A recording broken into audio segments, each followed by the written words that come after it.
Welcome to the 2021 Qafl season. Palm Beach Currumbin Lions. Broadbeach Cats. Surfers Paradise. Labrador Tigers. Redland Victoria Point Sharks. Macrat Vultures. Morningside Panthers. Sherwood Magpies. Woolston Grange Gorillas. Maroochydore Rouge. It's the Tigers. Starts with up.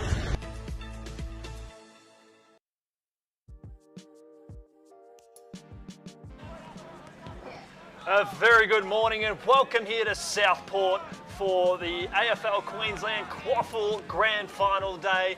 My name's Chris Yendi and I'm joined by Kane Browning. Good morning, Kane, and good morning everyone at home. Good morning, Chris. Beautiful day for footy.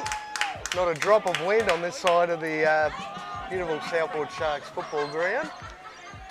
Probably the top two teams in the COLTS level playing off today in the grand final.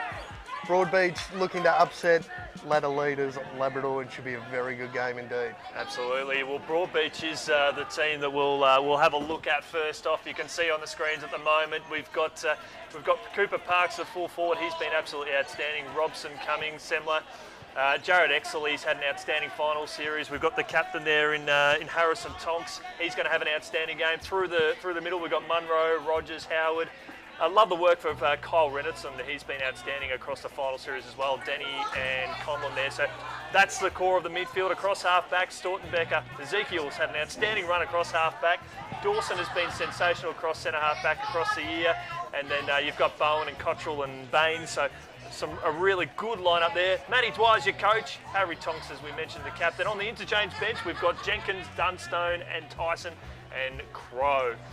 So there you go. There's our superstar lineup there in the Colts, and we might cut across to Labrador now to see their team, Kano, and you can go through some of their players that we've got on screen. Geez, very impressive year by this team. Undefeated from what I've noticed. Very, very well drilled side. We've got Nichols, Young, and Mould at the full forward line. Brown, Howell, and Mercer across half forward. Sullivan, Payne, and Fife. Fife's been in very good form this year. Across the middle of the ground, Wright, O'Brien and Lake through that midfield group as well. Shepherd, McNamara, Riddle and Gooch, Hosking and White across that full back line.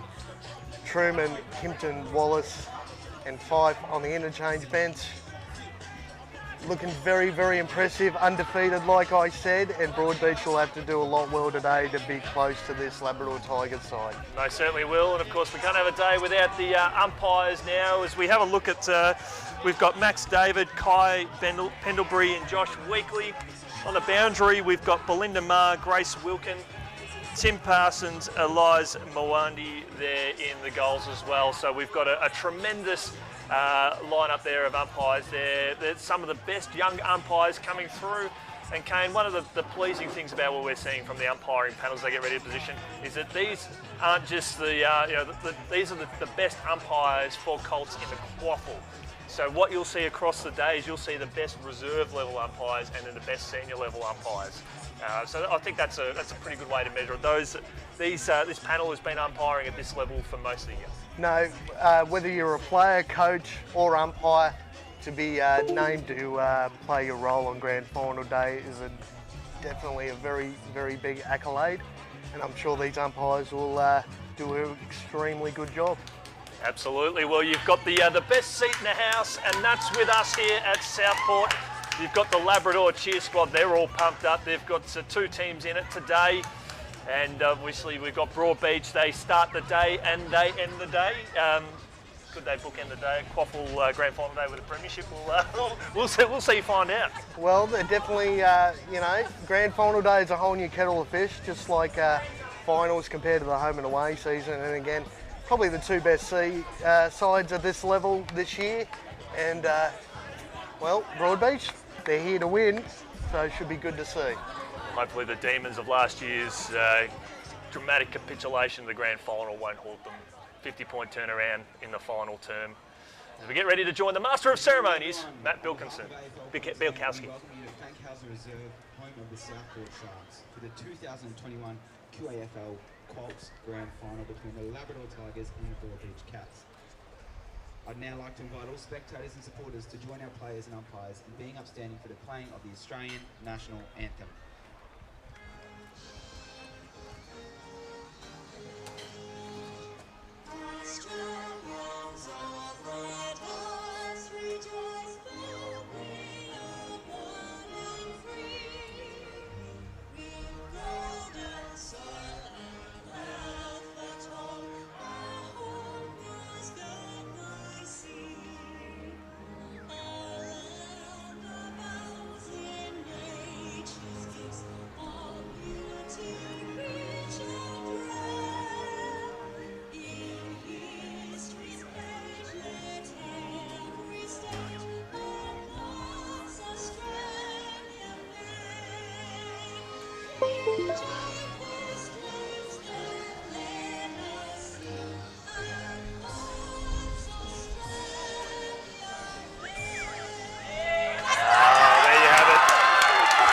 If that doesn't get the hair standing on the top of your neck at 9 o'clock in the morning, nothing else will, mate. Oh no, you're definitely right there, Chriso. And again, grand final day, nothing better.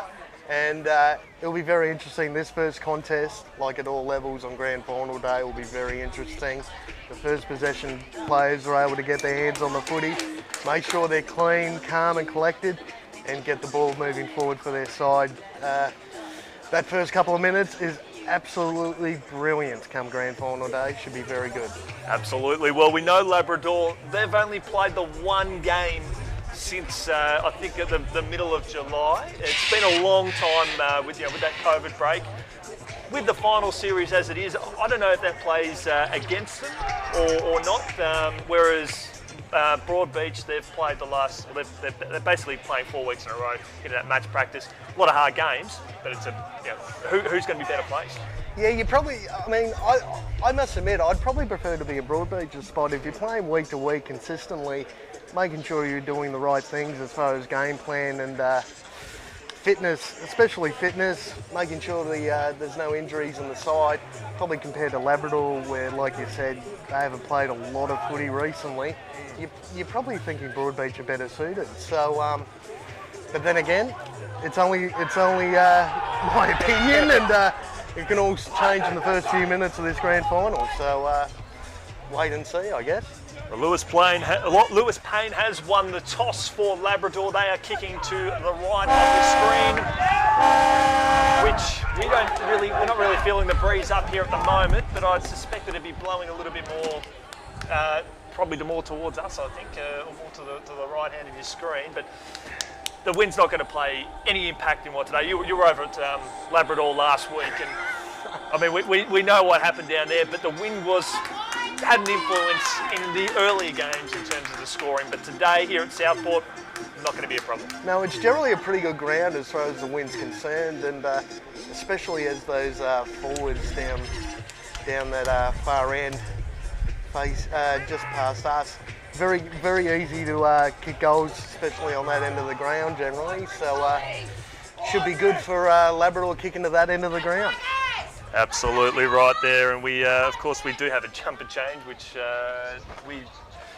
that's the way the cookie crumbles. But here we are. We'll work that out as I sort of go along. But here is the 2021 the COLTS Grand Final now. It's the Tigers to your right, it's the Cats to your left. As the umpire goes bang there in Josh Weekly, and we'll redo that again. Well, nerves are setting in for both these sides and the umpires as well. I'm sure he'll get the next one right. Oh, he restarts here as ball brought to ground there now. It's sharked out of there nicely here by Kyle Reynolds, and one of the players we're looking forward to.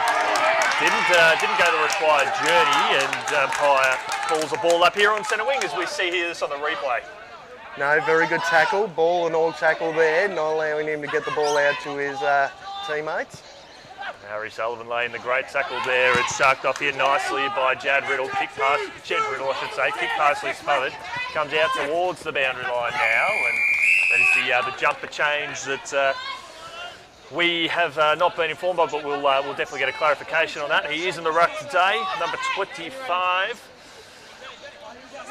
As the umpires here Best seat in the house, sitting right on top of the action, thanks to Dean Davis Productions now as the ball handballed out there from Jack Bowen. We'll see a boundary throw in just as forward of attacking zone for the Tigers. No, the first couple of minutes here, again, both these sides pretty hard at the contest, which is exactly what both coaches would like to see in these opening minutes. So ball goes up again, and we might see another stoppage, just kept inside the field of play. Interesting too with Labrador, they have played some of these younger players through the reserves and through some of the seniors over the past few weeks too, just getting some of that practice too. We're going to see that with the reserves also. So probably fourth or fifth stoppage today already. Sharked out of there nicely, knocked forward there by Harry Sullivan, hacked out of there by the captain there in pain, up towards half forward, use of the body. Broadbeach go to ground, it suits them up now through Campbell Lake, a big kick inside the forward 50 and goes to the left of the stick, minor score. Well, very good by Lake there, front and centre as the ball dropped. Unfortunately couldn't finish on that occasion, and Tigers got the opening score on the board. A few players went down there for Broadbeach that enabled him to create a bit of space now as the Cats here across half back. Kick up towards half forward, good strong mark taken there by Tane Dawson, one of the players we were talking about before the games. Really good final series at centre half back I should say, and he kicks it. So good use of talking, and mark taken here by the Tigers. Drop mark there by McNamara. Gets the 1-2 with his teammate now. Kick up towards half forward, over the hands here. Just looking for a teammate to come around. Kick around the body. Up towards left forward pocket. This is an opportunity here. Good tackle. Holding the ball. Free kick to Jack Bowen. And we'll see this on the replay here. Look at that. By Bowen. Beautiful. Tried to step back inside. That was Bailey Brown. And beautiful tackle there by the Cats on that occasion. They look to try and clear under pressure, just darting like a deer in the headlights now. It comes out now to Dawson again, getting his hands on the ball a little bit early here. Speaking of getting hands on the ball, here is Bowen. Got his kick away. Up towards half forward, lovely tap over the head, taps it to himself here. Here's an opportunity here for the Cats. Kick inside the forward 50, slips over the top, ball 15 metres out from goal. Kick partially smothered now, comes out to Sullivan. Kick up towards half back, but no thank you, it's up to Caleb Baines now. Caleb Baines inside the forward 50, dribbles out towards the goal square, knocks through for a rush behind. How good was Caleb Baines there? Just came across in front of the contest, punched the ball away, kept his feet and was clean. That was very important, and unfortunately Broadbeach couldn't get it done on that occasion, but see if they can lock the ball in their forward 50. Dumping kick here from half back here by the Tigers, going up as Exley, couldn't quite take the mark there for Broadbeach. Ball slips out the back now to Jack Bowen. Been dangerous early, turns the ball over in the middle of the ground now. Here come the Tigers on the rampage, kick up towards half forward. He'll direct the kick mark across half back. They'll switch it out now to Bowen again. Just bounces inside the field of play. Boundary throw in, 4.5 minutes gone. Scores are tied here in the COLTS Grand Final, Kano. Tight start. Geez, the Tigers full forward line definitely wanted the ball a little bit wanted the ball over the back. They caught him out on that occasion. Unfortunately, beautiful work by the Cats back line to cut that one off. We saw that mark there on the replay by Dawson. We're already getting an idea of what sort of game that Tane Dawson's going to have today in the number 20 Guernsey. Going to be a rock for them across half back today, Broadbeach. Coming from 6th position to be in the grand final today. Boundary throwing falls a little bit short. Beautiful tackle laid there on Semler. Oh, dumping tackle there. Wasn't picked up by the umpire, was blindsided by that one. Very lucky indeed not to give away a free kick, Labrador. Going up unopposed there was gone low. You hear the sounds of the game in the background too. As you see the replay here, just another great tackle laid there on Jonas Semler. You also hear the sound effects coming through with the umpires there, which is fantastic. It's the sounds of the games here. Oh, another lovely tackle. Great tackle. That's definitely what we're looking at in the first few minutes. The pressure from both these sides is pretty elite. It'll be very hard to score in these opening minutes if the pressure keeps up like this. So a great tackle laid there by Rogers. Kick ricochets off Sullivan, heads out towards the boundary line again. Broadbeach soccer off the ground. Seeing that over bounds is the vice-captain for Broadbeach, Hamilton Howard. As we mentioned before the game, they've had to come a long way to Broadbeach, but better match fitness, I think. Bit of push and shove from both these sides, but that's what you want from players in a grand final. There's no next week, so nothing to lose. Ball knocked towards there by Lockie Howe. Over the top now, left foot, kicker in the body, they've got one! Bailey Brown. He's talked about pressure just before, and unfortunately Broadbeach got sucked in on that occasion. Too many players going to the contest. As we look at the replay, they all got sucked into that boundary throw-in. Labrador players spare on the outside, and beautiful left foot finish near the boundary line for the opening goal of the game to Labrador. Yeah, beautiful kick there. Of the opportunist Bailey Brown. That's his 19th goal on the year, and he's kicked his first goal of the grand final. As Josh Weekly will restart proceedings for the umpire fraternity. So they've got the early start, 1-1-7 to 1 behind. Qafl COLTS grand final football, a little bit short. Goes out now to Munro there at Broadbeach. He's pickpocketed there nicely, getting himself into traffic there, trying to work his way out there was Oakley Wallace. Darting away like a deer in the headlights there was Rogers. Kicks the ball on the outer side. Told to play on there was Jenkins. Ball on the outer side now, left foot kick, up and under, up towards the outer wing now, going up and taking a strong contested mark there with Labrador. Geez, Broadbeach player on that occasion had to go. Unfortunately got held up, couldn't contest them, well, couldn't influence the contest on that occasion as Broadbeach looked to move their way forward now. Left foot kick heads out towards half forward here. And seeing that out of bounds there, Kobe Cumming for Broadbeach and his Tigers opponent that comes off the ground. Coming onto the ground now is Jed Riddle for the Tigers and the number 4 Guernsey. Kicked 1 goal this year, Jed. Plenty of opportunities forthcoming in his direction. Ball comes out again. Spinning his way out of traffic there was Nick Tyson. Keeping inside the field of play there was Kyle Reynoldson. Boundary throw in. Is there anything you could sort of see that we could see the game start to break open a little bit in any areas, Kane? Broadbeach probably Labrador is hunting the numbers at the moment. They're getting a lot of players around the contest, especially at boundary throw-ins. And it set up that opening goal a couple of minutes ago. And Broadbeach just need to be careful they're not second of the ball. Ball kicked up towards half forward now, bouncing unfavourably there, or bounces favourably there for Young, who's kicked 20 goals, and he sets up his teammate who get wheels on his bike. And Kai Nichols loves kicking a goal, and he does kick a goal. That's another one.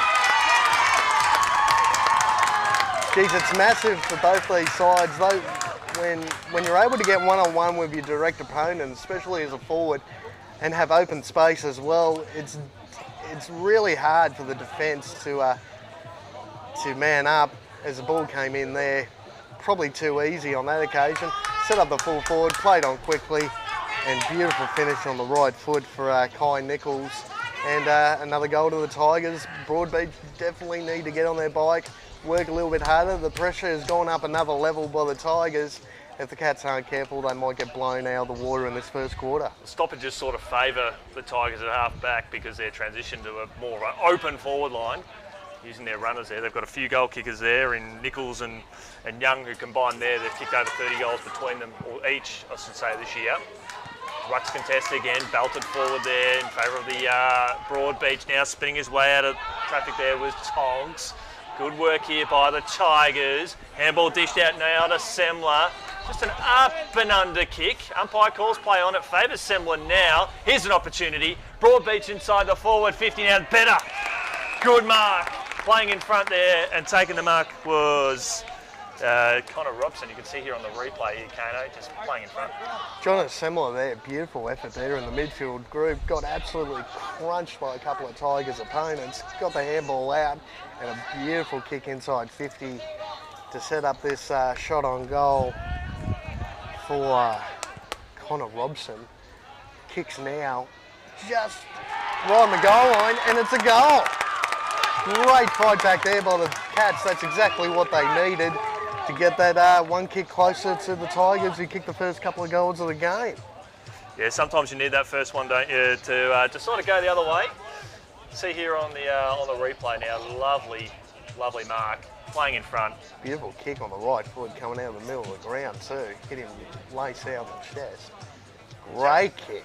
Jane Assembler's, he's done some really handy things in the number 3 Guernsey here for Broadbeach earlier on. But he's got some tough opposition there. The Tigers, who have been up and about earlier. 11.5 gone. First term Colts Grand Final football here. You've got Kano, you've got Yandy, you've got a big crowd here today as the Tigers push inside the forward 50 again, up towards the right forward pocket. Starting to open up a little bit here, this game. Lovely tackle, just handballed in hope. Tigers with some numbers. Kick around the body. It'll land about 10 metres out. Drop mark. Here's a crucial mistake there, but Broadbeach back themselves. Now they've got Howard. Howard gets the aid of a Shepherd, goes on his favoured left foot, brings the ball back up to the corridor. Strong mark taken here by Nick Tyson. Getting the ball moving quickly up towards half forward. He'll direct the kick. Mark taken here by Leonard Truman. So Truman here for the Tigers, starting on the bench. He turns the ball over. Jack Bowen. He's had a good start in the number 9 Guernsey for Broadbeach. Spears the ball back up to the corridor. Speaking of good starts, Jonah Semler switched it across the outer side. Drop mark there by Conlow.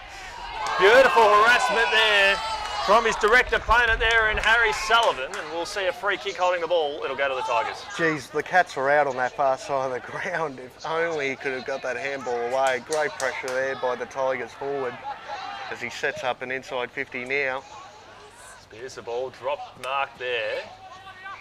And taken out of bounds, boundary throw in, right forward pocket. It's Labrador leading this one. The minor premiers have to drop a game this year by 6 points.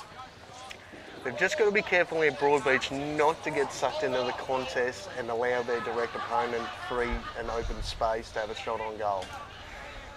They've got one player trying to build up that wall if the ball does come out. Broadbeach under siege. Handball dished out there, goes out to the man there in Munro. He's done some handy things, kicks the ball out.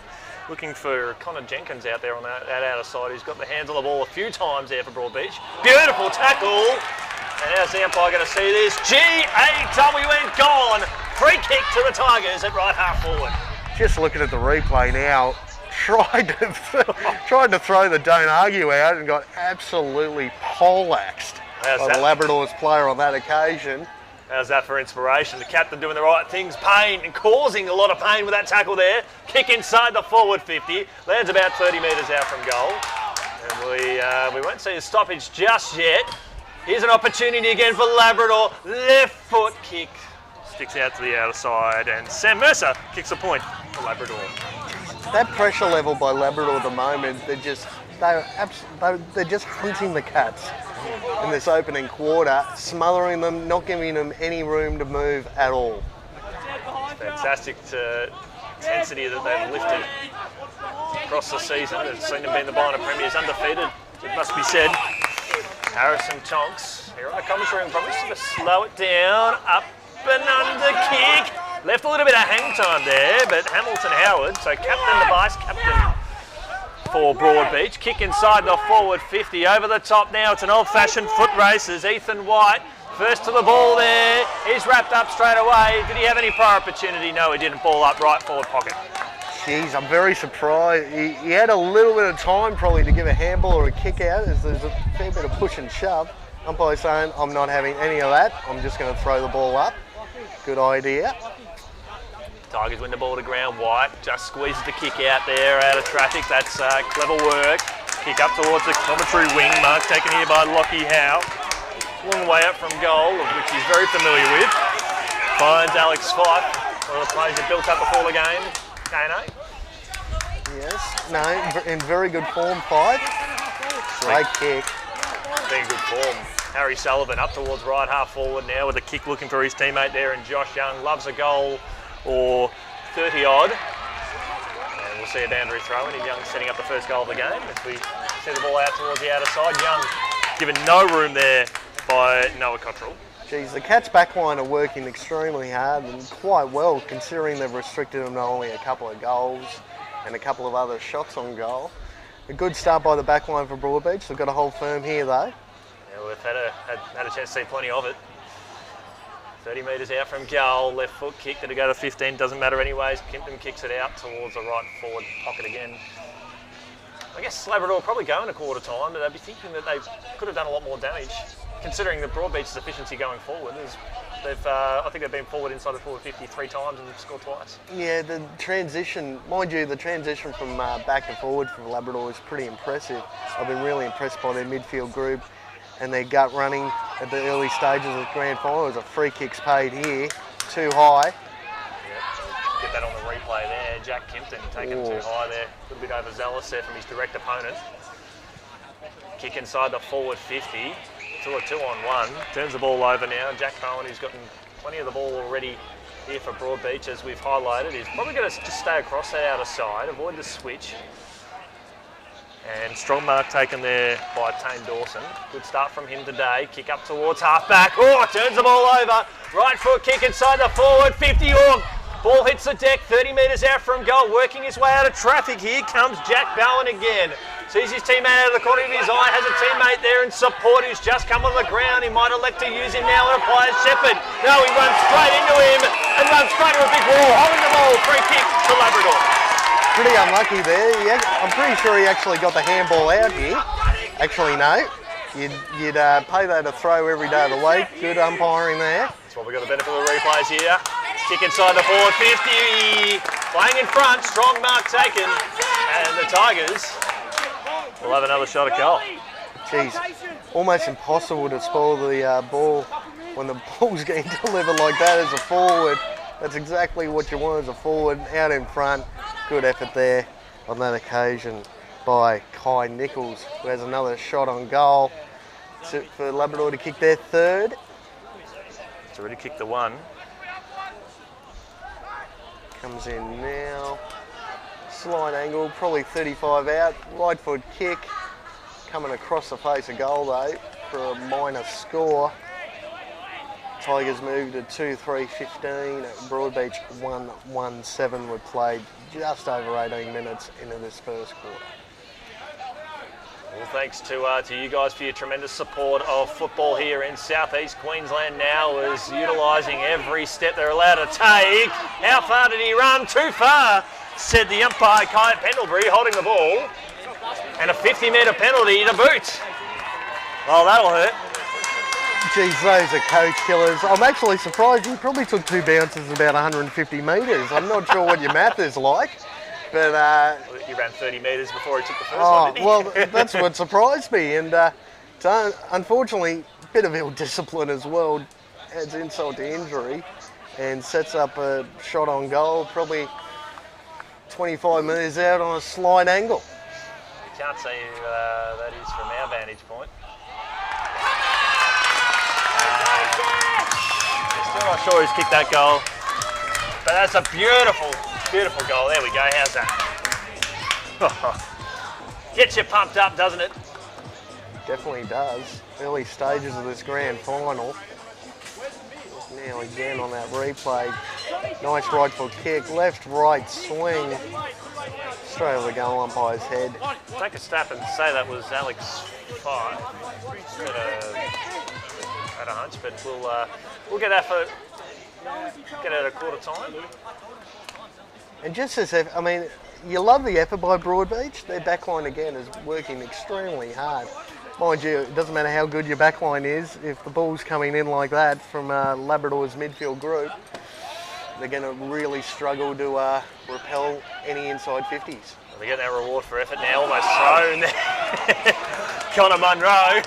We playing volleyball or we playing football? It's a beautiful set. Yeah, exactly. By Broadbeach, unfortunately. Speaking of set, how's the set of locks here on Jack Kimpton, the old mullet? Oh, very impressive there. Left foot kick up towards half forward. Comes up the hands there of Exley there, but down at ground level, darting around there is Lake. Left foot kick inside the forward 50. Ball hits the deck 15 metres out from goal. Here's an opportunity now, and he's got it. And he's pumped as well. Geez, that last line of defence, just that slight missed tackle gave the opportunity, and a great finish on the right foot. It was a look at the replay. Plenty of numbers there for the Tigers when the ball hit the ground. Just steps inside, missed tackle, right foot snap, and a great finish. And that was Alex Fife on that occasion. Yeah. Just has missed tackles. Those little 1%ers, whether it's a tackle or a smother or something along those lines, you just need to stick those, especially deep in your defence. Oh, they've started to kick away here, Labrador, with the last 2 goals coming in the last minute or so of play. Getting the reward for all the hard work that they have done already. Ball slips out now. It's taken out there nicely there by Semler there for Broadbeach. Up towards left half forward. In hot pursuit there is Cooper Parks. First time we've called him anywhere near the proximity of the footy today. But he can't get anywhere near it as the ball's taken here by Payne. Payne, the captain of Labrador, just saying slow it down and push it out a little bit wide. Spots up his teammate nicely. Goal to play on now, up the corridor. Turns the ball over there. Handball dished out. It was Munro involved in that passage of play. It comes out now to Kai Reynoldson. Switches the ball out towards the commentary side. It's a 2. Labrador now. Arching the back nicely was Ryan Hosking. Up towards the corridor again, away from his intended target. Up towards the corridor again. Munro under siege, as he has been on so many of occasions. And we'll see a ball up here in the middle of the ground. Just forward of centre for Labrador. Geez, how good was Hosking there for the Tigers? Actually sprinted off his direct opponent. That was not his man across half forward, and made the effort to get to the contest and put the Tigers in an attacking position. Something they've done so well in the 23 minutes of play that we've seen here in Qafl COLTS Grand Final football. So in the time on here in this first term, we appreciate your company wherever you may be watching around the country. As Kimpton, he's stripped of it, and we'll see it all up. So this few minutes of play is very much like how the game started, just a few stoppages. Yeah, a bit of a stalemate at the last minute as the siren goes for quarter time. Tigers taking a solid lead that could 4-3-27 to 1-1-7 for the Cats. Great first quarter, Chris. Absolutely. We'll come back with all the goal scorers right after this short break. It is quarter time here at Southport. We'll be back very shortly.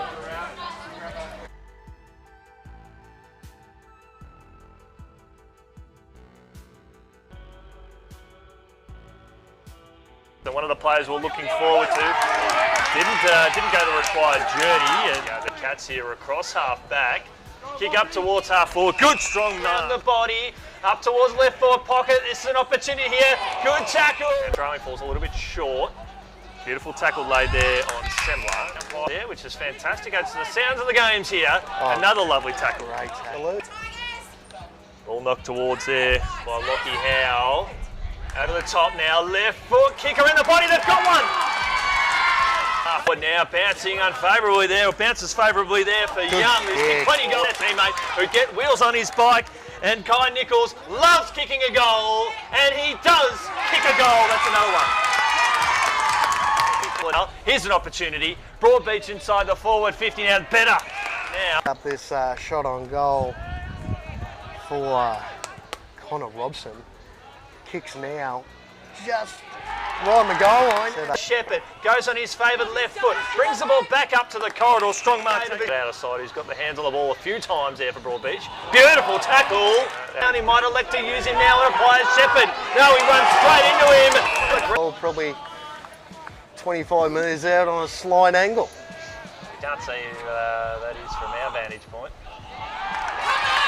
There is Lake, left foot kick inside the forward 50, ball hits the deck 15 metres out from goal. Here's an opportunity now, and he's got it.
Good morning and welcome back here to Southport. My name's Chris Yendy, pumped to be with you. Almost as pumped as I am sitting next to the great man, Kane Browning.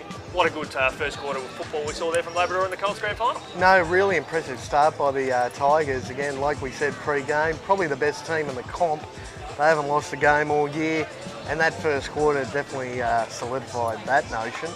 Broadbeach, they're trying extremely hard. Their backline's working quite well, paying off quite a number of inside 50s, but they're just getting sucked into the contest a little bit too much. They just need to make sure that they're playing a lot more man on man, I think, defensively, just to make sure they're more accountable in this second quarter. And who knows, they're only 3 goals behind, and they're close enough if they're good enough coming into the second quarter. We'll see guys for Broadbeach, the form of Munro, and Bowen, they've been getting lots of the ball, but they've been getting lots of the ball because the ball's in the back line, as you've highlighted a few times across the call. And what's happening a lot is that quite a few of them are going up to that contest, as we have seen when the ball hits the deck. There's a few Labrador players around, and because they're such a high-scoring side, it's not surprising that they've got players there who are just reading the ball well. They were able to cut off a couple of inside 50s in that opening quarter, Broadbeach, but it's actually about that next kick. Where do they go from there? Correct. And Labrador's just building that wall across half forward. As soon as that ball gets kicked out, they're seeing up very well across half forward to kick the ball back in, and came away with 4 goals in that opening quarter. Yeah, exactly. Particularly finishing that quarter strongly, and Nathan Wright, originally going with the 27 today on our team sheets. He's now on the 25 Guernsey, so he's had a good start in the ruck for Labrador, hasn't he? Oh, very impressive. Just his ability to run off the contest and literally burning his direct opponent, who's getting caught well behind in this opening quarter. The longer this game goes on, if the Tigers keep roaring, you'll hear the cheer squad to the left of us. They will be going off their rocket as Semler tries to concede ground, forced under pressure. He gets it out to Conlon. Kick up there from Ezekiel up towards half forward now. Opportunity for Broadbeach. Just you can see the Tiger numbers coming through thick and fast there. And a beautiful tackle laid there at centre half forward. Geez, brilliant opportunity by Tonks on that occasion. Just fumbled at the last second. He would have been reined into an open goal there. Hacked out of there nicely by Campbell Lake. Up towards the middle of the ground now. Knocked out in the tackle. Umpire calls play on. Broadbeach pushing forward again. That was through Baines. Finds a teammate. Hot under pursuit there. Holding the ball. Free kick to Labrador on centre wing to Mercer. Geez, it's exactly what we were talking about. He's got nowhere to go, even going forward, trying to handball it back, and got caught on that occasion. Great intercept mark there on the far side. I'm pretty sure that was Ezekiel Stortenbaker. I wouldn't want to be calling that name out too many times today. I'll stuff that up at some point. If you're a Broadbeach fan, call more of it, because he's not a bad player either. I'll leave that one to you, Chris, though, I think. If you see him, you can call that one. Oh. Great intercept mark. Oh. Took it at its highest point on that far side. That's exactly what Broadbeach want to start this second quarter. They just need some of that at half forward, Kano, as Wright knocks it out there. Taken there by Exley. He's wrapped up nicely there by Lockie Howe. And we'll see it all up 45 metres out from goal. Labrador's attacking zone. Kick last couple. Belted forward there nicely by Wright. Taken down the ground there in the tackle. We'll see another ball up. See the goal kickers come up there on your screen. Going up unopposed. Broadbeach just hacked the ball out towards the commentary wing. The Tigers do have some numbers. It'll suit them here. Good tackle, no prior opportunity. At hands and knees there is McNamara. Knocks it out there to Riddle. Riddle up towards half forward now. Good spoil there from the Broadbeach defence there. I think that was from Lecusine. Boundary throw in, right forward pocket for the Tigers. Geez, they just seem to be second to the footy. Once that ball hits the ground, Tigers are getting numbers around the footy. A lot of the Broadbeach Cats are actually starting defensive side, especially from these boundary throw-ins, trying to get numbers around the contest. Locked inside the forward line there for Labrador. Handball back at his right. Handball's back up towards the corridor. Off a step. Late curls it around the body. The goalkeeper couldn't quite take the mark there. It was Ezekiel. Sells some candy. Booming kick, and there's that wall again. Strong mark taken here by Riddle. Plays on now, and Mung up towards centre half forward, intercept mark. So here's Semler, one of the stars for Broadbeach. Pumped him up a bit, he's got plenty of the ball. And we'll see a ball up centre wing out of side. Now that's what we were talking about earlier. It's that next kick and gave his Broadbeach teammate no opportunity. Definitely didn't favour him, but a good tackle. Held the ball up long enough for the boundary, the umpire to come in to ball it up. All back up towards the corridor now. Who have been probably some of your better players to put you on the spot? I could probably think of one that's been the most influential, and he's the one in the ruck, Labrador. The obvious one, that first quarter.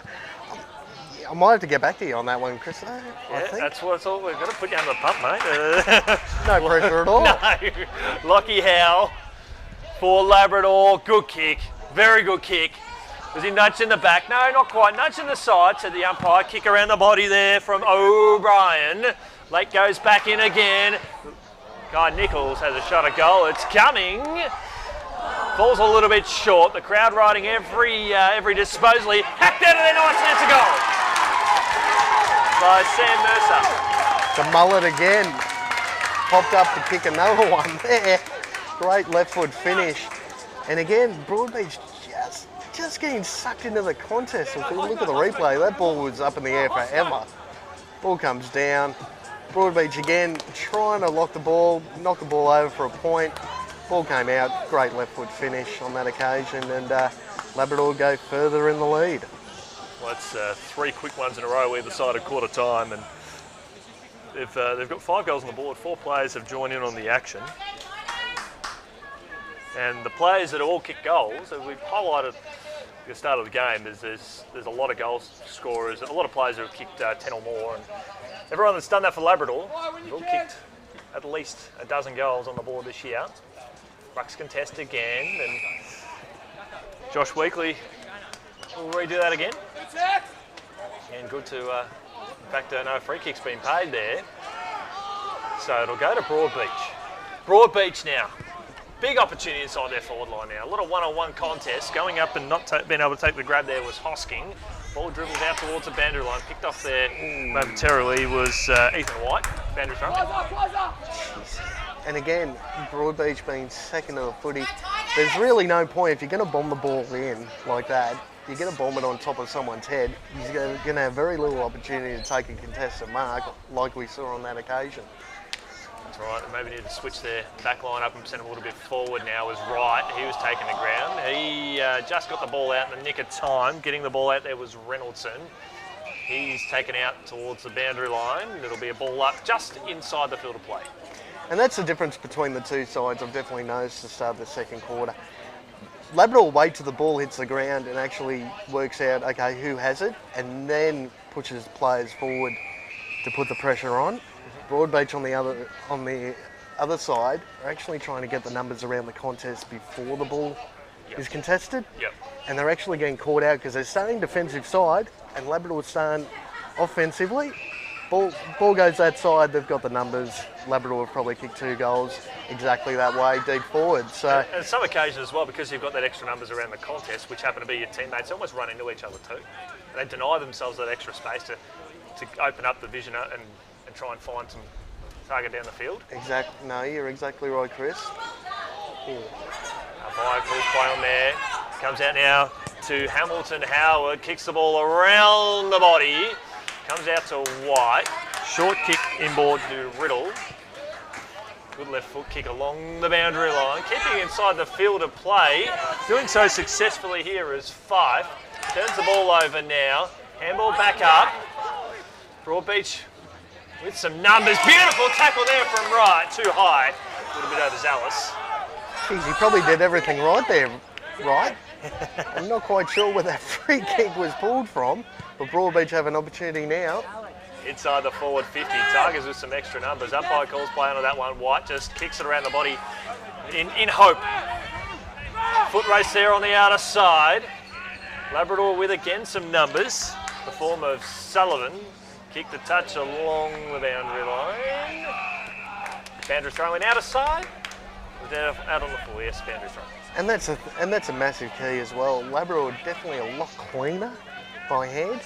Broadbeach are they're not getting clean possession, so it's all this rushed handball, rushed kick, almost perceived pressure. Yep. They're waiting to get tackled rather than dropping their eyes and looking for a target. Yeah, just utilising a little bit extra time. But you're right, that's perceived pressure over the last probably 15 minutes of general play. When they've started, Labrador start to get that run on. It's almost like it's Labrador being the top side that they are. They're just doing what they do, and Broadbeach maybe being intimidated by it. Yeah, it's almost that autopilot for Labrador, and Broadbeach are really spending a lot of energy either being defensive or chasing after their direct opponent. They're being reactive. Exactly. They're being active here. Kick up towards half forward. A bit of an open space here. Good work here by the Labrador defence. Took the courage to run off his man now, but not working out there. Handballing home. Probably should have just taken a little bit more time there. Ball 20 metres out from goal. Labrador getting some numbers around this contest. Broadbeach though, looking to bottle it up. Comes out to Jenkins. Jenkins pulls the trigger and misses to the far side, or near side. And that's exactly what we were talking about, Chris, just being clean and being smart. And unfortunately, that last handball was probably unwarranted and unrequired. He could have had a set shot on goal quite easily. A dangerous kick here momentarily as Labrador handball the ball back up towards the corridor now. Broadbeach with some extra numbers. Here's an opportunity. Must kick this goal now. Left foot kick on its way out of bounds on the full. Free kick Labrador. Just enough that Labrador chasing player. Not quite sure who it was on that far side. Just put enough pressure on the guy kicking the footy to push that ball out of bounds on the full as Labrador kick the ball back in now. Dangerous kick. Game Browning, your extra special comments today. Here's a chance for the Cats. Kick up towards the top of the square, and they should convert, and they do. And that goes to Connor Robson again. I've liked Connor Robson's opening start of the game. He's worked extremely hard and haven't had much opportunities as the ball was kept in there. Wide foot snap. Probably could have left it for a goal, but decided to mark it and take that one off his teammate. Maybe not quite happy there at half time. He might have a word to him. Go, boy, get another chance like that, can you just leave it so I can get my name on the scorecard? But it's exactly what Broadbeach needed just to get back within that sort of 3-goal margin 10 minutes into the second quarter. Well, that was Labrador that sort of made the rare error there across half back. And Broadbeach is a great side. They've made the most of that opportunity now as they look to go forward. They try and reset through Rogers. Handball's over the top now. Broadbeach looking to move forward again nicely here. Kyle Reynolds like the start to his game. Kick up towards half forward. And strong contested mark there to Leonard Truman. Very good effort there, backing into the backing back like that. Good effort. Both sides have done that job today, so a lot across their half back lines. Oh, called play on there. Oh, they've corralled them there and forced the turnover. The Tigers kick up towards the corridor. Wasn't that convincing, but they do have some numbers pressing forward. Handball over the top to space. How will the ball sit? Ball at centre half forward here. Beautiful tackle. Oh, and hang on. Got pinned on the ball, but if we look at this replay, second man in, great tackle there. Comes in, crunches in again. Almost unlucky not to give the reversal free kick there. Almost like a sling action Sling tackle and coming in over the top as Broadbeach look to move across this far side now. Dawson. Oh, gets called played on, dumped in the tackle and caught hold of the ball.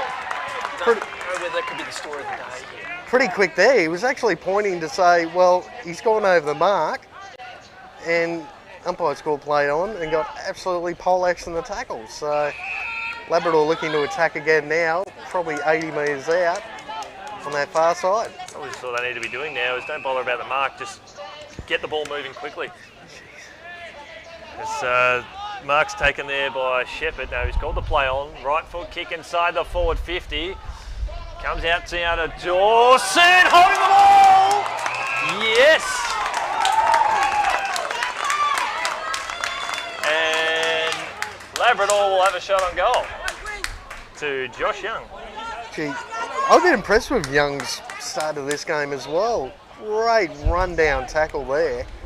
And it's a good start to this grand final by Young. He actually kicked 4 goals last week. So he's in pretty good goal kicking form. He's probably kicking 40 metres out, slight angle. He's kicked 35 goals for the year. He did have his hand in the first goal of the game. You'd love to add number 36, and that fades and just sneaks home. Josh Young's got a goal on the board for Labrador, and they extend their lead out to 4 goals. And that's exactly what you want from as a coach. Your smalls chasing blokes down and your talls taking contested marks inside 50. And on that occasion, Young probably came from 10, 15 metres back, chased him down, went back and finished his good work off. Left foot goal. Nothing there to see a left footer kick a goal up straight over the goal umpire's head. And very impressive start. Labrador moved further in the lead. You see that on the replay? You're right. The left footer in that situation there, because they can get that arch kick around the body, so they can start it out left and watch it curl more to the right. It's a beautiful look. Now, if we have to watch him try and kick on his right foot at some point, he might be a little bit less impressive. Left footers don't need to use their right foot because no one's got any idea which way they're going anyway. So, in my experience, it works pretty well. We'll see a reset here. Kyber will be the umpire. One of the number of young umpires out there today doing a great job on grand final day. Trying to appeal for the free kick. Don't worry about what the umpire's doing. Worry about what you're doing there, Kai. As the ball goes up towards half forward, flew from a few deep. Handball over the top, turns the ball over. Reynoldson under siege again. Handball to a Labrador player who was lying on the ground, and we'll see another stoppage. Now, the amount of players actually in the tackle when the ball hits the ground, Broadbeach literally have nowhere to go at the moment. And the last thing you want to be doing is having very little knowledge about which way you want to go, especially defensively. As Broadbeach, free kick not paid on that occasion. Labrador looked to attack again. 5 metres out, and Young again. Yeah, good positioning there from Josh Young. Impressive mark. As the ball came in there, just pushed off his direct opponent, got a good leap at the footy, and great overhead mark as he lines up for goal number 2 in about a minute. Yeah, he's been an exceptional player in this competition in season 2021, and it'll be a long way back for Broadbeach if successful. So Josh Young, for goal number 37 of the year, one of the easiest shots he's had, and that's another one. Well, it showed both facets of the game in the last probably 45 seconds there. Young, first goal, chased the Broadbeach backman down, and great left foot kick, probably from 45 out.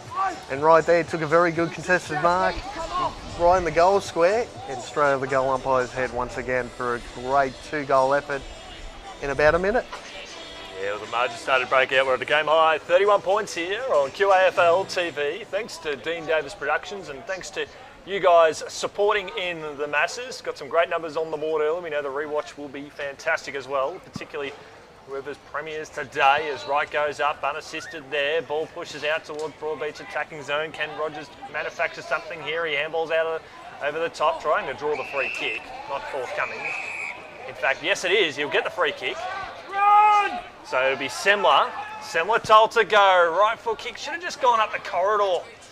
Enabled Broadbeach with the defensive spoil. Heads out towards the boundary line now, utilising the number over the top there. That's the confidence they have, but they've turned the ball over. Munro. Kick out of bounds on the full free kick. Out of the Tigers. It's to Kyle McNamara. Now again, just that inside 50. They're really not giving the Broadbeach forwards any opportunity to either take a contested mark or have a set shot on goal. They were working pretty well early on, but at the moment they're really struggling to get their hands on the footy as this ball goes out of bounds on the fall. So it'll be a free kick to Broadbeach. Here's a good opportunity to get a goal on the board, hopefully. Jack Bowen, he had an electrifying start across half back in the first term. Kick inside the forward 50. They need a strong contested mark. 2 Labrador players spoiled each other, but on the counter-attack, 2 Labrador players laid the joint tackle. Or when you've got one Broadbeach and about 4 Labrador Tigers around the contest, you're very lucky indeed to get the ball over the line. Labrador now, taken high, free kick. A bit over aggression, overzealous there. Noah O'Brien, see here, bang! Just seems a bit of frustrations coming out for Broadbeach at the moment. They've really got to pull that in. As the free kick's paid to Broadbeach. So that was off the ball. Well, that'll go back to where it came without having seen it. A little bit of push and shove, I think.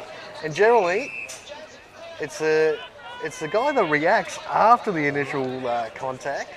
Generally gets pinned, and it seems to be the case on this occasion as Broadbeach come in now. Very neat a goal, straight over the goal umpire's head, and tells his direct opponent all about it. As Broadbeach kick their third, scores are now 3-2-20 to 7-3-45.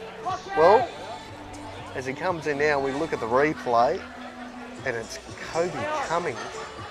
Great right foot kick, and I tell you, you've got to be careful when you're over celebrating, because I tell you what, if I was a Labrador Tiger, I'd be going, mate, have a look at the scoreboard, son.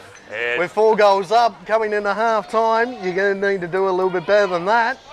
But a good finish on that occasion. Just a little bit of ill discipline, probably for the first time today from the Tigers.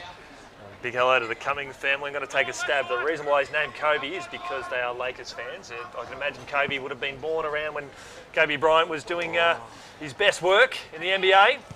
As Jonas Semler sends the ball up and under, taken there nicely by Wright, the Galloping Gazelle, right foot kick up towards half forward, taken here by Exley. Switch the ball across to the wing and finds his vice-captain there in Howard. Hits up the intended target there in front of the scoreboard where the punters are here in their droves. Kick up towards right half forward. Here's coming again. Nudged out of the contest there. Goes back to recover. Has a teammate there in support. Right foot kick up towards the corridor now. But the Tigers with some numbers in the form of Sullivan. An underground kick there from McNamara. Ball there at half forward. Dancing around there was Tonks. Taken down after disposal. Free kick will go to Broadbeach at half forward. Now, just this little patch of the last couple of minutes, Broadbeach are suddenly getting their hands on the footy. They've had a few opportunities inside 50 as the ball comes in now. Once again, Tigers have got the numbers. Can't quite get it out. Quick kick out. Rolls in for another behind to the Broadbeach Cats. They just need to try and lock it in these closing stages just before half time. If they get another one on the board, it'll probably be a for effort in the last 5 minutes of this second quarter. We saw the first quarter produce 5 goals and it went for 23.5, so this quarter's also produced 5. I won't see too much longer, you would think. As we see another boundary throw in, a lot more stoppages in that first quarter, I believe, too. Especially after that tight start. So Broadbeach looking to build that wall here across the commentary wing. Labrador have actually now pulled some numbers back. Boundary throw in, half forward here for Broadbeach. Taken in nicely by Reynolds. Starting to come into the game a bit more. Kick up towards the corridor, that's not bad. Conceding ground at Exley, has to do the U-turn, darts around right. Ricochets off his teammate now in Reynolds. Opportunity here for Broadbeach. Sells some candy, brings the ball back in board. And it's another one. Kobe Cumming has kicked back-to-back goals here for Broadbeach. And they're coming back with a bit of a flurry here. The shadows of half-time. Geez, again, another impressive finish by Kobe Cumming. How's that from Eccleston? Look at the replay. Brilliant blind turn there. And just smart enough, didn't overwork it. Just gave... That first possession is always important, not to rush into it, and a great finish there to Cumming as, well, talking about that fourth goal. They've got that one now. Moved to 4-3-27 to 7-3-45. We've played just over 22.5 minutes into the second quarter. We'll be with you right across the day, so stay tuned to this channel. All 3 grand finals. Filled with quality excitement now as Semler getting better as this game goes on. Kicks the ball up towards half forward, taken here by Hamilton Howard. Keeps it inside the field of play. Has a teammate there in support. He's under pressure. Right foot kick inside the forward 50. Jed Riddle marks across half back. Sprints the ball back up to where it came. It might be Kyle Reynolds again. Just at a glance. We're about 150 metres away from this one. Back up to Exley. Executed the move that saw the last goal. Right foot kick. He's got some tall timber down there. Slips out the back. Labrador with some numbers. Riddle again on his left foot. Does it left and does it right. Extra numbers. Favours Mercer. Mercer with a kick. Out towards the boundary line here. Rare time that we've sent it here today. Good work. Umpire calls play on there. We know Kai Nichols has been outstanding with his tackling here, as we can see here on the replay there, Kano. No, great tackle there. Oh, gave a little shove after the fact too. Just a bit of frustration coming in for the Tigers. They haven't been quite on par compared to the first quarter and a half. And they're just getting a little bit frustrated with the Cats' ability to get their hands on the footy and not really having to do much work for it. Mercer up towards half forward, finds his teammate on the burst here in the form of Mild. Up towards the corridor now, good kick. Beautiful kick. To Fife, kick the couple inside the forward 50, no talk. They'll sucker off the ground and they'll get one here. And that was to Bailey Brown. Great goal. No, very impressive there. And that's exactly what the Tigers needed as we look at the replay now. Great right foot kick. Attacking, unfortunately couldn't take the mark, but was good enough to get the ball back and kick the ball off the ground. Great finish. As Labrador definitely needed that goal just to feel a bit more comfortable going into half time. And Broadbeach would be kicking themselves for giving that one back after having a fair bit of the possession, probably for a good 5 minutes.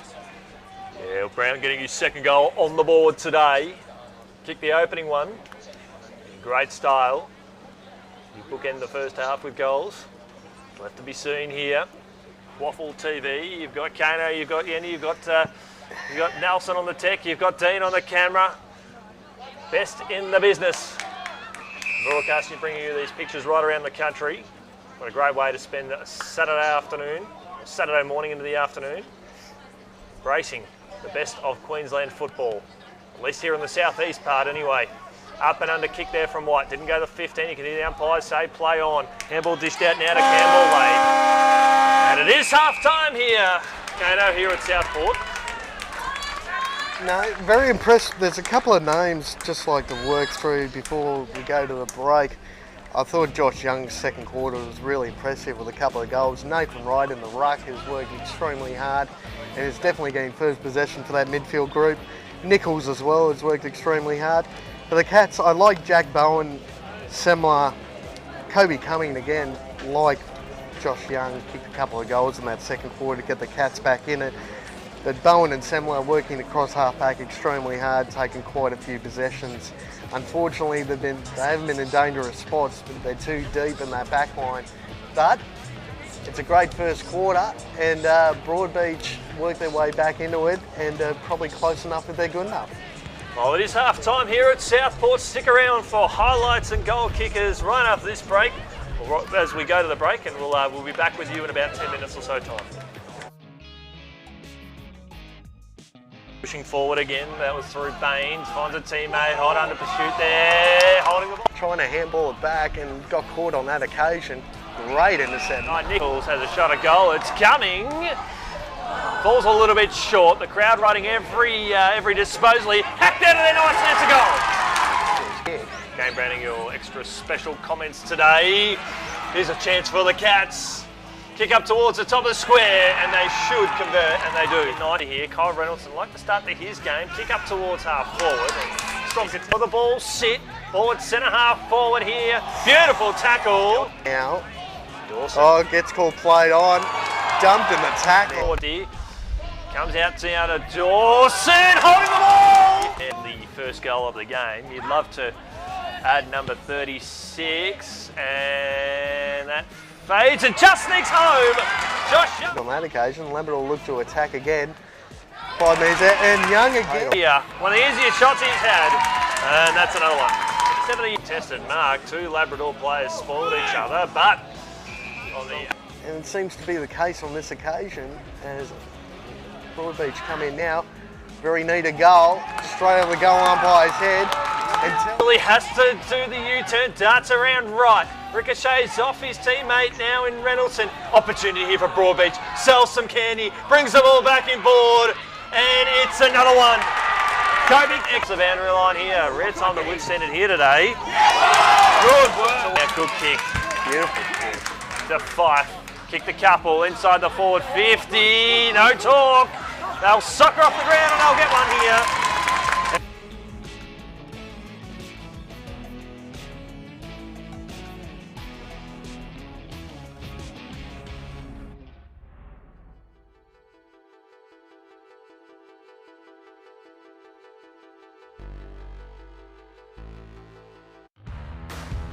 Labrador's Cooper Anderson has excelled in the Tigers outfit in 2021, kicking 23 goals in the 13 games he's played for the Yellow and Black.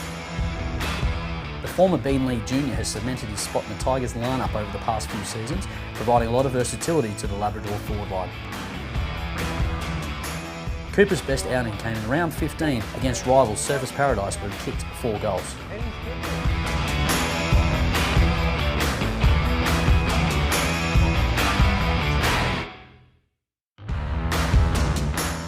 The 29-year-old ruckman has made a huge impact on the QAFL for Palm Beach Currumbin. Kicking 9 goals from his 13 games in 2021, Jonathan Crode was recognised by the QAFL coaches as a man to watch every time they faced the Lions. Across the Sid Guildford weekly vote counts, Crode polled 9 times out of his 13 games and received the perfect 10 out of 10 in 2 games this year, also receiving an 8 and 7 along the way.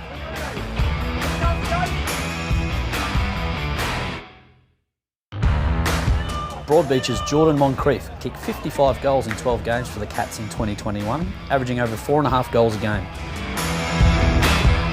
His biggest tally came against Mount Gravatt, where he kicked 10, also with a 9-goal haul against Wilston Grange.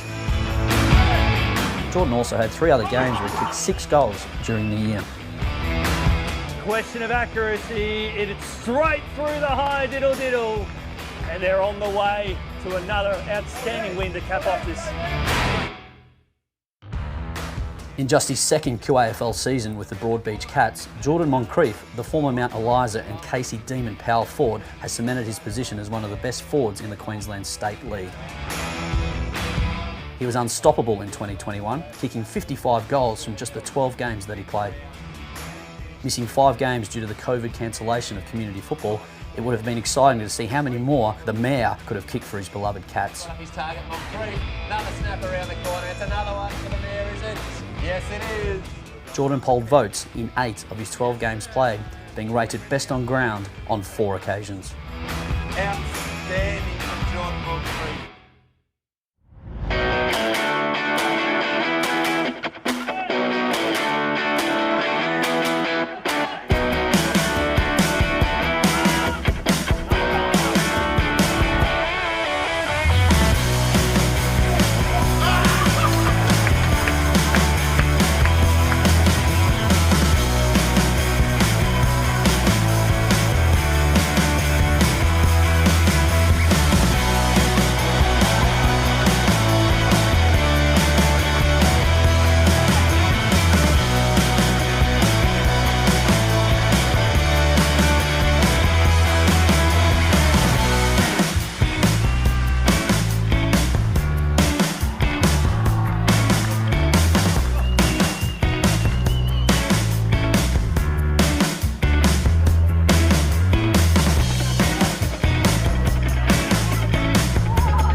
the QAFL. Fantastic footballer. As Grange go forward.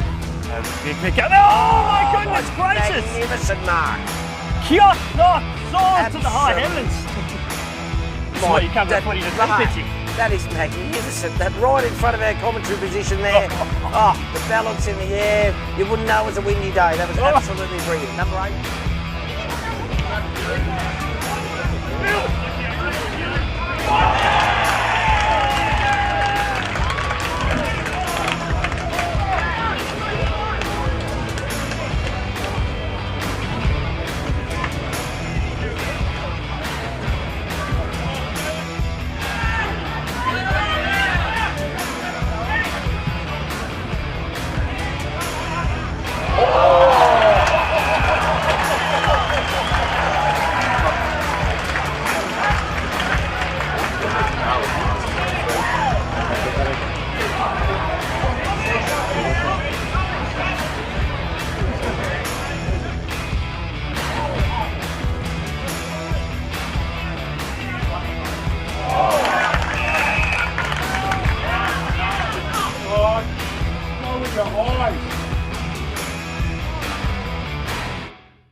Hello and welcome back here to Southport for the QAFL Colts Grand Final. My name's Chris Andy and I'm joined by the great man, Kane Browning. Your thoughts on that explosive first half of Colts football? No, it was definitely really well done by Broadbeach to get back into the game. Probably the last 5 minutes of that second quarter we discussed during the break, and a couple of goals in a couple of minutes, and just to get that scoreboard pressure back on the Tigers is a really good effort by the Cats.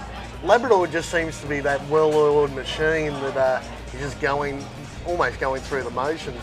They are working extremely hard, and I think the key is for Labrador, the first quarter gain first possession of the ball and just attack. Relentless pressure coming from their defensive side of their game. Broadbeach, I'd love to see Eckersley get back into this game. He really hasn't touched the ball at all, and he can be a very dangerous player for Broadbeach. And they've lacked a bit of that spread coming out of defence, using that opposite side of the ground. Even if you switched it, just that inconsistency which puts the Labrador Tigers defence under pressure. If they're just trying to go out the same way every single time, it's going to be really easy to pick off for this Labrador defence that works extremely hard across their halfback and through their midfield group. So I tell you what, if Broadbeach can get the first goal in this third quarter, it makes the game very interesting indeed. Well, we did see, we talk about Eckersley, what he did to set up the first of two goals there, or one of the goals there from Kobe Cumming, going back through the corridor, going on his left foot. So he's good on both sides of the body, which is handy, but we need to see more of that. And he's one of the premier players in this competition. I think he's one of the academy boys as well, the under-17s program. So, that's right. So we know he can play. We know there's a few of them out there. I think there's quite a few academy players who are lining up for the respective sides. It's great that we're able to see them here on the big stage of Grand Final football. No, definitely right. There's probably 8 or 9 presenting both these sides, and being the best two sides in the competition, that doesn't surprise me one bit for this Colts group. Absolutely shows the depth of and growth of football here on the Gold Coast, and that's where this Colts Grand Final is taking place today. As the rucks go up, comes out here to Broadbeach through Rogers, 1-2 links with his opponent there, and Reynoldson right foot kick up towards half forward. It's looking a little bit promising. Great defensive work there from O'Brien. Handball back out now to Rogers there for a Broadbeach kick along the boundary line. Munro seen plenty of it, and he's done some great things with it as well. Finds his teammate here in Jackson Denny inside the forward 50 there. Good defensive work there by the Tigers. Got the aid of the extra number in the form there of McNamara. He finds a teammate across left half back in Bailey Brown. Kicked a couple today, including the first goal of the game, to Lockie Shepherd as well. So just playing a bit of possession footy early here, Labrador. Sell some candy, that's right. Goes on the left foot on that occasion there.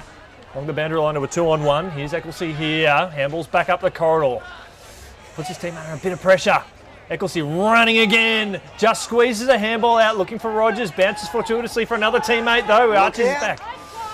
Kick up towards half forward again, looking promising here for Broadbeach. Can they keep the numbers around this contest now? Handball out, here's Munro. Munro up towards the goal square, comes off hands and goes through for a rush behind. Geez, they had all the numbers there, the Tigers' defence. They probably had a 5-on-1.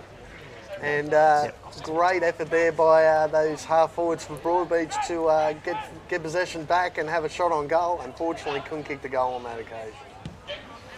Now Labrador playing strong across half back now. And McNamara, like the start to his quarter, hits the target. And Bailey Brown doing some things at both ends of the ground here, BB. Going back, couldn't quite take the mark here, was Lewis Payne, gets up to recover in time there to get the ball to Sullivan. Kick again there from Brown, up towards half forward on the opposite foot. Players go down. Utilising that number there. Oh, beautiful tackle. Great tackle. Get a load of this, Chris.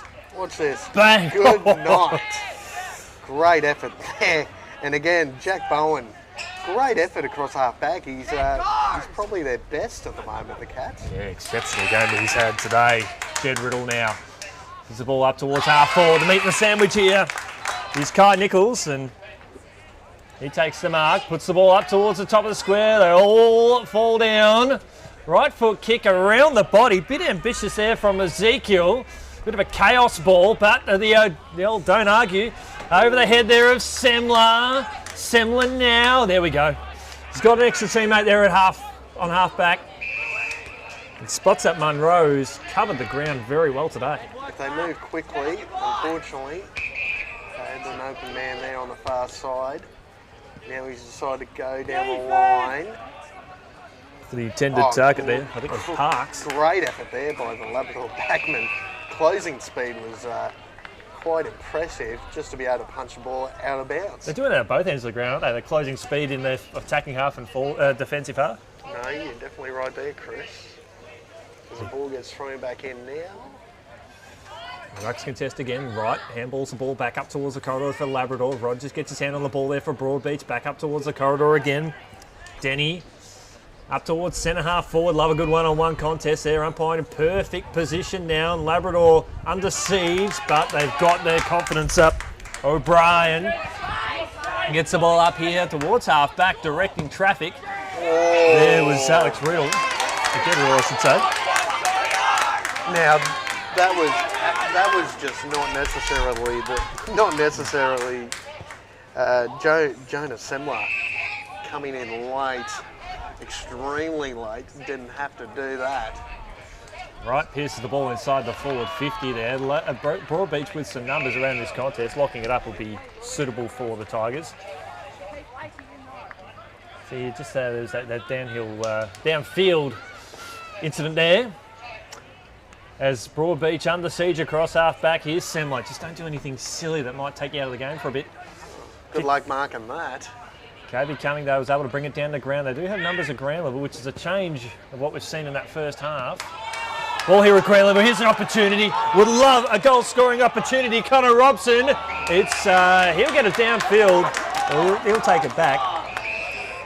Now, that was a whole raft of... I think missed opportunity is a good term to use. He got taken quite high, shirt fronted almost by the Labrador defence, but he had a teammate running into an open goal, decided not to handball, he decided to grubber kick it, and in the words of Jason Dunstall, absolutely despise people trying to do that. And fortunately enough for him, he got another opportunity with the high shot. He's recovered all right, Robson. Must kick this goal, and he's just missed. They needed that, like we need oxygen to breathe, or we need footy on Saturdays. Which one is it, the footy on Saturdays or the oxygen to breathe? Which one is it? I'd probably take the footy just quietly. This time of year, I'd probably agree with you. Grand final football for sure is right as the ball goes on his right foot across the outer side, finds his teammate there. Gets up quickly, finds his teammate. Just into the defensive side of the ground a little bit. Playing possession football, and they've done that a bit in this opening 5 or 6 minutes of the quarter. No, it's that clean possession football though, which is probably the difference between the two sides at this stage. Exley gets his hands on the ball on the outer side, finds a teammate by hand, back in ball to Exley. We demanded to get his hands on the ball. He's had about 5 or 6 touches here in this term alone. Arching the back nicely there. I think it was Kyle Reynoldsson. Or no, sorry, it was Bowen up towards centre half forward. Disappointing kick up towards half back. Mark taken there by Ryan Osking. Just using different angles and not giving Broadbeach an opportunity to cut the ball off, which they did in the last 5 minutes of that second quarter. Just seeing why Ecclesy is getting a lot of the kicks now, because he is playing that loose man in defence. Handball over the top now, just run to the ball. Robson. They've got some extra numbers here. Broadbeach. Howard over the top now to Crow. Beautiful work there. Howard was corralled. Working his way out nicely was Leonard Truman. Right foot kick back up to the corridor to Campbell Lake. Campbell Lake inside the forward 50 and a mark taken. Beautiful transition from one end of the ground to the other. Geez, it's that transition footy. But again, Broadbeach have really lacked, and it happened in that first quarter, really lacked a marking target cross half forward. So they held up the ball a little bit too long, and the numbers for the Tigers just absolutely engulfed them, and was able to turn the ball over. And the transition from back to forward has been really impressive in the first half of this game. Sam Mercer's got 13 goals on the board in season 2021, and he's got his second goal on the board today. He becomes the third player to kick double figures, and that is a dart through the heart there for Broadbeach. And again, scores from turnover has been really damaging for Broadbeach in the first half and a bit of this game, and they're definitely going to have to work a lot harder in that department if they're going to get back into it. Yeah, well, that efficiency up at half forward has cost them a lot of times. But they've been able to do the damage across half back, getting plenty of the ball, utilising that extra man. But you've said time and time again throughout the day, you sound like a broken record, but it's the reality of it too, is that when they go up to half forward, they've just been venomless, directionless. If the ball hits the ground, the Tigers' defence have had the numbers around the footy. If the ball's in the air, they're playing in front, which is what a backman needs to do. It's a shame this is a grand final, because Broadbeach, you go back and look at the tape and just look at that half forward, it's been the same probably 70% of the time, just similar. Dances on a dollar, spins the ball up towards half forward. 2-on-1. O'Brien lays a good tackle there for Labrador. Kick squeezed out of there, up towards the corridor. Broadbeach now, good depth little tap there from Leonard Truman. And he's still going again, Leonard. Lays the tackle, and we'll see a ball up right on the paint of the 50 arc. And it's been the story of the day, even looking at that replay there for the Cats. Just got to be cleaner than that. Mm-hmm. And it's a real... Coach would be pulling out his hair at this stage, because they haven't been clean at all, even when they've had first possession of the footy. Broadbeach now trying to lock the ball inside that forward 50. Right foot kick up towards over the head now. Here's a chance for Tonks. Right foot kick around the body, up and under. That's a very good pass. That was the plan all along, and Nick Tyson will have a shot at goal. Now, even in that little passage of play, I don't know why. I believe it was Tonks on that occasion. He looked a handball backwards rather than snap and have a shot on goal, but Broadbeach have an opportunity now. Unfortunately, just offline for a behind. They really need to get another couple of goals on the board before three-quarter time if they have any chance to come back in this grand final. Well, one goal inside the first 10 minutes of this third quarter. The old premiership quarter, as cliche as it is, it's proven to be beneficial here as the Tigers now handle into space. It's like the flying V of the Mighty Ducks. Didn't work out for them there as Howard puts the ball up towards centre half back, and there he is again. Kano's just rolling his eyes. Their back line has been really impressive in this grand final. And they're not having to do anything too spectacular, they're just doing their job, which unfortunately for Broadbeach, their forward line is really unstructured at the moment. Yeah, well, Broadbeach's half forward line's just been decimated with getting into with confidence, really. Exactly right. Ball goes out towards the boundary line there. Seen out of bounds there from Jack Bowen. Now, in comparison, Broadbeach's half-back line has worked really well throughout the day, working for each other, running off when they need to, getting back in numbers to help their defence. Unfortunately, their forward line has really been non-existent up to this point, even though they've kicked 4 goals. We just saw the replay there as well, Wright just get in the right position. He's been unstoppable today. Been sublime there, taking uncontested marks, contested marks, and he'll come into this play here, because he is sort of playing that extra man, able to get some body on Tane Dawson. Mark taken here by Levi Fife. So Fife now for the Tigers. Inside the forward 50. Plenty of Broadbeach players around this one. They cannot give one away here. They haven't. Now, you had 3, probably the first real bad play of the day, really, for the Broadbeach backline. They had 3 blokes go off with the one ball, and not one of them got a hand on the footy. Very, very lucky indeed for the Tigers not to kick a goal there. They're making all these mistakes on grand final day. It's quite remarkable. They're very simple mistakes that can be changed. As Ethan White working hard and tireless there for Labrador. Free kick by the outer zone umpire. And being part of the fraternity, Kano, I do get the tingles, excitement tingles when I see the out of zone umpire pay free kicks, because I love seeing that teamwork. Well, you'd like to think it is a team evenly spread workload for the umpires as well as these players today, and they haven't really done too much wrong, the umpires, which on occasion, depending on which team you support, you might not agree with. So as Labrador look to attack again. Through Lake inside the forward 50, over the head of the target there, Joshua Young, who's kicked a couple. You can talk about Young's game, that he just had that little 3 or 4 minute burst where he couldn't do a thing wrong in that second quarter, could he? No, he kicked a couple of goals, and it's exactly what the Tigers needed. It was really when Broadbeach was starting to get back into the game. Broadbeach kicked a couple of goals really quickly themselves, and I've been really impressed by Young's effort. Actually, he's the one thing I've noticed. He's clean, he's not fumbling, and he keeps his feet, which is exactly what you want from a coach's point of view, especially for a key forward. And then you look at, I guess, his teammate there, and it's the Batman to your Batman, really. Or you've got Nichols and you've got Young. They're both equally as good as each other. Exactly right. And again, Labrador looking to attack. Broadbeach have got the numbers here at the moment. Good effort there by Rogers. Rogers has been pretty impressive as well in these opening 3 quarters. In the third quarter, he sort of had to step up. The Assembly's been a little bit quiet. I wouldn't be surprised if Assembly gets the ball here. Just like a sheepdog waiting for it.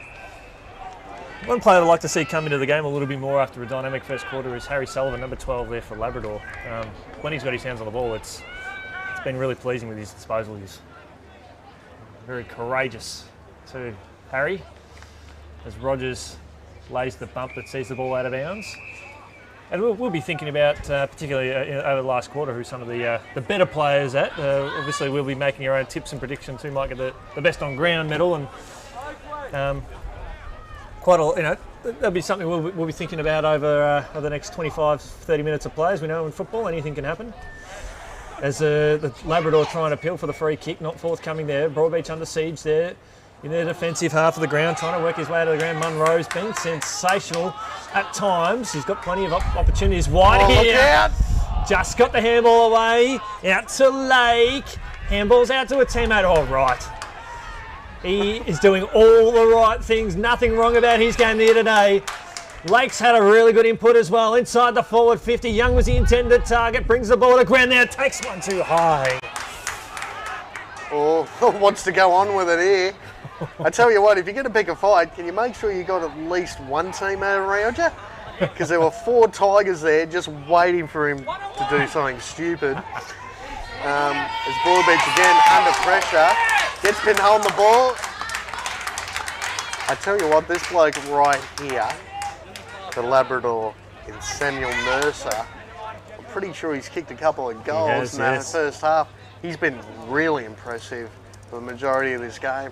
And lining up for goal number 3, left foot snap from the boundary. And I tell you what, it's kicked it straight out of the goal umpire's head. He can't do anything wrong in the opening 3 quarters. He's been really impressive. And to be honest, at this stage, he's probably one of the standouts. He definitely is. Going on his left foot, it's simply magnificent as you look down on the replay. That's inspiring stuff there. Goes back. This is what you do at training all the time, isn't it? You just go back and do the old curl around the body. Forget the drop punt there, Kano. Geez, from that pocket too, he was in the correct pocket for a left footer, but just had the confidence, maybe slight arrogance there to kick the snap from the boundary, and beautiful finish straight over the goal umpire's head, and takes them to a 34-point lead. That's game high for them. And we're played just a tick under 17 minutes into this third quarter. 2 goals to zip for the third quarter. The premiership quarter, telling the cliche as it is the premiership quarter in this case here, as the young umpire will redo proceedings there. First quarter saw 5 goals. The second quarter saw 7 goals. So with only 2 goals for this quarter, all going to the Tigers, probably should see a shortened quarter. Here comes Campbell Lake. He's got better as this game has got on. Spears the ball inside the forward 50. Young was the intended target again. Over the Sembler. Just get the handball away there from Lake. Spent it before he had it there. Was Bowen for Broadbeach. They've got some numbers around this contest. A free kick in the back. The central zone umpire in the perfect position here. Geez, the goal umpire actually called for a free kick to Labrador then, and then realised, well, hang on, I'm pointing in the wrong direction, which was very good for Broadbeach, as they look to get the ball. And again, Tigers have just got numbers around the footy. Look at this. They're just hunting in waves at the moment, the Tigers. He goes right. Get the ball back right. You talk about impressive players. At this stage, I'd actually pick Wright as best on ground at the moment. His ruck work has been really impressive. In his midfield first use of the footy, and as we know, most attacking waves come from that first possession in the middle of the ground. He's done some handy things across half-back. He's done it on the wing. He's done it on half-forward. The only thing he really hasn't done is he hasn't pushed deep, but his position hasn't needed to do that. He doesn't need to push deep back or deep forward. They've already got the artillery there. Exactly right. Not bad for a player that changed his number on us. Could have got more plugs in that first quarter. As Le Cuisine, it's French, I don't know. He has the ball across half-back. Number 6 there for Broadbeach. Good to see some cultural diversity. Is here as Broadbeach now with a right foot banana. That was the best kick he probably could have done in that situation. Do a 2-on-1 scenario there in Ty Dawson.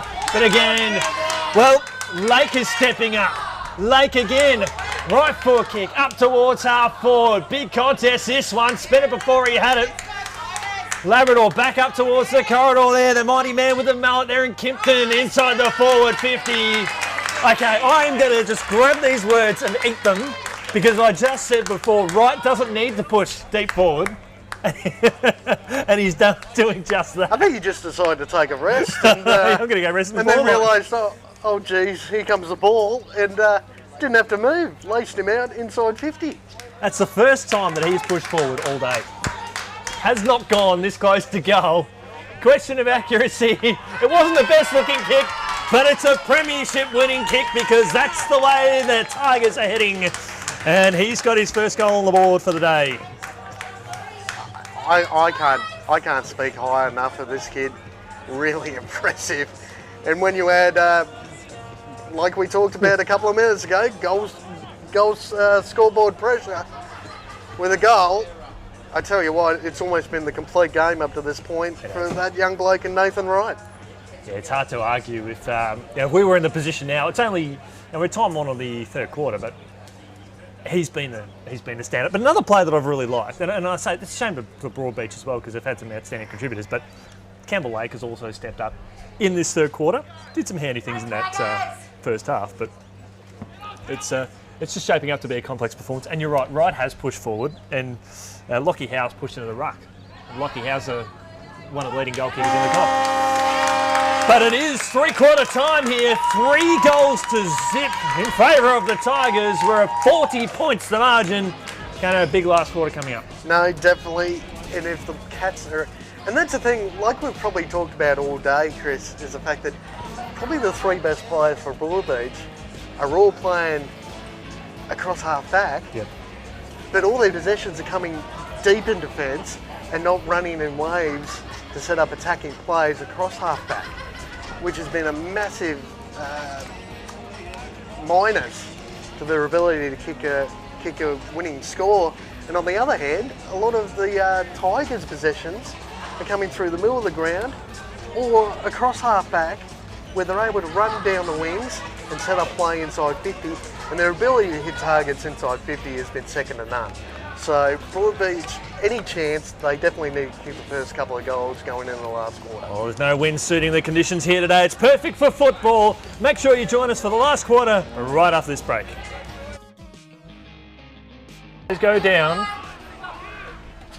Utilising that number there. Oh, football for sure is right as the ball goes on his right foot across the outer side. To the corridor to Campbell Lake. Campbell Lake inside the forward 50 and a mark taken. It's in the first half of this game.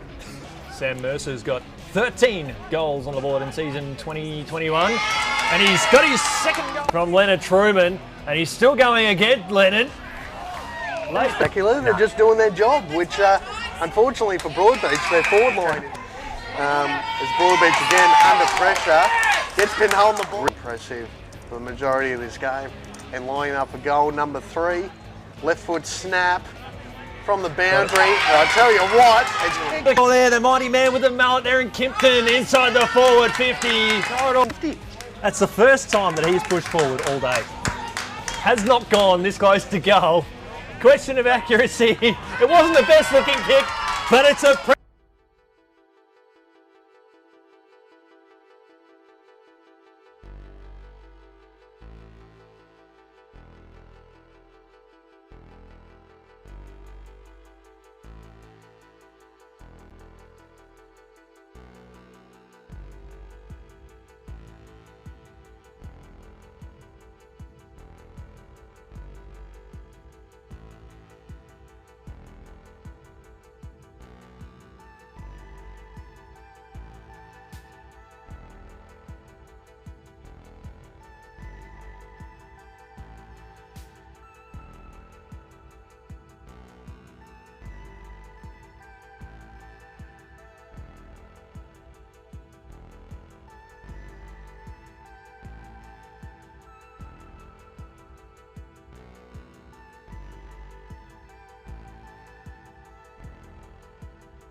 Good morning and welcome back here to Southport, here for the QAFL COLTS Grand Final, and it's Labrador 11-4-70 leading Broadbeach 4-6-30. My name's Chris Yean. Pleasure to be in your company. I have the pleasure of being joined by Kane Browning, and just a bit of off-air stuff. This is the first time that Kane and I have had the opportunity to call together, so if you think we're doing all right, we're just slotting in nicely. But it is Grand Final day, brings the best out of everyone. But what can the Broadbeach bring the best out of themselves in this last quarter? Yeah, Broadbeach definitely need to take that first foot forward. They've just got to be clean in comparison. I mean, they've been a little bit off in that department all day. And when we talk about first possessions, Labrador, when they've just been clean, precise, almost clinical. And it's really been the way they've played all year. And it's why they've literally been undefeated. Broadbeach just been that... When you're that 1% off against the top, especially when you're playing against the top team, you're gonna pay for it. Yeah. Just got to be cleaner, a little bit smarter, and to be honest, they've got nothing to lose. Yeah. They're down in the grand final. I mean, yes, they're just over 6 goals down. 6 goals is nothing. In comparison, we watched that game last week. Yeah, 100%. 4 goals down with 10 minutes to go, and Maroochydore came back and won by 10 points. So who knows going into this last quarter, Chris? Well, Broadbeach can reflect on what happened last year's grand final. It was a 50-point turnaround. They were 30 points up at three-quarter time and got rolled. So if they can channel that, they weren't in a position to lose that 12 months ago. They're not in a position to win this today, so we can see that flip result. One of the things I really like is they've asserted Jared Exley smack bang in the middle. That is a good move. When you just got to pull your chips in forward, that's what you've got to do now. We were talking about that earlier. Eckersley definitely need to work more and get back, find a way to get into this game. Has it come too late for Broadbeach? Who knows? But we're going to soon find out going into this last quarter to see who's going to be the premiers for 2021. Yeah, absolutely. We're very excited to be in your company. With over 250 watching online as we speak, so we do appreciate your support in helping us grow football here in southeast Queensland as rucks go up right, brings it down to ground and goes and gets his own contest, gets it out there to Campbell Lake, up towards half forward now, running full chested at that one was the Frenchman Liquizini. There is the Ezekiel gets the handball out, under siege. There's Conlau, gets it out now to Baines. Baines there for Broadbeach, hits the target. on the outer side, swinging around on that trusty right foot of his, up towards half forward now. Good courage shown. Lack of talk there, lack of communication. Here comes Campbell Lake again. Handball's out now to a teammate who's bumped off it. That was Oakley Wallace. Back now to Lake. Outstanding in this second half. Speaking of outstanding, all half, right. Probably the first mistake he's made all day. Yes, it is. As speaking of mistakes, couldn't get the kick to his teammate on that occasion. Labrador now right again. Oh, gets absolutely crunched in that tackle. Good effort. Broadbeach. Free kick paid. They probably would have liked to have had that advantage paid because they were off. Free kick to Jake Rogers at right half back. Spots up Eckersley. What a season he has had in 2021. Kick up towards half forward now. Ball hits the deck. Here's a chance for Semler. Lovely kick. That is a fantastic kick. And he spots up Cooper Parks. He really hasn't done a lot. He's had a few opportunities, Parks, but just been pushed under the footy too easy. On that occasion, was able to push his direct opponent under the footy and take a good second grab. Fumbled the first, took the second, and this is exactly the start Broadbeach would have liked. They've only played a couple of minutes in this last quarter. They definitely need to kick this one. Cooper Parks kicked 4 goals in his last final outing. Had a sensational final series. Within range. Deliberate approach. And he's got it. He's got it. You can hear the come on coming, and here come the Cats. They've cut the margin back now to 34 points. It's not beyond them here. And that's the first of perhaps many that we might see from them in this last quarter. No, and again, exactly what the coach would have wanted. Matt Dwyer, exactly what the start of the last quarter. First real chance, one-on-one contest, good mark taken, goes back under a bit of pressure, and the right foot finish. Just brilliant, straight at the goal umpire's head. This, again, first goal of the last quarter. They move one step closer, and if they can get the next one, the ball just starts rolling their direction, which is exactly what they need. And I think, with us up here, like in all due respect to the Labrador fans, we do want to see a fight back. We want to see something salvaged here for Broadbeach and give us the grandstand finish that we all love. Lake gets it out to a teammate working through. Beautiful work here.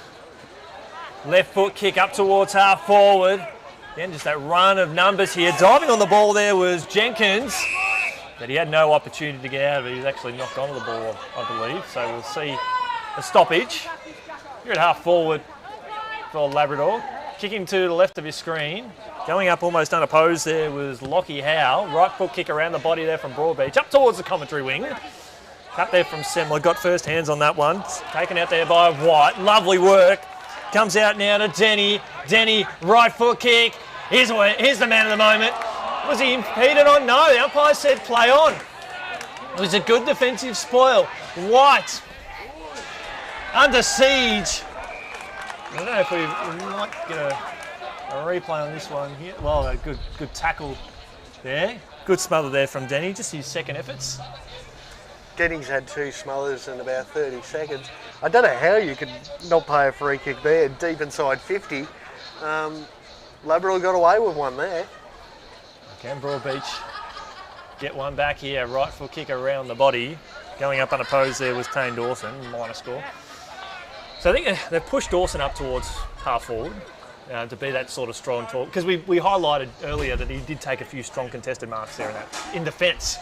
They needed some of that presence there at half forward, but is it too late? Kick there from the defensive half out towards the right. Right taken to ground there. Boundary throw in out of side, and it's Labrador, the minor premiers, leading this one by 34 points. And geez, a bit of push and shove there against Wright, and Wright just clapping, going, "Come on, boys, have a look at the have a look at the scoreboard, son." Oh, they're right in front of the scoreboard too. No dramas. Giving that old time the reminder. I think the Broadbeach bloke on that occasion actually pushed Wright and then realised, oh crap. Yeah. This guy's about 3 times my size. I'm just going to walk away now. Ball handball's out there towards the outer side, pinging around. Knocked out of there in the tackle, trying to appeal for the free kick there was Jack Rogers. there for Broadbeach. We'll see a boundary throw in between wing and half forward, out of side. Now the pressure gauge has gone up in favour of Broadbeach. And here's that contest there. Well, if you get clipped around the ear like that in front of two umpires... I think in defence of the umpires, both of them were more corridor side. That contact was made more boundary side. You're very forgiving with that one. I'll say that, Chris. I wouldn't have paid it. I tell you what, speaking of forgiving, there's quite a bit of push and shove here on the far side of the ground. Punches being thrown from both sides, and there's a bit of still a bit of tension and a little bit of. I think the free kick's going to be paid to Labrador here, which is devastating if you're a Broadbeach fan because they were going inside the forward 50. Well, those sort of things too. I mean, both sides had plenty of players pushing and shoving and throwing the odd jumper punch. I really don't know how you can pick a free kick out there for Labrador as they look to attack now. Up towards half forward, going back and taking the mark there is Daniel Liquazzini. Kick up towards the middle of the ground now. They've got to get one here, Broadbeach, up towards half forward. So Parks missed out an opportunity before, taps it down to the advantage. Not quite forthcoming there. It's taken here by Sullivan. Up and under kick up towards the commentary wing now. Comes off hands. It touched the first set of hands there. Noah Cottrell, and we'll see a ball up. Again, umpire probably on the wrong side to really pick that one, whether that was a mark or not. But again, Labrador's ability when that ball hits the ground to be first to it has been devastating for Broadbeach today. And when your ruckman's basically doing that job for the most part.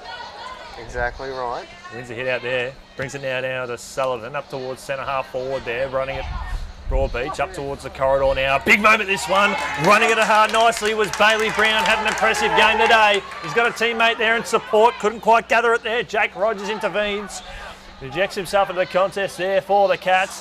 Handball under pressure, just got the up and under kick, Broadbeach. Gotta go. Oh, tough one there. Caleb Baines recovers there.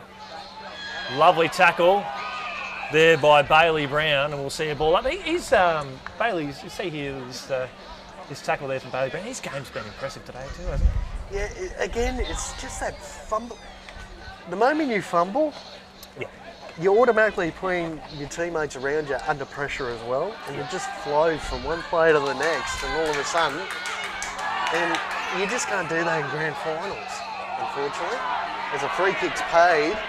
And again, just a little bit of niggle, right in front of the scoreboard, right in front of all the fans. And I tell you what, it's on now. It's not what you need. And I think there's going to be a 50-metre penalty paid as well. And again, it's a free kick to the Tigers. And 50 paid. And look who it is, our man, Mr. Wright. And you know the crowd love him. Well, half the crowd's loving it. The other crowd's trying to work out how you pull a free kick out of that.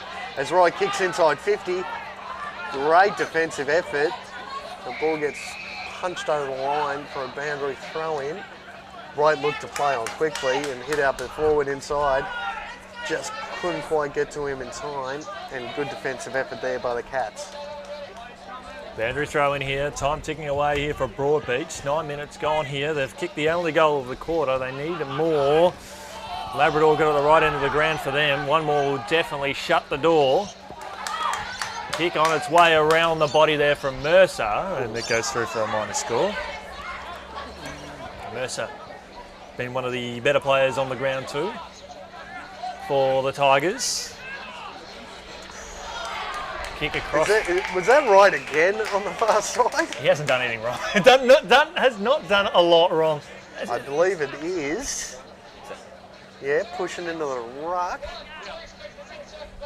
He has been absolutely outstanding today. Now, 2 minutes ago, he was standing full forward, and all of a sudden we found him taking a boundary throw-in deep in defence, as there is a Tigers player down. I think just a bit of cramp. I'm not sure if it's cramp or whether he's... It's hard to... I believe that's Samuel Mercer as well. He's been in pretty good form, kicking 3 goals this afternoon. limping off the ground. Not sure if it's a... Might be a knock to the lower leg. You can see a little bit more tension on the other Yeah, side. definitely favouring that left leg as he limps off the ground now. Hopefully he can get back on the ground. He's been extremely impressive today. Like I said, kicking 3 goals to the Tigers. That was 5 to come onto the ground here for Labrador, who've got the ball locked inside their forward 50 now. They'd love another one just to ice this game. And we'll see a stoppage. And they've got a handful of numbers back, building that wall. There's no one front of the middle of the ground for Broadbeach.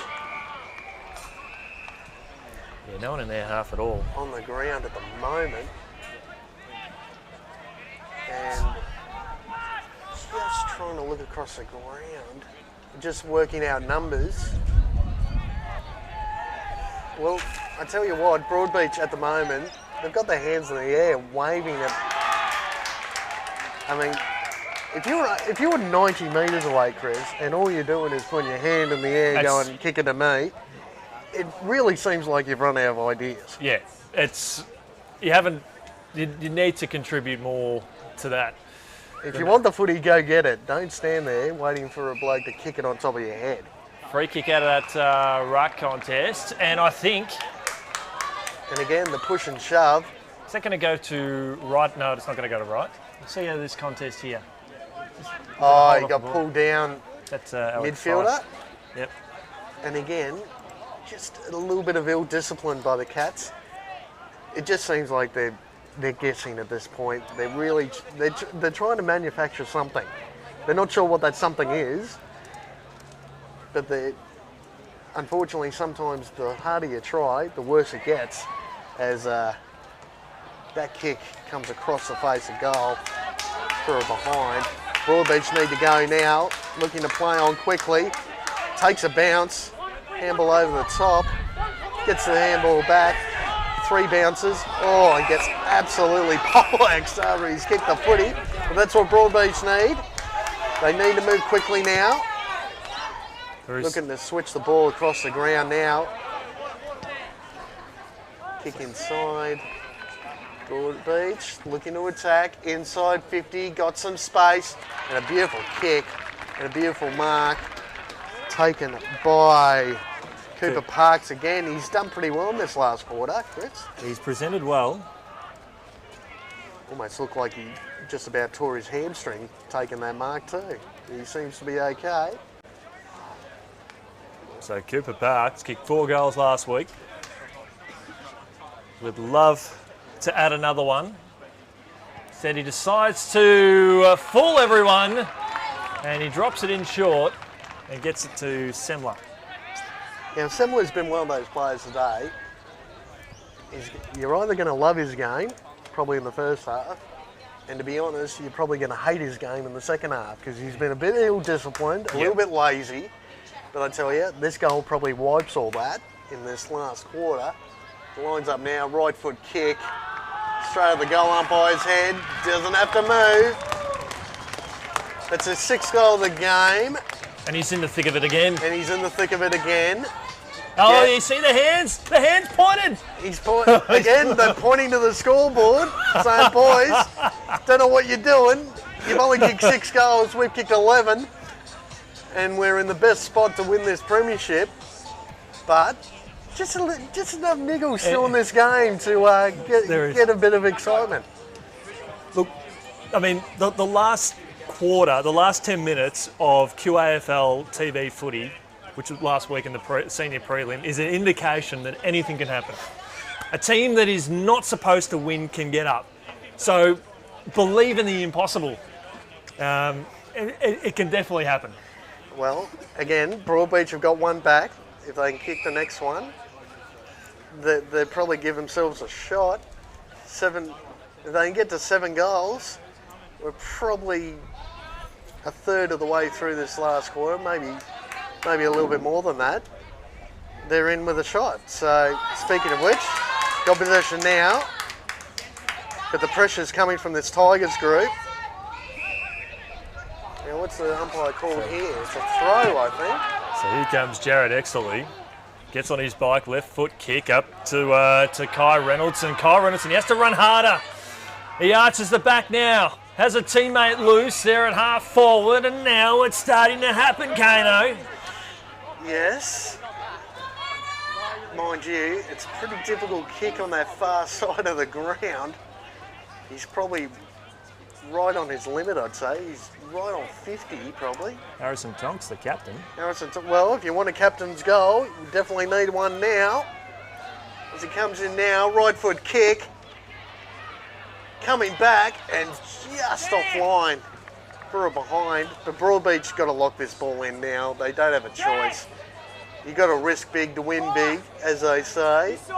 Absolutely. Well, just 2 goals kicked for the quarter. We had 3 goals kicked in the third quarter, and that only went 21 minutes. So gives you a perspective where we're at now. They've got to kick a lot more and kick them in a hurry. As Lockie Howe marks at left half back. See this here on the replay now. Good strong mark. So Lockie Howe for the Tigers. Kick along the boundary line. Up to the man of the moment. Oh, he's been good. You just can't help but enjoy the body of work that Nathan Rice put in today, can you? It makes things a lot easier for a big fella too when, unfortunately, the one bloke who wants to go up with the marking contest with you is about 3 foot tall. Yeah. Really need to do better there, Broadbeach, to get numbers to that contest. As Labrador now, ball comes over the back, takes the mark just outside 50. This is Josh Young. He's kicked 2 goals for the game. And I'll tell you what, he looks pretty confident having a set shot at goal. He's probably 51 metres out on a slight angle, Chris. Yeah, definitely is.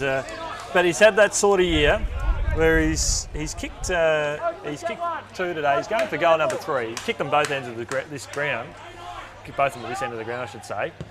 Left foot kick, that's curling around nicely. No way. No way. Put away your glasses, Chris. I thought he was absolutely no hope in making the distance there. And for whatever reason, Broadbeach had no one on the goal line. He just... look at this replay. Watch this. Goes about It's so far out on the left, it's at Metricon Stadium. Comes back. There's 3 blokes there. Not one bloke went up to touch the footy, and it just passed over the goal umpire's head. I can't believe that. I really can't. But again, typical left footer, mate. Exactly. That's all I'll say. We mentioned that in the first quarter, though. We had that set shot after the run-down tackle. And he hung it out to that left nicely. Got that arch, and it just curled through beautifully. Mate, the only thing he wasn't going to hit was the satellite. Yeah, that's right. Because he kicked that ball that high, it almost came down with rain on it. No, if we had a roof here, it would have definitely hit that. As the Tigers now, they're on their way to celebrating a premiership, and one they have truly deserved. Straight down the throat. Just go back, have the shot. No. Tommy Mild is going to try and join the party. Oh, this is ridiculous now. Now, they've had three kicks inside 50, probably just over the distance that you're allowed to kick it and be paid a mark, and not a Broadbeach opponent near any of them. Mm-hmm. Just seeing off their direct opponent. They've almost given up the gate at this point, unfortunately. And, well, Labrador looking to celebrate now with another goal. Back out to a game high 40 points if he's successful. And he's got it. They're pumped. The premiership's going to Labrador in the COLTS grand final here, 2021. Alex Fife has kicked his 2nd goal. And it's all party time here if you're a Tiger fan. And if we had to talk about a team that really deserved it, Kano, they have put in the body of work this year. No, they definitely have. They've been the best team in the comp. Just looking at this replay now, and again, just too easy for the Tigers. Yes. And it's probably been the story of their season, and unfortunately, Broadbeach, sometimes it's good to be second against an undefeated side, but they're definitely going to be hurting after this one, because they have had some opportunities as the time went on during this game to get back into it. Unfortunately, sometimes not quite good enough is enough. I think this is their 3rd grand final loss in the last 4 years. So that's That hurts a little bit more, I must admit. Yeah, especially after last year is right. Another commanding disposal now up towards half forward. Free kick too high over the shoulder. They'll try and take the advantage. Just try and stop Kai Nichols. But Lockie Howe, do you think he'll just have a shot for the sake of having a shot? Well, here we go. Points for the goals. Yep. And yep, I'm going to go for goal, but the amount of times I've seen blokes do that and then hit up a bloke 20 metres out directly in front is too numerous to mention. But he looks pretty confident from this distance. Any score will make it the game high margin of the day at the 21-minute mark of the last quarter. Right foot kick. He got so close to the man on the mark. Comes off hand, that hit the post. Minor score.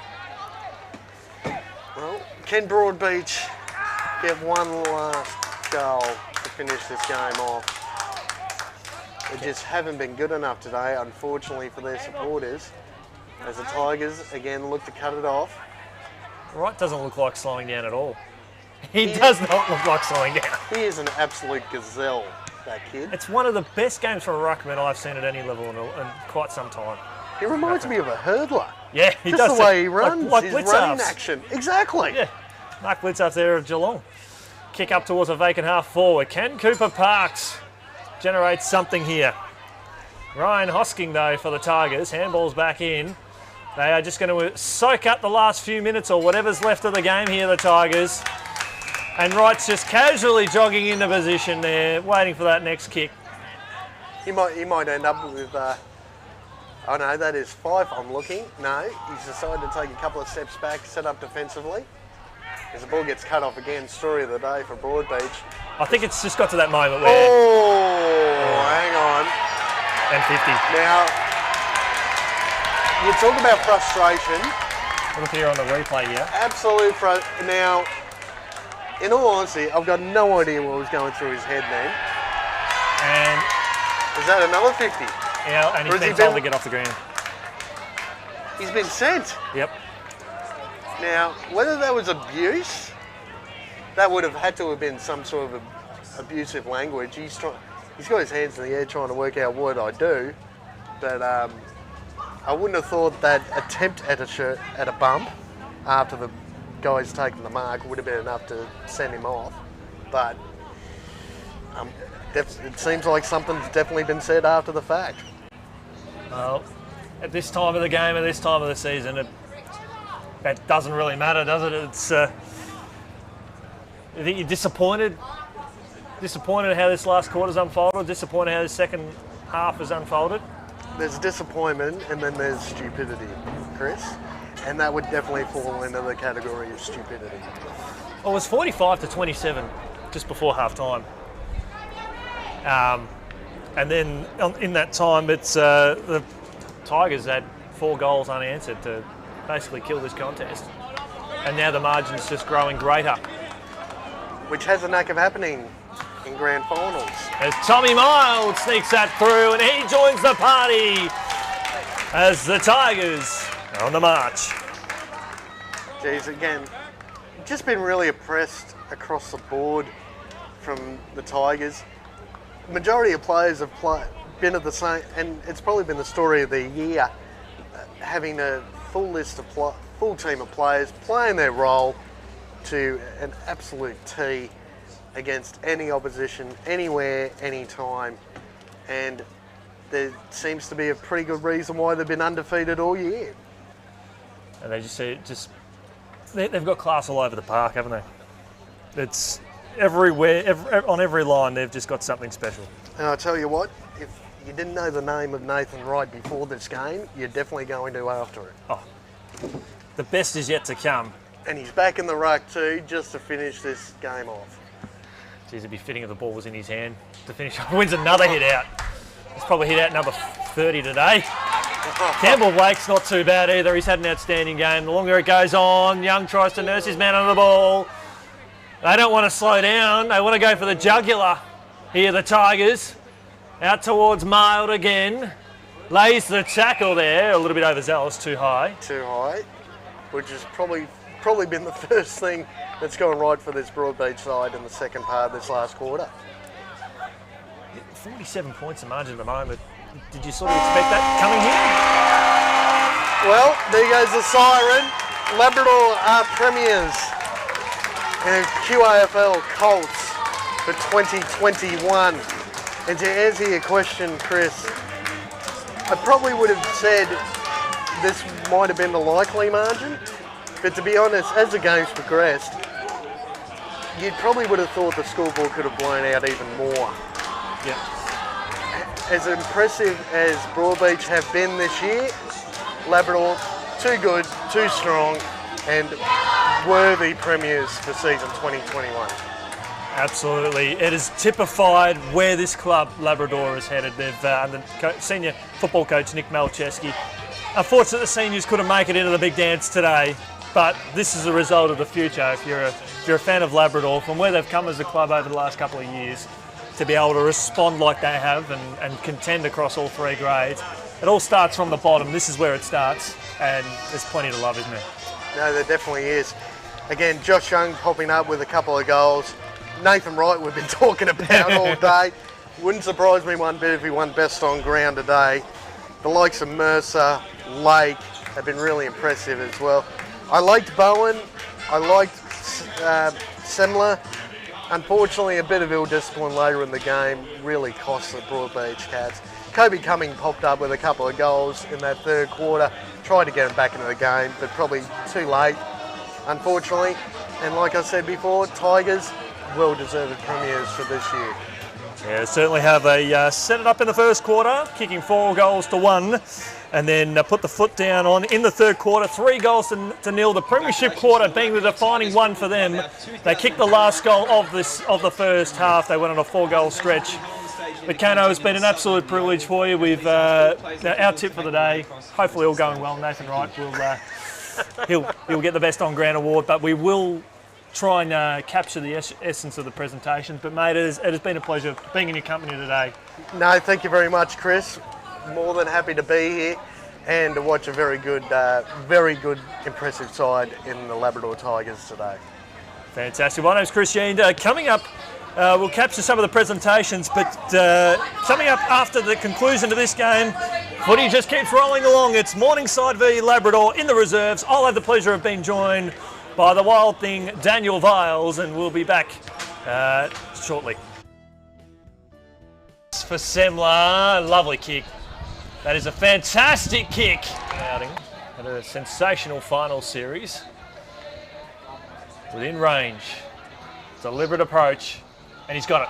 He's got it. You can hear the... Broadbeach looking to attack, inside 50, got some space. Another one. Said he decides to fool everyone. But I tell you, this goal probably wipes all that in this last quarter. It lines up now, right foot kick, straight at the goal umpire's head, doesn't have... He arches the back now, has a teammate loose there at half full. Perspective where we're at now, they've got to kick a lot more and kick him at a hurry. Kick along the boundary line, up to the man of the moment. Oh, he's been good. This ground, kick both of them at this end of the ground, I should say. Left foot kick, it's curling around nicely. No way. No way. They're on their way to celebrating a premiership, the one they have truly deserved. Straight down the throat. Just go back, have the shot. No. Tommy Mild is going to try and join the party. Oh, this is ridiculous. Yeah. Celebrate now with another goal. Back out to a game high 40 points if he's successful. He's got it. They're pumped. And now the margin's just growing greater. Which has a knack of happening in grand finals. As Tommy Mild sneaks that through and he joins that coming here. Well, there goes the siren. Labrador are premiers and QAFL COLTS for 20.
commencing today's presentations. Our best and fairest awards and leading goal business of announced on Sunday night by the virtual Broadbeach awards. I'd like to invite Barry Gibson to come forward to make the presentation for the league's leading goal kicker. And on 38 goals at only age 15, Kai Nichols from Labrador Tigers.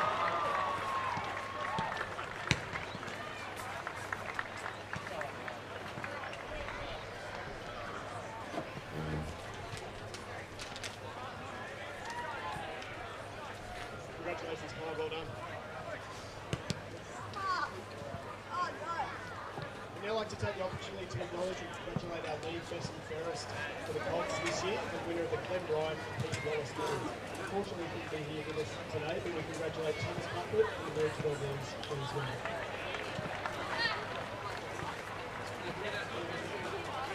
I'd now like to take the opportunity to thank our umpires for this year, not only their grand final appointments led by Josh, Ty and Max, but everything you've done this year. Without our umpires, we wouldn't have any games, and you all join in our appreciation of our umpires. Thank you.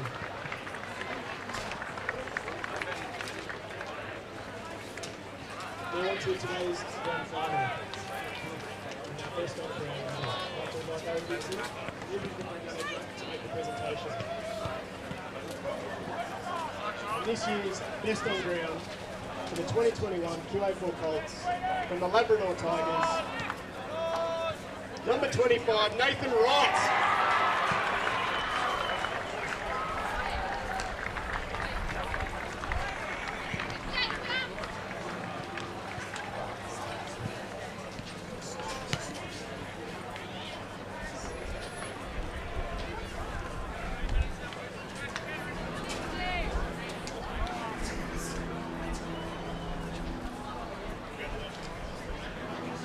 I'd now like to invite Matt to come forward and say a few words on behalf of the Broadbeach fans.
Especially if the game gets warm out.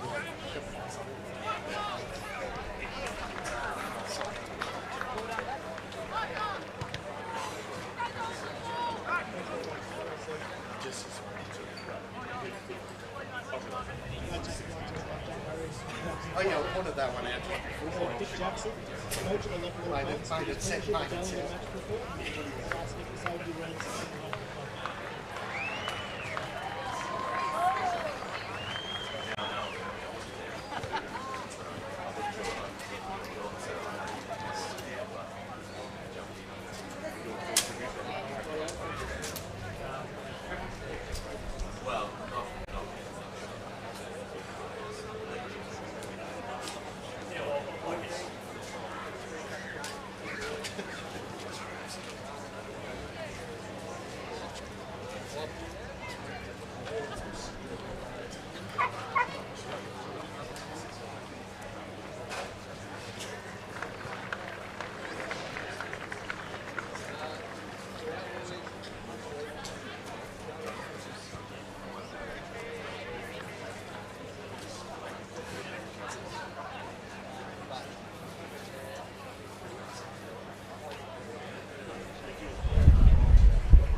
number 1, Jack Hinton.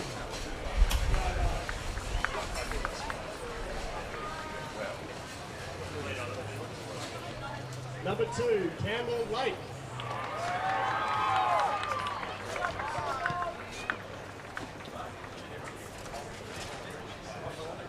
Number 4, Jed Riddle.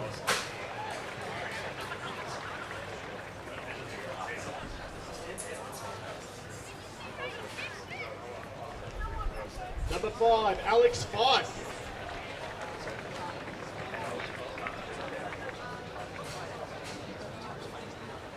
Number 9, Jake Gooch.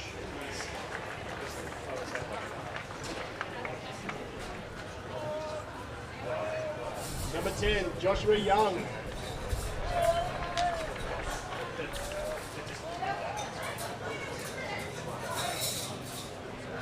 Number 11, Lockie Howe.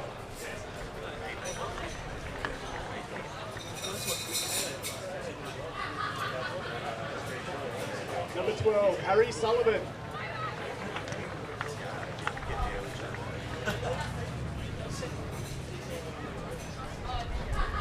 Number 15, Samuel Mercer.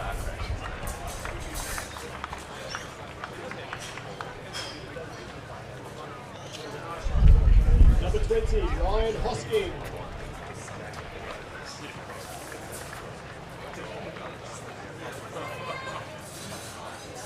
Number 24, Lachlan Shepherd.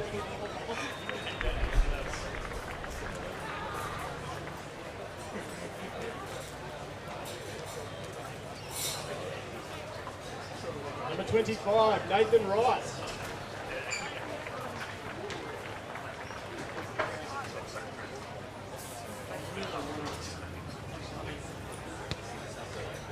Number 29, Levi Fife.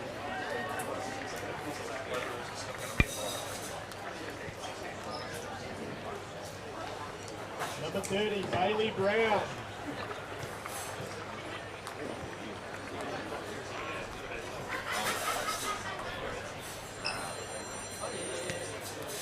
Number 32, Kai Nichols.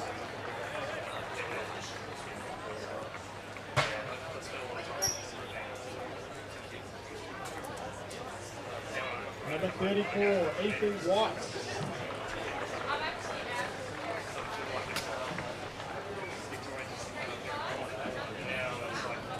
Number 35, Leonard Truman.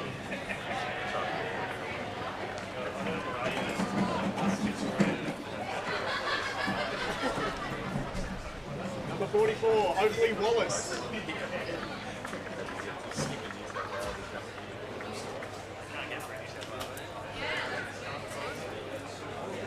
Number 46, Thomas Miles. Mildy, sorry bro, Mildy. Get up here, buddy.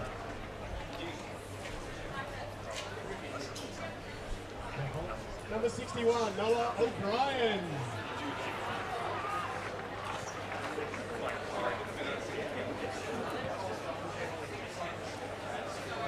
Your 2021 QFL COLTS co-captains and premiers, number 8, Lewis Payne, and 13, Kyle McNamara.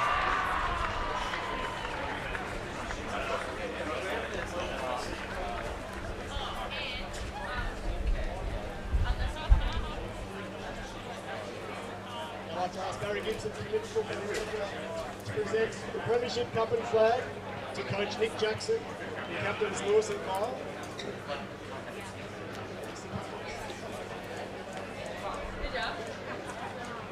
Again, ladies and gentlemen, your 2021 QFL COLTS champions, Labrador!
One of the players we're looking forward to didn't go the required journey. And the Cats here across half back. Kick up towards half forward. Good strong round the body. Up towards left forward pocket. This is an opportunity here. Good tackle. Throwing falls a little bit short. Beautiful tackle laid there on Semler. There, which is fantastic. Adds to the sounds of the games here. Another lovely tackle. Great tackle. Ball knocked towards there by Lockie Howe. Over the top now, left foot, kicker in the body, they've got one! But now bouncing unfavourably there, or bounces favourably there for Young, who's kicked plenty of goals. Teammate who get wheels on his bike, and Kai Nichols loves kicking a goal, and he does kick a goal. That's another one. Here's an opportunity. Broadbeach inside the forward 50 now, better. Now up this shot on goal for Connor Robson. Kicks now, just right on the goal line. Shepherd goes on his favoured left foot, brings the ball back up to the corridor, strong mark. Out of side, he's got the hands on the ball a few times there for Broadbeach. Beautiful tackle. And he might elect to use him now and applies Shepherd. No, he runs straight into him. Ball probably 25 metres out on a slight angle. Can't see who that is from our vantage point. There is Lake, left foot kick inside the forward 50, ball hits the deck 15 metres out from goal. Here's an opportunity now, and he's got it. Again, that was through Baines, finds a teammate, hot under pursuit there.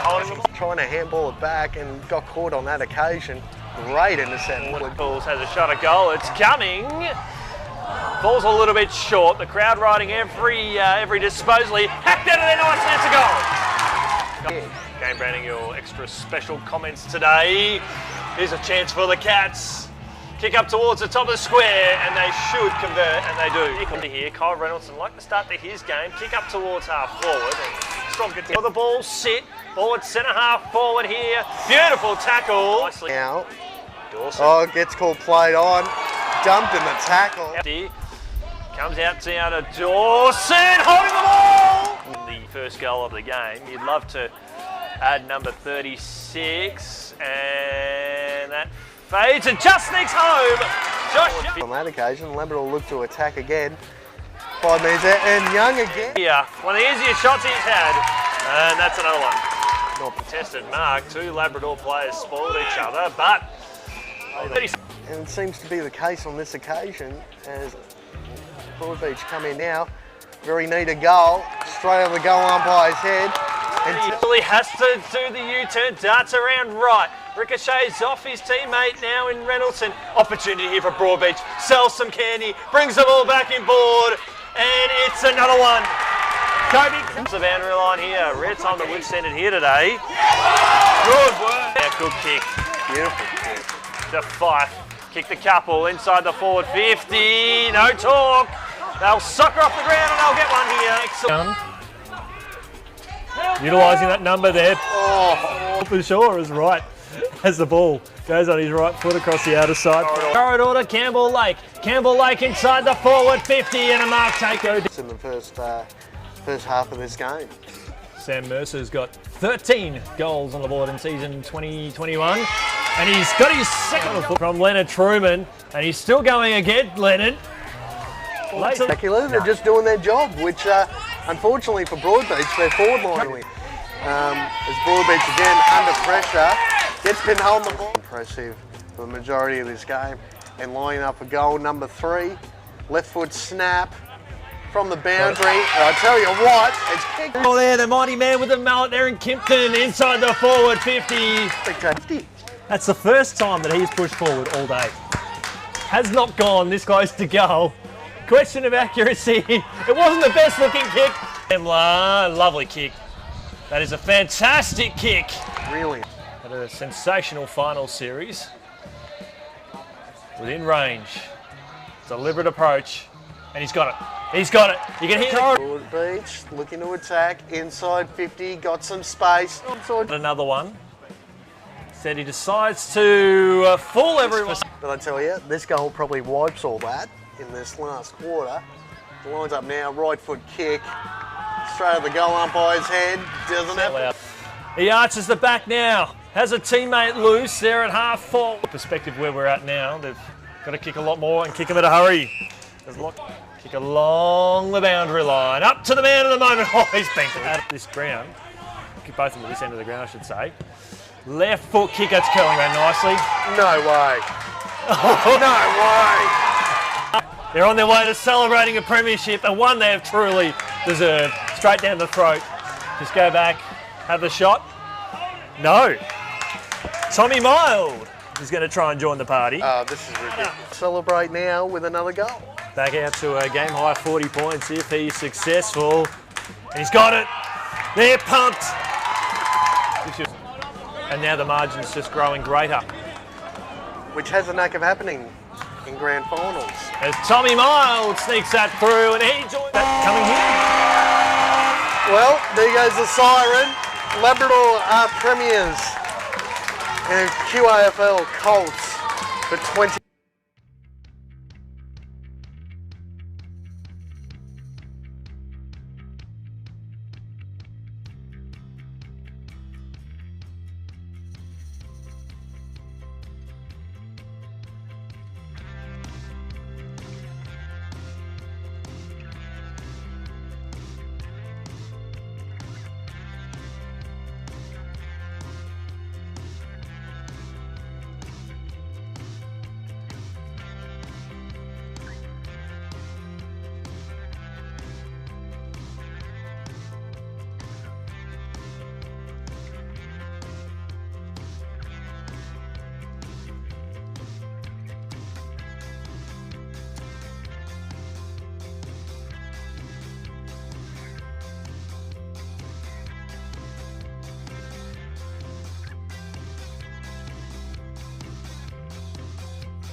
Hello and good morning and welcome back to Southport here for the Reserves Grand Final. We've got Morningside and Labrador.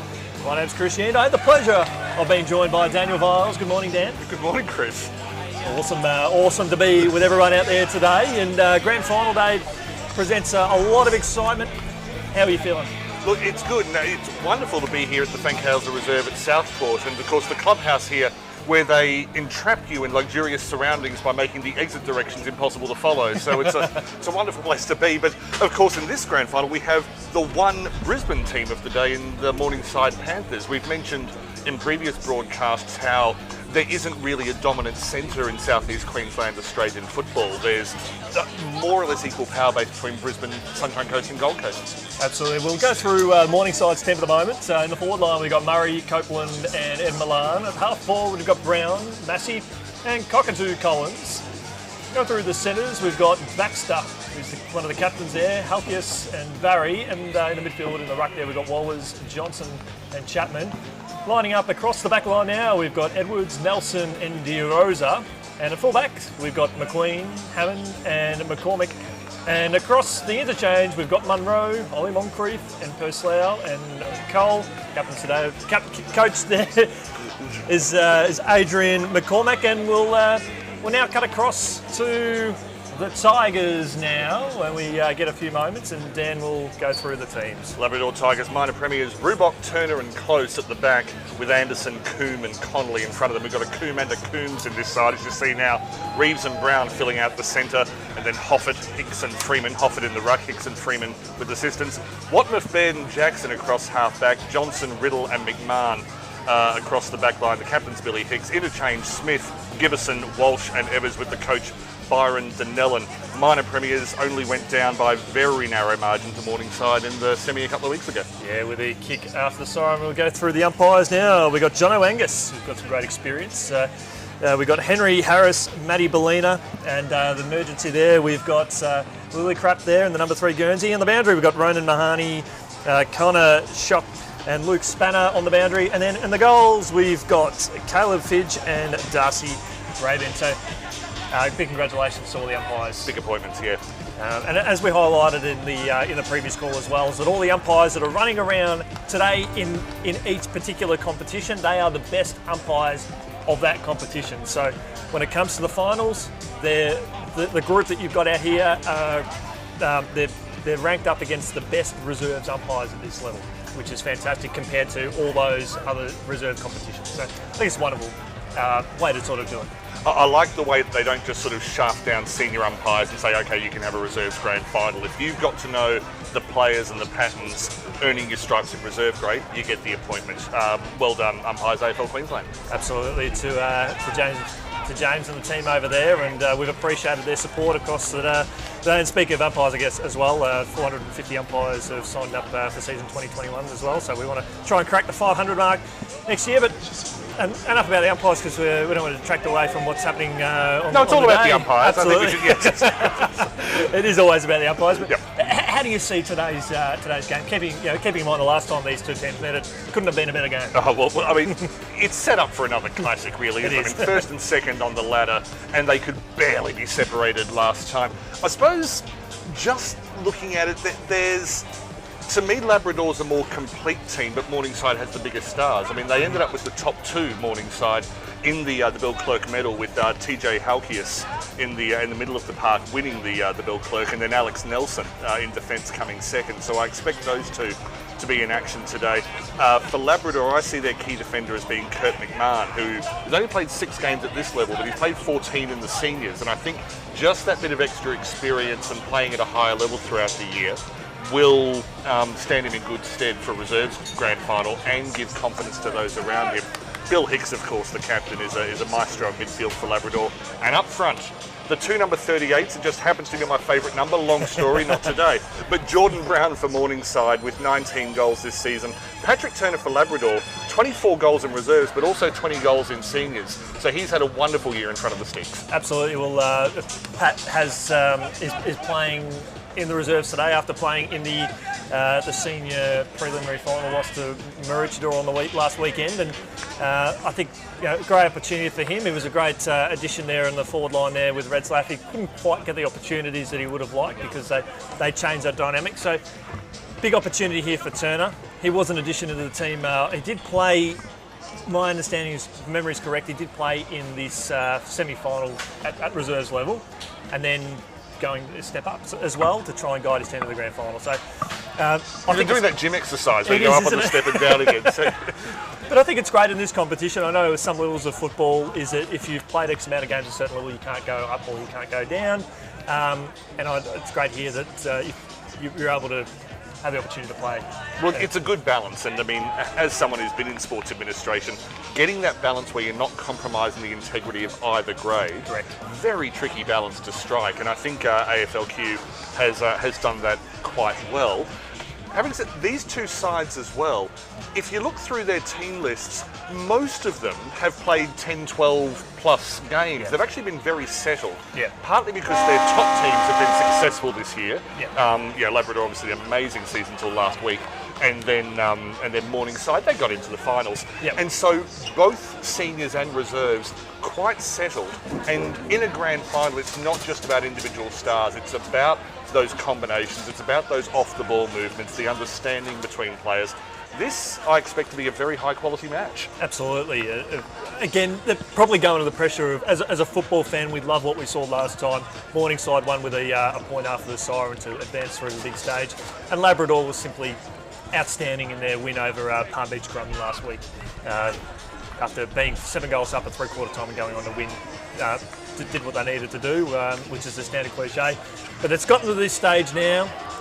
It's a testament. Their COLTS team had a very good win in the grand final before, 47-point the winners, and a massive congratulations to Nathan Wright.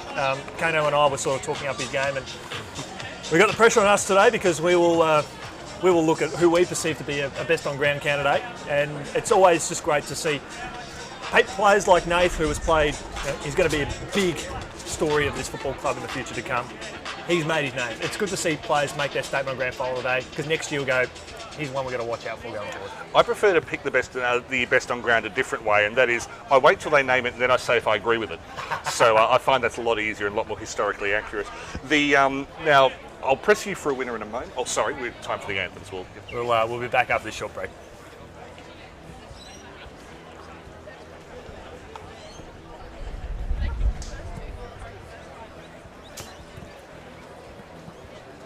Good morning, everyone. On behalf of AFL Queensland, we welcome you to Fankhauser Reserve, home of the Southport Sharks, for the 2021 QAFL Reserves Grand Final between the Morningside Panthers and the Labrador Tigers.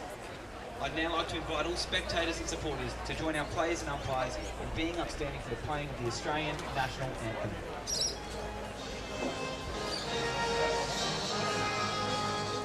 Australians all let us rejoice, for we are one and free.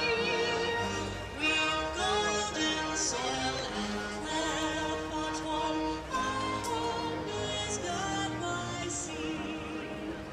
A land abounds in nature's gifts, all beauty rich and rare.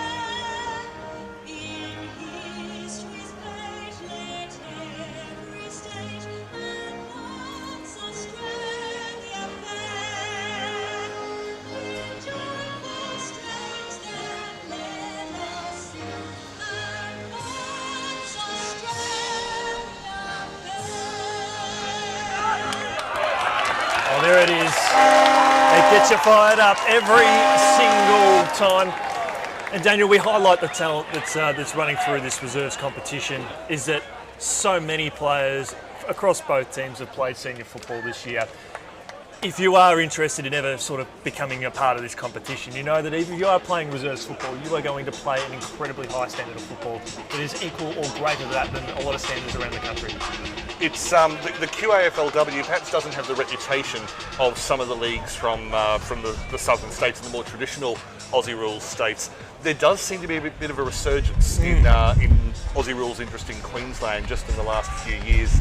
It's even more than when the Lions were winning their 3 premierships. It does seem to be just gaining a lot more mainstream acceptance, and athletic kids are choosing Aussie rules as opposed to having it as a backup. So the QAFL reserves, as you say, there's some quality guys out there. Absolutely, it's igniting the talent, and with the COVID world that we're living in, I think it's kind of fitting for football here in southeast Queensland that it's been able to benefit from the lack of football happening around the country, because more eyes are able to turn onto the screens up here and just embrace of what's able to come about. And we know in the football heartlands, the stat that's come out during the week is that they've had a 3 or 4% reduction in population, which we believe might have sparked the increase of southerners, much like myself, coming up here. And we're seeing participation numbers increase, and seeing some great football competition. But I don't know how you sort of feel, but for me, this has the potential being the match of the day off the bat. I think you're probably right. In terms of the evenness of the side, the quality that's out there, the quality of the individuals and the teams, I have pushed myself to predict a winner if you need it. Correct. Hit it with me. I'm going to go for Labrador simply because in that loss to Morningside, they were, by their standards, inaccurate in front of goal. And for me, that was atypical.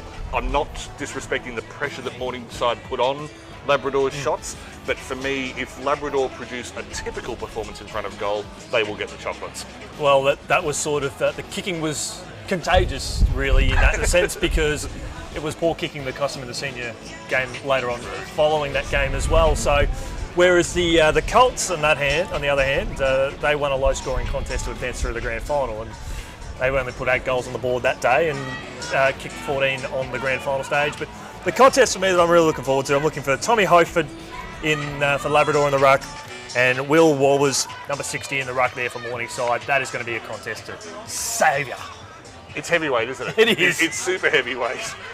They're setting up now. No, shut up, Daniel. Let's just enjoy. Hey, given that the best on ground for the Colts game went to a ruckman, yes, there's big pressure on these two boys out here today. It's a good time to be a ruck. It is, isn't it? Max Gorn's ruling the AFL world. As umpire Henry Harris puts the ball off to start proceedings here, it's the Panthers to your right who won the toss. And as the opening bounce of the Colts game started, we'll have a restart. So I don't know that we'll go 3 from 3 today. Bit of an anticlimactic start as rucks go up. Ball one down there by Walbers there for the Panthers. He's able to get a little kick forward. The first effective disposal of the day here for the Panthers. Ball goes up towards half forward. Lovely tackle laid and free kick too high. It'll go to the Panthers. Discipline played a role in the Colts grand final for both teams' sake. I hope it doesn't in this one. Kurt McMahon got the free kick there for the Tigers. A kick out towards the outer side there. Trying to suit Edwards. Edwards now, right foot kick there for the Panthers. Back up towards the corridor now. Looking for the intended target there at ground level there was Jordan Brown. Hit him at the shins. Ball on the outer wing. Trying to get a handball out there was James Johnson under pressure. And we should see another ball up centre wing outer side in front of the scoreboard. Interesting move to get Jordan Brown a long way from goal early. Get his hands on the ball. See if he can get some confidence before he gets in front of the sticks. Push forward, or was kicked in the wrong direction there by Labrador on the outer side. Sorry, I had that one wrong actually. TJ Halkis, so deprived the best and fairest of the competition. A stat, I'm scratching my head. Did he kick it in the correct direction? He did. Let's go forward. Yeah, yeah, exactly. He's going forward at the moment in leaps and bounds. The number 21 Guernsey. I was looking at my page going. Because they both sort of got similar. Anyway, here we are. Yeah, the black backs are confusing, but we're professionals, we'll do it. Absolutely. Free kick holding the ball. That goes against Bill Hicks. So the Panthers now. Left foot kick coming off there of James Johnson. Kick inside the forward 50. Comes off the hands there of the Tigers. Ball 40 metres out from goal. Knocked out in the tackle. Holding the ball. Free kick. And it'll go to the Tigers.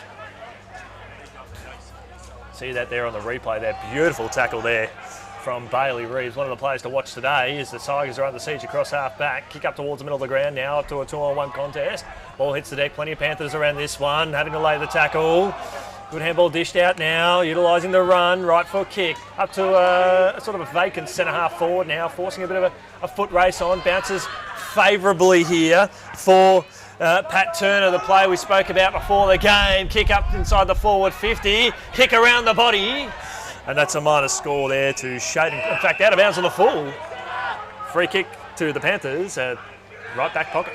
Still have to credit the counter-attack though. That was very slick work to get up into the pocket. That was similar to what their Colts were doing from half back to half forward, putting Broadbeach on the back foot in that game. So see a similar playing style going through all grades at the moment now as the ball's turned over across half back.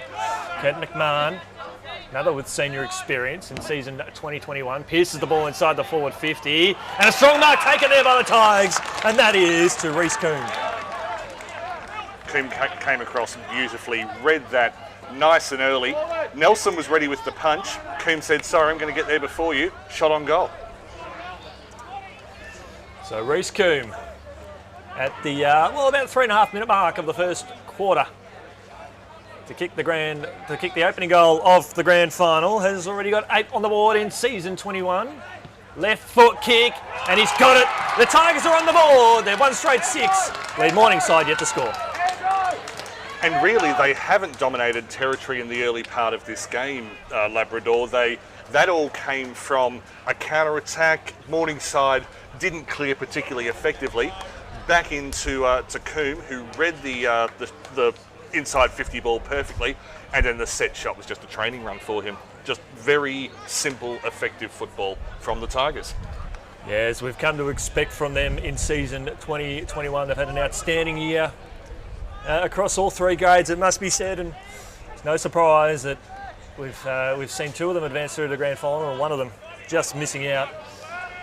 Morningside now, they've got to look to try and generate something more effective inside their forward 50 now. Is interesting stance there from Wolbers, almost on his knees and his haunches at the start of that, is putting his head over the ball there. Umpire was blindsided by that one. We'll see a stoppage.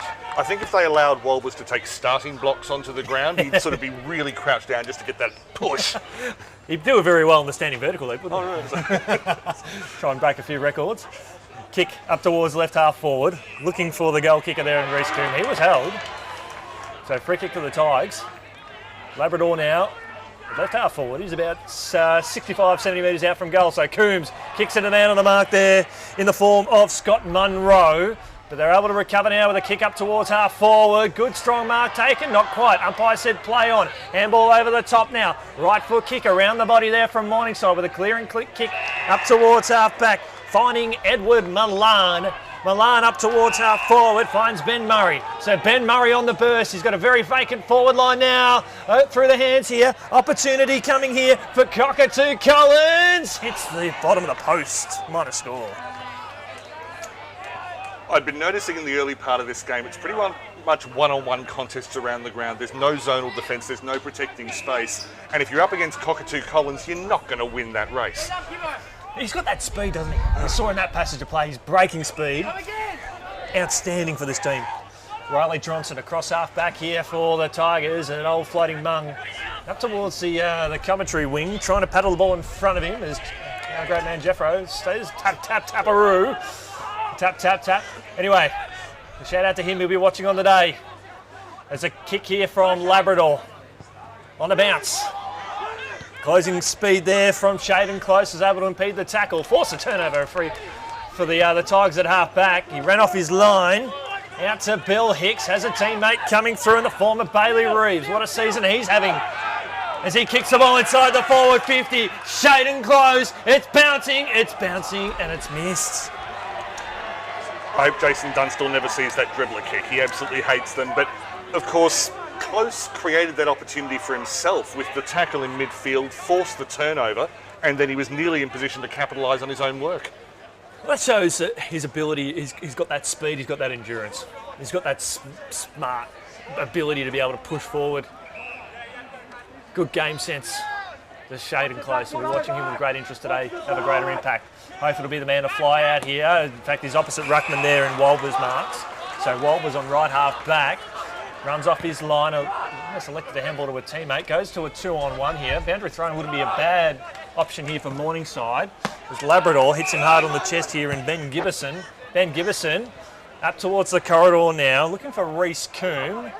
Finds Reeves again, great start from him. Tigers now, big kick, inside the forward 50, looking for and finding Turner. And you have to credit Bailey Reeves, who got through some traffic, got the hand pass away under pressure, and that's why Mr. Turner has a shot in front of the sticks now, but full credit to Bailey Reeves, back about halfway down the field, up the field. Oh, he's had a brilliant start, Reeves. He's just, his ability to just put this speed on, arch the back, almost tuck the ball under the arm. It's a key for the big start here. So Pat Turner kicks his first goal of the grand final. That's 25 for the year and 45 overall, and the Tigers 2 straight 12 lead Morningside 1 behind. Made the umpire dance a little there. He wasn't quite off the sweet part of the boot, but thankfully he was close enough. But as you were saying about Bailey Reeves before, the way that he could use his physical strength, but also we can see it there. The direction that he chose to go in before that, he thought, okay, he had the brains to pick the gap and then the physical strength to be able to open it up. It was good because he knew the tackle was coming, so he rode the momentum forward to actually help get a few extra metres on the handball as well. Just coming from behind, utilise that pressure, that force, able to get at the right spot. How'd you go in physics in high school? I'm absolutely hopeless, mate. That was impressive. Dr. Chris will be like... Oh, look, I would have passed physics in football. That's about it. Specialty subject. Is that a non-board subject? Oh, absolutely. Would have helped me get a better answer score. Anyway, here we are. Restart here. Walpers goes up, brings it down to ground nicely. Who's he got there at ground level? He's got Ollie Moncrief just coming on the ground. Hacked out of there up towards half forward. Working tough there. I think that was Clarence Baird. Finds his teammate on the outer side is Matty Freeman. Expect big things from Freeman today in the number 45 Guernsey. One of the players to watch in the midfield for Labrador. Good kick back up to the corridor to James Smith. Switches it up to a 2-on-1 contest. Splits the middle, finds his teammate here, Labrador. Labrador up towards centre half forward now. Turner goes up, couldn't quite bring it down to ground, but his recovery is exceptional. Brings it out now again to Smith. Dances on a dollar, sends the ball inside the forward 50. Only one player going for that was Morningside. Ben Murray, I believe. Murray showing some good form. Handball over the top, looking for Preston Cockatoo Collins, a 2-on-1 scenario. Labrador utilising the extra number. Kick up towards half forward now. Big hit there on Freeman. Umpire calls play on there. Freeman involved in this passage of play again. Stacks on the middle, ball up between wing and half forward. And you can see this on the replay, Daniel. I'm interested in Morningside's structure at the moment because they are coming off second best in a lot of one-on-one contests around the ground. Surely they can't be waiting for Labrador to run out of petrol. No, they can't be. The conditions are probably around 21, 22 degrees out there at the moment. I'd go higher. Go high? Yeah. I've just eaten Mexican food, but I'd still go higher. Yeah, so it's getting a bit warm. Kick up. Good spoil there from Tyler Brown, but the ball was already out of bounds in the full. Sorry, Clarence Baird. So he'll have the kick here and the blood rule. So player coming off there for the Panthers is Kai Purslow. So it is Tyler Brown with the free kick. Panthers try and get their player back on the field. As Brown along the boundary line now, comes off hands. Throw in. Some attention given there to Josh Connolly. And in fact, that was Josh Hammond who intervened there for Morningside, and I believe it was him before as well, playing fullback, and so he's made a couple of key interventions early in the game. Well, he's got if he does find himself on Pat Turner, he's certainly got the job ahead of him, so he needs to get a few valuable wins earlier on. But importantly, they need to keep the ball out of there. Ball goes up towards half forward for Labrador. Lovely tackle laid there. Wilson Barry on that occasion. Barry there. Early. Beautiful. Yeah. Let's do a dance, shall we? Utilising that momentum. Walbers brings it down to ground, spinning his way out of traffic there. Kick comes off hand there from Ed Milan. Went up and under, up towards Jordan Brown. Free kick for a hold. So it'll go to Brown at right half back for the Panthers. Also a long way from home. Not a goal kicker in this team. It's about 40 metres on the kick, and there was only one player who went for that one, Riley Johnson. He made hard work of it, Daniel, but he got there in the end. I think it was just made to look hard work by O'Neill Moncrief, giving his head a bit of a massage there. Labrador now. We're getting great exposure here on this Coventry wing. Comes off hands there.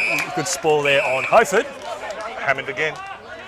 So Hammond, has he got the golden fist, the hammer who drops the hammer every time he... Yeah, I think he's borrowed it off Harris Andrews for the afternoon, which is not a bad move, really. The golden fist, love it.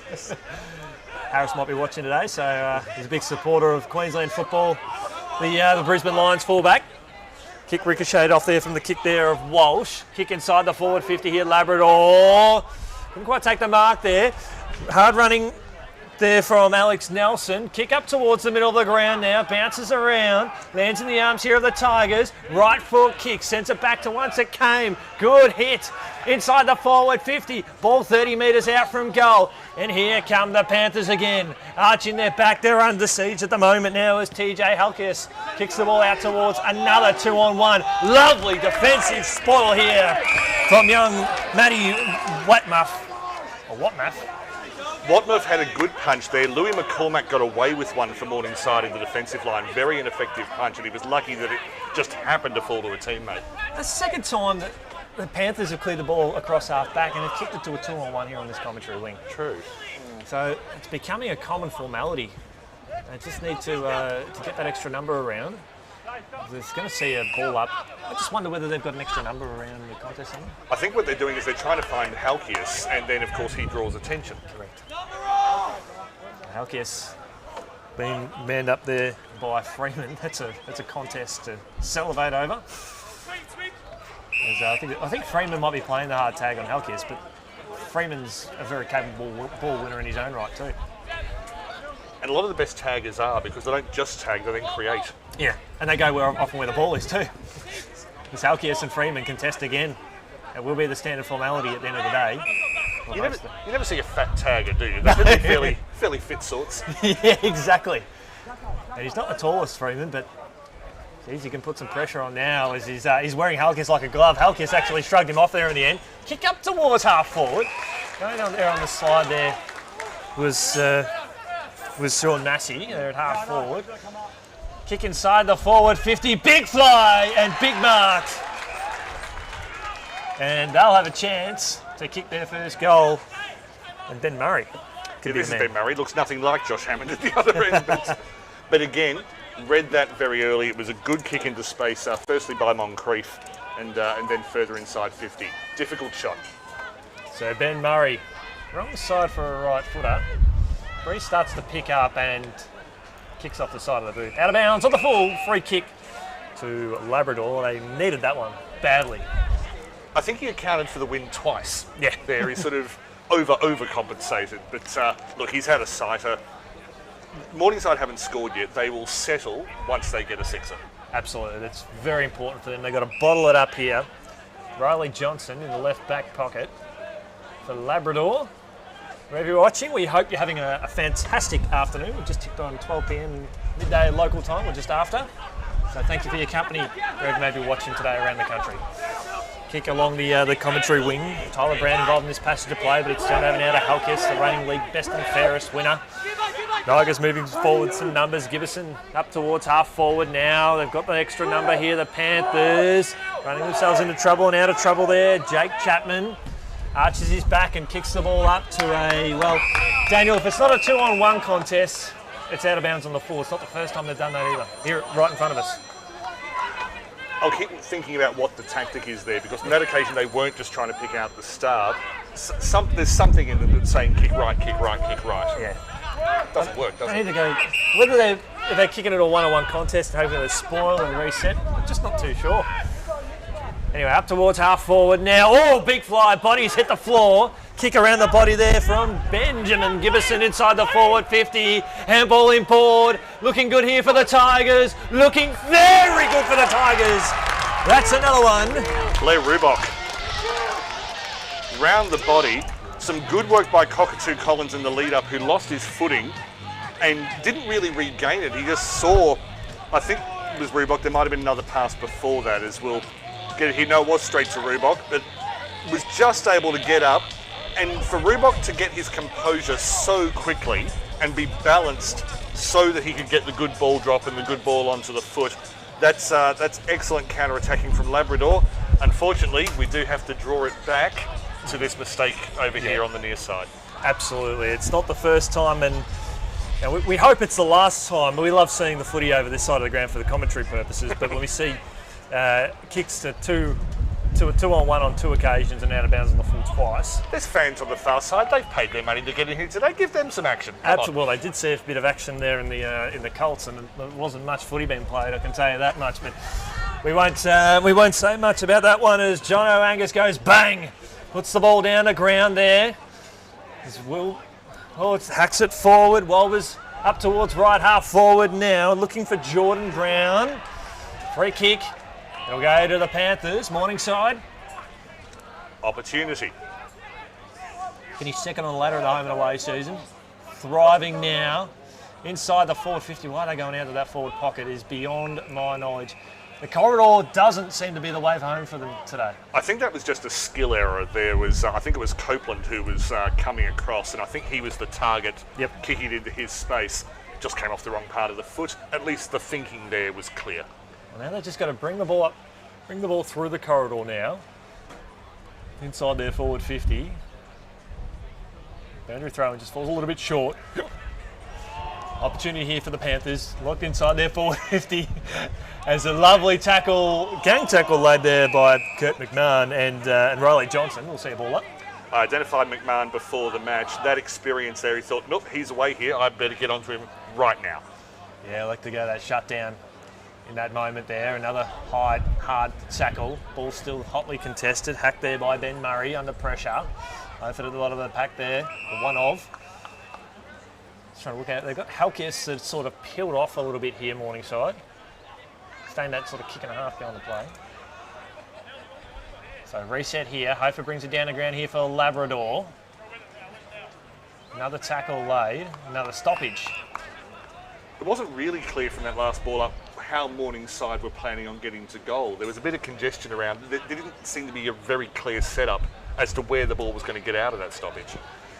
Murray handballs it on now to Baxter. One of the co-captains curls the ball around the body up towards the top of the square. Comes off hands now. I think that was Copeland. And we'll see a rush behind. So it's their second score of the day. It's a minor score.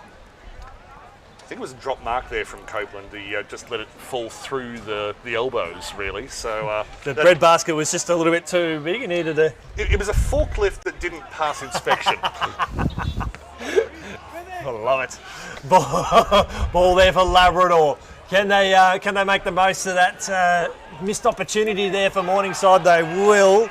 Go Reece Coombe, already kicked a goal today. Big thumping left foot kick inside the 450. Was there a hold there on close? Not too sure.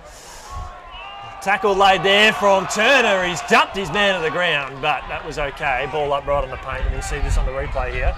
Dylan DeRosa nearly undid some good work there. He'd done well below the knees to get the ball, and then just seemed to hesitate for a second and allow the tackle.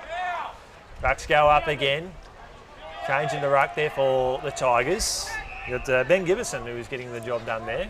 And Hofer actually sitting in front of the scoreboard at the moment. He's playing that extra loose man. So Morningside are going to go along the outer side, which is where the ball's going to come. Hofer's going to be there to be the brick wall. We'll see a stoppage. That'll actually suit Morningside because they haven't found a match up for Hofer. Number 17, Edward Mallon for Morningside. He's been getting involved. Hasn't had a lot of success yet, but I like his intent. They've got a good disposal in the first few minutes across that side of the ground, showing his intent. Playing in front position there is Gibbison. Gibbison now, kick inside the forward 50. Turner, good spoil. Ball hits the deck 15 metres out from goal. And that's another one there for the Tigers. Trying to identify who that superstar. It might be Rubok again. Yep. We'll give it a Rubok. Yeah, looks pretty confident, but he was roving. There was some good pressure once the mark was dropped. Yeah, it is Rubok. But so also some good work from Josh Connolly just to get that little knock forward, keep it in space, keep it in front, goal side if you will. And that missed opportunity for Morningside at the other end of the ground. Labrador's counter-attack has been brutal in this first quarter. It didn't take a lot. Was that less than a minute? We'll have to go Correct. back. Yeah. They didn't reset after kicking the behind. And Labrador found the spaces, said, yep, we're going this way, boys. Goal. It makes football very, very simple, but the way they use that on the outer side, it doesn't matter. It seems to be with Morningside. If they play through the corridor, they're not conceding goals. That's very much the reality of how this one's unfolding. Ball there on the outer side, pushed forward there by Perslow, inside the forward 50 now, big fly. Ball hits the deck there. Looks like holding- Wolbers has hurt his finger. Holding his arm, yeah. He's not in a good way at the moment, but we'll keep our fingers crossed that it's only a minor thing. Ball on the outer side. Freeman handballs over the top there for Labrador. Finds Nick Anderson. Mr. Anderson up towards a vacant half forward line. Getting there first there was De Rosa. Hacked forward there by Alex Nelson. Up at half forward, up at half back. Kai Perso, he's under siege, and the fans are getting good value here. You can see there, beautiful tackle there from Nick Anderson. We've got a blood rule here. Walters seems to be okay in back play. It's good to see player coming off the ground here in Morningside. I think that might be Josh Hammond. The Crimson Mask, Josh Hammond. It's a beautiful sight. Pity we have to get rid of it, really. Yeah. Well, I just say the fans, they needed something. They got the old claret right there in front of them. I'll give him some football, not violence. Yeah, exactly. Unintentional on that occasion, but no. Thankfully, it's near the quarter-time break, so he's got time. Absolutely. 5 goals kicked for the quarter. There might be another one coming here as inside the forward 50. Joan couldn't quite get his hands around that one there. Morningside under siege, right foot kick, and just kicking back to once it came. Labrador do have some numbers. They bring the ball to the ground, though, the Panthers. Ball at half back. Boundary line or boundary throwing or stoppage might be beneficial for them. Inside the forward 50, though. Nick Anderson working hard there. Free kick for a hold, and that will suit the Panthers. Ethan Edwards is keeping an eye on Reece Coombe up at that end of the ground. I'll just wait. There's a bit of a coach killer there. Not throwing the ball back to the full on the player, I should say. Do they not practice not losing your temper at training? Honestly, I mean, anyway, shut up, Daniel. No, hey, we've got a right to, because we don't want to see this behaviour creep into the game. Let's be honest. As the ball's there at half forward now. Panthers inside the forward 50 now, through about 5 or 6 sets of hands. Labrador now. Dangerous handball, very dangerous. They need to make this one count. It was in the arms there of Reeves. There's a bit more security when the ball is in his hands, and that's why the ball's rocking and rolling there to Baird on the outer side and finds Freeman. Like his start of the game. Nearly undid his own good work at the back, Luke Coombs, before. Got to the contest early, and then was a little bit cute. You can't afford to do that in grand finals unless you're 10 goals up and the game's safely in the bag. Can't afford to do it in round 1, really. That's right. Tyler Brown out in front of the scoreboard. 25 and a half, nearly 26 minutes gone here in the first term reserves grand final football. With Daniel Viles, Chris Sheen with you here on QAFL grand final day. Big punch forward. Shepherd out of the contest though. And a free kick will go to the Labrador at left half forward. And once again, Morningside didn't take advantage of an opportunity. Labrador, you'd almost back him in. Yeah, Pat Turner getting his hands on the ball inside the forward 50 again. Only one player wanted that. Only one player got that. And this guy is having a quarter, isn't he? Blair Rubach again. So that came from behind. Most of the good marks so far today have been from the side. He came from behind, crashed through Nelson. And he's lining up for number 3. He's kicked 20 goals on the reserves goal kicking tally for season 2021. Second of the goal kicking behind Patrick Turner. They've all got into the action today. The two of them powerhouse forwards. This is the hardest shot that he's had on the board today. Question of accuracy, just missed. Gave that one too much air.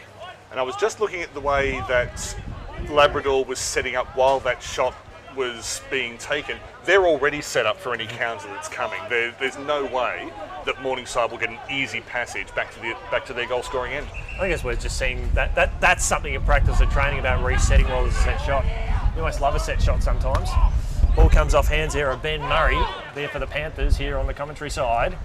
As we've said, when the ball's been on either wing, it hasn't resulted in well for Labrador, for Morningside, but they get the free kick here to Ed Milan. Yeah, James Smith just not getting the body low enough. Now on the quarter time siren, and it is quarter time here at Southport, Fankhauser Reserve. Daniel, could you please go through the goal kickers for us? Well, they're all wearing black and gold today. There's 2 for Blair Rubok and 1 each for Reece Coombe and Patrick Turner. A 24-point lead to the Tigers. Well, it is quarter time. We'll be back for the second quarter right after this. Similar. Anyway, here we are. Yeah, the black back's confusing, but we're professionals, we'll do it. Comes off the hands there of the Tigers. Ball 40 metres out from goal. Knocked out the tackle. Experience in season 2021. Pierces the ball inside the forward 50. And a strong mark. To kick the opening goal of the grand final. Has already got 8 on the board in season 21. Left foot kick, and he's got it. The Tigers are on the ball. Closing speed there from Shaden Close is able to impede the tackle. Force a turnover very soon. Finds Reeves again. Great start from him. Tigers now. Big kick inside the forward 50. Looking for and finding Turner. It's a key for the big start here. So Pat Turner kicks his first goal of the grand final. It's Smith. Dances on a dollar, sends the ball inside the forward 50. Only one player going for that. Up towards half forward now. Big hit there on Freeman. To keep the ball out of there. Ball goes up towards half forward for Labrador. Lovely turn forward. Kick inside the forward 50. Big fly and big. Just not too sure. Anyway, up towards half forward now. Oh, big fly from Benjamin Gibbison inside the forward 50. Handball in forward. Looking good here for the Tigers. Looking very good for the Tigers. That's it there. Close, not too sure. Tackle laid there from Turner. Gibbison now. Kick inside the forward 50. Turner. Good spoil. Ball hits the deck 15 metres out from goal. And that's another one there for the Tigers. Up at half forward, up at half back. Kuiper, so he's under 6. His hands on the ball inside the forward 50 again. Only one player wanted that. Only one player.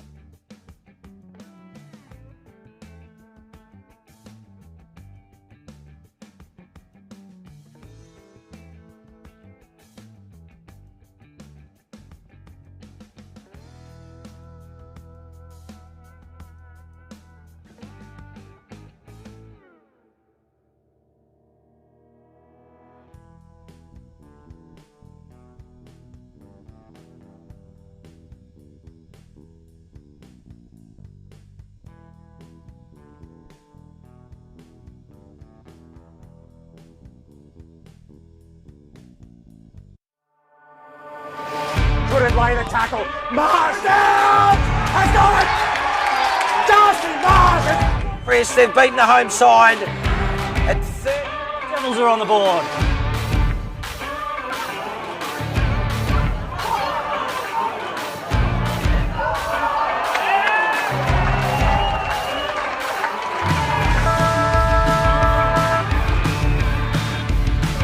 Oh, and it's over! Hookaloo has won.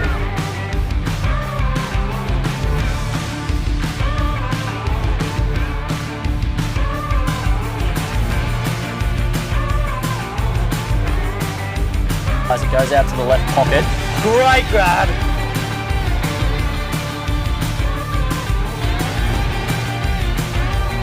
The set shot goes over the umpire.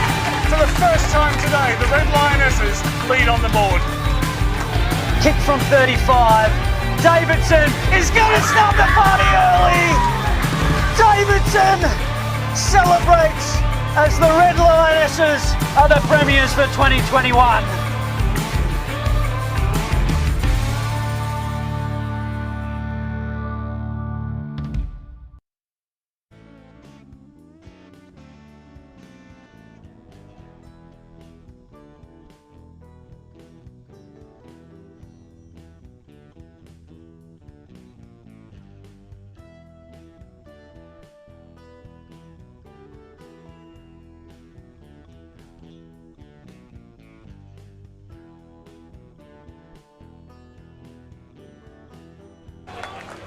Hello and welcome back here to Fankhauser Reserve here at Southport, here on the Gold Coast here where it's 24, 25 degrees, perfect conditions for football. It's just ticked on 25 actually.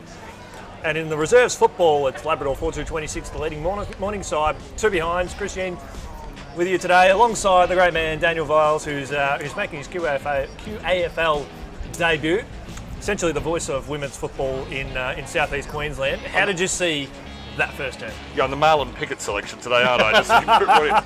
I think what we saw there is that Labrador have several paths to goal, and if one of them, even if two of them get blocked off, they're right in there and go, okay, we just use the third tunnel. That's no problem to us. And so Rubok was the one who benefited from that in the first quarter.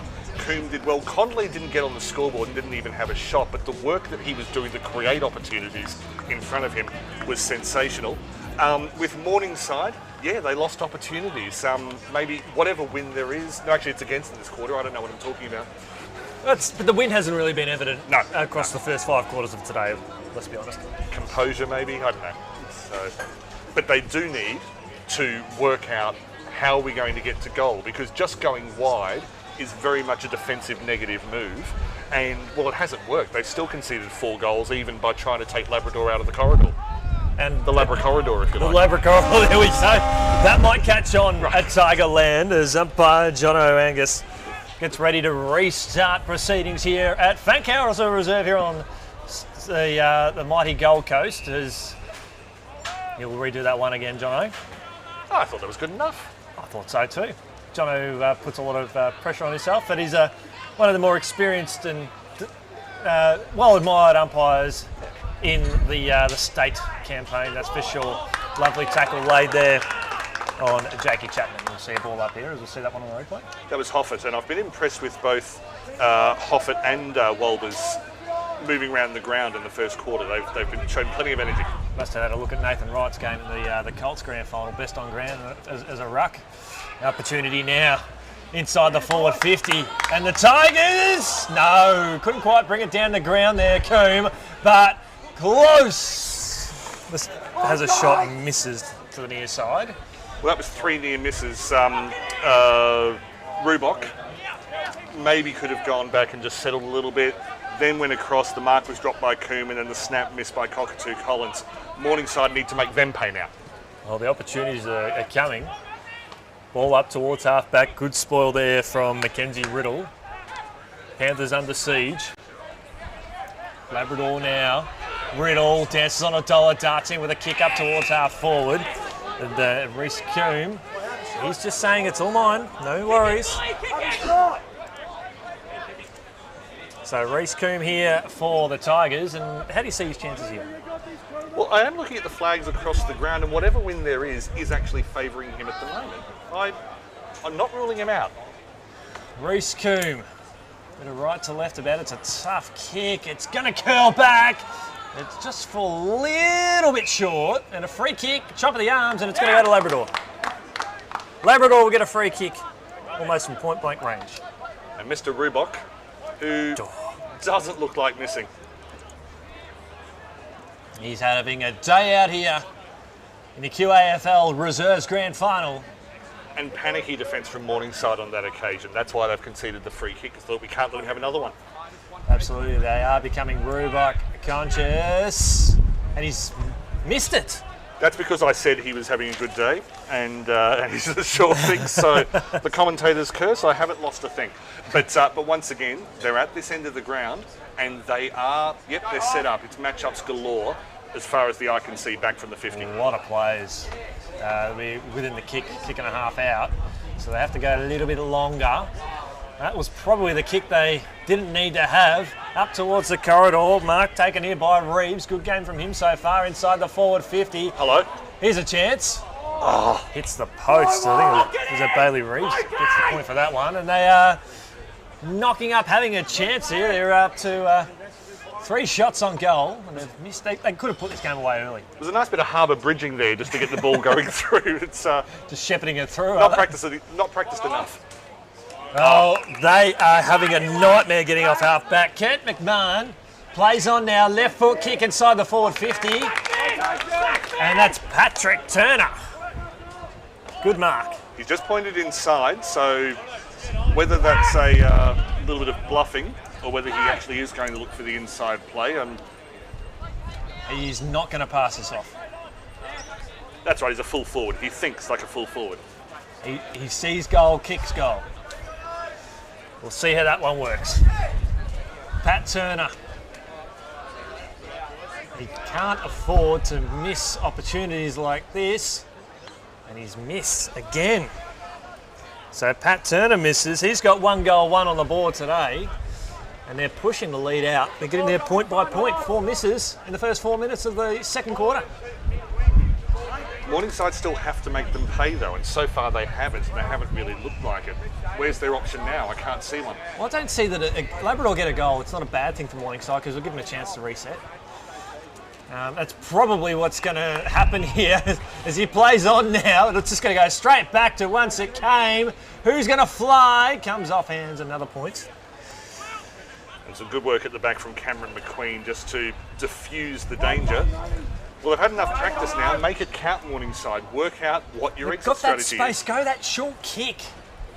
Short kick on this side. When I say this side, the commentary side. They're just going longer because Labrador have got that extra number there. Well, that's the first time it's worked out well for them as Wolbers marks. Gets the ball on now to a teammate on the burst. Back up to the corridor.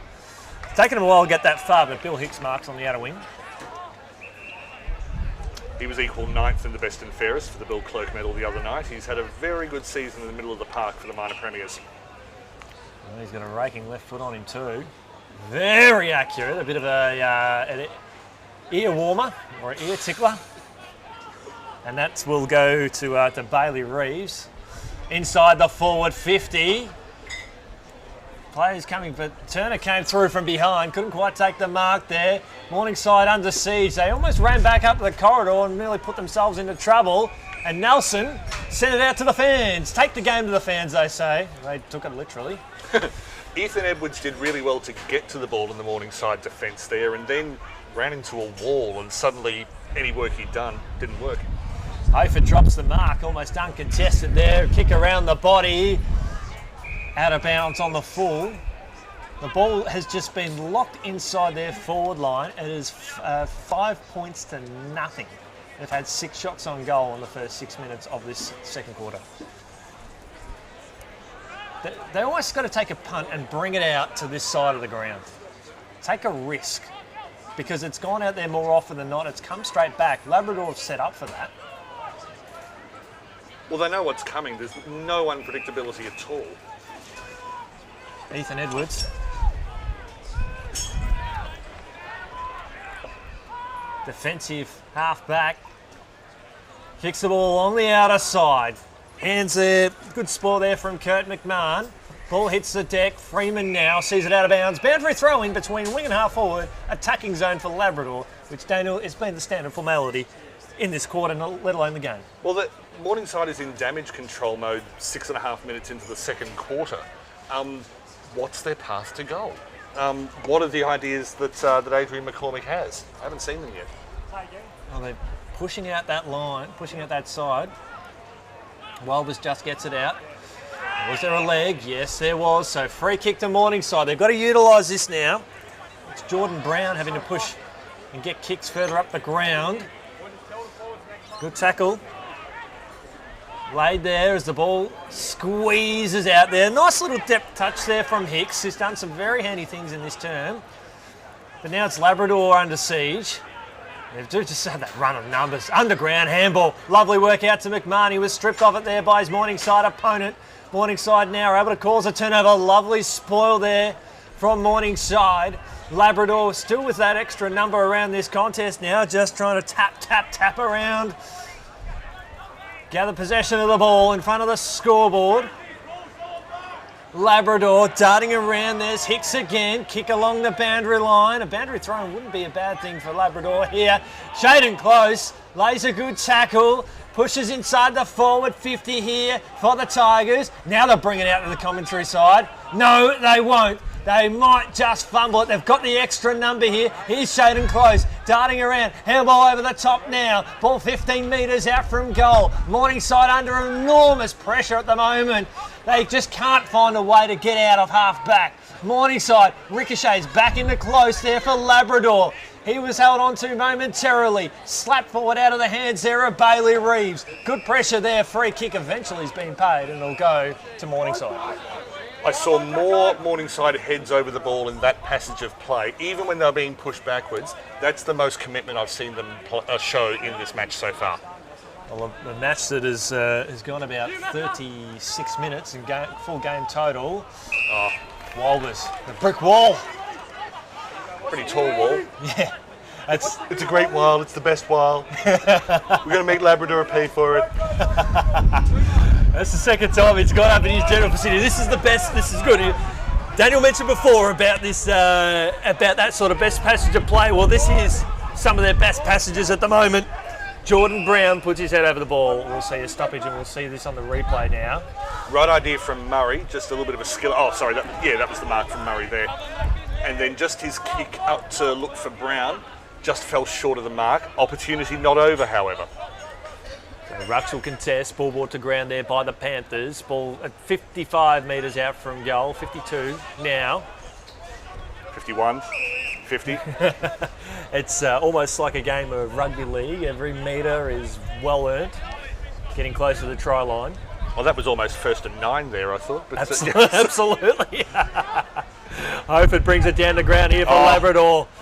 Dodging his way out of traffic there. The Tigers. Oh, that's a good mark. Good. Brown before. Pat Turner inside the forward 50. Another big moment here for the Tigers. Lovely defensive work there by the Panthers.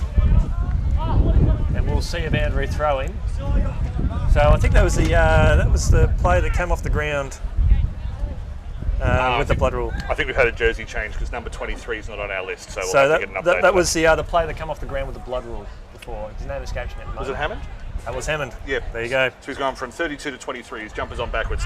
There we go. That's probably why he wore that number. And good defensive play from Sean Massey, who's done a couple of good things in the last 2 minutes or so, trying hard in the pocket. He's had to push into defence, exert some of that pressure. Hoford tries to get the spoil in there for Labrador, brings it down the ground, still inside the field of play momentarily as Mackenzie Riddle takes it out of bounds. Boundary throw in, and we've ticked on 11 minutes, so we're 37.5 minutes of game time, Daniel, and Morningside yet to get a goal on the board. The intent is there, and at least they showed they're prepared to bring it at least a bit closer, sort of more centre wing to get an opportunity. The last 2 or 3 minutes has been far better. Holding the ball, free kick. So that'll go to the Tigers here, and we'll go to the arms here of Riley Johnson. So Riley Johnson here for Labrador. What options has he got inside the forward 50? It was, the target was perfect. And this player is having a day out, Reece Coombe.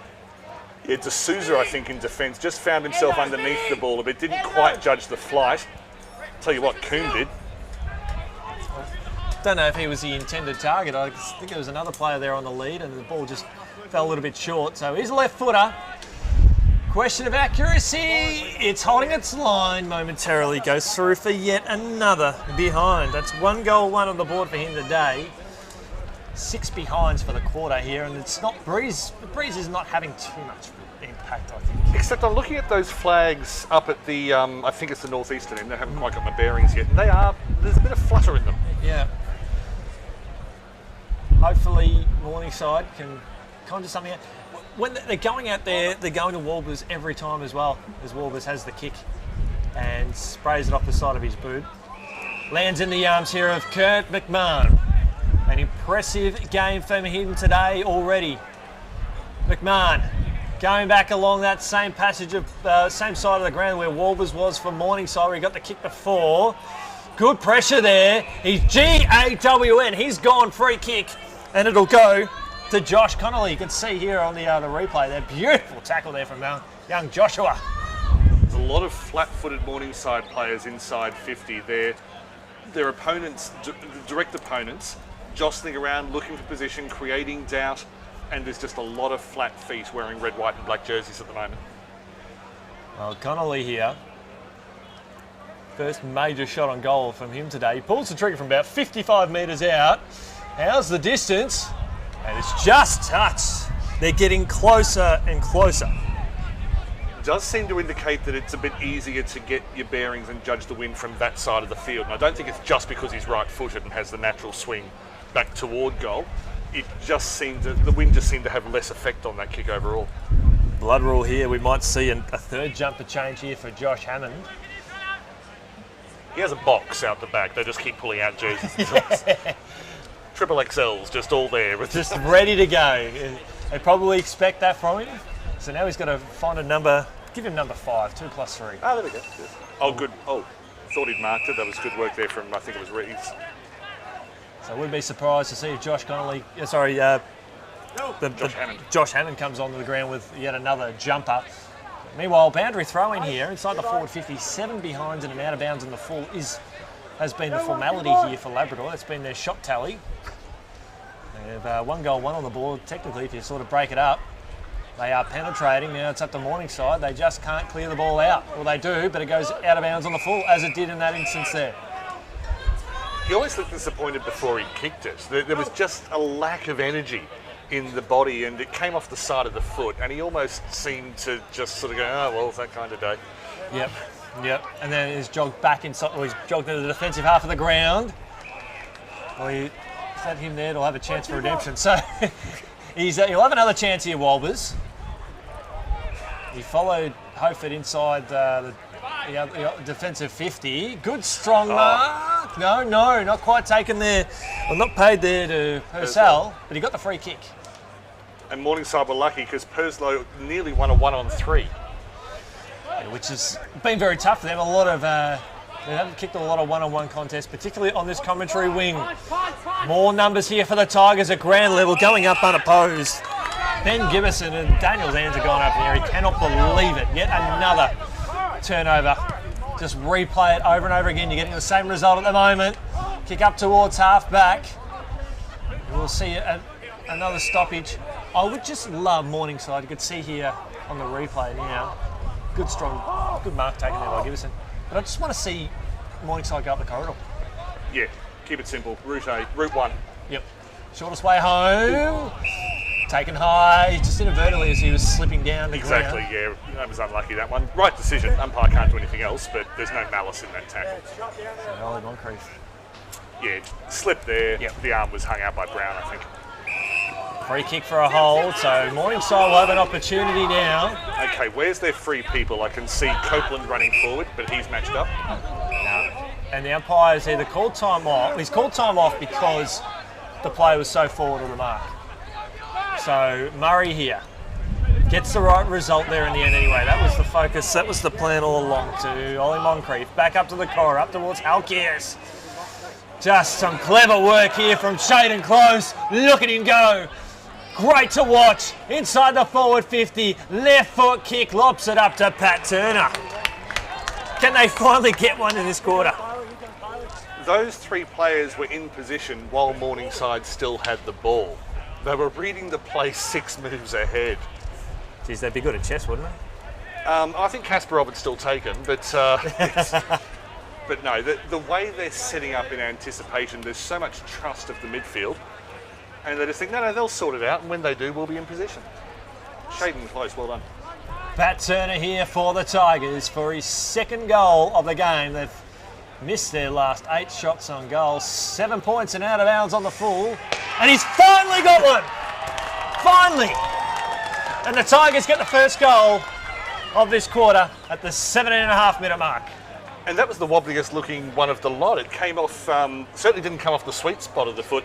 I think if we want to see how that goal was created, it was here we go, Shaden Close. The pressure that he put on Halkias to get the ball in the first place. The kick wasn't great, but Close made sure that Halkias was no chance of reeling it in. Close was able to burst through the middle. He found one player, I think that was Rubok. Then it was off to the full forward. 2 passes, set shot, away you go. Well, I said before that Morningside probably needed to concede a goal so they got a chance to reset. They might actually have that opportunity now. They've got Halkias in the middle. They've got Walbers. They've got some star power in there. O'Neill Moncrief is starting to get his hands on the ball a little bit as well. So they've got some big guns in there. Also they just need to get a centre clearance. That's the understatement of the century here as rucks go up again.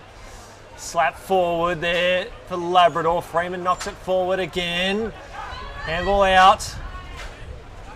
Oh, good tackle there. Laid there by James Smith, and the umpire will call a stoppage here. We'll see that on the replay now.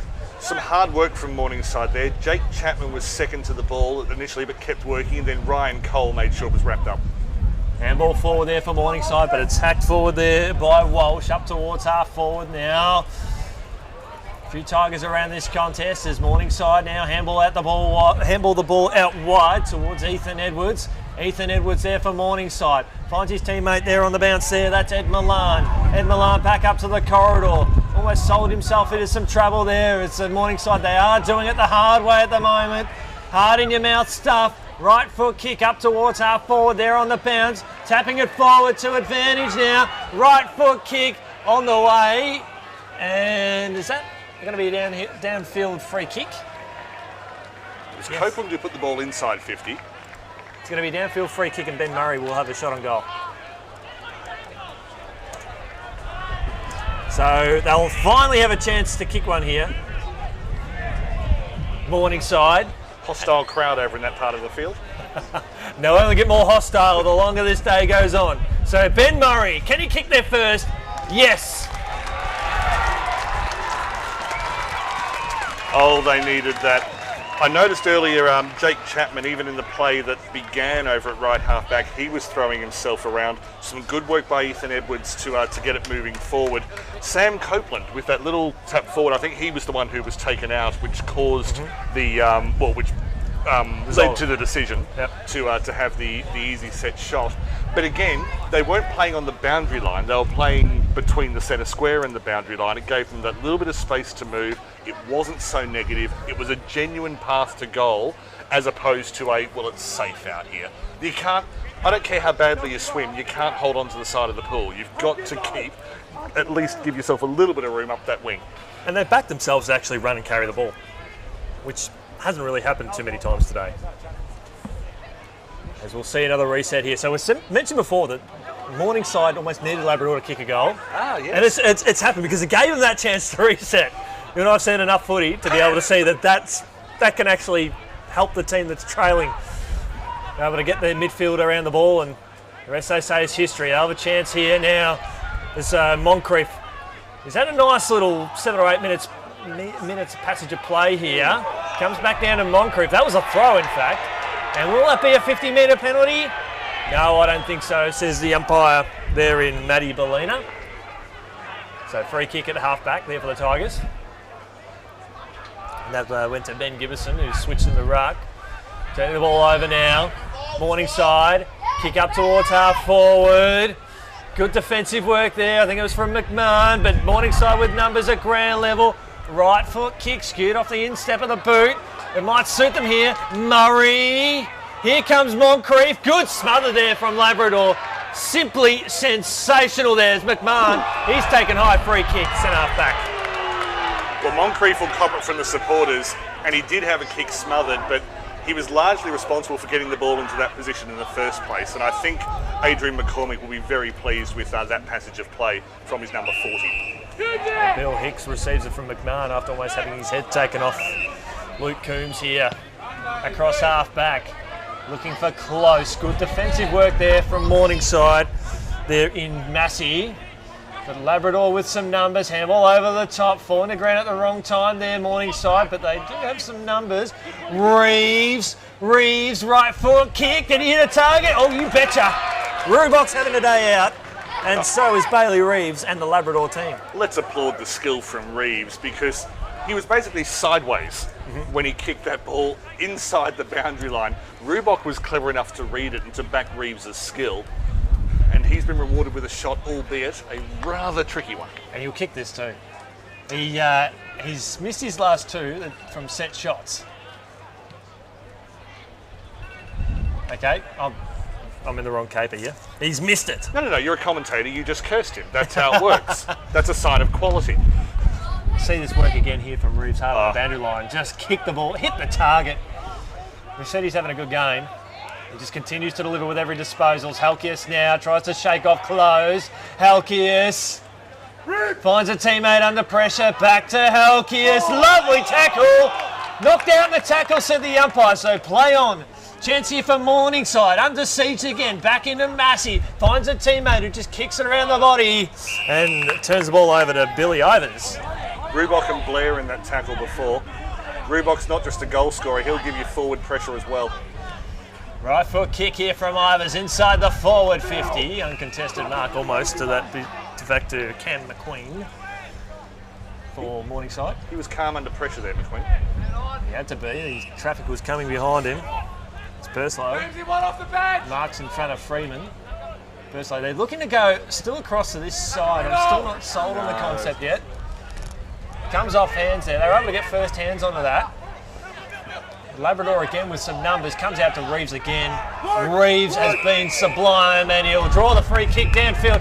It doesn't matter because despite all that, despite the kick under pressure, he still hit a target, Daniel. Much like Reeves did before. And the kick to Copeland, I mean, he was the chip and Labrador with the Seagulls, really. Yeah. He was just surrounded. So it's like a lamb to slaughter there, really, wasn't it? It's a completely unfair situation to put a teammate in. I'm not going to make a comment here on Rubok. He's kicked 2 goals, 3. His last 3 shots on goal have been all set shots. So he's zipped from 3 from set shots today. So I'm not going to back him in, but he does. He gets one on the halftime siren. And that's a big one. And again, the ploy from Morningside to hug the boundary line. I mean, if the plan had changed, Perslow didn't get the memo. He kicked it into pressure. Labrador turned it over and ends up with Rubok. He's finished his hat trick for the first half. When a side kicks, I think that was 8 goals in a quarter, you're tempted to say, oh, they could rue that later in the game. That inaccuracy could hurt them. It's hard to see how it could hurt them at the moment because it's just constant pressure, constant possession. It's a one-sided game right now. Well, they kicked 2 goals, 8 and out of bounds on the full, and they still lead this one at halftime by 38 points. You've got Daniel, you've got Chris. We'll be back with the second half right after this break here in Reserves Grand Final Football.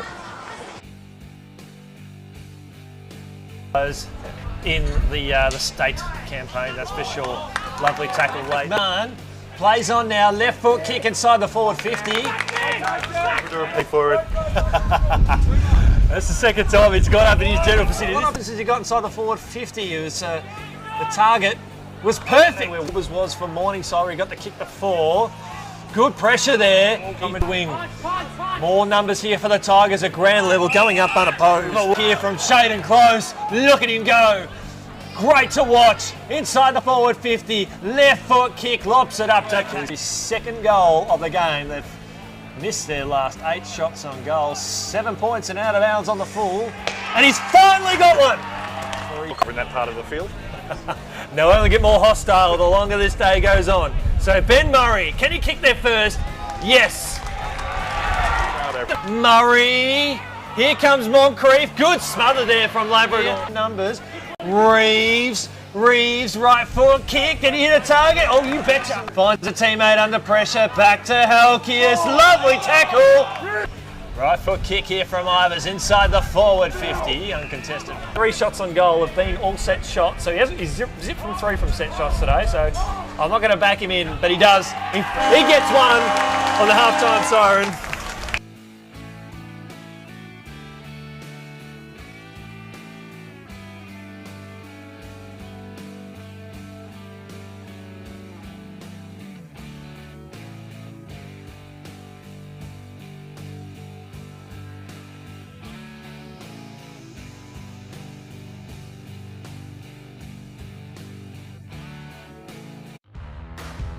Labrador's Cooper Anderson has excelled in the Tigers outfit in 2021, kicking 23 goals in the 13 games he's played for the Yellow and Black. The former Beanley Junior has cemented his spot in the Tigers lineup over the past few seasons, providing a lot of versatility to the Labrador forward line. Cooper's best outing came in round 15 against rivals Surfers Paradise, where he kicked 4 goals.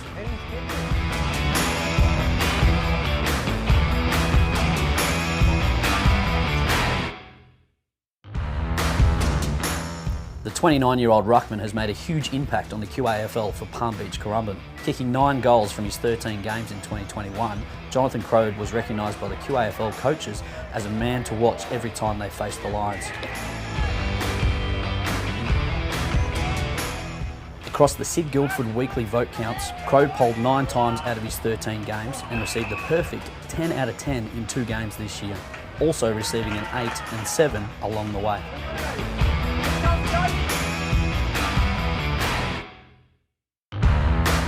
Broadbeach's Jordan Moncrief kicked 55 goals in 12 games for the Cats in 2021, averaging over 4.5 goals a game. His biggest tally came against Mount Gravatt, where he kicked 10, also with a 9-goal haul against Wilston Grange. Jordan also had 3 other games where he kicked 6 goals during the year. Question of accuracy, it's straight through the high diddle-diddle. And they're on the way to another outstanding win to cap off this. In just his second QAFL season with the Broadbeach Cats, Jordan Moncrief, the former Mount Eliza and Casey Demon power forward, has cemented his position as one of the best forwards in the Queensland State League. He was unstoppable in 2021, kicking 55 goals from just the 12 games that he played.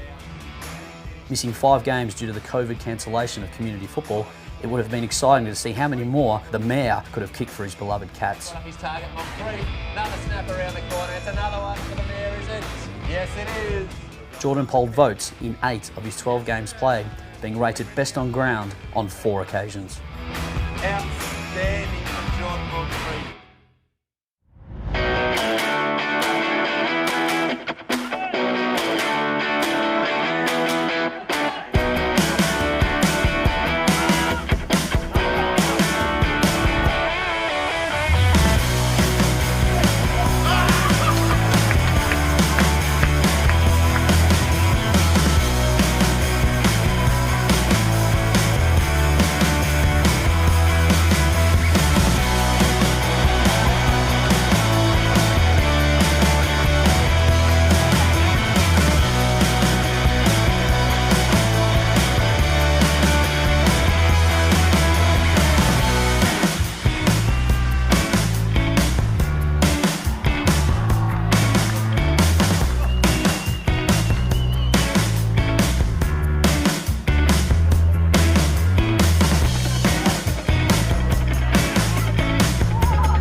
In the QAFL, fantastic footballer. As Grange go forward. Big pick up. Oh my goodness gracious! Magnificent mark. Qafl soared to the high heavens. That's why you come to footy to pitching. That is magnificent. That right in front of our commentary position there. Oh, the balance in the air. You wouldn't know it was a windy day. That was absolutely brilliant. Number 8.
away the tackle. Marsden has got it! Darcy Marsden! Chris, they've beaten the home side at 30. Devils are on the board.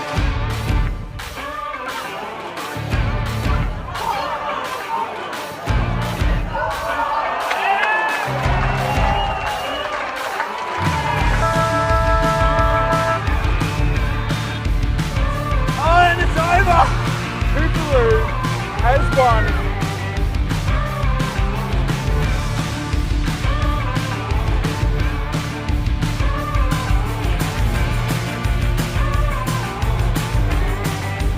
As it goes out to the left pocket. Great grab.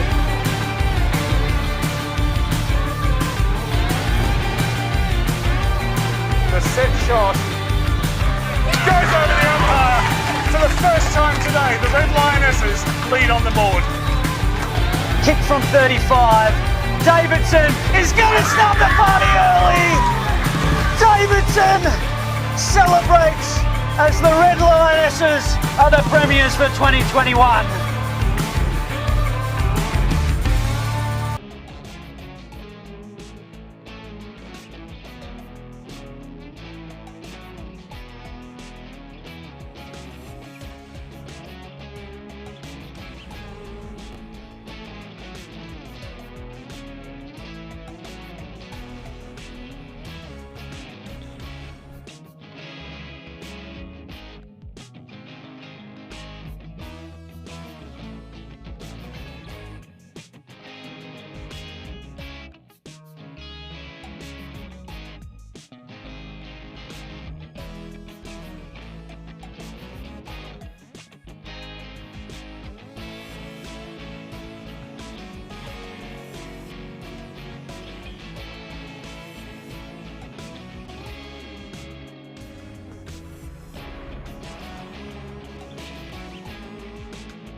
Good afternoon and welcome back to Fankhauser Reserve here at Southport for the QAFL Reserves Grand Final. My name's Christian. It's a pleasure being in your company, and I have the pleasure of being joined by Daniel Viles. And half-time, mate, Labrador 38 points to the good. They are looking an outstanding premiership outfit. The number of turnovers they've been able to generate from midfield, Bill Hicks has been outstanding. We're not keeping turnover stats today, but I wish we had, because the number of times that he has seen Morningside go wide and go, yeah, I'll be there in a second. Oh, look, I've got a turnover. It's been remarkable. Bailey Reeves has done some tremendous things. The forwards we know about, your Pat Turners and your Blair Rubox, they're the ones who are getting the glory at the end, and they're obviously good. But the ones who are creating the turnovers in the middle of the field, that's probably, if we had to name best on ground now, and there's a good reason we don't do it at halftime, then you're probably looking Well, who would you pick? If you had to say who was the best, most influential player on the ground at the moment? I think in terms of just the number of keys that they've, it probably is Bill Hicks at the moment for the work that he's been able to do turning over. I think Shaden Close has done more of the spectacular stuff, and I mean he's been very influential. But at this stage, I reckon Hicks just shades him for overall influence. I'm probably going to be biased because I've been pumping up all day, but I've loved his work. Bailey Reeves, number 12. I just think at times he's done a few of those things, but that's the beauty of it. They've got Shaden Close has been doing stuff at half forward. You got the back line covered by Hicks, and then you've got Reeves in the midfield. It's the perfect chemistry for premiership success, and that's what we may be on track to see today if Labrador continue on their winning ways at this stage. As the ball's sharked off there nicely there by Hicks, the man in question. Who's Told you. See, he's the best in the business, Daniel Viles, up towards Rubuck at half forward. Right foot kick around the body. Out towards the left forward pocket. Macy goes back. He's tackled straight away there by Coombs. Good hit. Very good hit. And we should see a ball up. Cameron McQueen did some really good work to make sure there wasn't an easy mark in the forward pocket. It was his body pressure that's given them a second chance. Hacked out of the ruck there for the Panthers. Up towards half back. All alone there is Bailey Reeves. Right foot kick inside the forward 50. Looking for Coons. Oh, wow. Mind-blowing. And shaking off Sean Massey's not easy. Massey was putting a lot of pressure on Coombe there, and Coombe was equal to it. Used his body well, was intelligent in play, made sure he kept his body in position, didn't let Massey get round him, and he's got a big chance here to reap a reward. To a game-high lead of beyond 40 points for the first time today, Reece Coombe. Question accuracy, he's just got it. And they have got the first of the third quarter, and they are running away with this one, 7-10-52 to 1-2-8. 44 points of margin. Now, right now, I'm not too worried about Morningside in terms of how they've started this quarter, because, okay, Hicks did some good work in the middle, got it up to the inside 50, at least they were putting pressure on. The question from here on is, what has Adrian McCormick drummed into them to do differently in the second half? He had a tactical job to do at half-time. Yep. We haven't had an opportunity to see any evidence of what he's told them yet. That's what I'm looking for in this second. What has McCormick conjured up to see what they can do different to get to goal? Simple as that. Well, the best path to goal is the shortest, and that's through the corridor, because we've seen time and time again, ball goes out towards half-back. It's just been very predictable. As Milan tried to clear the ball out through the middle of the ground there, Reeves goes in on hands and knees. And was shoveled out there from Bill Hicks. Bill Hicks turns the ball over. Oh, in fact, he got the tackle there. Puts the ball up towards half forward. Good running work here from Baird. Kick up towards the commentary wing. And you see the look of despair on the eyes there of Wilson Barry. I think that says it all. Well, he's tried hard today, and I don't expect that to stop. No, I've liked his industry around the field, Barry. Yeah, well, that big tackle you highlighted in that first quarter just really showed that he's come to play here today. Just needs a few other teammates as Reeves lays another tackle. Kick around the body, and there's Wilson Barry there again, able to get the effective handball. A bubbling kick up towards half forward now. Can the Panthers conjure something now through Copeland there? Hard up on the boundary line. Right foot kick. Out of bounds on the full. Free kick to Labrador in the left back pocket. that passage of play didn't really highlight anything that Morningside might be doing tactically, but at least we saw an increase in effort there. Dylan DeRosa put his body on the line. Edward Mallon started really well this third quarter. Well, that's how he started the first quarter as well. It was a right foot kick there from Moncrief up towards the top of the square. Ricochets off the Labrador defence. A free kick for a hold. And it's going to go to the Tigers. Daniel and I have got this little competition in the commentary box. We're looking at players that we enjoy. He's on the Bill Hicks bandwagon. I'm on the Bailey Reeves. We try our best to get the best on ground, but it may very well come in the second half here who's going to step out the most, and Hicks sees it out of bounds. We call him more often than not here in this third quarter. But it makes it's getting to a tough stage of the game of footy where we've got to be looking at some of these standout players and looking at how Morningside can just vary it up a little bit. They're not out of this, not by any stretch. They've got time on in the finals. They've got to make the most of it now. As Welbers, he's wrapped up straight away. He can put his head, hold his head up high today, can't he? Yeah. Oh.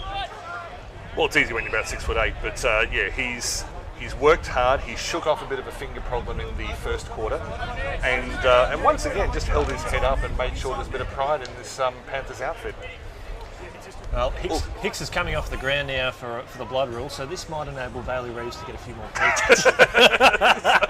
The story of the match will determine best on ground. If Labrador just continue on, then really the second quarter is where they broke away. Oh, if Morningside come right back into it, all bets are off and we start again. Absolutely, and that's the position that we hope we get to. Let's be honest. Oh yeah, we want classics. Yep, they're very capable. We want this man to find more ball, and that's in a form of Halkias, the reigning best and fairest winner in this competition. As Rucks contest again, Wolbers brings it down to ground. They're almost sharked there by Freeman. Wolbers hacks it up and down. Bounce in the middle between Freeman and another player there. It's shoveled forward. Wolbers again. He's tried his heart out. Speaking of trying his heart out, here's Wilson Barry. Finds a teammate off the step there in McQueen. Up towards left half. Forward. Good strong mark taken there by Sam Copeland. Difficult side of the ground for the right footer, partly the angle, partly just it seems to be the way down that end. But I think Copeland has to back himself here. Jordan Brown, no chances for goals today, but he really threw himself around in the inside 50 in that last passage of play. He's got pride.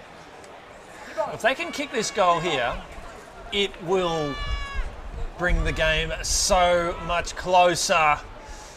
It comes off hands and goes through for a minor score. So a bit of a letdown there. The game needed that goal to happen. First half spanning 51 and a half minutes of the game itself. And that's 58 minutes of play, and in that time Morningside kicked just the one goal. There's Tyler Brown. Defensive 30, switches it across the outer side.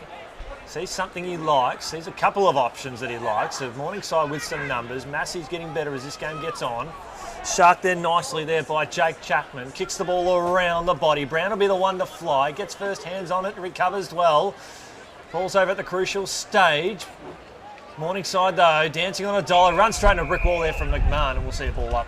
I was watching Morningside set up from the kick in before. They were definitely protecting space, which meant that Labrador's kicks out had to be quite short. Then when they tried to go over the top, that was when Morningside were able to pick them off. To me, that's more intelligent than anything I've seen them do in the first half. Well, they had that done to them so many times in the first half.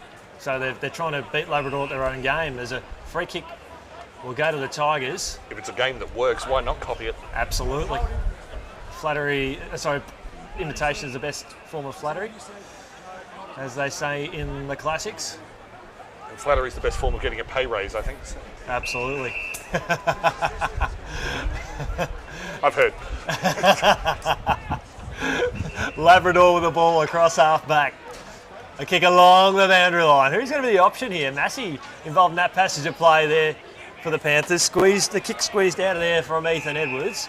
Finds a target there at half forward, high half forward, inside the forward 50. A one-on-one contest. Big fly!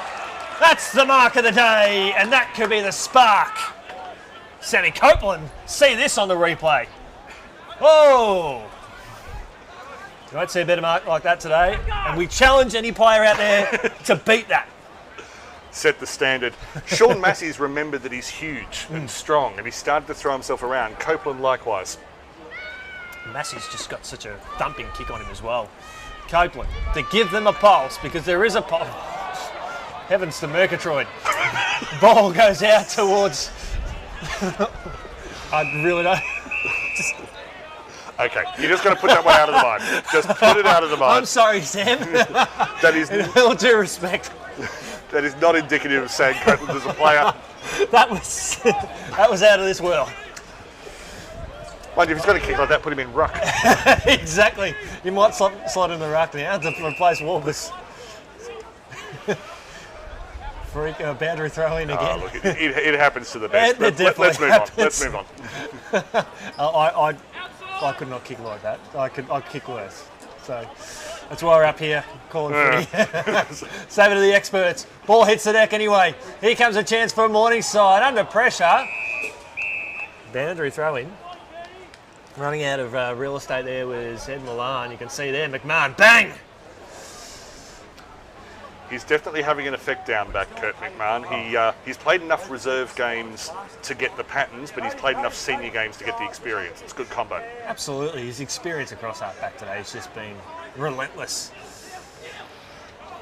Umpire calls free kick for a hold, so Morningside will now have an opportunity through Dylan De Rosa.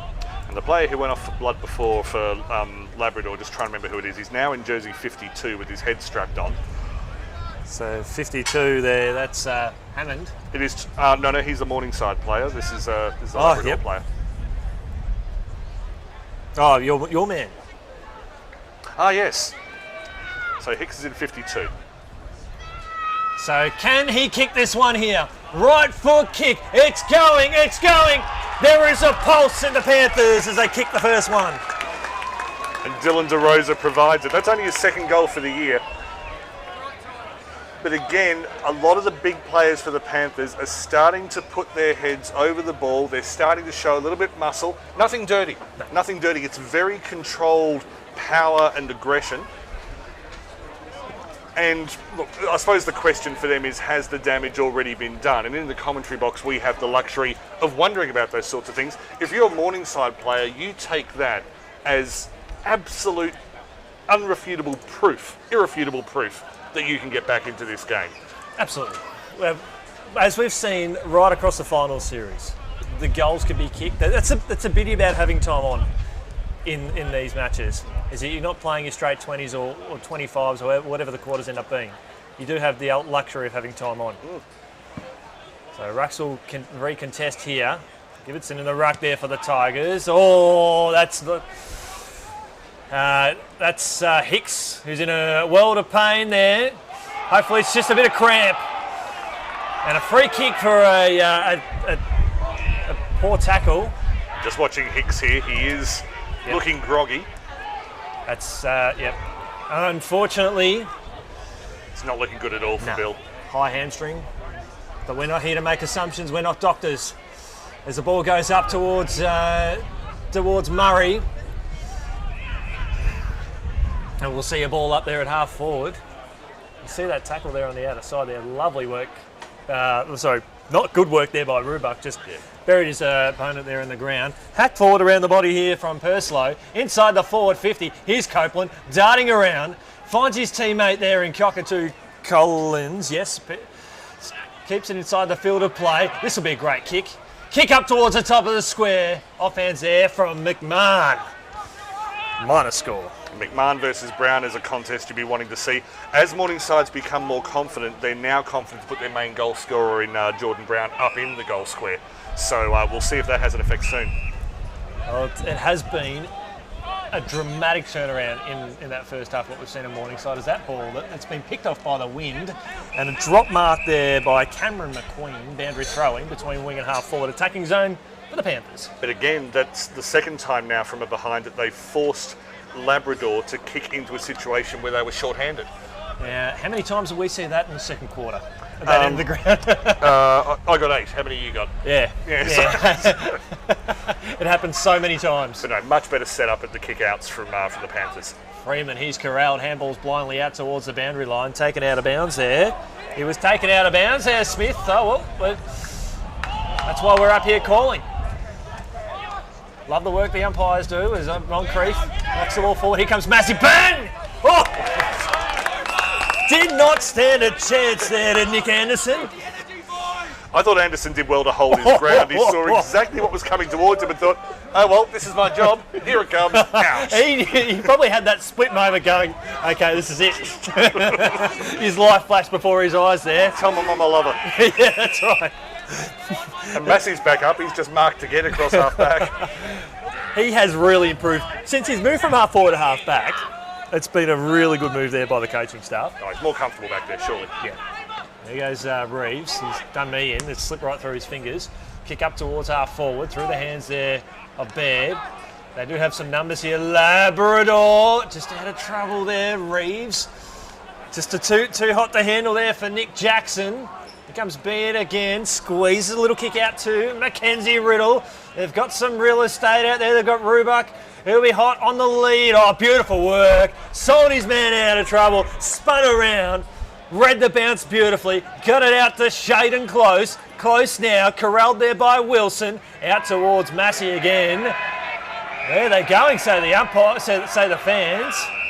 Deliberate out of bounds. Free kick to Massey in the Morningside hierarchy there on halfback. That is how they're calling it these days. It used to be benefit of the doubt. Now they've decided, no, we want people to keep it in away from the boundary. And so I like the modern interpretation. That's where they say insufficient attempt. Comes off the pack here to Purslow. Purslow kicks around the body, bounces off the chest there again of Nick Jackson. Not his finest few moments here. And he's still able to contest the ball. Shoved out there nicely by Riddle. Riddle with a kick along the boundary line there. Rubuck overrun the ball. Shark there nicely there by Johnson. Up and under kick. Was there enough torque? No, they both touched it. They spoiled each other, and now Morningside will embrace the stoppage at half forward. Could have been a lot worse. They talked just in time because having a ball up is not as bad as having a ball up and 2 concussions. Yeah, so that's right. They both put the brakes on. It could have ended a lot worse there. We'll keep an eye on Bill Hicks as well, as hopefully the damage is not too serious. And a free kick's been paid to Labrador on the outer side for a push, I think, into the fence. Yeah, they put Hicks in jersey number 52, but he's not quite the full deck of cards at the moment. Bring out all the all the big ones. You save up all the best ones for grand final day, don't you? I'm here all week. Try the fish. Free kick on the outer side there to James Smith. Smith along the boundary line there. The intended target didn't take the mark. So Morningside through James Johnson, getting a little bit on that outer side. Kick it to where he did before. Just got a hand in there, Murray, just to knock it forward. Still inside the field of play. Good work there from Moncrief. Can't quite pick it up like a hot potato there is Ed Milan, and we'll see a stoppage. Ball up, just metres in from the boundary line.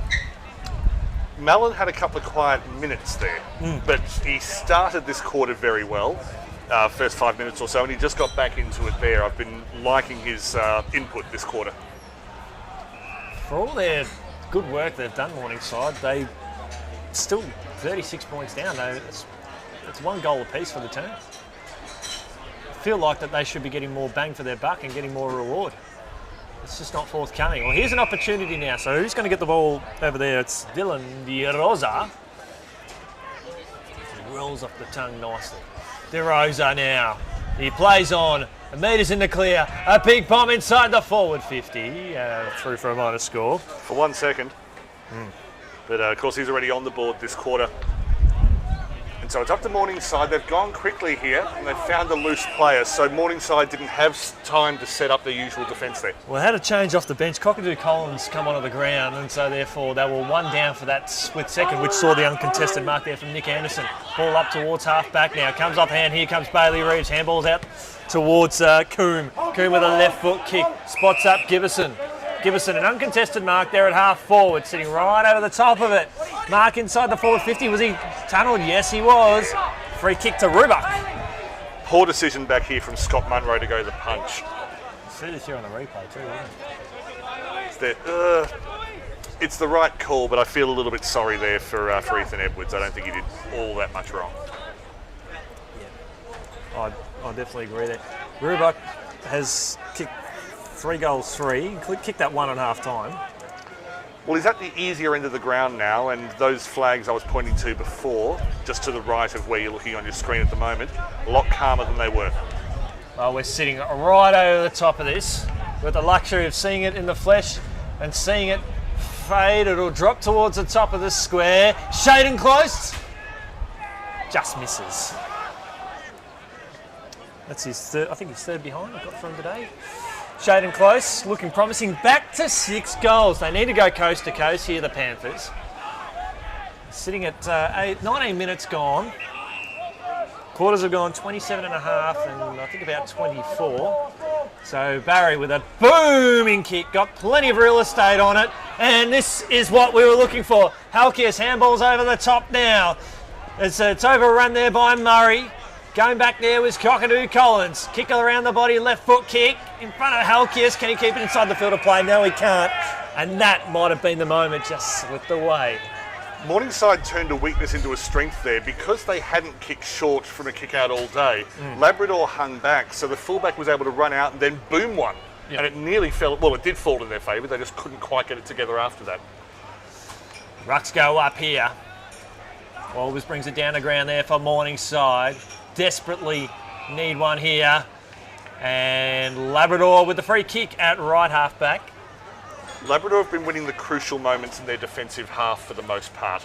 There was a period before where they were able to win a one-on-one at right half back and then scoot up the right-hand boundary line. That was the thing that Morningside were not able to do in that second quarter. They just didn't win enough of those moments at the back. Going to step up here. It's good to see Labrador being tested and rising to the occasion as the ball goes up towards Murray. Boundary throw in right forward pocket again. So a number of back-to-back stoppages here. Who's this going to suit, do you think? It gives Morningside, I think, because Morningside are being out-muscled, they need to have a structure in order to get through Labrador. So these stoppages give them time to set up. So I'd say the Panthers just. Well, we've got 1 goal apiece for the quarter. We can't see there being too much time on added in this particular quarter unless they can conjure up something now. And a throw, so umpire Henry Harris was in a better position calling it from the outer zone. And a free kick to Labrador at half back. I'd love to, back pocket, I'd love to see them switch it across this side. Yeah, not going to happen, Chris. Not today. Well, they probably should have, because they might have they might have kept possession of the ball now as Walbers.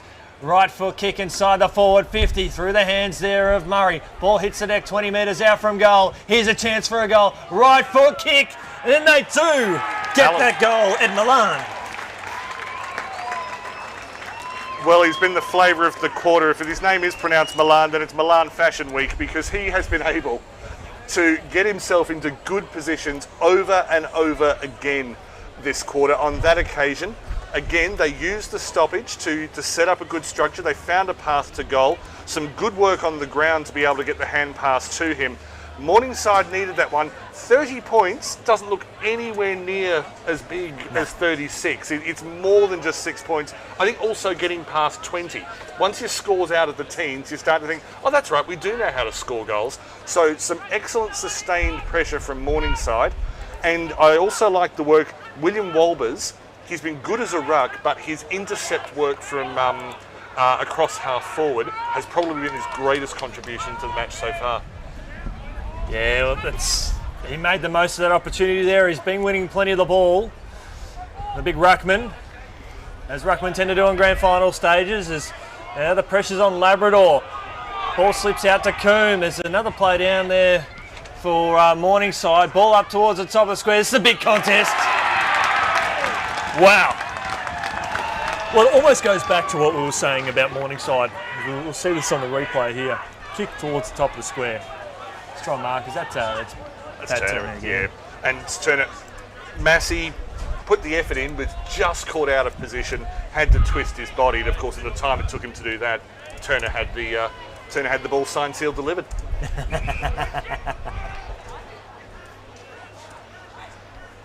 Oh, Pat Turner here for the quick reply, and maybe to snuff out any hope that the Panthers might. And he does just that. It's back out to 6 goals. And it might have been maybe the case that we were mentioning with Morningside before, Daniel, that in that second quarter where Labrador almost needed to kick a goal so they could reset. Almost, Morningside had Labrador on the back foot, so have that opportunity again to reset and have an opportunity to get that goal there from that centre clearance. I think that's a fair point, because while they weren't leaking behind, that came out completely wrong. While they weren't conceding a lot of points, they were under pressure for a fairly sustained period there, and I think you're right. The idea, it's a bit like in English soccer, how sometimes a team needs to get relegated to reset and then come back. Similar thing. Pay the penalty and then say, right, we're rehabilitated now, back we go. We've seen it happen a number of times across the near seven quarters so far today. As the bounce there from Jono. Well, he's already been selected to officiate the grand final. His bouncing would have been perfect up till then, so he can just showcase it off now. As the rucks go up again, neither player gets hands on the ball in second, barely the third time in fact. As Walber's barely got toe to boot there, as it's hacked forward there by James Smith up towards, half forward, putting on the speed there is Josh Connolly. Connolly up towards close, went up with the one juke, couldn't quite stick it there as Morningside with a kick. It might come straight back here because Tyler Brown has space, takes a bounce inside the forward 50, looking for his teammate there. Bit of a spark here close. He's bumped off the ball, putting his head over it there. Whoa, it's Cameron McQueen, and we'll see a ball up and about 30 metres out from goals. We see this nice tackle here. And some good work just before that, number 14, Jake Chapman from Morningside. Been a little bit quiet for the last few minutes, but he's done some good things today. Yeah, certainly very courageous, good user of the ball, Chapman. Josh Connolly, I think he's done some good things in this game so far too. He's found himself in space on several occasions. Surprisingly quick. Yeah. Good turn of very pace. Deceptive, yeah. As he gets the kick, it was partially smothered there. Comes off the hands here of Massey. Opportunity here for the Tigers. Kick ricochets out to Smith. Kick there from close. Up towards the top of Smith. There's Pat Turner again. Delivered on a platter by Shaden Close. Not his sweetest kick. It was a bit flat and a bit wobbly, but it was good enough to get into the postcode of Pat Turner. And as soon as he saw, well, he already had the front position, and that gave him the ability to take the mark no matter how the quality of the kick was. Well, he's going for goal number 4. And if he kicks truly, I'd be right in saying that perhaps all 4 goals have come from set shots from around this mark. And he's got it, he's drilled it home. And that might be a dart through the heart of the Morningside fraternity and the supporters here today. And the flag might very well be staying here on the Gold Coast as the Tigers slip further and further away. In the reserves, it's 17 minutes per quarter plus time added on. So we have actually had a lot in this quarter, despite the fairly small number of goals. There have been a few blood replacements, though, so that's probably blowing it out. Shaden Close, on that occasion, he's credited with the assist. He's just got that feeling for me that sometime in the fourth quarter he's going to do something that's going to make everyone's jaws just hit the turf. Oh, you'd be hoping that, wouldn't you? No, I'm going to predict it. Yeah. In fact, I'm going to will it into being. That's how confident I am. Well, if the game continues at the pace, he's going to just go, the heck with it. I'm going to try something miraculous because Morningside's intensity is probably going to drop off in the last quarter if what continues to happen continues down that path. As the rucks contest here, Smith, he's taken the ground. And we'll see another stoppage. 42 points the margin. It's just getting greater and greater. Particularly if you're a Tigers fan, you'll be very happy with what you're seeing so far today. As a right foot kick inside the forward 50. Oh, well, maybe that's just the story of the day there for Sammy Copeland and the Morningside team. And they able to get out of defence with relatively ease. It's easier to do something with relative ease than it is to pronounce relative ease. Correct. In fact, you're speaking relative ease. I don't know. I'm quite challenging myself there. It's a free kick for holding the ball. Yeah, take the advantage here. The Tigers holding the ball. Ryan Cole, take a bow. That's what not giving up looks like as Halkias runs away. And close, nearly got Halkias as well in the process. Ball up towards half forward. There's Reeves again. Right foot kick. Spots a teammate there on the three-quarter time bell. And it's the Tigers leading this one 9-11-65 to Morningside 3-5-23. Just your quick thoughts, Dan, before we go to the three-quarter time break. Morningside produced their best football of the match in that quarter, and yet you'd have to say that it probably wasn't enough. They need to play with that intensity in the fourth quarter, but now they need luck on their side as well. No one's got any control over that. Well, their fate is in their hands, Morningside, and likewise in Labrador. Stick around, we'll be back with the last quarter right after this. He goes back, he's tackled straight away there by Coombs. Good hit, very good hit. Right foot kick inside the forward 50, looking for Coombs. Oh! Beyond 40 points for the first time today, Reece Coombs. Question of accuracy, he's just got it. Harry Font, teammate off the step there, and McQueen. Up towards left half forward, good strong mark. Half forward, high half forward, inside the forward 50. A one-on-one contest, big fly!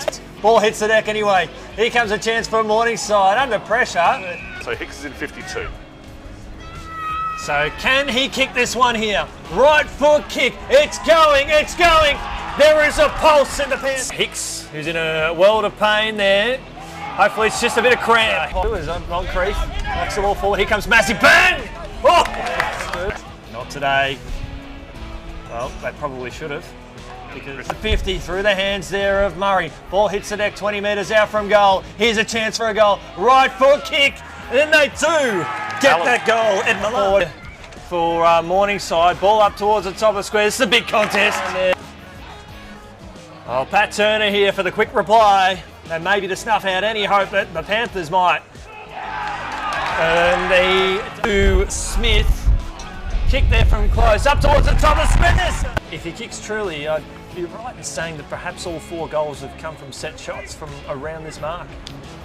And he's got it, he's drilled it home. I don't know, I'm quite challenging myself there. The ball, yeah, take the advantage here, the Tigers.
Hello and welcome back here to Fancastle Reserve here at Southport for the 2021 QAFL Reserves Grand Final. My name's Chris. Pleasure being in your company. I'm joined by Daniel Viles. And mate, how did you see that third quarter, and what can Morningside do to come back into this contest? Just before I get onto that, I'm seeing Bill Hicks on the ground. He's limping and he's receiving hugs from coaching staff. He's just in the left of your screen at the moment with a bit of a wobble there. He for me, I thought was just not the dominant player of the first half, but probably the best. And so it's disappointing for him that he won't be able to complete the match. But I think what we've seen is that Labrador have just absorbed the best that Morningside could throw at them, and in many ways that quarter will give them more confidence that they can close this match out than the first and second did. Sure, that's when they built the lead, but now they know that even when they're not the dominant side on the park, their lead wasn't really eaten into it all. And in fact, they scored the last 2 goals of that quarter, am I right? Yes, that's right. So in that 3/4 time huddle, I didn't see complacency. What I saw was confidence and energy. And McCormick during the halftime break clearly got Morningside back on track, but it simply hasn't been enough to overcome the shortcomings of the first half. Must have helped as well with the Colts players around there with their premiership medallions, adding a little bit of extra motivation, a bit of confidence there, and guys, only one more quarter and you can be celebrating like we're celebrating. I think that breeds that sort of extra motivation. The players on the field or in the huddle there for the reserves will definitely notice that. It also means they can go back to their seniors and give them curry back at the clubhouse. Absolute curry. It's like, oh, we won our grand finals, where were you? Yeah, exactly. Well, that might inspire them on to next year. But that's another story, one that we'll talk about more in the senior grand final coming up later on today here on QAFL TV. As Walbers brings it down to ground there for the Panthers. Hacked out of there nicely there by Baxter, the co-captain there for the Panthers, up towards Cockatoo Collins there at half forward, slipping over the crucial stage but still recovering his lot muff. Up towards McMahon, he turns the ball over. Ball still at half back now to half forward for the Panthers, under siege. Right foot kick around the body from Ed Milan there on the bounce. Made life difficult there for his teammate there, spinning his way out of traffic there was Billy Avers. Kick out here towards Morningside. Good closing speed there by Connolly. Spoke about it in the third quarter. Here comes Reeves. Reeves with a right foot kick, looking for Close. All the big guns are stepping up here for the Tigers here. Close. Will he have a shot? And will he kick a goal? Oh, you betcha. Beautiful. Not the bravest prediction I've made in my life, and I think a lot of you watching this game as well thought, Shaden Close is going to do something magical in the fourth quarter, and that might not even be the best of it. We've still got probably about 22 minutes to go. But you were right, we saw all the big guns there coming through. Reeves coming through to close up forward. Before that, forgive me, I've forgotten who had. Oh, here we go, back here. So no. Oh, Connolly was involved in that chase. Thank you. Yeah. Yes. So having those 3 players just go bang, bang, bang, goal. Superb play by Labrador, and you do wonder whether it's going to blow out, simply because if you're in a Tigers jersey right now, you are feeling impregnable. Oh, yeah. Yeah, you're 10 foot tall and bulletproof now, aren't you, if you're the Tigers fraternity there. And got to give full credit there to Billy Evers. Just that nice little snap around the body under pressure there to clear the ball out. That's he doesn't have to do too many things today, but when he has done some things, it's been quite impressive. As the Panthers push up towards half forward, Milan drops the ball, coming through now like a steam train here. Is the Panthers for the quick reply. Oh, not quite there. Jordan Brown hits the woodwork. Minor score. He does deserve a goal today, Jordan Brown, but as we've, as you wrote in print this week, deserve doesn't really come into it. No. In a grand final. It's what you do today. Yep, everything that you've done before today counts for nothing. We saw that with Nathan Wright for Labrador in the Colts grand final as the ball goes out of bounds. For those joining us in the Colts grand final, Labrador were 47-point victors. Nathan Wright, the number 25 Guernsey today in the rucks, simply best on ground by the length of the Flemington Straight. So you weren't actually saying that he'd done nothing before today? Oh, look, winning best on ground was... Oh, I see, he's elevated. Yes. He's elevated. Legend status. What he did beforehand, and then he was recognised. He put himself on the big stage. Good save. Well done, Absolutely. Chris. I'm impressed. I wouldn't have made a goal. Good goalkeeper, though. Although, married life, mate, I'm used to carrying a shovel in my hand. Just keep digging. Kick up towards. Oh, lovely. Kick up the hello to Jess if you're watching. No, she won't be watching today. Hammond doing probably the best thing he's done since the second quarter. It's an unfortunate head knock and blood he caught before. Oh, lovely. There, Cockatoo Collins, the Preston variety. Right foot kick up towards half forward. Strong mark taken here again by Jordan Brown. Jordan Brown finds a teammate now in Ben Murray, and he'll go back and become the first multiple goal scorer for Morningside. Yeah, nice tempting fate there, Chris. But again, Jordan Brown's work to get through, and it did start from Hammond at the back. So they've still got it, Morningside, and if you call yourself a proud club, this is the situation where you prove it. Chance here for the Panthers, and they have got a belated one there. Jordan Brown set up Murray, and that's his second goal.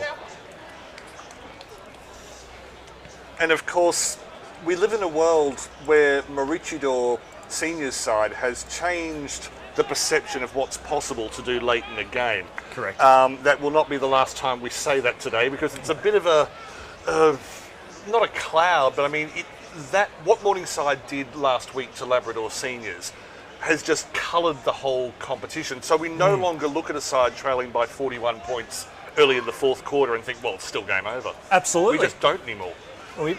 We've heard stories of people leaving the game last week in a time on, and then find out that actually the game was the result went the other way. So the landscape of football here in Queensland, it's probably the most talked about 10 minutes of football we'll see at any level. And on grand final day, where anything can happen, we can certainly see that happen today as Hoford pumps the ball long, and a free kick given away prior to the ball getting there will go to Ethan Edwards, who has done some good things today. Indeed. Hoford probably the one player on ground who's been outdone by his opposite direct opponent in Walbers. Correct. That's exactly right. And that's talking about Walbers, not Hoford. I'm not bagging him. Oh yeah, Walbers has been arguably one of their best today as he comes up, and he was going to hold a free kick either. Yeah. But that just shows that he's been the best big man on the ground. Yes. In fact, was it a free kick? It's gone to Murray. Going for goal number 3. Walbers was there anyway. Yeah, putting pressure on, creating opportunity. He can take some credit for this free kick. Well, Ben Murray, at the 6-minute mark, it cuts the margin back to 6 goals. He's got to kick it. That's the problem. And it's a problem because it's been a tough afternoon for them. As that ball is a goal. Write it in the book. Here come the Panthers. We're calling it now. The comeback is when there's a will, there's Maroochydore saying there is a way. Good goal umpiring there, incidentally, because the touch came very close to the line. We'll see that in just a moment. Not the sweetest kick from Murray, but it only has to be good enough. And again, the lead-up play towards, even though it was a free kick rather than a mark, Morningside's ability to at least get it to centre half forward. Good effort on the line there, but yeah, there was no argument. Murray did the absolute minimum to get that ball through the sticks for 6 points. Not an ounce of effort wasted. Everything he needed to do. There's sense that there could be a few more opportunities. He's got back-to-back goals here in this game. I'll say you what, Daniel, if they get the next one within the next 3 or 4 minutes, there's a pulse. As Walbers pushes the ball forward. Inside the forward 50, left foot kick, up and under. Can Murray get his hands on the ball? Free kick, Labrador with the free kick. Good effort from Cockatoo Collins at centre half forward to get the ball that far and give them an opportunity. On his opposite foot too, I think. Oh, it's while being swung around like a merry-go-round. It was incredible. Free kick here to Labrador. Across half back. Good fly by Hoffert. He heard me. Thought, lift him the game now. He realises there's a comeback brewing. Kick up towards half forward. Big fly. Couldn't quite bring it down there as Rubok. Speaking of players that could do anything spectacular in this last quarter. Let's see this here. Strong mark taken here by Big Tommy. Taking down, I think, Ed Milano in the process. And Hoffert, Rubok nearly matched him. It's further up the ground. Absolutely. Here's an opportunity now. The Panthers Oh, there's just a bit of a feeling here now as Ryan Cole up towards half forward. Nelson couldn't quite take the mark now. That could be costly. Kick back up towards the corridor. Here's Reeves just slowing it down. Switches it out here to Baird. Baird now, well, it eventually lands in his lap fortuitously there against Baxter. Baird up towards half forward. Comes off the hands there. The player in front here in Gibbison. Did he get boots of ball? Did he have prior opportunity? None of the above. And the ball has just been taken over the line. In fact, holding the ball, he's dragged that in. There was a fair bit happening there, and Gibbison will have the free kick. Macy's trying to plead his case there. Bit late now. Gibbison inside the forward 50. Rubach. Oh, like in a Rubik's Cube, he's very hard to figure out, but when he can put it all together, it is top shelf stuff. Looks magnificent when he gets it all together, Rubach. And of course, when the game was still in the balance, he was the one who really stepped up forward. So for mine, that still puts him in big OG consideration. I've been sitting on that for a while. Been thinking about it. You're appalling, Chris. You're a disgrace to commentary. Absolutely. Kick up towards Moncrief here at half back. Spent it before he had it here is Coombs. Working hard there. It was Billy Evers, and we'll see it all up. 35 points of margin. They need a goal here, Morningside. They need to take the ball out of this contest. And I'm just going to pick a player. I'm going to pick Alex Nelson to redeem himself from not getting the ball at half forward.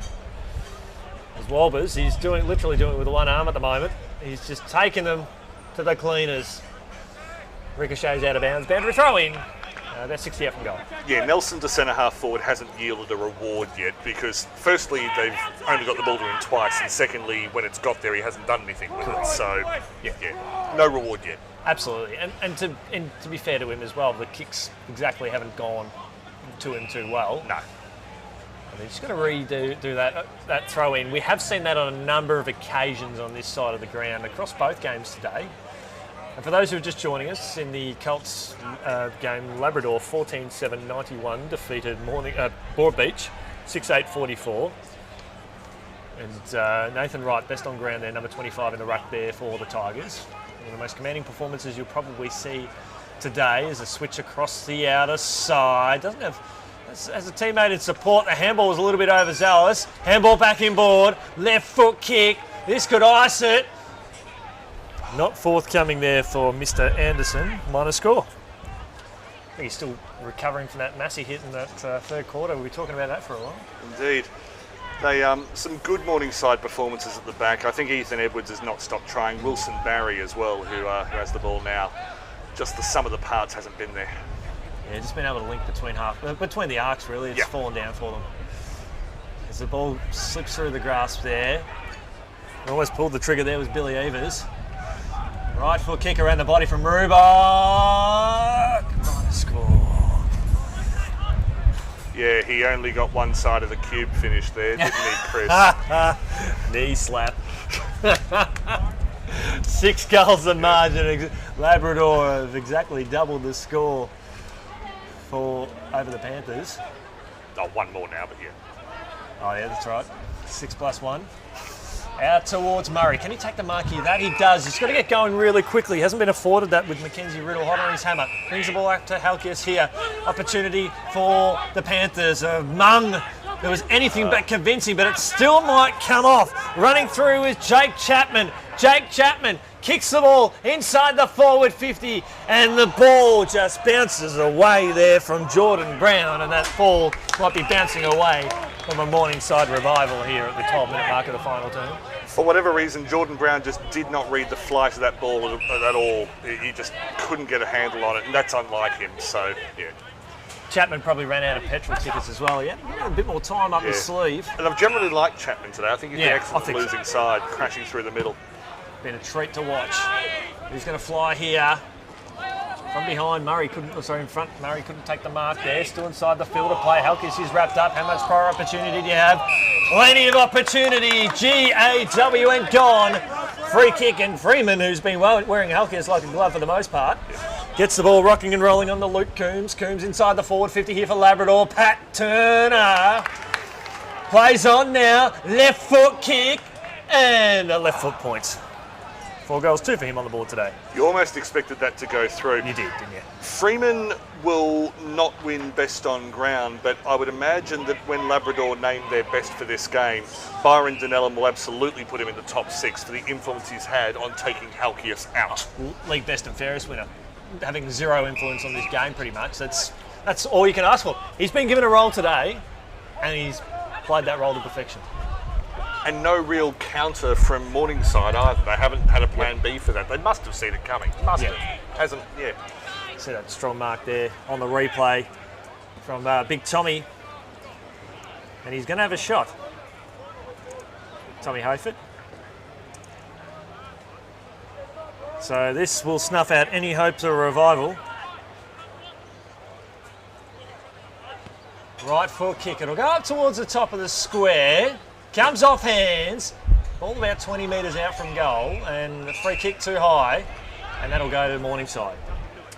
Edward Mallon was lucky there. That was the most lackadaisical punch I've seen for... actually, it was Purslow, I apologise. But even then, no energy at all.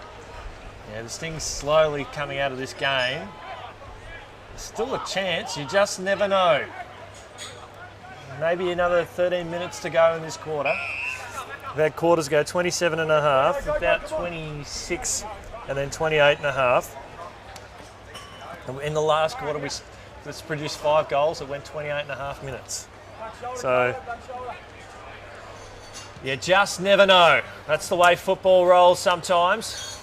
And we'll talk about it for the next game as well. As trying to fend off there was Jake Chapman. Couldn't shrug off his opponent. Just feel now, Daniel, that maybe that's it. They've just fired their best shot. Yes, basically. It's just that feeling around the ground that it's done. Yeah, I think people are starting to head towards the food vendors and say, okay, we'll stock up now for the seniors, beat the rush, which is a shame because even though the result might be in doubt, grand finals have moments that you do not want to miss. It's not just about who wins. Is that the romantic in me? Yes, absolutely, it is. Yeah. Just don't want anyone heading home because you just never know. Again, we know people headed home 10 minutes to go left in the senior game last week. We know what happened there. Kick up towards half forward. Well, okay, that's Coombs. Uncontested mark at half back. Reeves switches across the outer side. Evers, another one that's got better as this game has got on. Out to shade and close. Just needed to pick it up, and he does. Right foot kick over the head there of Turner. Barry's dispossessed of it. Goes back and lays a tackle on Turner. And we see a ball up. Now we're starting to go through. Who if you had to pick a 1, 2, 3, or just 2, 3 players to best on ground, I'll give you a few moments to think about that one. As this play continues, snap around the body. And a minus score from James Smith. I was thinking before that no one from Labrador, it's been such a team performance, no one's had a 4-quarter match. Yeah. But I think in terms of who's made regular telling contributions, for me, shade and close just shades the likes of Rubok and Turner. Yep. And Reeve. Yep. I think you put up a good argument there. And Luke Coombs will go back and have his first shot at goal. Now this is for show. He's going to lay it up into the square. Patrick Turner is looking deceptively lazy. Now he's on the lead. Kick up towards a ricochet off Turner, actually. It must be said there as Connolly goes back in. You've seen enough footy, you know what happens. As Barry just puts the ball up and under, and mark taken there by Riley Johnson. So Riley Johnson for the Tigers. Low, short kick. Almost slipped over the back. Reeves. Great. The poet in me is predicting that Reeves and or Connolly are going to produce something in this last quarter. Just get themselves on the score sheet so there's a permanent reminder that yes, they were here and they made contributions. They might have a chance now, depending on who's going to get near the ball. Yeah, I think James Smith will have possession of the ball. That was a horrible kick in there from the Morningside. But they're 40 points down. Oh, the energy's gone from them. It's not a physical thing. They're not unfit. It's just when you're in this position in a grand final, just every bit of energy goes just straight out of your body. Well, I thought when the ball went inside the forward 50 and the ball bounced away, I thought that was the moment. Any hope of a comeback was snuffed out right there. As the Panthers try and paddle the ball up towards the corridor now, just taking the game on now. Here is Jake Chapman. It's something that he's done for 4 quarters. He's wrapped up straight away, holding the ball. Party time here for the Tigers. Premiership number 2. The options ahead of him were too far away. Yep. He couldn't really do anything other than hope he could break the tackle there. You saw there on the replay, there was a great tackle. Yeah. Comes up now. Mark here by Tyler Brown. Done some great things today. That was unnecessarily spectacular, though. That Right full kick up towards centre half forward. And it's Close and Reeves in close proximity to getting that ball now. Ball there at half back there for the Panthers. And a kick in no man's land. Matty Watmuff. Marks uncontested. Hasn't had to do too much today, Watmuff, but what he has done has been correct the whole time. Yep. So, if he's had 7 or 8 touches, they have hit targets. And again. They're just enjoying it. Yep. And Brown likewise. Just every time he's needed to do something, he's just done it. Yep. Ball turned over there. Freeman's trying to inject himself in the contest there, but he's played his part today, as Daniel rightfully pointed out. As the Tigers trying to generate some high-intensity pressure. Reeves, he's taken down the ground there by Ed Milan, and we'll see a ball up. We'll see this here on the replay. Reeves, bang! Cop that, says Edward. Mallon and Chapman played a bit of top grade this year, and I predict more for them. I've been very impressed with their efforts today and their skills. Well, there's certainly a lot of talent in this Morningside lineup. Ball inside the forward 50. Left foot kick misses there from Jordan Brown, who you've rightfully said he deserves a goal. It's been there for him for the taking, and it's not going to happen though. No, but so with that kick, it's it just sort of highlights that. Not his fault, just one of those days. So the Tigers setting it out through Clarence Baird. 20 and a half minutes gone. The Premiership is heading over to Labrador. 2 from 2 in a commanding season where they did finish as minor premiers. Game hasn't lived up to the hype that we would hope. But when you get a kick after the siren to determine the result, that's a pretty high bar to set. Right foot kick there from Morningside, inside the forward 50. Well, he might just prove us wrong here, Daniel. I hope so. He elects to pass inside the forward 50. Ball hits the deck. Reeves is wrapped up again there by Milan for the second time in about a minute and a half. Ball there to Halkias. He spins around, pops the ball up. It's taken here by Watmuff. A dribbling kick out towards the boundary line. If it dribbles out, it'll be out of bounds for a free kick, but it still stays inside the field of play. Lovely work. Boundary throw in there, and the Tigers, the game is firmly in the balance. You see on the replay, the pressure hasn't stopped. Well, Halkias had more space there than he's had all day, but I think that's simply because people like Freeman and Connolly were inside looking for opportunities, because I won't say the party started, but you can definitely play with a lot more freedom in this kind of situation. Yeah, absolutely. This is a time of the grand final where you can really, really celebrate and just enjoy this moment, regardless of what happens now. But Milan, he is in line to do something that's great reward for effort. Oh, well, he'll be in Morningside's best today. He's been outstanding. Milan, Chapman, Hammond Early, Walbers, sorry. Yep. Most definitely. There's Milan. Right foot kick, he poked at it, lands at the top of the square. And that's a mark taken here by, I think, is that Murray again? That's Murray again. Lay it off to Brown. Be nice, lay it off to Brown. Or score yourself, fair enough, you got 3. Yeah. So Ben Murray for goal number 4. Plays, kicks it to the man on the mark. Now, I'll ask you the question. How did you rate Matt Freeman's game today? Well, he did his role. I mean, he didn't do anything spectacular. I wouldn't have thought that he had a lot of possessions. Yeah, he hasn't had a lot of possessions, but he's played his role. That's for sure. Kick up towards half-back. Good tackle, very good tackle. And the umpire in the outer zone. See there, that for the free kick for too high there. He was right on it too. He was in a better position. And you can hear the supporters over the other side. You cannot argue with that.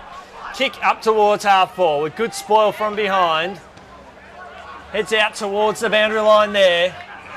Panthers, spearing kick inside the forward 50.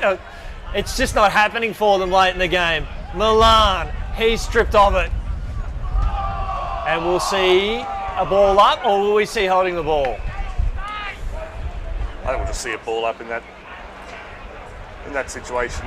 If that's a prior opportunity, then no, I can't think of a metaphor. But I'm glad it wasn't a prior opportunity. No, good decision. So can the Panthers get one late one here? Murray with the man in the gun. He had to come from behind. Halkias, handball over the top. The Tigers again, squeezing a kick out. And Reeves is heading out for just a premiership stroll, really. Out to Close. Close back over the top now to Coombs. And that'll do it! Labrador are your 2021 reserve grade premiers here in the QAFL. And 2 out of 2 for the Labrador club today. And of course, over the course of the season, they dominated the top grade as well. Basically, the champion club in the QAFL for 2021. The Labrador Tigers, congratulations. It's been a good day for the Gold Coasters. Absolutely outstanding performance from them. Who have been some of the leading goal kickers today? Sure, we've got Patrick Turner with 4 for Labrador. We've got 3 for Blair Rubach, 2 for Reece Coombe. For Morningside, 3 to Ben Murray, 1 to Edward Mallon, 1 to Dylan DeRosa. I have a feeling I've missed a couple there, but so I apologise. That's perfect. They're shading close. You've got a late one there. Yes. If you had to pick a best on ground? Look, again, I mean, it was such a team performance from Labrador. I would still stick with Shaden Close simply because he was able to make telling contributions in each quarter. I get that Matt Freeman's done his role. I prefer to give these sorts of awards to more creative players. But of course, Turner and Rubach, yes, they had the ball delivered to them on a platter, but we've seen lots of games over history where the ball is set up for the forwards and they don't give the team their reward. So what they did today to make sure that Labrador was rewarded for its efforts can't be underestimated. They were superb. Well, it's been a pleasure being in your company now. It's a terrific game of football. Stick around. We've still got the senior blockbuster to come, but it's 2 from 2 out of 2 available here for the Labrador outfit. They've celebrated their second premiership of the day. That was a 39-point win to go with their 47-point win in the Colts. My name's Chris. On behalf of Daniel and I, stick around. We've got the senior game coming up, and we'll be joined by Matt Carroll on the stick. It's blockbuster senior grand final.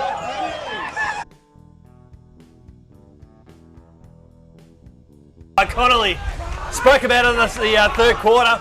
Here comes Reeves. Reeves with a right foot kick, looking for Close. All the big guns are stepping up here for the Tigers here. Close, will he have a shot? And will he kick a goal? Oh, you betcha! Right foot kick up towards half forward. Strong mark taken here again by Jordan Brown. Jordan Brown finds a teammate now. Morningside, and if you call yourself a proud club, this is the situation where you prove it. Chance here for the Panthers, and they have got a belief. Arguably one of their best today as he comes up, and he was going to hold a free kick. That's a problem.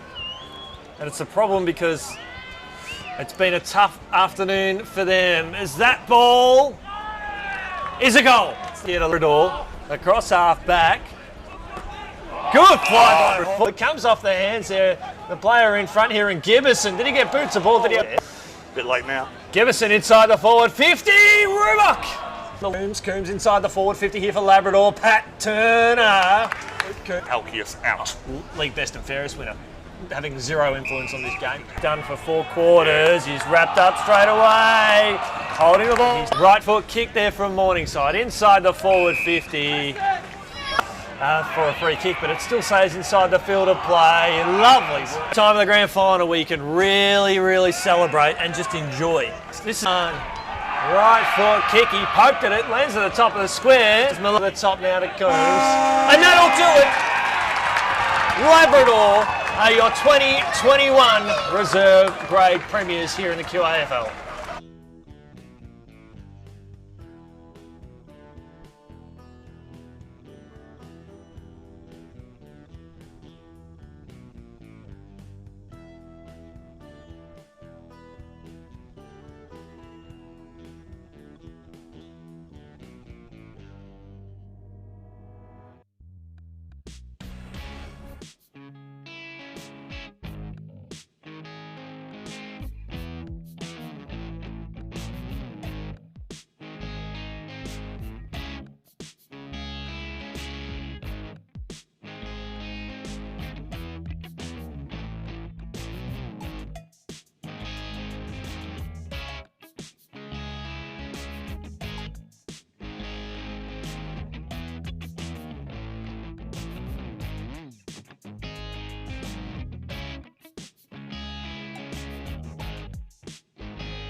Queensland, we welcome you to the 2021 QAFL Reserves presentation to the Morningside Panthers and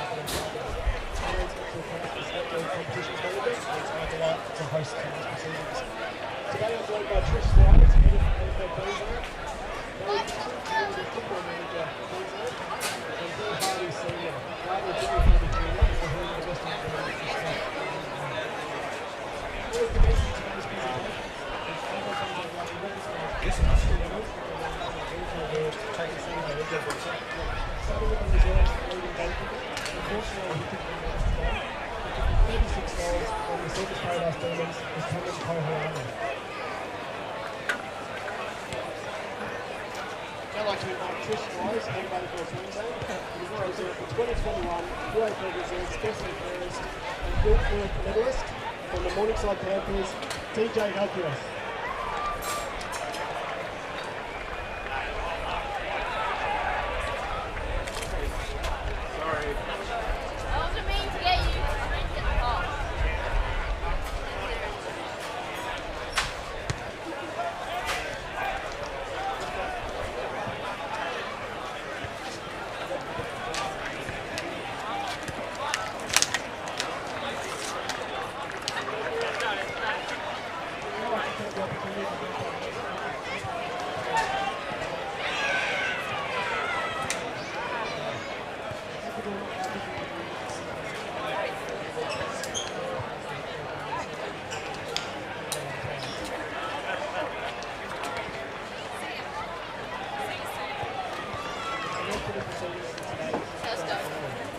final team goals built out of Sandwich and Stable.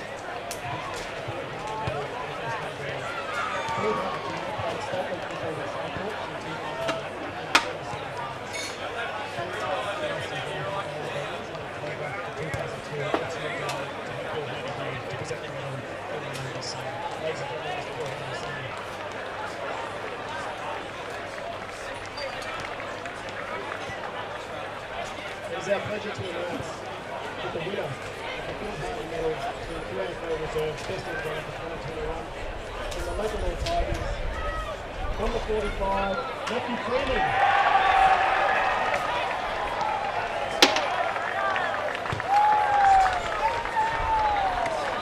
Sorry, wasn't on screen. Oh my good brightness.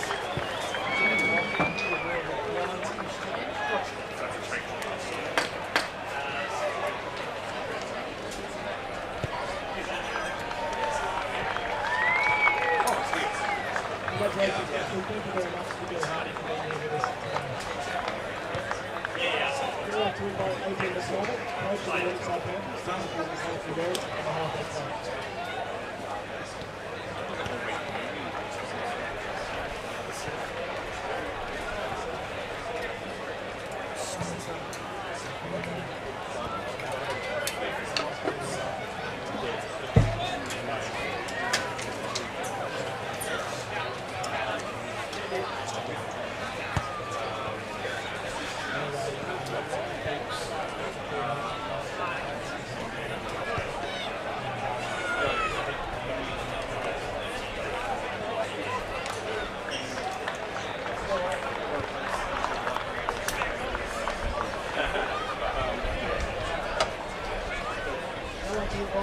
Final goal to come forward. Received his premiership medallion and match football from Barry Gibson, Community Football Manager. Say a few words on behalf of the players.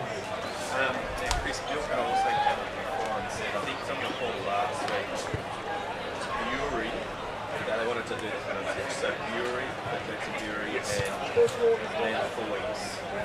Yeah. Yes.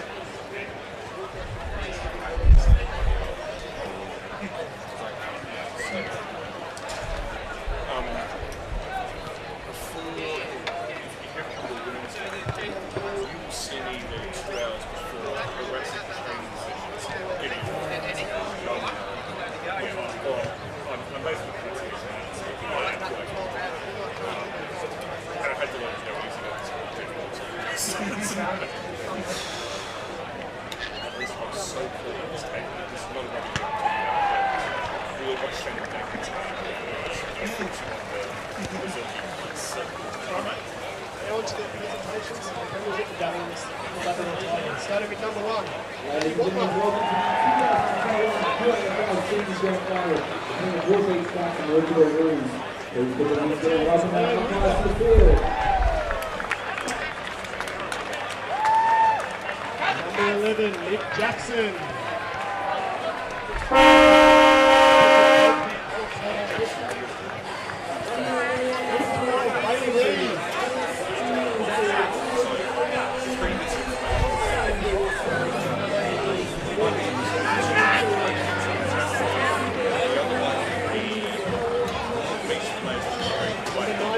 Ollie Hoffman.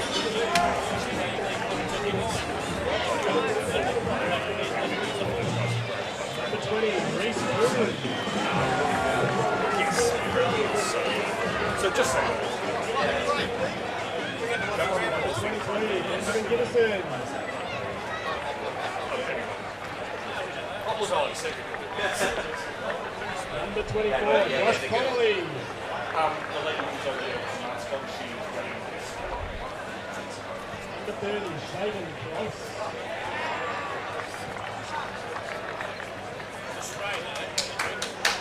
Number 32, Riley Johnson. I'm on yellow. I'm the Emma Wiggle. Number 35, James Smith. I'm not a massive fan of Bruce, but I do like the Number 38, Paddy Turner. Please welcome to the arena the Maroochydore Roos.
team song is Thunderstroke. Number 55, Lance Bear.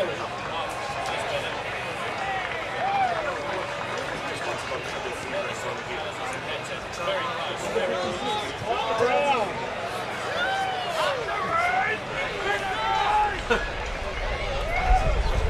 2021 Qafl Reserves Premiership captain, Billy Hicks.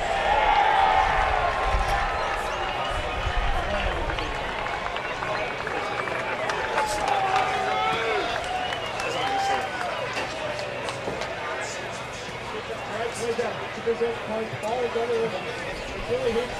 Ladies and gentlemen, the 2021 Qafl Reserves Premiers.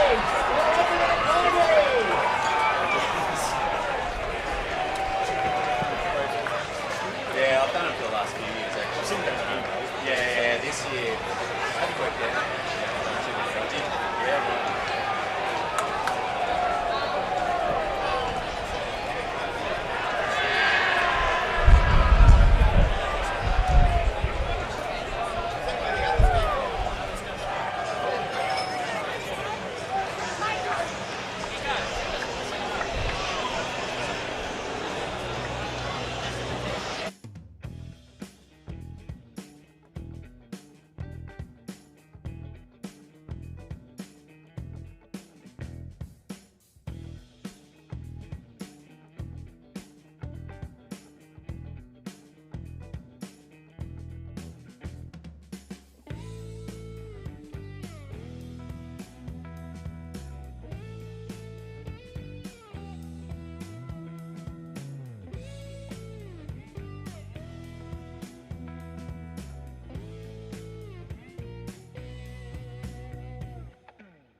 Couldn't lay the tackle. Mars down!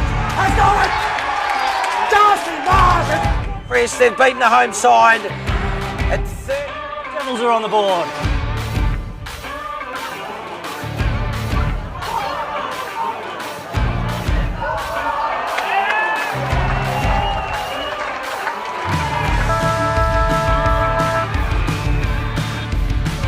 Oh, and it's over! Hooperoo has won.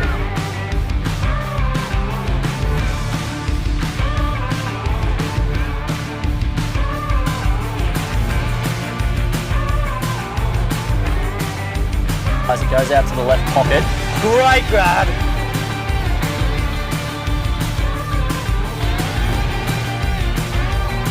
The set shot goes over the umpire. For the first time today, the Red Lionesses lead on the board. Kick from 35.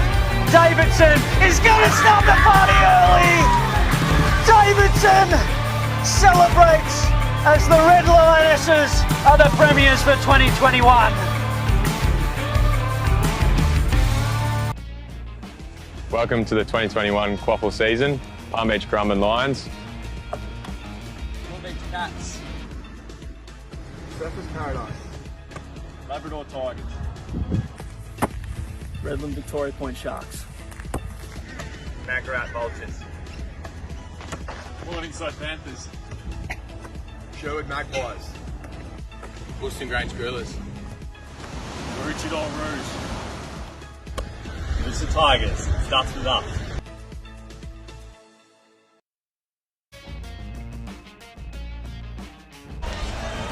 Good afternoon and welcome to the 2021 QAFL Senior Grand Final between Broadbeach and Maroochydore. My name's Chris Yand. It's a pleasure being with you. We now welcome Matt Carroll to the team. Good afternoon, Matt. Pleasure to be here, Chris and Daniel. Great job so far today, and I'm really happy to be here for this big grand final. Beautiful day on the Gold Coast today, down here at Frankhauser Reserve at Southport. Quite breezy, and we'll talk a little bit more about that as the day progresses. But Really a tale of two clubs here, a tale of two coasts. Broadbeach, they're on the redemption trail after dropping last year's grand final where they went in undefeated. And they're up against the Cinderella story, really, the Maroochydore Roos. We'll talk about them shortly, but you can see the lineups on the screen here. Broadbeach led there, you can see holding the cup, and he's hoping to do that later on with Joshy Searle. But Jordan Moncrief, the Grogan medalist, that full forward's going to be a key for the Cats. Coach Craig O'Brien's been here before, he knows what it takes to get it done, and Joshy Searle is a lifelong Cat, so hopefully he may be able to live out a lifelong dream at the end of today. Absolutely, looking across their halfbacks there, Josh Searle, Arnold, Nelson, and fullback, Jelliman, Turner, Gledhill and Maloney, and then of course the bench, the impact players. We've got Taylor, Fisher, Winter and Chadwick. And Daniel, thanks for joining us here today. We'll go through the Maroochydore lineups. So Maroochydore up front, Whaley, Jono Giles and Philo. Half forwards, Mitch Scollard, what a year. Daniel and Stephen completing that line across half forward. Kedro, who I liked the look of last week, and Jacobs on the wings, the young guns. Stone in the middle, Simpson, Warren and Lang will be around the park with Simpson at the ball ups. McLaughlin, Hill and Govan, the captain across half back, and the fullbacks Bury, Pearson and Robertson. Andrew Cadzo, the coach. On the interchange, Daniel Lanthoys, Jacka Sturton, playing his final game today before retirement, and Daniel Fleming. Josh Govan, the captain, Cadzo, the coach. Yeah, fantastic lineup there of superstar players, and of course we can't have a game without the umpires here. And we've got in the field, we've got Sammy Somerville, Tim O'Shea and Andrew Beercroft with Ollie Pye on the emergency. Love the work of Ollie last week. This is the best combination that the coaching staff are going with. On the boundary, we've got Cooper Beaton, Jacob Hudson and Andrew Reddy. And on the goals, we've got Kane Miller and Tommy Sullivan. And on the emergency, we can't forget as well, we've got Tristan Syme. So, we've been waiting for this for a long time, and if anything, gentlemen, is to go by what we saw the last 10 minutes of last week's preliminary final, that this game is going to be just off the top shelf, remarkable. Absolutely correct. Last week was incredible. I think a lot of people had penciled in Labrador by about half time of last week's game, and then that last 10 minutes from Maroochydore, the infamous now Maroochydore surge that they have brought with them, that final quarter. All year they've been incredible, and Broadbeach will be well aware of that and they'll be waiting for it. But when you look at the two combatants, Broadbeach, they haven't won a premiership at any level, at senior level since 1996.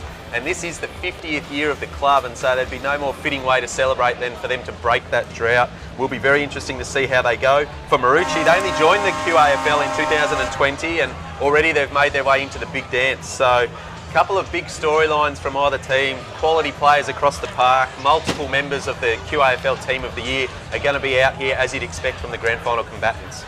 I'm keeping a tally on how many times we mentioned the last 10 minutes of the preliminary final. We're only up to 2 so far, although I just did it, so we'll call that 3. Look, it is colouring this competition, as I said in the call earlier. But yeah, both teams are here to play. I love that we're going to get a new name on the trophy this year. We've got some big stars out there, none bigger than Jordan Moncrief, Grogan medalist, Houston medalist. And we are going to see a bit of a shootout up forward as the teams line up for the anthems. So it's about Tricia Squires, the head guru here of female football here in Queensland. Head guru. Smack bang in the middle. She has done tremendous work here for the sport, and we are so thrilled to have her united here in the competition. And of course, a big shout out to Dion from High Flyer Images. You can see him out here on the screen there in the bucket hat there, taking all the colourful photos. Jump on Facebook. The Premiership Cup ambassadors you can see walking out now in the blue from Broadbeach. Brett Andrews, 99 senior games for them, captain of that 96 Premiership team that Matt mentioned before. Went on to coach the team from 2015, came in an emergency situation, took them to their first grand final in 2018. For Maroochydore, Brad Saunders, known as Fang. You don't have to spend long at the Maroochydore club to come across Fang. Vice president at the Roos for over 7 years. His the official list of duties: assistant treasurer, part-time bus driver, occasional goal umpire, bar manager, and gives awesome rucking advice. That's an official title for Brad Fang Saunders, and was made a life member last year for his outstanding service to the Maroochydore club. 2 excellently chosen ambassadors for the Premiership Cup this year. I think that just gives a good credit to the hard-working volunteers and and commitment to people who have been part of football here in southeast Queensland. And of course, we are experiencing a massive spike in participation and growth, and it all culminates here in the southeast Queensland region today with this incredible grand finale, and may it be the best game of the season, because it is the final game of the season. And we are so pumped and so thrilled to be in your company for this incredible spectacle.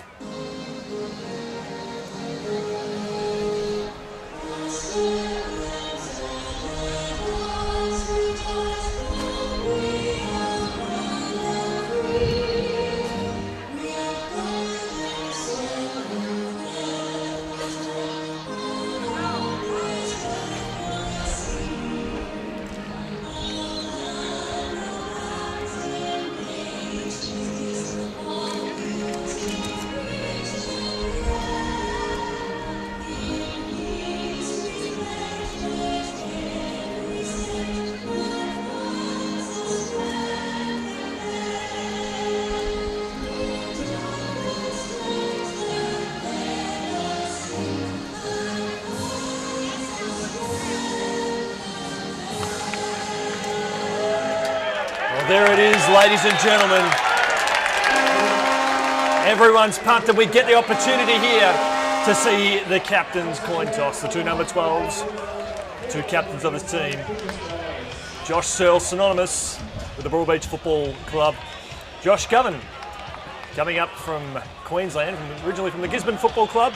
From Victoria. Absolutely. Yep. I still call it home. And the Kyneton Football Club. And they've won the toss, Maroochydore, and they are kicking to the right of screen. Matthew. Yeah, the breeze is favouring the right end of screen, although from watching the Colts and the reserves, that neither of any of those teams really were able to maximise their efficiency when they were kicking towards that end, but the ball will definitely carry to the right of screen. Josh Searle, a little fun fact from him, he's captaining his club again into a grand final today. His first year as a Broadbeach Cat, way back in the under-6s, was that 1996 year where they won their last flag. So a little bit of serendipity there, but both teams, they structure up very similarly in that they've got a key dominant forward. Moncrief, obviously, the Grogan medal winner this year, 59 goals currently for the season. He was the leading goal kicker before the final started, and then a real even spread of goal kickers after that. Over for Maroochydore, they've got Big Schollard, who's actually, as it currently stands, having played more finals. He's on 61 goals now, but then again, another even spread of goal kickers after that. From the team of the year, the two back pockets in the team of the year were both Broadbeach Cats, in Searle, the captain, and captain of the Qafl team, and congratulations to him. And also Nelson, but they've got Armitage from the midfield, who gets matched up in the team of the year by Govan from Maroochydore. Obviously Moncrief and Schollard were your full forward and forward pockets, and the Maroochydore ruckman Simpson snuck onto the bench in the Qafl team of the year too. So we spoke earlier about the quality across the park. It's going to be a ding-dong battle this afternoon. All right, guys, I'm going to give you a question without notice, but at the end of the day, we are going to have a best on ground medalist. Who's your tip? And you can pick one from either team if you want to, but Daniel, I'm going to throw you under the bus, mate. Who do you think? Tyrone Armitage. Straight away, I think his work in the middle of the ground. I am not sure that we're going to see the shootout between Schollard and Moncrief today. I think if Maroochydore can cut off supply to Moncrief, when it's a one-on-one battle, it's too late. But I think Maroochydore have got the nous to cut off supply to him. And so the reason I'm picking Armitage is because I think getting the ball straight away, keeping it away from any danger, that'll be the key to victory for Broadbeach today. So I'm going with Armitage. Matty? I like that call of Armitage. He is hard, he's in and under, but the cream rises to the top on grand final day, and there's a man on the park that oozes class, and that's Blake Erickson for mine from Broadbeach. Very clean footballer, and in these blustery conditions, someone who's a one-touch player and can hit targets are going to be invaluable. For Maroochydore, I can't go past the captain, Govan. I think he's going to have to really lift these boys. They've done it the hard way, the Roos. They're match-hardened. Broadbeach, someone we haven't mentioned yet, they've played one game in about 2 months. Yep, so that could play a factor today. But also look for the young fella in the ruck here for the Cats, Ryan Pickering. Suns Academy player, really starting to master his craft, and I'm really looking forward to this game. Huge crowd assembled. The Maroochydore fans are to the left of screen. The Broadbeach Cats, you can see them on the hill just to the right. This is going to be a cracker. Can't wait. Sam McLaughlin is my tip for Maroochydore, and Lucas Jelliman-Turner for Broadbeach here. As we get ready, the umpire starting proceedings here, Sammy Somerville, as we get ready to tip off for the senior grand final as the Roos heading to the right of your screen, and that's where the ball heads through. Jono Giles up towards half forward. Ball hits the deck, 48 metres out from goal. Mitch Scollard now, right foot kick, up and under, 30 metres out from goal. Came off the hands there of Giles, ricochets off the hands there of Searle. Comes out now to Hill, it skips through his legs, and we should see, well, we don't see a stoppage here as Searle squeezes the kick out, and Broadbeach are away. Nick Burton for the Cats, clean player, turned into trouble there. Look, the Shepherd pushed him into his man, but play on. Ball comes out, spilling. Big contest, Zach Stone met hard, took the footy with him though. Terrific play, and we will get that stoppage now, as you'd expect, a hot start to the grand final. We haven't yet talked about how well Maroochydore have started a lot of their finals matches. They got off to a flyer last week and then problems after that, but the pace is on. And they did so against Redlands Victoria Point. Pickering and Simpson up there, they just try to hack it forward. Can he get a hand out? He can't, he's wrapped up nicely, it's a good tackle. And that's Ericsson laying it. We'll get a secondary stoppage. The ball hasn't progressed too far as the clubs just feel themselves out here in the early stages of the grand final. Pickering and Giles again. So the rucks Give that go one to up. Pickering. So rucks go up again, taken here by Warren. Soccers off the ground, up towards half forward now. Searle goes to meet the ball. Teammate falls to ground there. Ball 50 metres out from Maroochidore's goal. Hack forward there by Simpson. Left foot kick inside the forward 50. Ball lands about 20 metres out from goal. Good defensive pressure here from the Cats. A few fall over there at centre half forward. Roll over in the tackle there was Warren. Ball about 40 out from goal. Scollard and Neeson's there for the Broadbeach side, and we'll see a ball up 30 metres out. You'll notice the Broadbeach Cats are wearing black armbands today. A club stalwart and former player, Terry Young, passed away during the week, and it's good to see the Cats with the opportunity to honour him on the big stage. First ruck contest deep forward for the Roos. What can they manufacture? No one gets a ruck. It's going to be a free kick. Who to?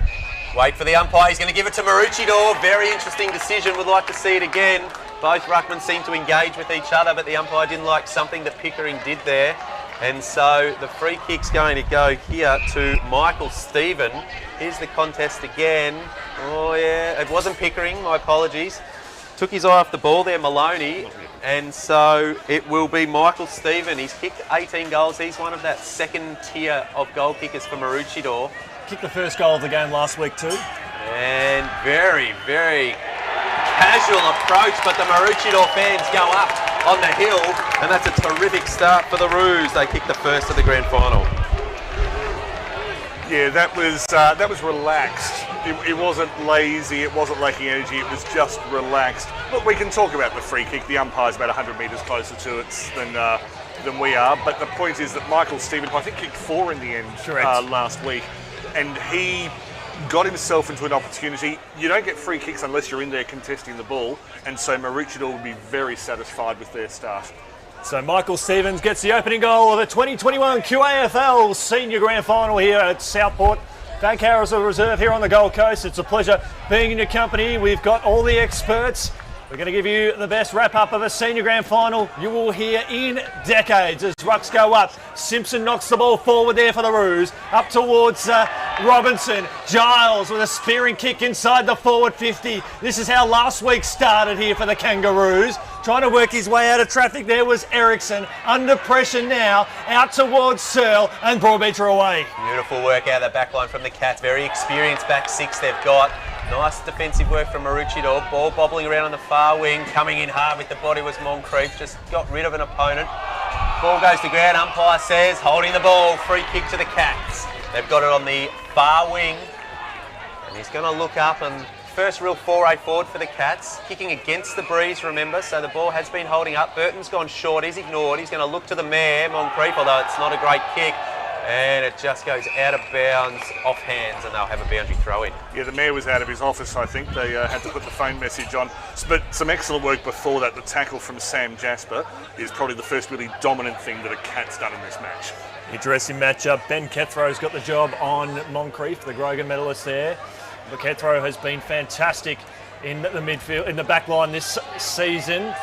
As the ball goes inside the forward line here for Broadbeach, it's taken here by the Roos. Carrying the ball across half-back, just hasn't really got much forward. Handballed over the top to a teammate there in Whaley. Jack Whaley up towards left half forward, looking for Lang. Lang, he's got to put the speed burners on. He's got Arnold hot on his hammer. It's taken here by Scollard. Mitchell Scollard gets about 10 metres out. Hill needs to step up today. Beautifully tackled. Ball at the top of the square. Still inside the field of play. Winters eventually takes it over for a rush behind. Professionally taken over Marty, there. sorry to say. He only just acted well enough, didn't he? I'm not sure whether they practiced that at training, but yeah, he flirted with danger there. Very attacking option taken out here. They've got acres of space they can run. This is Nelson. Team of the year in the back pocket, and this is some of the reason why he's so attacking when he gets the ball. Takes one bounce, thought about a second, not quite going to take it. Moncrief comes up to meet it, gives a good handball inside to Burton. Burton spins around, gives a handball inside, running in waves, the Cats. Long kick, doesn't really favour his forward, favours the defender, takes a good mark. Been a solid start down back here for the Roos. Definitely not overawed by the occasion. Of course, it's their first Qafl Grand Final, but they dominated the tier below for years and years, and they've got plenty of premiership experience. Ball on the wing here with Searle. Speaking of experience, goes with the left hand into the middle. Advantage free kick, play on. Thought about giving a little handball. It's all just gone into slow motion as Welsh gets hammered when he kicked it. Play on, says the umpire. Plenty of roos around this footy, and they're going to try and escape on the far side. Good handball underground, and they're away. So they're off now up towards Hill there in the middle of the ground now. Jared Hill. Lang is screaming for the ball now. Elects to go out to Govan. Govan here for the Kangaroos there. Puts the afterburners there against Fisher. Govan pulls the trigger up towards the top of the square. Who's going to fly? Lang eventually front and square. Comes off hands. Stevens concedes ground. Out towards Govan. He's clobbered. Still squeezes the handball out. Back out now to Stevens. Just handballs out in front of his direct opponent opposite number 14. Govan's taken down to ground. There's my man McLaughlin. McLaughlin has a shot at goal. Missed a lot. Out of bounds to the full. Free kick to Broadbeach in the right back pocket. Triple effort there from number 55 for Broadbeach, Alex Maloney. Hasn't done everything right so far in this quarter. He gave away the free kick, but my goodness, he's been throwing himself about, really getting involved. Cats come out from deep in their defence, just going to go long and wide, asking a bit of the young ruckman. He can't take on the big man over there in Simpson. He's just going to bang it in with this breeze, and look at that ball carry into that pocket. It's a little bit too heavy though. Off hands, however. Not a bad result from Maroochydore. They get a forward stoppage, and they'll look to have players on the move here, see if they can put another goal on the board. Just seeing the breeze pick up as the day goes on here at Fankhauser Reserve here on the Gold Coast. Perfect 25 degrees now. As Lang lays a beautiful tackle there. Opportunity for McLaughlin. Kick partially smothered. Picked off there by Broadbeach. Broadbeach through Lucas Jellyman-Turner. Up towards half back now. It's taken here by the Kangaroos. Back inside the forward 50. Who's going to be front and square? Ball slips out the back. Mitchell Scott!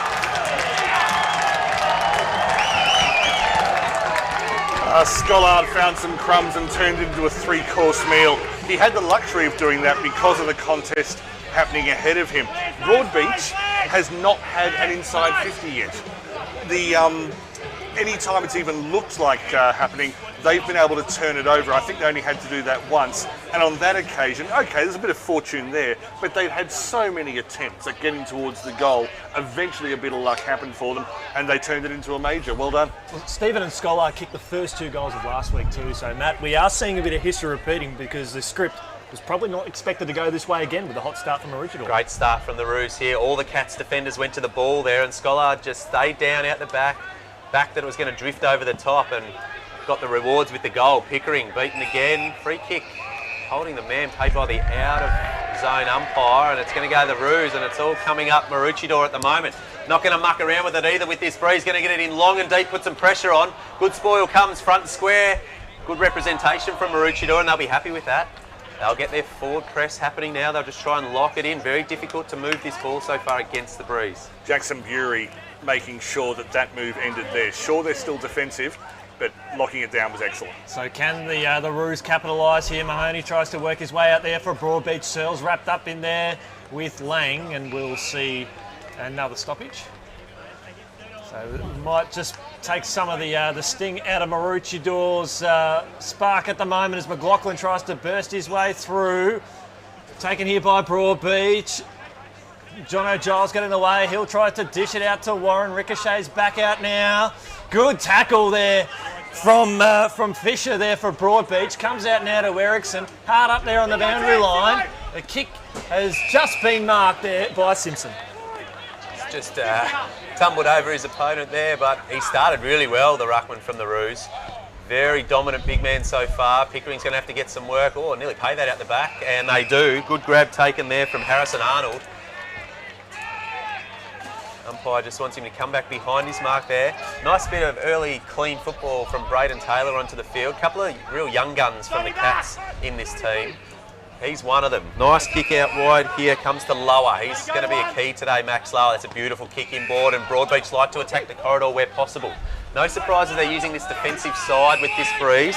Nice kick out wide. They just progress the ball through low. Takes off. Exposes the man on the mark rule. He could be gone now. Just gets the handball away. Spins on a sixpence. Looks in deep. It's out in front of Armitage here. He'll be looking to use his agility and nous. Well done by the Maroochydore defence. Coming out wide. Speaking of young guns, here's another one for the Cats. The young 16-year-old just misses his target, unfortunately, but he was in the right spot there. Ripping tackle out wide there. Didn't like it, Stone, but the umpire said there was no problem with it. Plenty of feeling in this one. The 16-year-old Cody Harrington with an early touch. He'll be pleased. You see this in the replay there, Daniel?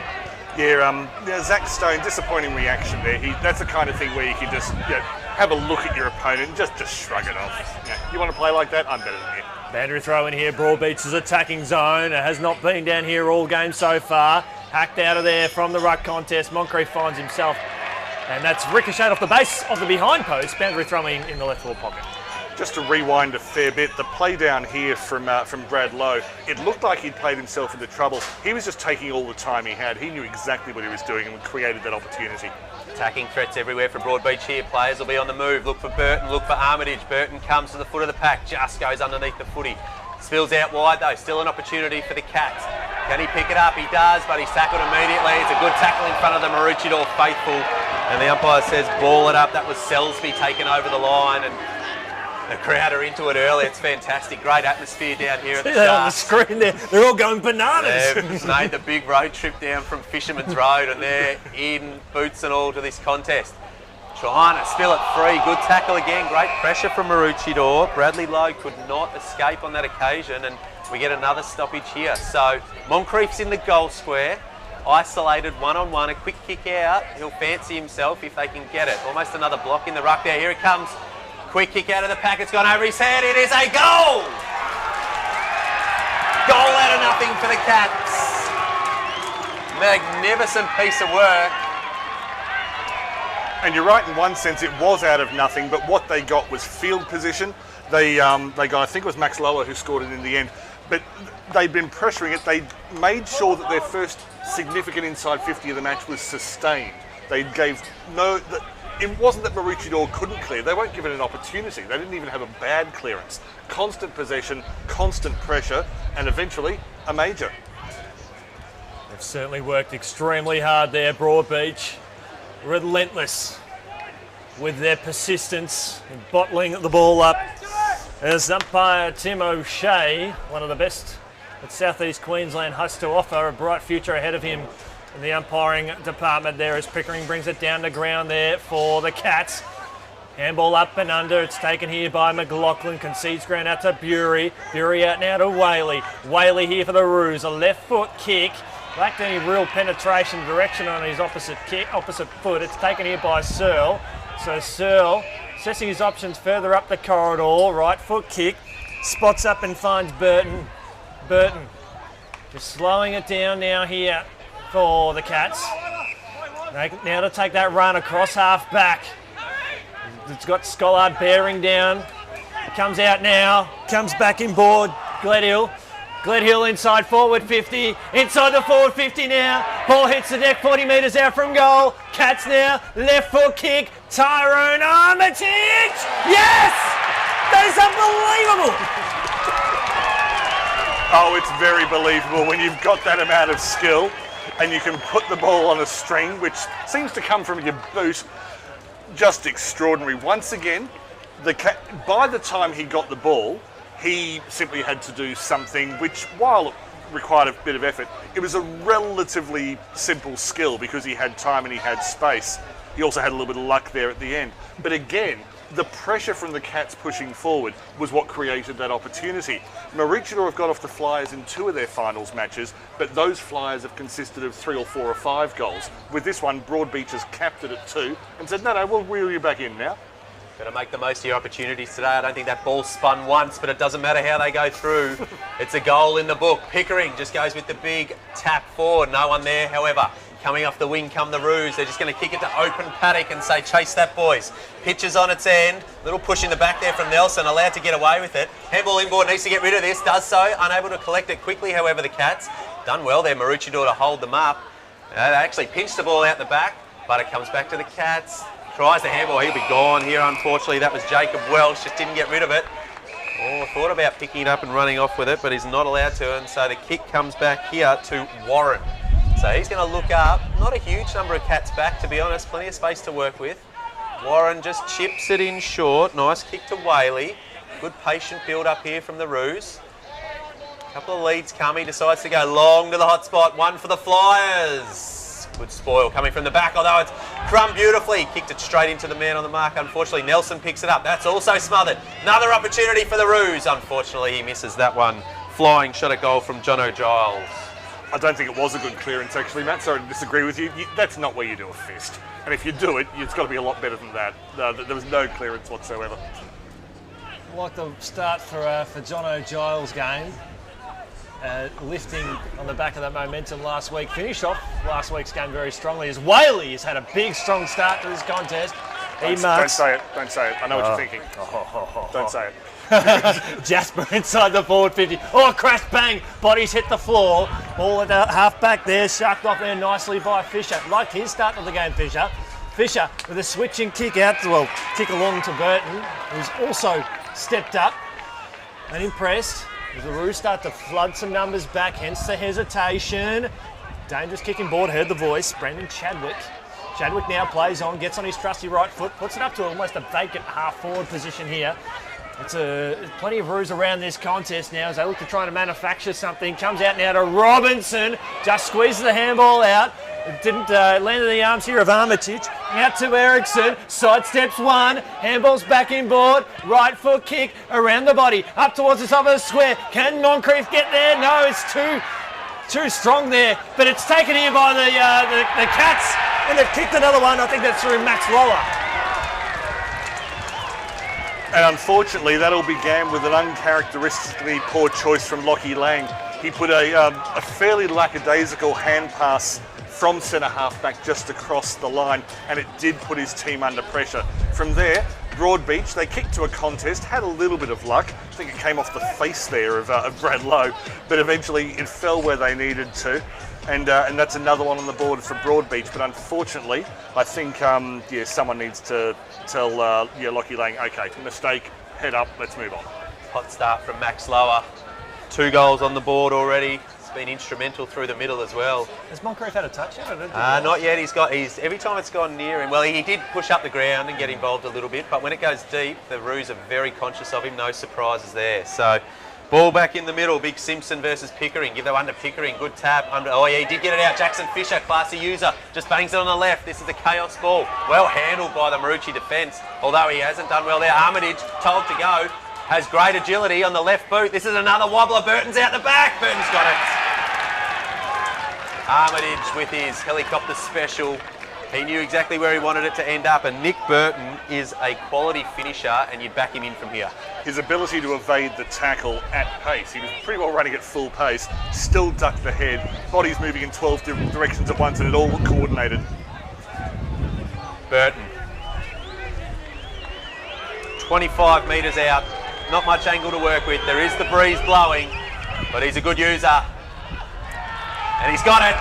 He made the goal umpire work, but the Cats get a 3rd goal into the breeze. 4th goal into the breeze, my apologies. And how valuable will they be later on in the game? Well, we're about to find out in the second quarter, because if they can do that into the breeze, the question is what they can do with it. Having said that, in the reserves we saw that the wind up there was very unreliable. It wasn't just blowing in a nice straight line to caress your ball through the goal. Caress your kick through the goal. Get it right, Daniel. But again, I mean, Armitage, I think that's his only assist, but he's been involved. Well, he scored one, got an assist, and he's played a key role in getting the turnover to set another one up. It's just tremendous to watch. One of the players you highlighted in the pre-game is the pressures on Maroochydore to try and get one back here, because they have had the capacity to concede goals in large numbers as Simpson hacks the ball forward now. Broadbeach playing in front there, Mahoney. Mahoney now arches the back, kicks the ball out here towards the commentary side, out towards Armitage again, the intended target there. Comes off the knee, I think, there of Alex Jacobs, and we'll see a boundary throw in here between wing and half forward. In fact, was that out of bounds on the full? Yeah, I thought it was just below the knee. But, I wouldn't mind seeing Jacobs versus Armitage over 100 metres. That would be that'd be Olympic level. Big moment here as Pickering has a bit of a break, so big opportunity for Simpson in the ruck as the ball goes forward. Picked up cleanly, shrugs his opponent, wanted to wheel onto the left, gives the handball. There's another handball. Can they get the shot on goal? They can. Beautiful finish. Clinical from Maroochydore, and it's a goal to Lachlan Robinson. Magnificent work, and I just highlighted that Jacob Simpson in the team of the year on the bench as the ruckman. He currently is going up in the ruck against Ryan Gilmore, giving away size, giving away height, weight, and really Maroochydore will look to maximise that advantage.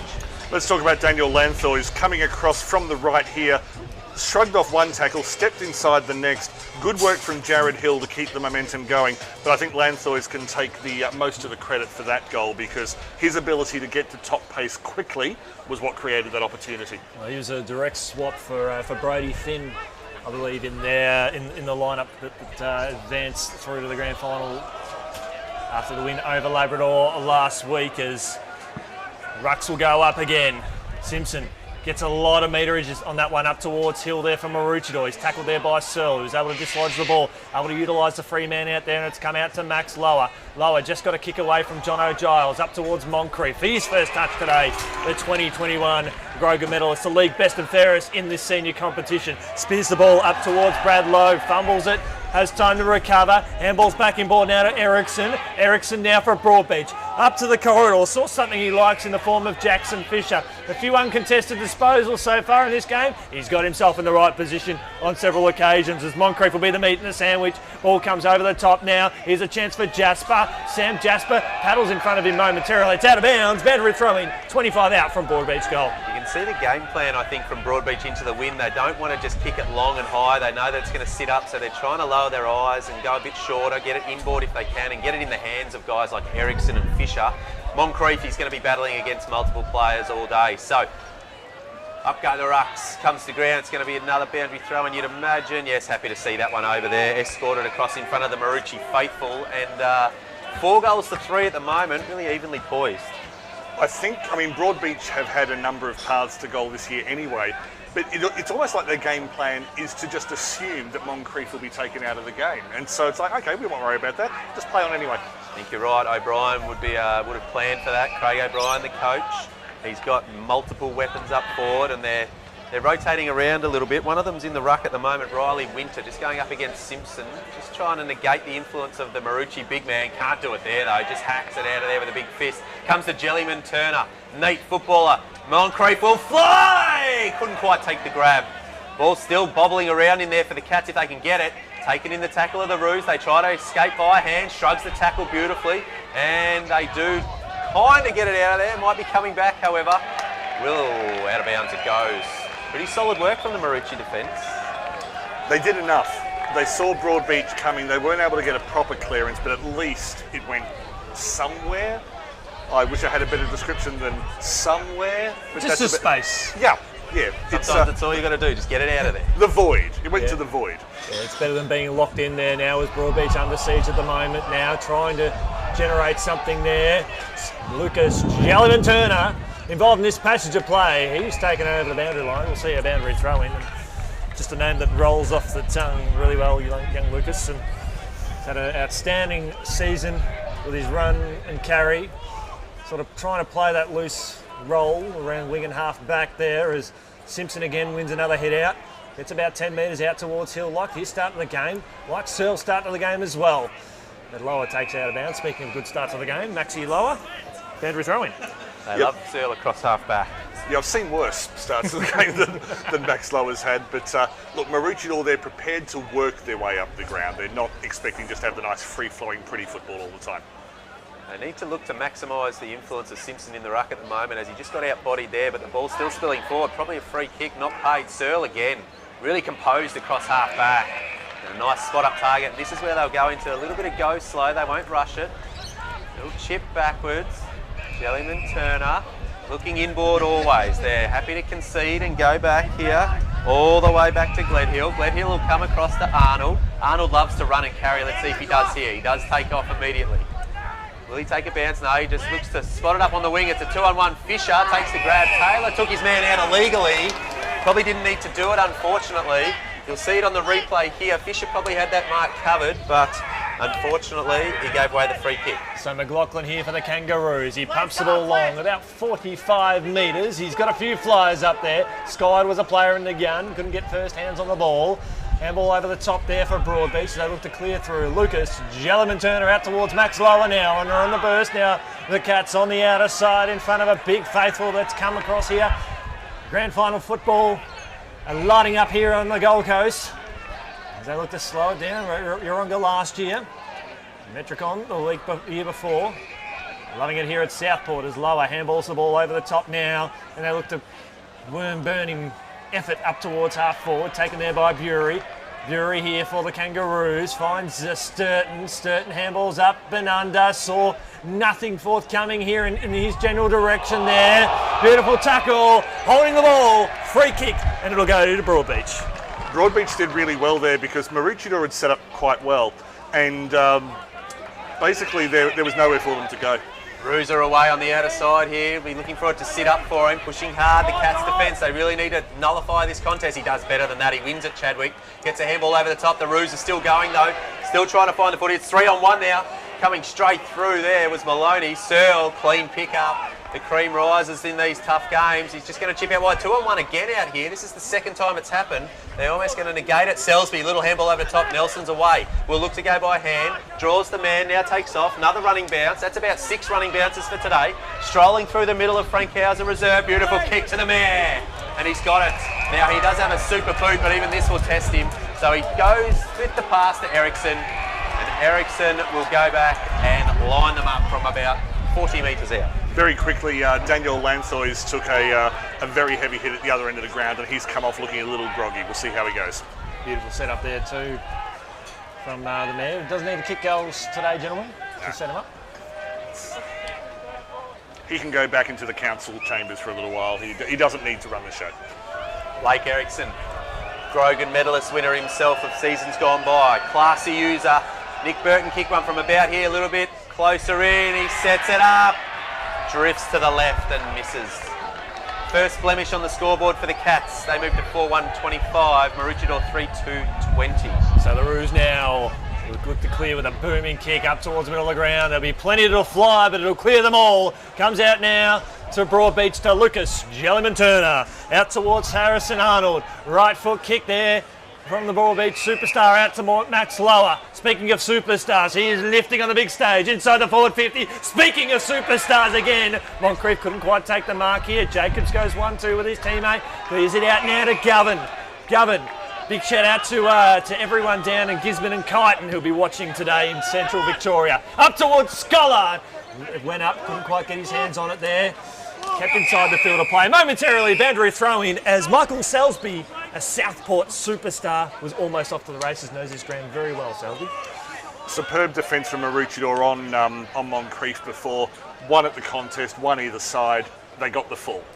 Pickering back into the ruck now. Neither ruckman get near it. Blustering around this breeze. Selsby ignores Fisher. Goes to him now. Fisher couldn't handle it cleanly. Goes back and finds it. Ericsson hands to Pickering. Gives it through again. Chadwick, he'll look for Ericsson. Sells him into trouble though. Drop the cold play on, says the umpire. A bit forgiving, and Zach Stone will pounce. A nice ball out wide. Gathered on the half volley. There's Roos everywhere. There's Kangaroos running rampant on the near wing of Frankhauser Reserve. Beautiful ball inside, should turn and look early, does. Chipping ball over the top. He's in the box seat here. Great play, Maroochydore. Beautiful end-to-end stuff. I thought Broadbeach had got themselves out of trouble with some lovely neat hand passing just here on centre wing. It only took one turnover though, and the Maroochydore players who were in space, suddenly the pattern was all there for them. So Lockie Lang getting on the end of some great work. We'll line it up. The breeze is slightly left to right here. Just needs to sit it in. Breeze will bring it back just like that. Lockie Lang hits the scoreboard. Maroochydore have got 4. They move to 4-2-26. Broadbeach 4-1-25. First quarter action, Qafl Grand Final. It's not often that you'd say a set shot from, 10, 12 metres out is a difficult kick, but you would have seen just the way that one wobbled. It basically did a slalom run through invisible flags to get through to the goal. It was a tricky kick from then, but look at this lead-up work where Josh Philo brings it into centre half forward. Took just enough time, Warren, there, and was able to get it up to laying up forward. Coped with the grass being thrown at him. That never works. Gets a goal. I think there's an issue with the 5-6 or 6-6-6 rule. So I think Armitage impeded there. So that's a warning against Broadbeach next time. It'll be a free kick to Maroochydore should it happen again. So on the restart here, Pickering and Simpson go battle. Simpson wins it again. That's almost a foregone conclusion now. Broadbeach just have to read it off him now as Simpson again. Handballs forward. Oh, Govan just got a sneaky hand on it, but Nelson was able to maintain his composure up towards Pickering. Here comes John O'Giles. What a game he's had so far. Really growing as this game goes on. Fleming pulls the trigger. And, well, they'll ask the question. No score's going to be paid there, but it is quarter time, gentlemen, here at Fankhauser Reserve. Just to go through the goal scorers, 4 for Broadbeach, 2 to Max Lower, 1 to Nick Burton, 1 to Tyrone Armitage. And for Maroochydore, the 4 individual goal scorers, Michael Stephen, Mitch Scollard, Lachlan Robinson and Lockie Lang. As expected, to the right of screen, Maroochydore had the advantage of the breeze and you could see it carrying to the right of screen, but Broadbeach held up really well across half back. Nelson and Searle, very calming influences back there. They were able to work it forward, get on the scoreboard, and we're just about all tied up at quarter time, which is where we want to be. Exactly. It is quarter time here at Fankhauser Reserve on the Gold Coast. We appreciate your company right throughout the day. Stick around. The second quarter is coming right at you after this short break.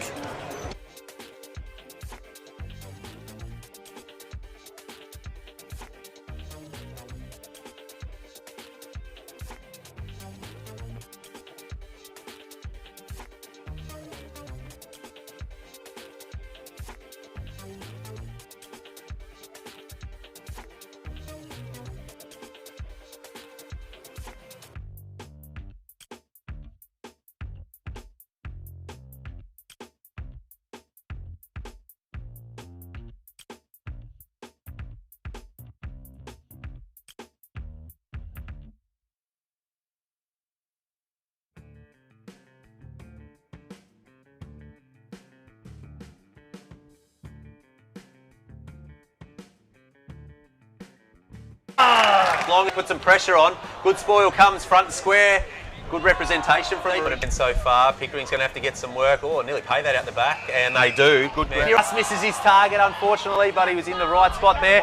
Ripping tack, just opportunity for the Cats. Can he pick it up? He does, but he's tackled immediately. It's a good tackle for Chair. He'll fancy himself if they can get it. Almost another block in the ruck there. Here it comes. Quick kick out of the pack. It's gone over his head. It is a goal! On the forward 50 now. Ball hits the deck 40 metres out from goal. Cats now. Left foot kick. Tyrone Armitage. Yes! It's all out the back, but it comes back to the Cats. Tries the handball. He'll be gone here, unfortunately. Last week's game very strongly as Whaley has had a big, strong start to this contest. Kick around the body. Up towards the top of the square. Can Moncrief get there? No, it's too strong there. But it's taken here by the Cats. Has great agility on the left boot. This is another wobbler. Burton's out the back. Burton's got it. 25 metres out. Not much angle to work with. There is the breeze blowing, but he's a good user. And he's got it. He made the ruck as the ball goes forward. Picked up cleanly. Shrugs his opponent. Wanted to wheel onto the left. Gives the handball. There's another handball. Can they get the shot on goal? They can. Beautiful finish. Clinical from Maroochydore, and it's a goal. Lower, just got a kick away from Jono Giles, up towards Moncrief. His first touch today. Saw nothing forthcoming here in his general direction there. Beautiful. Strolling through the middle of Frankhauser Reserve, beautiful kick to the mare. And he's got, this will test him. So he goes with the pass to Ericsson. And Ericsson gives it through again. Chadwick, he'll look for Ericsson. Sells him into trouble though. Gathered on the half volley. There's roos everywhere. There's kangaroos running rampant on the near wing of Frankhauser Reserve. Beautiful ball inside, should turn and look early, he does. Chipping ball over the top. He's in the box seat here, great play Maroochydore. Sit it in, Breeze will bring it back, just like that. Lockie Lang hits the...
Good afternoon and welcome back to Frankhauser Reserve here on the Gold Coast, here at Southport.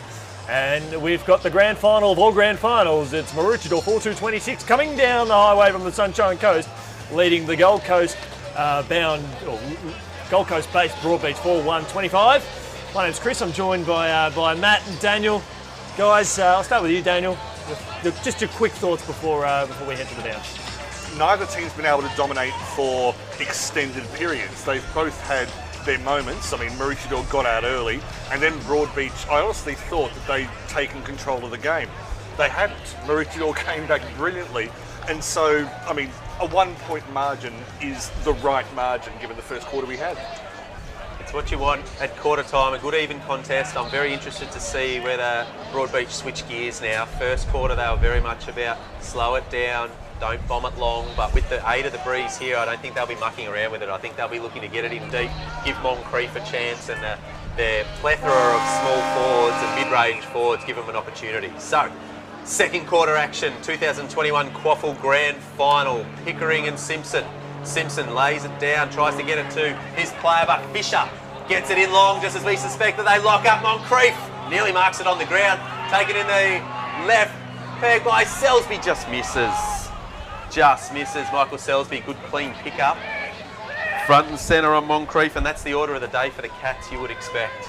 I'm starting to appreciate the work of Jackson Fisher a lot more. He's been quiet because he just disposes of the ball so quickly. But no, he's been important. He does find himself in space quite often. The kick up towards the man in question. Can't quite get his hand on the ball there. It's taken here by Maroochydore. It's a dangerous handball from Jono Giles. Handball over the head there. Comes out now to... picked up there by Scollard in the end. Handball back inboard now. The Kangaroos moving forward. Here's Govan on his trusty left foot. Kick Josh. Josh up towards half forward. The intended target fell over at the crucial stage, and Broadbeach mark at centre half back. Maloney again, he's had a great start to the game, was good in the first quarter, did give away a free kick, but rock solid in the one-on-one defence and kept his feet there, and he just bangs it wide to space. There seems to be more roos than there are Cats out here, however, and it's going to be coming back, picked up by Daniel. Daniel chips over the top, taken nicely and a good strong grab out wide there. And the roos will just see whether they change gears this quarter as well. Not looking to move it as quickly as they were in the first quarter. Yeah, they have changed gears. They've come back a couple. Eyes darting around. Nice little chipping ball. Good grab taken. No risk football. Not a lot of movement ahead of him, to be honest. He's looking inboard, but now he's just going to bomb it wide to the boundary and probably hope for a stoppage, although McLaughlin's underneath this one and takes a great mark.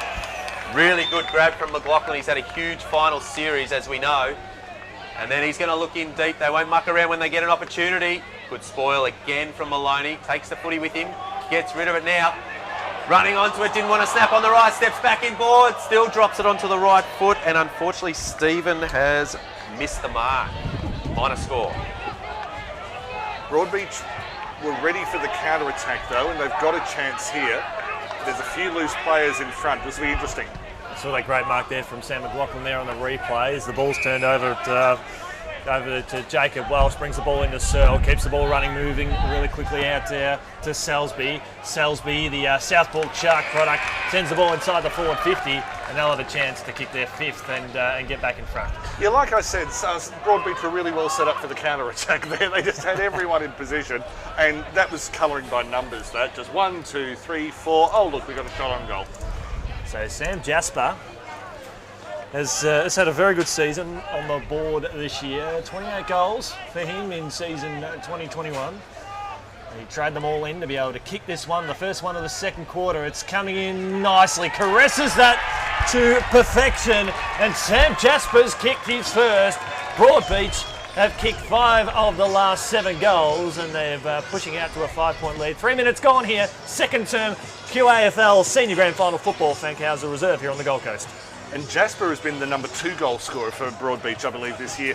And I'm a bit surprised that he hasn't had this many opportunities early. I think he might have spent a fair bit of quarter off the field, actually, sort of bit of a later injection. He read the breeze absolutely perfectly. Mind you, that's probably the straightest set shot we've had at that end of the field all day, and I'm talking about all 3 matches there.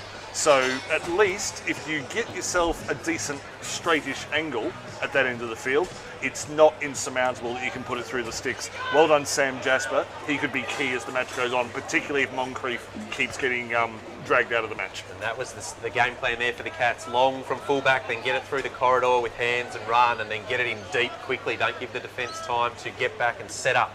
So, Pickering and Simpson, good bounce from the umpire. Pickering wins that one. Chadwick couldn't quite take it. Fisher again, he's getting really busy through the middle. Moncrief pushed in the back, he played for it a little bit, the umpire didn't fall for it. Play on, will it go out of bounds here? Yes, taken over. Pretty well defended there by the Roos.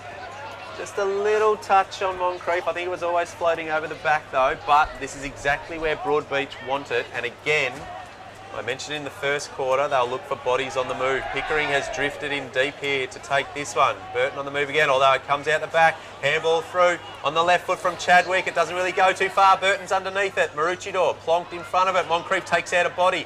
The Roos come through, try and work it by hands. Hammered in a tackle. Moncrief follows up. That's what you want from your big man. Plonking's an underrated skill in footy, I find. I don't think there's enough recognition for plonkers, but no, good work from Moncrief there. Winter getting very much involved as well. He's their number 3 goal scorer this year. Rucks contest, attacking zone here for Broadbeach, and we'll see another stoppage. And well done to well done to all the Maroochydore fans coming down here. They've basically, if they're going to win the grand final, they'll have the fans at their scoring end as well. But it's still a long way to go in this one. It's attacked out of there by Govan there, the captain for the Roos, but Broadbeach do have the numbers. Right foot kick, piercing ball inside the forward 50, and they'll have another opportunity to kick another goal, and that's through Bradley Lowe. One kick, that's all they needed. They got possession. He had about 0.1 of a second to look, saw Brad Lowe there on his lonesome. Just superb vision to need that little time to create the opportunity. Well, Brad Lowe, his teammate, had a shot from goal a few moments ago, and from an identical position and was able to kick truly. Unfortunately for him on that occasion, it drifts through for a minor score and extends the lead out to their game high, 6 points. They took their opportunities in the first quarter, the Cats. They've had a couple early in this second quarter. It is a tricky breeze, as we know, but it's going to be difficult for Maroochydore to move the ball against this win. There's a massive players on this near wing. They're just going to go defensive side probably as much as they can. McLaughlin underneath it takes another good grab. Jeez, he's good. His hands are very sticky during these finals. Gilmore put him under a lot of pressure as well. Very confident under the high ball. He's going to look to go a little bit more attacking, looking to the attacking side of the ground. This is a really nice kick out wide. Just needs to collect it. There's nothing ahead of him. He's going to have to run and he can't. He can't get past Josh Searle. Very few can, and the skipper delivers when the Cats needed it, and he'll look forward and he won't muck around. It's a good lead from Moncrief. Is that 50 metres? The umpire just says play on. Burton gets on the end of it now. Burton, ball through, over the top of Ericsson, and Simpson in the hole, and goes on the left foot if you don't mind. Out towards Gavin, speaking of left foot, has got one of the best in the competition. Left foot kick along the boundary line, left foot to left foot to left foot. Jared Hill, can we have the quartet? I don't think there's anyone up forward that is capable of kicking left foot that might be on the end of this. Jared Hill goes up towards half forward, comes off hands now, Broadbeach with some numbers. Nelson now at ground level, arches the back, takes a bounce and runs through the corridor. He's got Salisbury there on hand, he uses him, darts back into the corridor, out towards Ericsson. Oh, good hit! Just left his teammate in all sorts of trouble, and we'll see this on the replay, Daniel. This is going to go in the dictionary next to the definition for hospital pass. Just completely put him in trouble there, but leading up to that, nice slalom run through the middle from the Cats. Sold him into trouble there. There was some nice hands from Pickering at half back that allowed the Cats to move it forward. Kick out wide, didn't go where he wanted it to, and Salisbury's going to dart onto this one first. Will he duck left or right? Goes left, gives himself some time. Daisy cutter pass, doesn't go to hand, gets the ball back though. Nice composure from the Cats. Moncrief's coming, can't take the grab. At the foot of the ball, Chadwick. Moncrief and Chadwick, they talk about it. Chadwick grabs it, tries to go by hand. Pearson picks it up, and the Roos will escape on the outer side. This is where they've been falling down. They haven't been able to find a target. They do this time, and he's working hard, Jared Hill. We just saw him on this side, now he's on that side. Hard running from Hill. He goes inboard. That's a nice kick too if it comes off. It doesn't quite, and this opens the door for the Cats. So the Cats now in the middle of the ground. Can they force a turnover? No, because Sam McLaughlin is there and he's red hot and he's pumping it. But then he gets it out to, turns it over to Tyrone Armitage now. And umpire calls advantage. So inside the forward 50 there from Lowe. Over the head there of Moncrief. Boundary throw in the right forward pocket. I'm not sure advantage helped them there, actually. I think had they been able to, and I'm not criticising the umpire there, I'm thinking that possibly, was it Lowe, who possibly should have taken a little bit of extra time, composure. Having said that, when you've got Moncrief in front of you, more often than not, playing on quickly especially works. with an open forward 52. Well, yeah. Haven't quite looked after the mare so far with their delivery inside the 50. We get a secondary boundary throw in here as Riley Winter just chases that one over the line, but he's getting half looks, Moncrief, and if they can hit him and get him to start hitting the scoreboard... There'd be a lot of pressure on him today, wouldn't there? Absolutely, but I think he's a big game player. I don't think that would bother him today. So, Winter just tries to get rid of his opponent, comes out the back, tackled, can't get rid of it with any sort of efficiency. Armitage comes through, can't get rid of it as well. Maroochydore jump and pile onto that footy. They don't really want it to come out. The umpire's circling. He's giving him a lot of time. What's he going to call here? Nobody knows. I don't even know who's got the ball. Let's find out who's getting a free kick. Broadbeach are getting a free kick. I'm pretty sure I saw that dragged in at the bottom by a shirt that was attached to a green jersey, if that makes any anatomical sense at all. Seems to be a lot of players on that footy, but I don't mind that call at all. If you do drag it in, the umpires don't like it. Just see it here. There is a Maroochydore right at the bottom. Not really. I don't know how he's supposed to get it out of there. It was just before that. There was the ball was coming out of the near side. Umpire perfectly positioned. So the Cats looking to score another goal with the breeze today, and they do. It is a goal to the Cats, and they continue their charge in this second quarter. Nice finish from Ryan Gilmore, being rewarded for his tackle. And the Cats move to 6-3-39, Maroochydore 4-3-27. We've played nearly 11 minutes in the second quarter. And again, I mean, Broadbeach didn't really create that opportunity because you can't force an opponent to drag a ball back in. But again, they'd worked their way up to that position. They'd put Maroochydore under pressure. And Maroochidore's got some very composed defenders in their side, but just a couple of times they've been made to not panic, but just be a little anxious in the back 50. Well, it is 2-2 to 1 behind for the quarter in the first 10 minutes of play in this second quarter, and Sammy Somerville will take that one back again. That's the first bad bounce we've had from these umpires this match. Well done. Enjoy the work of Sammy right across season 2021 as Lang tries to clear the ball out. Philo gets in the way, knocked forward there. Lang lays the tackle again, but Broadbeach do have some numbers. Handball over the top. Sturton swing and a miss. Comes out now, puts his head down and lower. He's getting better as this game goes on. Taken here nicely by Harrington. Harrington spears the kick inside the forward 50. And that's a strong mark there. I think is that by Lowe, who is getting front position there. And like a tank, he just can't get past him. The hand passing through the middle from Broadbeach, every single hand pass was pressured and every single one landed in the hands. Like, no reaching whatsoever, just in the hands. Pickering to Harrington was superb, and the 16-year-old in a Qafl Grand Final at 16 just laced out his leading forward. So Brad Lowe, he's had teammates kick goals from very identical position now, and he has got it. Broadbeach have got 3 goals to none here in this second term, and they are pushing away out to a game-high 18-point lead. I'd like to destroy a cliche here, and that is the third quarter is often referred to as a premiership quarter. If you analyse games, it's amazing how often, particularly in a game where one team is dominant, how often it's the second quarter where they actually break away and make their mark. And particularly when you've got a breeze on a day like this, I think Broadbeach has said, no, let's not wait for the stereotypical premiership quarter. Let's make our move now. There's a breeze, we're feeling fresh, we're thinking clearly. Let's put it, well, not put it to bed, but make our move right now on the back straight. Broadbeach are definitely doing that at the moment. The rubber band's starting to stretch a little bit. They're starting to get their hands on the footy in the middle as well, as that one's buried underneath a pile of players and will have a secondary stoppage. But you look in the middle, you see Ericsson, you see Fisher, you see Welsh. They're getting very busy, the Cats. Pickering lays it down for Welsh, couldn't quite take it. It's going to go Maroochidore's way. Big contest to be won here, nice hands. Good grab there, taken by Fleming. Fleming goes by hand. They need to hit a target. It's over the top. Couldn't quite take the grab, and Nelson. Ooh, it was accidental. Probably there was an accidental little clip of his ankles, and hopefully he's all right. Nelson, he's been dynamic today. I think we're up to about 8 running bounces so far. A little bit proppy on that ankle, but no doubt he'll be fine to take his kick. He's winning the one-on-one with Michael Stephen as well. It's been a tremendous battle back there. So Nelson just chips wide to Jellyman Turner. Jellyman Turner looking up the field. Short option presents itself, doesn't take it. Might just go long down the wing to his ruckman. He does do that. Pickering just happy to see it almost go over the boundary. Maroochydore pick it up and they get bundled over the boundary line, and we'll have a stoppage almost centre wing on the far side. So that incident there, you happy with that? Sorry, which one were you referring to? The free kick. I think for the trip.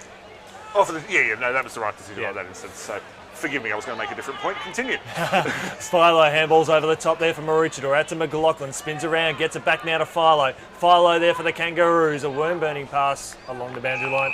And we'll give us an opportunity to a big shout out to Dion for High Flyer Images. Make sure you jump on your socials over the next couple of days. You'll see loads of great photos of today's grand final on High Flyer Images. Dion and his lovely wife do a tremendous job capturing all the colour and excitement that it is Qafl football and around the other regions as well, as we look to do another stoppage. And while I'm doing shout outs, a massive well done to Dean and Nelson for all their tremendous work on the production today. We're just the talkers. They're the ones doing the hard yards. They don't have any breaks. They break their backs trying to bring this quality broadcast to you. There's an up and under kick here from Maroochydore, up towards half forward now, comes out now to Hill, spills out, beautiful pressure there from Nelson, ricochets out with the kick out as Broadbeach hack the ball forward, up towards the middle of the ground now. Got Maroochydore with some numbers and they're away. Nice chipping ball out wide, that's good touch. The turn inboard, Scollard, he's come a long way up the ground looking for it, goes by hand to a flat-footed man, but he has time to steady and send it long. Arnold engages early, good spoil from the back. Maroochydore need numbers at the foot of the ball, just going to track it out to the 50-metre line, needs to get it on the boot, he does so. Was he taken high? And there's Maroochydore plays loose, and Jake Warren did really well to find that man Hill. And nobody's working harder for the Roos than this man so far this quarter. And that's a just result. I'm pretty sure there was a Maroochydore player pulled off the ball at centre half forward. So it's only right and fair they get an opportunity now. Of course, it's up to Jared Hill to take it.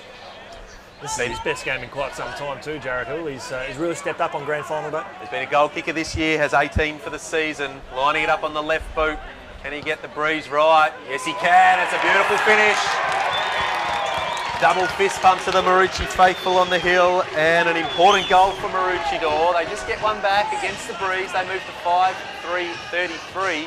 Broadbeach 7-3-45. That was a strange passage of play the last couple of minutes. From when Broadbeach had a free kick at left halfback a couple of minutes ago, and I forgot which player it is, but he kind of just stood there for a while and seemed to have just suddenly run out of ideas. And that precipitated probably the next 7 or 8 possessions that Broadbeach had. Their decision making just seemed to disappear. It's been superb since about the 5th minute of the game. And yeah, something happened just for the last couple of minutes. I've just seen Searle run back onto the ground. Is he the missing link? He's the one who calms the farm, helps them all to make better decisions. Well, he's the captain. He leads by example. He's the quarterback of this team. No doubt about that whatsoever, as Giles gets the ball out now. Back out now to Govan. Speaking of quarterbacks here, the captain there for Maroochydore. Also a number 12. He turns the ball over. Lucas Jellyman-Turner couldn't quite take the mark there. Maroochydore getting some numbers there. Nelson tries to clear it out for Broadbeach. Almost picked off there by Jacob Welsh. There for the Cats. And we'll see a ball up there at left half forward. Good solid bit of play from both sides there. No one getting any easy possessions. And so at 60 metres out from Maroochidore's goal, they're just edging it forward slowly. Simpson gets up over the top again to himself on that left boot. Ball might bounce in any direction here, coming out hard to meet it are the Roos. Taken in by Robinson. How the umpires see this, he's happy to just ball that one up, and they just continue to get it forward slowly. Broadbeach is making Maroochydore earn every single metre, but to their credit, Maroochydore are earning them. They're prepared to put in the hard work and do it slowly. Simpson again, beautiful tap to a man coming through, couldn't quite take the ball with him. And he's going to escape here, the man who's had a wonderful start to the game. Comes out to Ericsson, great kick to the man, Moncrief, a long way from goal, but there's the class from Ericsson. He wanted it back, doesn't get it, Selsby will. Ericsson still pleading for it in short, not quite going to get it. The young man's just going to go push over against the ruckman, doesn't use it, that's an attacking kick. He should take this and go, working through. Oh, he went the dummy, had the man in the air and then decided to handball, still gets it back. This would be some sort of goal. This would be some sort of goal. Ryan Gilmore. Outstanding play from the Cats, and the attacking kick into the middle just opened it up. That is the best goal we have seen in this match, and I may well be saying that at the end of the match as well. Brilliant work from Gilmore. Even before, I mean, just look at that. Once that gets a tricky handball back, a good kick from there, but even the work coming out of halfback as well, it was just slick. They knew what they were doing before it happened, but I think Gilmore can take the majority of the credit for that. Yes, he scored it, but the work that he did coming out of the centre square, the 1-2s, his one was better than the 2 he got back. I'm in awe. Superb from Ericsson to Moncrief to Selsby, and then Selsby pulled the trigger through the middle. Thanks for filling in the names there, appreciate that. So Moncrief's not kicking goals, he's definitely setting them up now as Michael Stevens here for Maroochydore. Up towards Fleming at half forward in front of Lucas. Jellyman-Turner gets able to get the effective spoil, and Jellyman-Turner goes at it again. Ricochets out to McLaughlin, almost rides him into the ground. Great third effort there from Lucas. Outstanding passage of play there from the defender from Broadbeach. Govan just having a word to the umpire there, saying you don't think he crushed him into the ground while he was bent in half there? No? All right, just have a ball up then. Suit yourself. I don't think Beery is one to give him much response there from the umpire fraternity, as Maroochydore try and push forward again on the outer side is Chadwick. Good tackle! Very good tackle. And umpire Andrew Beecroft said no prior opportunity, and you can see this here on your replay. Caught that, bang! Jared Hill, he has played a game. Young man Braden Taylor there did well to hold up in the tackle, didn't let it spill out, didn't give Maroochydore a chance. And so, up over the top this time, he's got some springs in his heels since kicking the goal, is Gilmore. Ball's just tracking the outer side. Armitage nearly keeps it in. No, he doesn't. It does go out of bounds now, and we will have a boundary throw in slightly towards Maroochidore's end. credit to Maroochydore. They dominated for a while, didn't get a reward, conceded the goal. They're back playing hard. They haven't let it deflate them. Simpson unopposed as the ball drifts on the breeze. They try to get it corridor. They can't. The Cats can. The numbers swarming here. They're out again. Selsby should go by hand. Doesn't Ericsson, but he goes longer. Beautiful sticky hands up forward. What about that for a grab? Take another look at that on the replay. Darting out. Bradley Lowe. And the kick was superb from Selsby. He's been really lively this quarter. The work from Chadwick on the ground as well to keep that one going, superb. Very tough to defend when the forward comes out like that, and so Lowe. He's got one. He's got the breeze at his back. He's going to let fly from 50 metres out, right on the paint. It's a wobbler. It's drifted right.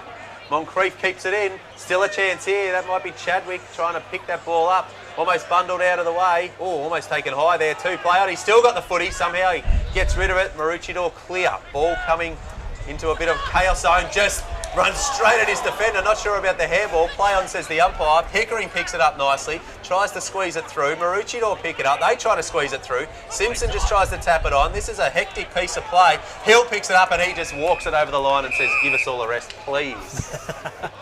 What is he talking about? You talking about the commentary team? And it was Jasper up at half forward there who did some tricky work, and in the end it went unrewarded, but we should still acknowledge it. Well, let's see the confidence that the boy has got as rucks go up again. Handball squeezed up to the corridor, up towards Lucas Jelliman-Turner. The more he gets the ball, more I love saying his name as Searle puts the ball inside the forward 50. That was Josh Searle. As Daniel, he's taken down, and we'll see a ball up. It's almost a true centre-half forward position. It's a very old James Taylor song called Jellyman Kelly. You can look it up after the game. Maybe that'll be the song he'll be singing loudly if they're victorious today. It's a good sing-along. It's a good sing-along. And, they'll be belting it out as Simpson swings and a miss there in the ruck. Taken here by Armitage. Armitage left foot kick inside the forward 50. Big contest this one. Ball hits the deck, comes out now to Bury. Hasn't got much in front of him, so he's just got to go. And Michael Selsby is no slouch either. He's one of the fastest players on the ground here as Bury draws in Lanthois. It's a handball was at his ankles, so they can wrap it up. Still on the go there. Broadbeach with the extra number. Try to manufacture something here. They do through Harrington. Harrington finds a teammate there on the bounce. Up towards the corridor. Lovely work. Out to Welsh. Welsh concedes a little bit of ground now out to Max. Out towards the commentary wing here in front of us at the moment. Settling now is Blake Aronson. Spears the ball inside the forward 50 now. Comes off the hands there of Pearson there of the Kangaroos. Back now to Pearson under pressure. Taken by Lucas Jelliman-Turner. Lucas Jelliman-Turner misses. Minor score.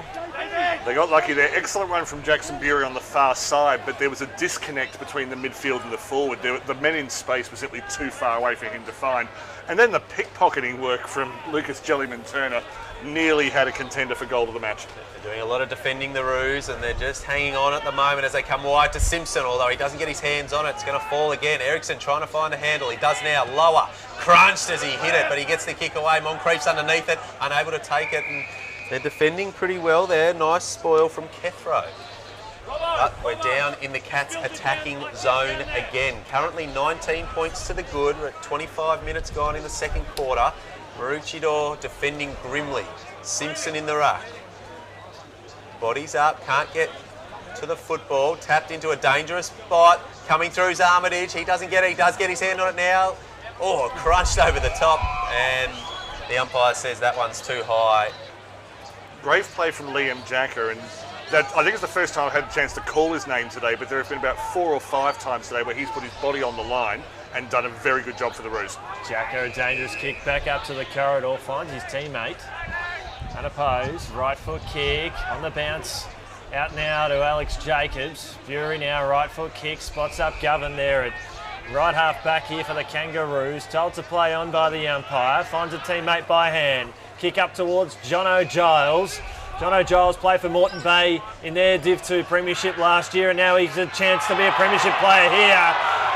Ball on the outer wing. We'll see a ball up on the scoreboard side. We'll see this on the tackle there. Zach Stone falls to the ground. No prior opportunity. Ball up. I love these tackles because half the crowd is cheering for ball, half the crowd is cheering for high, and the umpire goes, "No, I'm going to do neither." Love it. Good pressure from Broadbeach. Craig O'Brien will be really pleased with that. Cody Harrington performing on the big stage today. Scooting through the Cats there, trying to squeeze that ball out, not going anywhere. And we'll have a secondary bounce on the far wing. 26 minutes played. The first quarter went for 31 minutes for 8 goals. We are now at 26 and a half minutes for 5 goals. No ruckman gets the hand on it again. That's happened a bit. They're just more content to block each other out. Ball bouncing around. The Roos find their handle. They go by hand forward. Taylor, oh, great handball here. Chance on the outer side. Is that McLaughlin working through? He sends it high to the square. Good spoil coming from the defender. Well done by James Gledhill. Over the top, but the Roos have got it down their end. It's about as free-flowing as we've seen the Roos be today. Normally they've had to really work forward metre by metre, and full credit to them for doing that. On that occasion they had a bit of space, and if it wasn't for Gledhill at the back, could have yielded a very nice return. We saw that replay there, good spoil there from Gledhill. Comes out now to John O'Giles, just got boots of ball. Out towards Salisbury now. Michael Salisbury, he's gone! G-A-W-N! Like a thief in the night, and of course, it's the man in the final series, Sammy McLaughlin. See this on the replay. Sorry, Daniel, bang! Mactra! And he'll go back and kick this as well because he has been the MVP of the 2021 final series, and I'm excited to see that. Chris, just so it's said out loud, I will never get between you and Sam McLaughlin. That's a bromance that I do not want to split. Well, I better not let Jess know about this little bromance thing happening here. Sammy McLaughlin. I've just enjoyed watching his work. He darts around, goes on his left foot, and he lets the whole ground down. He's let me down. Broken-hearted. It's over to you, Matt.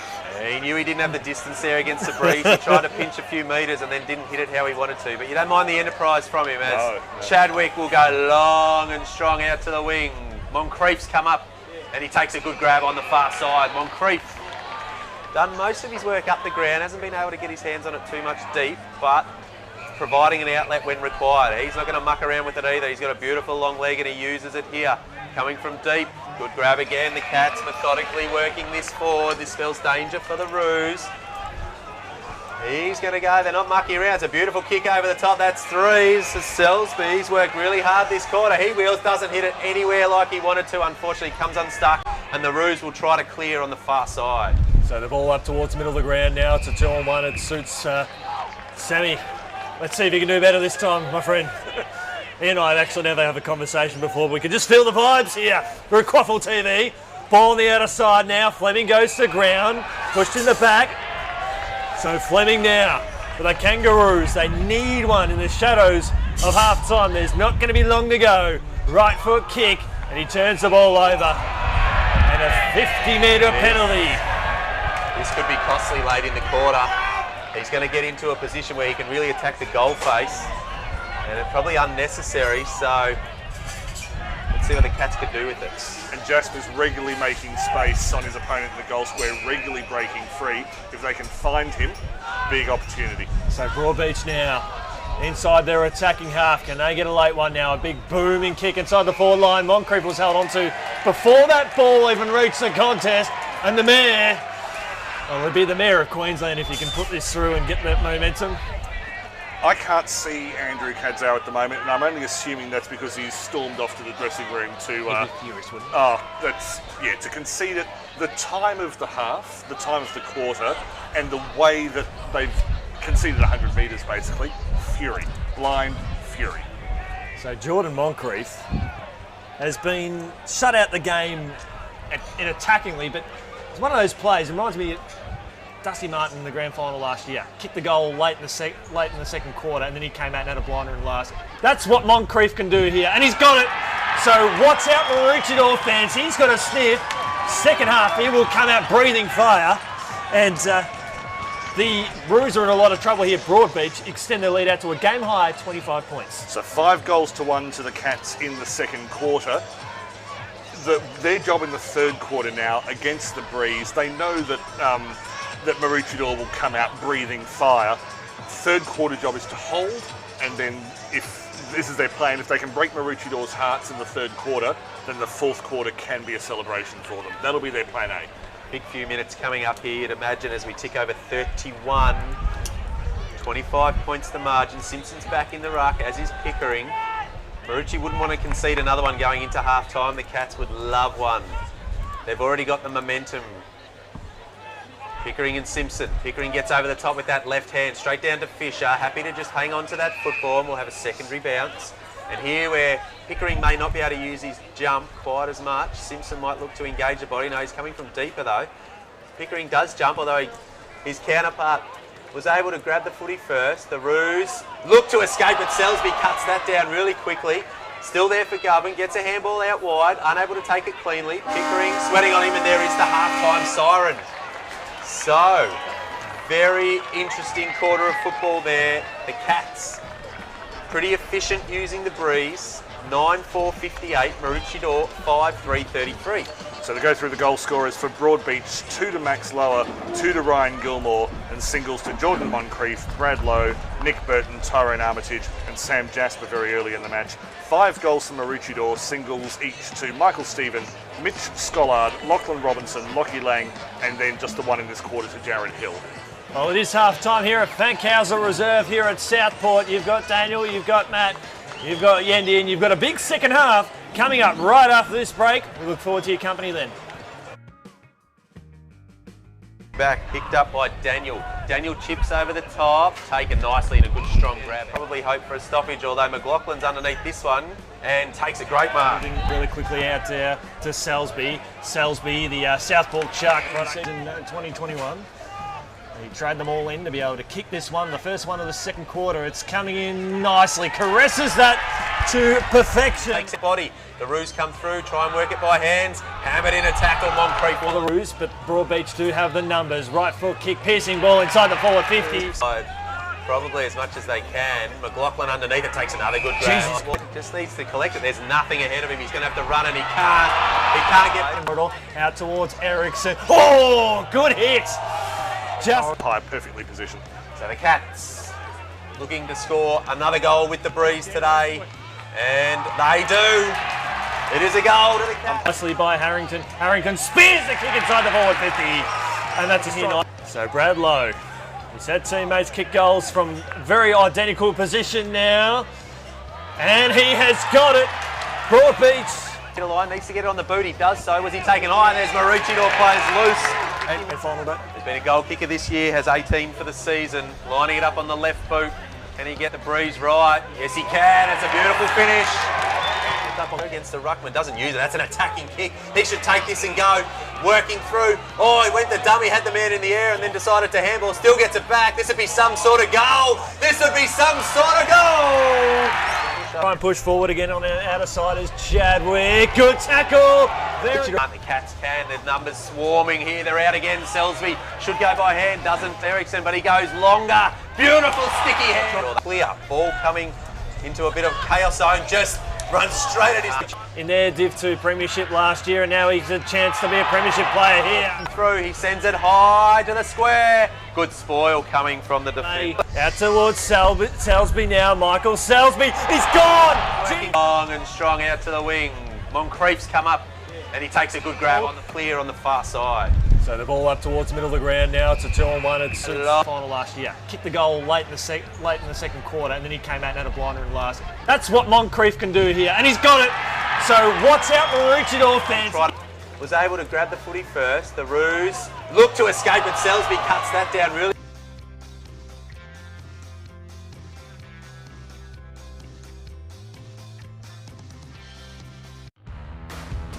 Labrador's Cooper Anderson has excelled in the Tigers outfit in 2021, kicking 23 goals in the 13 games he's played for the Yellow and Black. The former Beanley Junior has cemented his spot in the Tigers lineup over the past few seasons, providing a lot of versatility to the Labrador forward line. Cooper's best outing came in round 15 against rivals Surfers Paradise, where he kicked 4 goals.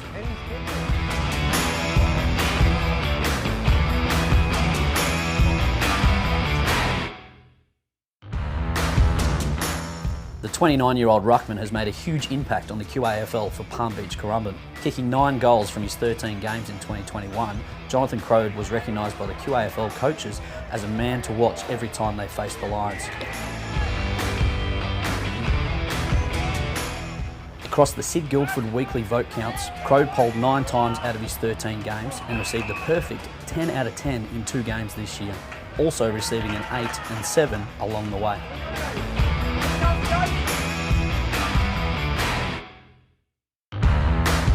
Broadbeach's Jordan Moncrief kicked 55 goals in 12 games for the Cats in 2021, averaging over 4.5 goals a game. His biggest tally came against Mount Gravatt, where he kicked 10, also with a 9-goal haul against Wilston Grange. Jordan also had 3 other games where he kicked 6 goals during the year. Question of accuracy, it's straight through the high diddle-diddle, and they're on the way to another outstanding win to cap off this. In just his second QAFL season with the Broadbeach Cats, Jordan Moncrief, the former Mount Eliza and Casey Demon power forward, has cemented his position as one of the best forwards in the Queensland State League. He was unstoppable in 2021, kicking 55 goals from just the 12 games that he played. Missing 5 games due to the COVID cancellation of community football, it would have been exciting to see how many more the Mayor could have kicked for his beloved Cats. His target on 3, another snap around the corner, it's another one for the Mayor, is it? Yes, it is. Jordan polled votes in 8 of his 12 games played, being rated best on ground on 4 occasions. Outstanding from John Moncrief.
In the QAFL, fantastic footballer. As Grange go forward.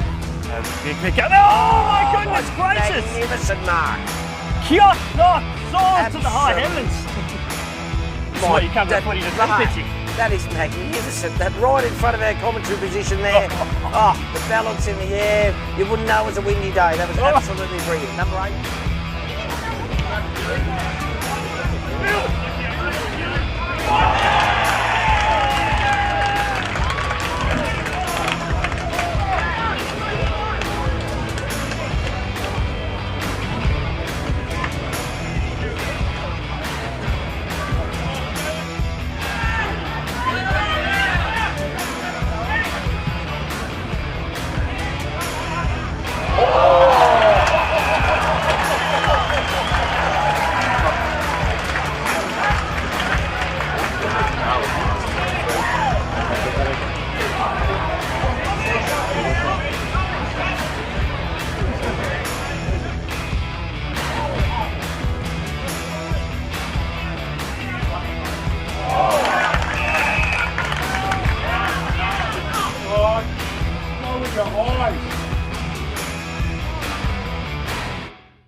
away the tackle.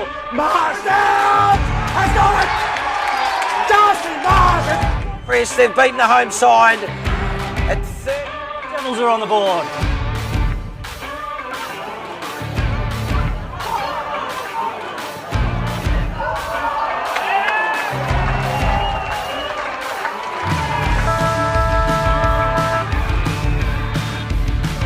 Oh, and it's over! Hooperoo has won.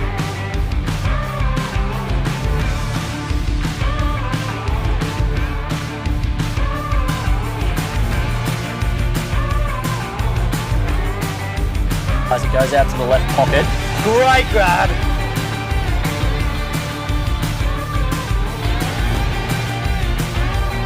The set shot goes over the umpire. For the first time today, the Red Lionesses lead on the board. Kick from 35. Davidson is going to stop the party early. Davidson celebrates as the Red Lionesses are the premiers for 2021.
Good afternoon and welcome back to Fankhauser Reserve, where it is getting quite windy here on the Gold Coast, and it's pumping up to be a fantastic afternoon and day of QAFL football.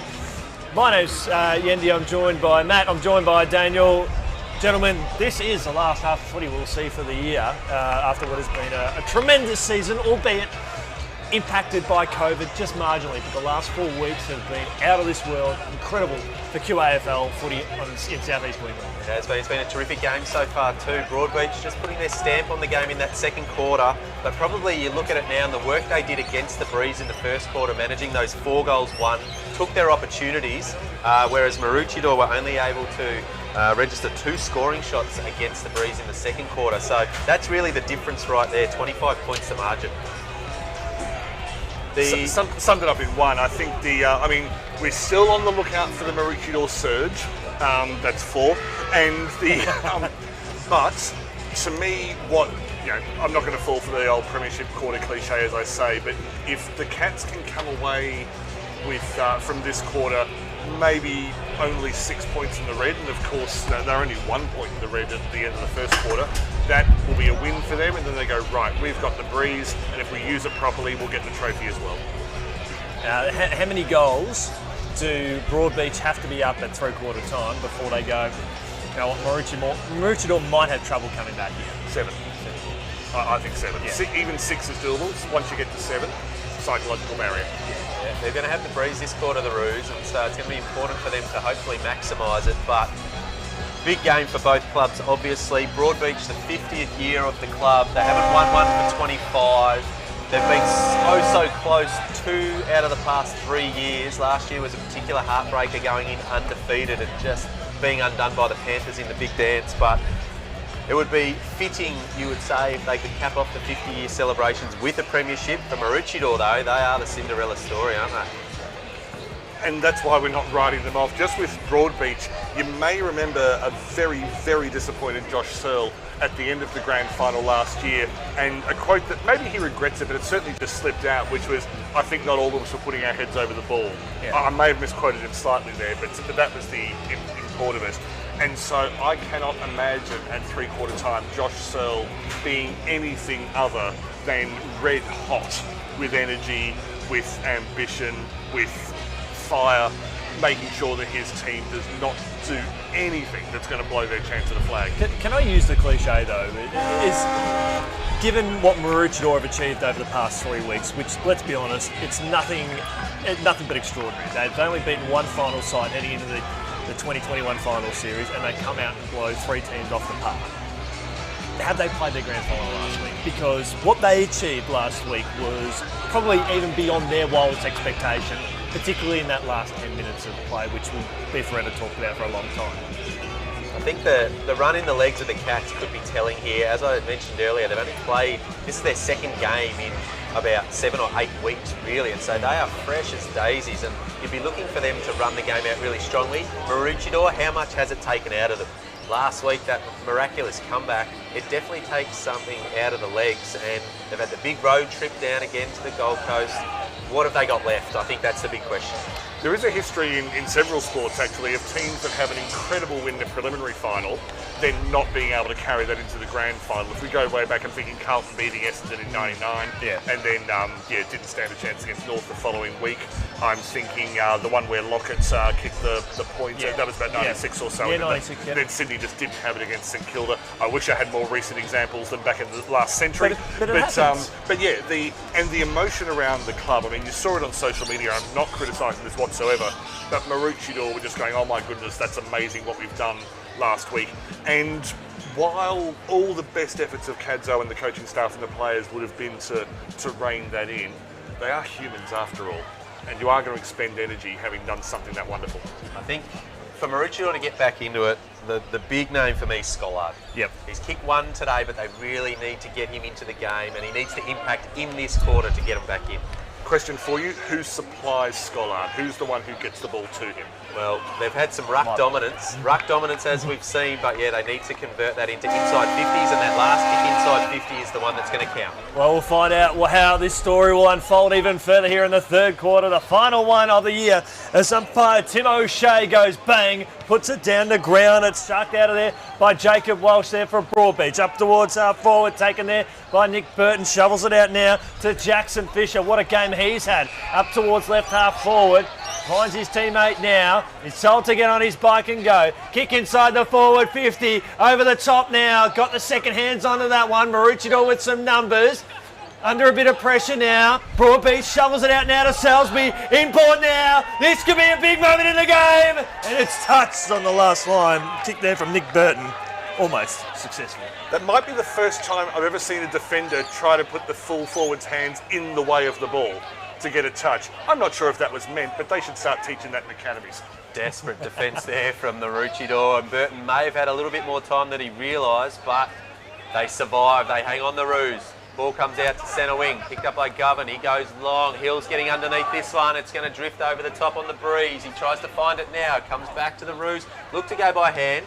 Thought about it twice. Then a little chipping ball. This is like a chip and chase. Nelson able to collect. Go by hand backwards to Arnold. Arnold to Ericsson. Ericsson feeds back. Good composure from the Cats. Can they finish it off? Gledhill. Dangerous ball this one. Can Maroochydore make it work for them? Pickering needs to stand strong and tall. Can't quite collect it there. Chance for the Roos. Feed back. They really need a score from this early entry. He just curls it around. Arnold standing underneath it. And he takes a nice mark for the Cats defence. Switching across out now to Ryan Gilmore here at left half back for the Cats. To Moncrief, the reigning league best and fairest winner, the Grogan medalist. What a terrific presentation that was last Sunday night. Congratulations to Sarah Bilko and the team. As Jack Whaley takes a mark, does that go out of bounds in the full? Either. It should be a Kangaroo's ball. But I love this, and Daniel knows how much I love seeing this little conference here with the umpires able to get the right result, and they're going to throw it in. Communicate and get the decision right every time. Correct. I wonder perhaps that might have been a double grab, hence the question there. So Jacob Simpson, we know it's been a day for ruckman here at Fankhauser Reserve. There's one to ground there by Pickering, taken here by Lang. Swings around, does an old-fashioned talk. The barrel up towards half forward. Got the spoil there was Harrison Arnold. Going down the ground there was Ryan Gilmore there for the Cats. Stripped over there, that was Stevens. Comes out now to Searle. A left foot kick up towards Pickering, a strong mark. Pickering does well. He looks to go inboard. This spells danger for the Roos if they can get it. Ericsson, they won't muck around with it here. Doesn't have the speed to continue. Did well, Govan there, and they're going to turn it over here, are they? McLaughlin couldn't find the handle. Govan does. Did he get a high tackle? Oh, contact below the knees. No, a trip he's paid. And so the skipper, Govan, they really need him to start driving. He's going to go by hand here to Whaley. Whaley's going to look long and deep, and he does so. One-on-one deep, although the cavalry's arriving. Out the back for the Roos. Can they pounce on it? They can't. Ridden into the turf and getting a free kick. No, holding the man. It doesn't matter. The Roos are going to get exactly what they wanted, an early shot at goal. Giles was lucky there because, well, he was unlucky first because the ball broke away from him, and then thankfully from his point of view he was able to draw the free kick, but the opportunity was oh so nearly lost. So Giles to get that much needed early goal for Maroochydore. You can ride it home straight through the middle.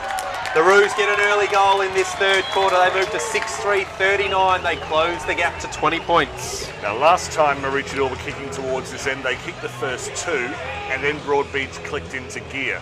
Broadbeach, well, I mean, they've started this quarter very quickly, but the way that Maroochydore was able to transition from getting possession through the free kick just here on the centre wing and then moving it forward, they haven't actually done that too many times today. So, encouraging signs for the Roos. And I am, of course, keeping an eye for tactical changes that O'Brien and Kadzau might have implemented during the half-time break. First time I saw John O'Giles in action was leading Moreton Bay to a Div 2 grand final at Soundgate last year. He's playing a far better game in this grand final, living up to the big moment as we have a stoppage, and been a terrific addition to this Maroochydore side. As we've spoken throughout the call, this is their second season in the QAFL, and after all we've seen up Noosa, the future is bright up at the Sunshine Coast, and getting John Freeman, Freeman, a few of those big names up there to join Aaron Wilson. It's a lot of big re-signings up there. The Noosa Tigers yet to win a game, well, didn't win a game this year, but they will be firing next year. Healthy for the competition, I say. Ball up towards half forward to the mayor. That's Moncrief. Marks front of Kethro now, gets the ball rocking and rolling on a Fisher, looking for Jasper. Over his head, opportunity I think for Lauer. Ball inside the forward 50, and they'll romp in for the quick reply, will they? Ball bounces away from him. Kick around the body there from Winters. And Winter out of bounds on a full free kick to the Roos in the left back pocket. Wasn't that far away, Burton. I mean, in the end it was a hand pass that didn't go to hand, but did everything right up until that point. Desperation for the Roos down back, and they avoid conceding again. They got numbers on this far wing. Broadbeach haven't drifted across at all. They should take this and run, and they do. Goes by foot, nice neat ball. Dropped the mark, unfortunately. The man going off the bench didn't realise the ball was still in play. And now Nelson pounces off the right foot. He might want to get this back. They don't, they go inboard. Winter goes by hand. Collected cleanly, needs an option. Feeds back to Jackson Fisher. He should look inboard. He's got numbers lined up in the centre square. Doesn't use them. Goes to Selsby. He was out of position. Somehow found the footy. Couldn't take the grab. And the Roos defence again. Govern now. Thought about Stone. Goes himself now out wide. 2-on-1. Searle looking to affect the spoil. Did so, but chopped the arms. So Lang here on true centre wing. We've got the best seat in the house with you. What a perfect way to spend Saturday afternoon football. Kick up towards the corridor to McLaughlin. He's got the hot hands. He's the Steph Curry. He is unstoppable. Right foot kick, just looping it up. Looking for Robinson from behind. Looking for Robinson at the front. Looking for Robinson to manufacture something there. He was involved in that passage of play. Broadbeach with a handball out towards Gledhill, who seems to be on his last legs, but just keeps working tirelessly. He's still inside the field of play. Umpire in perfect position. That's why we've got the best in SCQ below VFL in the business here, as Searle looks steady across half-back. Josh Searle just with the 1 mitt there. Very calm, very composed. Just spots up Moncrief. Looking to get numbers down the line. He's got his ruckman Pickering. He's worked well. Pearson's on him though, so Moncrief will look to switch it here. Jellyman Turner going out the attacking side. This kick's got to get there, and it does. Arnold. He's got Nelson in acres of space, and we know one thing he loves to do is run and carry. Will he look to take the man on? He does. Bouncing football. There's one. There's two. Will he go again? No, he looks to lower the eyes and just chip it to Selsby, and one hand again. He's got Jasper on in the pocket. Didn't use him. Selsby still thinking about it. Probably too far out to score. Good movement patterns from the forwards, and then finally they release one, and that's terrific play from the Cats. And Maloney, who was playing back early on, has now come forward. Oh, Armitage, my apologies. I was about to say... I saw the 5. I thought it was a 55. It was a 25. Armitage on the left boot. Curls it around, doesn't have much on it, but there's no one in the square. He's missed. Good that you mentioned Maloney though, because he was the one who caused the turnover with a triple effort right in his own goal square. And then from there was calm work from Searle on this side, and they've ended up only with a minor score, but Maloney can take a bit of credit for that. Just had him on the brain there because of all that great work he executed at the right end of the ground. Couldn't quite finish it where it mattered on the scoreboard as Jacker dissects the middle and finds McLaughlin. McLaughlin now, probably about 10 contested marks, up towards Scholar. Good defensive work there from Gledhill. Running there, trying to cause a few headaches there is Taylor. Taylor goes to ground and ball still in pursuit momentarily. Umpire Andrew Bearcroft will say we'll have a stoppage at centre half forward. Maroochydore back inside 50, didn't waste too much time after the behind, and it indicates to me that their structures are pretty good coming out of the back. So the Cats pick the ball up off their bootlaces, immediately claimed, and we'll have another stoppage here. We've managed the 1 goal so far, the Roos. We've played 9 minutes, so Brian will be pretty happy with that against the Breeze. Can the Roos go on him hard underneath there? Almost getting a free kick. Interrupted my train of thought, but the Roos would like to put a few more goals on the board relatively early and get some scoreboard pressure happening. So, big contests, everyone obviously in a grand final. Simpson wins it down, coming through hard. Was he taken over the shoulder? Play on, says the umpire. Picking it up off his bootlaces and then failing to dispose of it and gone. Trying to make the play there, unfortunately, with the Roos, but that man, Liam Jacker, just couldn't get rid of it and ran into a brick wall by the name of Brandon Chadwick. Brandon Chadwick, sensational work there. Liam Jacker is hard to capture on the best of occasions. One of the fastest players in the competition. Got on his left, got on his right, up towards Moncrief. 2 Roos collide! Unbelievable scenes here at Southport. Over the top now to Lower. The Mayor is making his impact. They'll go inside the forward 50 here. Broadbeach, a piercing kick. And they were so lucky to get out of jail there, Maroochydore. That was almost unforgivable there on the wing. You almost got the impression that Moncrief caused the collision between the 2 Roos just by his presence there. Yeah, going 2-on-1 against a superstar is a very good tactic, but you've got to communicate something went wrong there. Massive effort from the ruckman Simpson to stop Nelson in his tracks there. He looked like he was going to stroll through and have a shot on goal, but the big man put the pressure on. Still there for the Cats. They go by hand. Here he is again, picking it up off his bootlaces, trying to handball it through. Selsby comes through, couldn't take the ball with him. Flying shot out wide, didn't really connect, and it's gone out of bounds. Forward pocket. Max Lower's work on the ground to make sure that Broadbeach A kept possession and B kept momentum was impressive. Really put his head over the ball there, and most of his body, in fact. He's been huge today, Lower. Simpson in the ruck for the Roos, just taps it down. Ball bobbling around there. The Roos come up with it. Can they find a target? They can't. Lower to Ericsson. Ericsson just manufactures time where there didn't seem to be any. Kick was smothered. Good fly. Goes out of bounds. Sustained pressure from the Cats here. The Roos are going to do well to hold up. Well, they've kicked one straight for the quarter as opposed to two behinds. They've got to do a little bit more than that. 21 points behind at the moment here. Maroochydore. Broadbeach getting all the answers so far. He was in possession of the ball. He was over the ball, said the umpire. Handball missed Pearson. So boundary throw in. I do want to say it's exciting to see Michael Salisbury here for Broadbeach. You see all the fans up there. They are having a great time. They've come down the highway. They're like a big weekend on the Goldie. Well, it may not be Noosa, but it's the next best thing. As the ball comes out now, left foot kick up towards the top of the square. A few roos around this one, but the AFL ball, which bounces unpredictability 100% of the time. Lovely tackle there by Lanthroyce.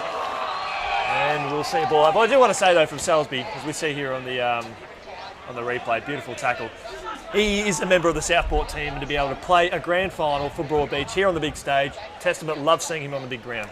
Moncrief into the ruck now, up forward. Doesn't get anywhere near the ball. Simpson just says, get that out of here. Taken out of it without the ball there. Play on, says the umpire. Oh, nearly free kick there. Yes, the umpire's picked it out. Just a little bit overzealous there from Walsh, and the Roos will escape through McLaughlin. He's got a runner. Stone was coming. He elects to go the attacking side. The only option he's got out there is Fleming. Fleming needs to work. It's going to land in his lap. He should get protection from behind. It actually drifted over the top on that breeze, and a nice spoil coming from the Cats' defence. And we get a boundary throw in. Outer side. And once again, the Cats maintaining territorial dominance. It's almost like towards the end of a game of soccer where you just play towards the corners to make sure that you minimise any damage. They're doing that here today. Damage control in the third quarter against the breeze. Smart. That's right. They're not looking to go overly quickly. They're just looking to get numbers around the contest and prevent any quick ball movement from the Roos. Beautiful mark there. Well judged and taken by Gilmore. He goes by hand to Arnold. Needs to go back and find it. Gets a handball. It's turned over though. He tried the don't argue McLaughlin. Got it to Hill. Hill goes out wide by hand. Oh, just collecting it over the top nicely and then trying to find it again. The Roos are working hard here. Hill by hand. Another quick handball. They've done all right, the Roos. There's a 2-on-1 in the forward 50. The Roos forward does well. Big collision of bodies behind play here. Play on, says the umpire. Arnold goes out wide. Jellyman Turner's got some time. He's only got Selsby to hit. It's his only option. He lays it out in front of him. That is a superb kick from Jellyman Turner. Michael Salisbury, he was the only player that was going to get that as well. He's got that burst of speed, breakneck speed. As this boy's had a great game as well. Brad Lowe right in front of us here on the commentary wing, in front of the thousands watching at home today. Kick up towards half back. It's turned over. So now Jordan Daniel slowing it down. Does he go back to where it came, or does he look to switch? Numbers are on the left of him, yeah. Yep, he brings it up the corridor. And it finds Fleming now on the burst. Right foot kick. Spots up Warren. Spent it before he had it, but he's got a teammate there in support. A couple of them, it must be said. Out towards Robinson. Oh, sorry, that was Sturton. Looking for Whaley there on the outer side. And we'll see a boundary throw in. Outer side, it's Broadbeach leading this one by 21 points. There have been a few skill errors that Maroochydore have been making today. We saw the dropped mark there before, but just every couple of minutes or so, one of them will make a skill error that the Cats simply are not making. And it means that the opportunities, more of the opportunities are being taken by the Cats than the Roos. Starting to look a little lethargic, the Roos, but nothing a goal can't fix. It's amazing how much momentum you can get just out of one goal. So the Cats buried in a tackle, but taken forward in the tackle. It'll be a free kick to Burton on the far side. He's been good today, Nick Burton. Pretty experienced campaigner now, been around for a while. And here we see the go slow from the Cats. He'll look to spot it up if it's available, and it is, to the young man in Cody Harrington. Playing superbly for a 16-year-old in the heat of the Qafl Senior Grand Final kitchen. He just chips it out wide. Again, no rush, no urgency whatsoever. Just happy to hang on to it as long as possible. If nothing presents, they'll just go long and wide and go to a contest, and they do just that. Flying high from the back, unable to take the mark, but beautiful crumb from Selsby again, although just out before he kicks it. Probably fortuitous. I think he kicked it out of bounds on the full anyway. The other thing that Broadbeach are doing this quarter is making sure that Maroochydore don't have the option of going down a gear in the fourth quarter, which they tried to do early in the second, and it didn't work, and they ended up having to change tack. But they've just made sure that Maroochydore will have to go flat out in the fourth quarter, which, if all goes to plan for Broadbeach, will create opportunities. Well, they start quick and they finish quick, the Roos, but Broadbeach, they are a different kettle of fish here at Southport. As we see another stoppage. Cats like a kettle of fish. They definitely do. Oh, particularly if it involves premierships. Which they are licking their lips. They are salivating at the prospects today. Daniel's showing himself out of the building. He's gone. He's out in the car park. You can hear him just zoom out of here. That's his good old mic drop at its finest now as Broadbeach try and work their way out. Oh, big hit. They're up towards Moncrief for Broadbeach. Seen out of bounds there. Boundary throwing. I've been impressed with the toughness of Jacob Welsh today, which, given that he's wearing a Cats number 14 jersey, I probably shouldn't be. But no, he's stood up. Hasn't maybe had the influence he's wanted, but he's always put his body there. Real lull in the game at the moment. Scoring's dried up. Bit of an arm wrestle going on. Next goal is going to be important, you feel.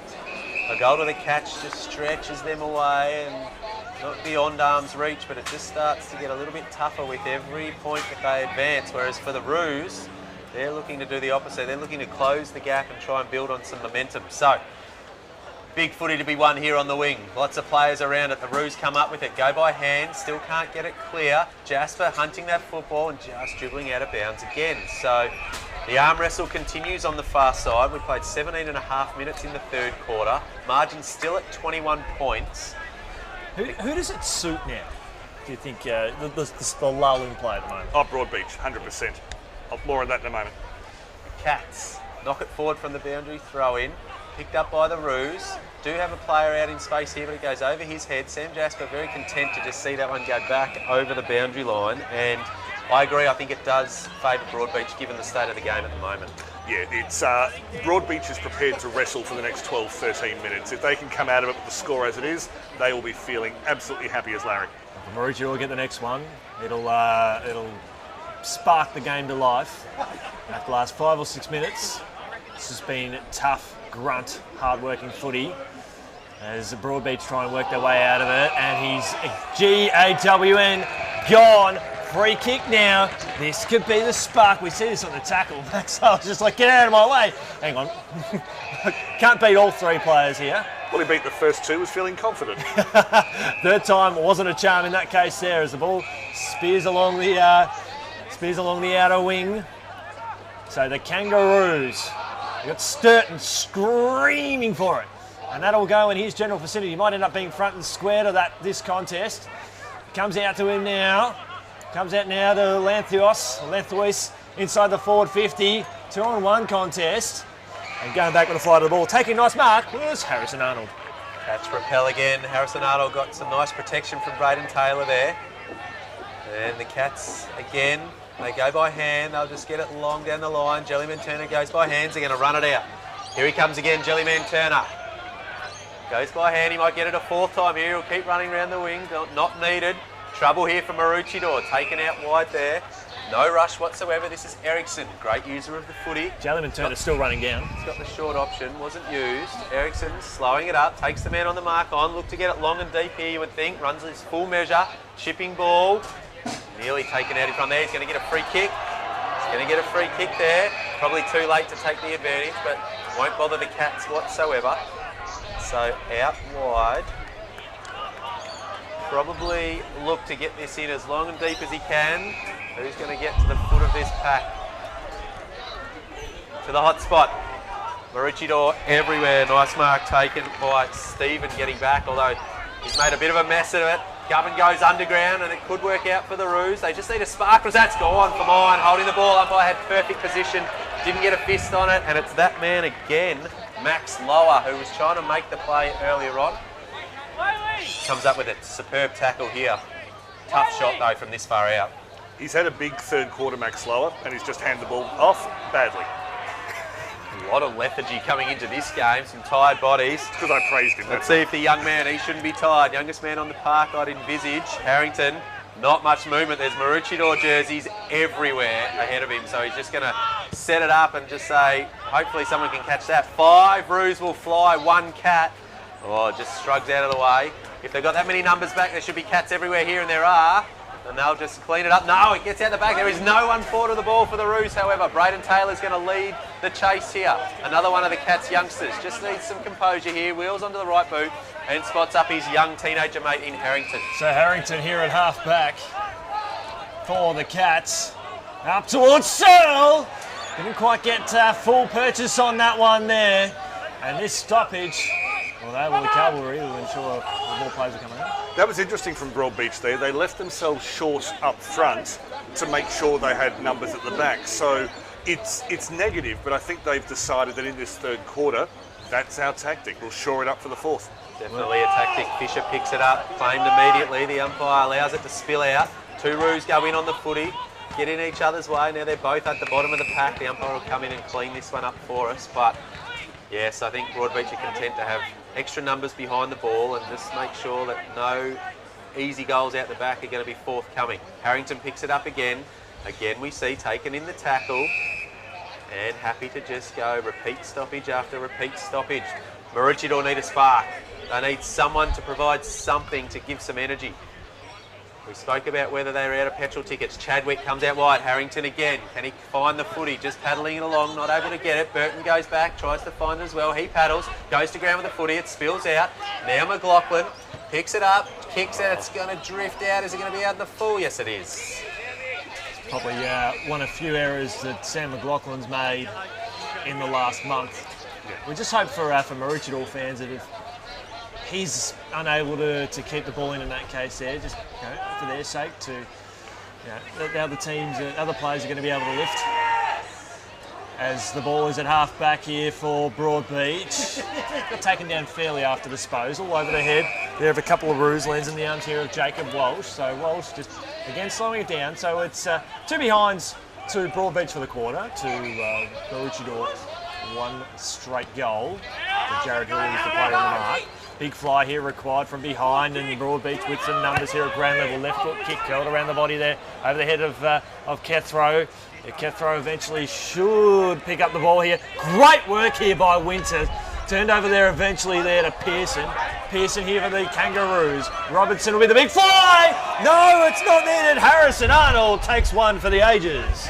Magnificent grab from Arnold. It's set up for him. He goes to Nelson. Ericsson was on. He's been called to play and he doesn't realise. Nearly run down from behind. Does get the handball out. Wanted to use Ericsson. Does now. Well, he'll look for Nelson. He can't find him. It's all just got a little bit messy through the centre of the ground. See this on the replay here. Spectacular. And Harry Arnold, this third quarter, he hasn't owned it, but my goodness, he's been one of the most influential players on the ground because this was Maroochidore's quarter to score. Haven't done it, largely because of Arnold. Rock solid in defence, the Cats. Nelson being one of the real players of this grand final. Gets it out wide to the young man Harrington. He's having an impact too. Kicking forward here, big one-on-one ball to be won. Just throws him out of the way without the footy. Umpire says that's okay, play on. Ball's coming through here, players colliding from all angles. No one takes the footy with them. The Roos get onto it now. Armitage trying to track the footy, not able to get it. Govan does. Gives the handball now. Can the Roos escape? McLaughlin bouncing back through traffic, back to Govan. He'll go onto that left boot, ship it forward, need a mark. They don't get one, good spoil. Nelson again, just milked that beautifully. The umpire didn't pay it, however, now he's got a problem. All up. Let's see here on the replay. And just big hit. I've had the binoculars on Josh Govan for the last minute or so. His body language is good, looking positive, still moving around very well. They still know that they can come back from this margin, particularly in the final term as Whaley works his way out now. Speaking of the man in question, Govan pulls the trigger. Kick inside the forward 50. Ball hits the deck. Who's there at ground level? Searle dishes it out now to Lucas Jellyman Turner. It's taken here by Lockie Lang.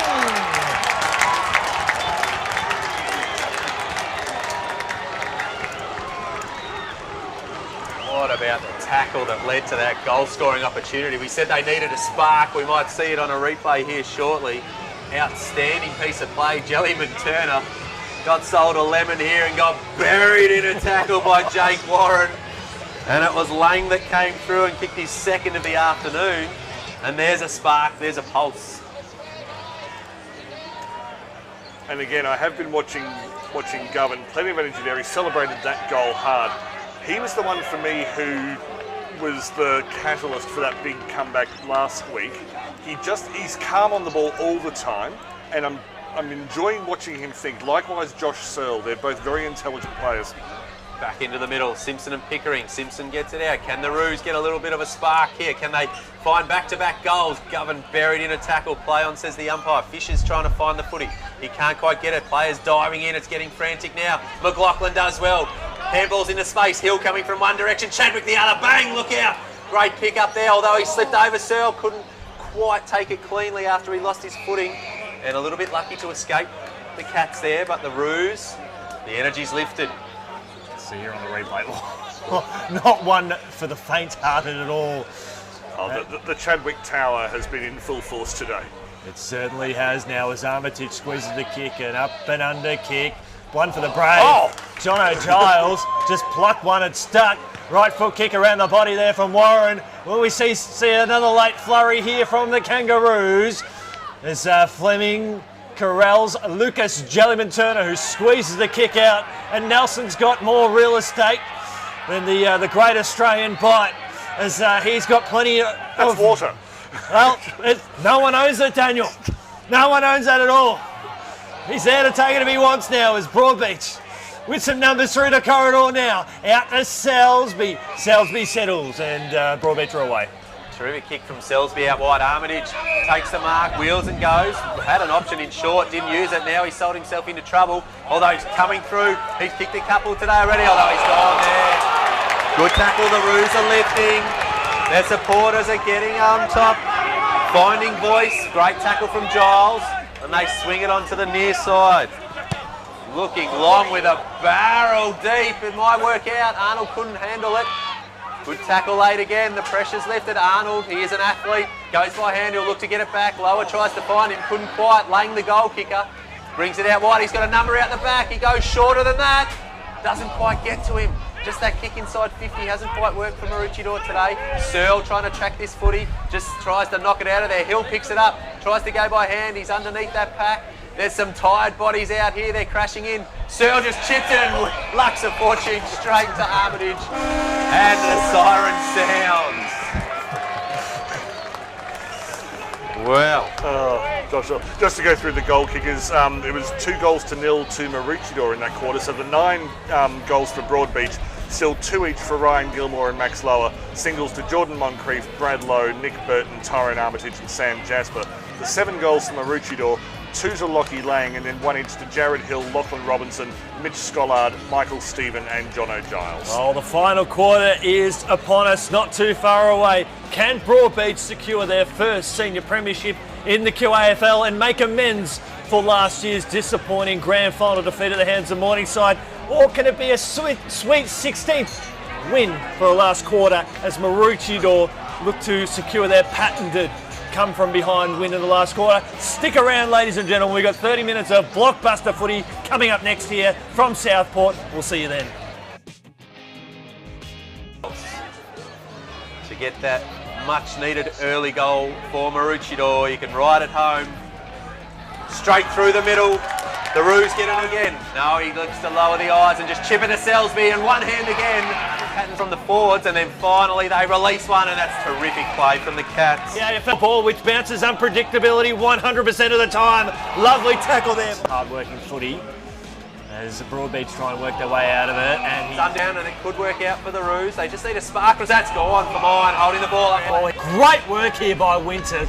Turned over there eventually there to Pearson. The Kangaroos. Robinson with a big fly. No, it's not. Revel. Searle dishes it out now to Lucas Jellyman. Searle dishes it out now to Lucas Jellyman Turner. It's taken here by Lockie Lang. Level. Handball's into space. Hill coming from one direction. Chadwick the other. Bang, look out. Great pick up into trouble, although he's coming through. He's kicked a couple today already, although he's gone. Tired bodies out here, they're crashing in. Searle just chipped it and lucks of fortune straight to us.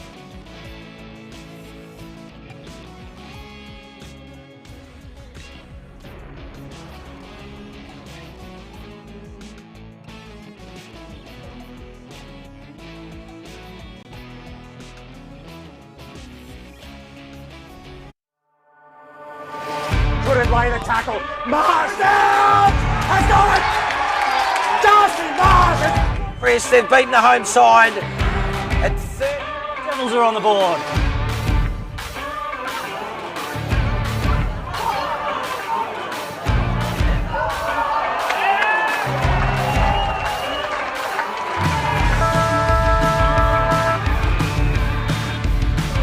Oh, and it's over!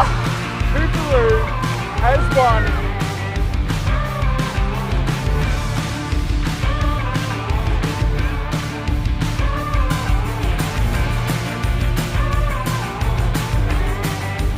As it goes out to the left pocket. Great grab.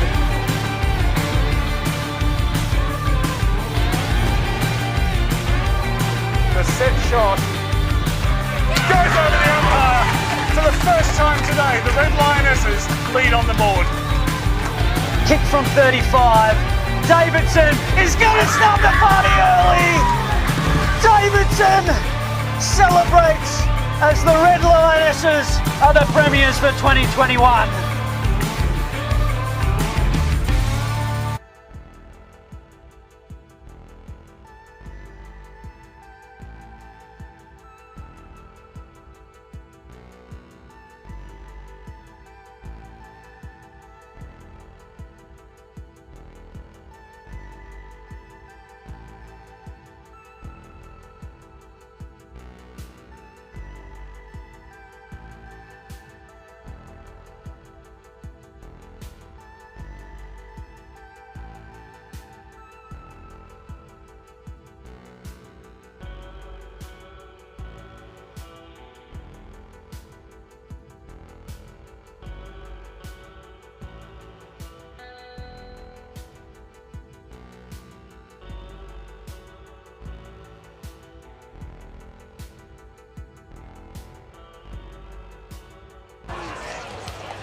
Good afternoon and welcome back to Fankhauser Reserve. My name's Chris, it's been a pleasure being with you.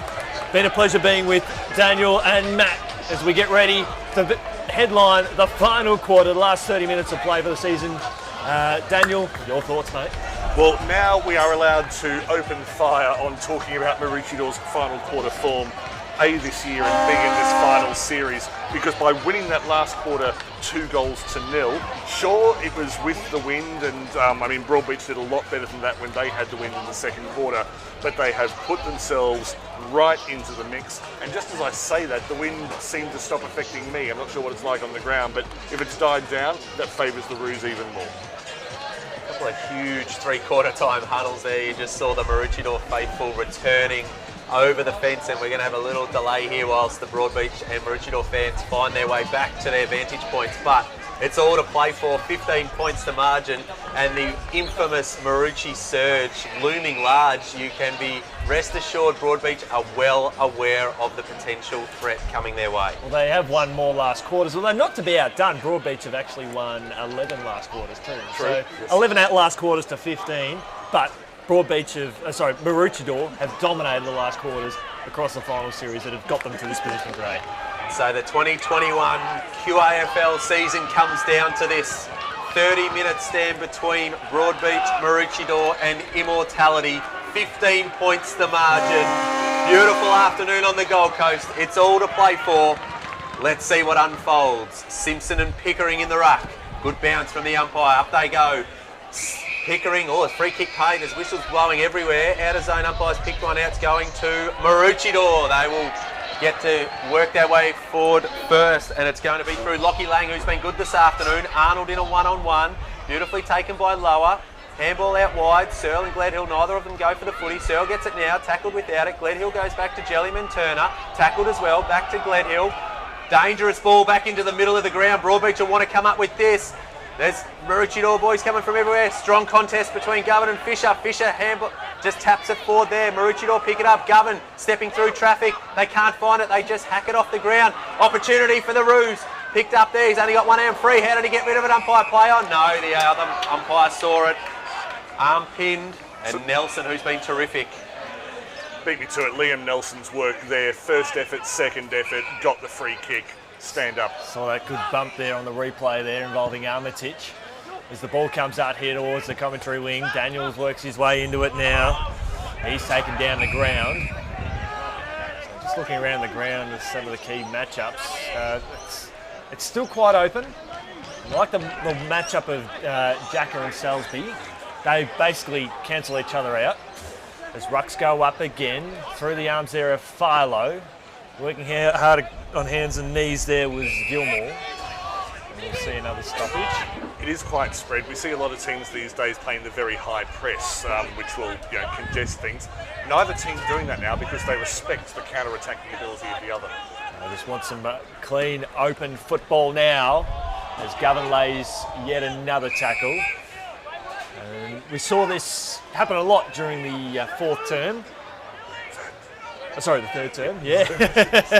It's been a long, exciting season here of QAFL football as Lucas Jellyman-Turner turns the ball over, but Pickering gets there, intervene. Whaley thumps the ball long. Scott will be the player in the gun now. Can't get it on the second attempt. Fleming, he's wrapped up straight away there by Gledhill and Harrison Arnold, and we'll see a ball up 30 metres out. Jack Whaley has been a number of pressure acts today. I'm not sure he'd be featuring too high in terms of possessions, but the number of times he's caused something to happen for his side's been impressive. Maloney takes it out of the ruck, goes by hand to Nelson. He just hacks it out of there. Big ball to win on the wing here. Coming up to meet a beautiful hand shown there, and he almost wheeled and went. Umpire said he didn't. Bit lucky there, but Bradley Lowe, well done. Kicks the ball long. Moncrief in a one-on-one. Good defence there, nice spoil. There's Maroochydore players everywhere. Simpson just lets it go. Whaley again. He'll look to pump it in long, and Maroochydore having the better of the opening stanza. There's players everywhere. I'm not sure how that happened. But into this breeze, it has been swirling around. It's not going to be an easy kick, but is an opportunity for the Roos. I would have loved to have had a behind-camera angle on that kick when our budget gets, 10 times the size it is now. I have a feeling that moved in the air because the contest was suddenly out of the picture. Jake Warren laid a bruising tackle in the third term that led to a goal. Can he get on the scoreboard himself here? Leans back into it. He's tugged it left, and it's out of bounds on the full, no score. Margin remains at 15 points. Went for the extra distance there, Jake, as Lucas Jellyman-Turner has the ball across half-back. Not going to lie, he's a great excitement machine when he gets going as he dances with danger across half-back, up towards his teammate there in Ericsson. Ericsson on the burst, has his teammate there in Fisher. If he needs him, Fisher goes in to lay the well-aided Shepherd. As Ericsson now, good passage of play, a big kick inside the forward 50. That is as good as transition from the back pocket to full forward as you'll see today. Superb again from Bradley Lowe. Coming out hard, strong hands, but getting the ball in the hands of the right users is so important, especially for that inside 50 kick. He's handed it off to Fisher. Fisher's launched into it.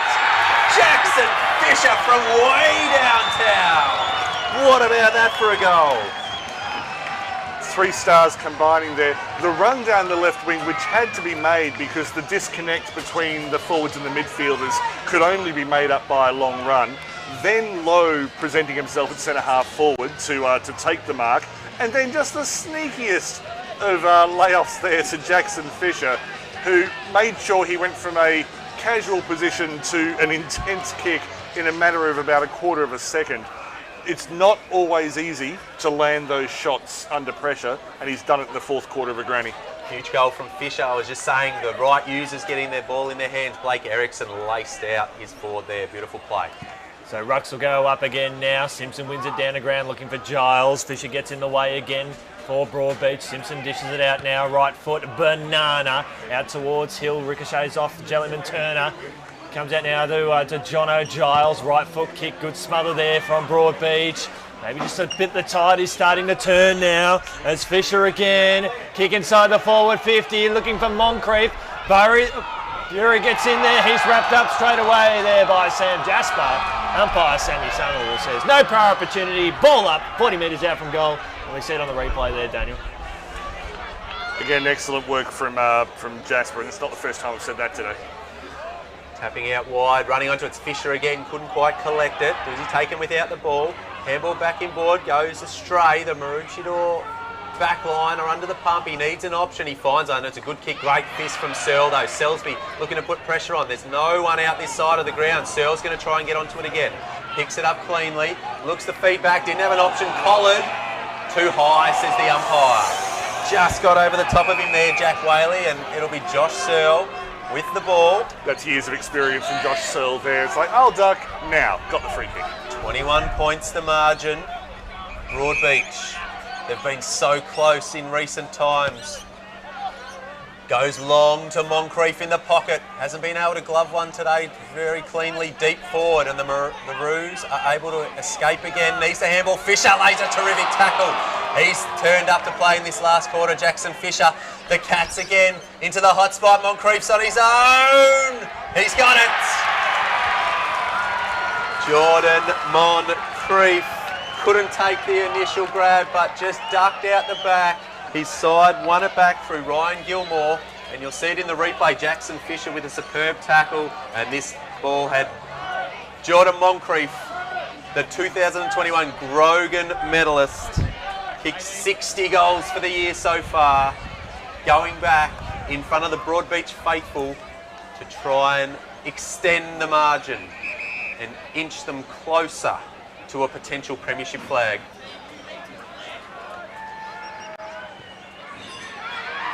Moncrief, he's the best in the business.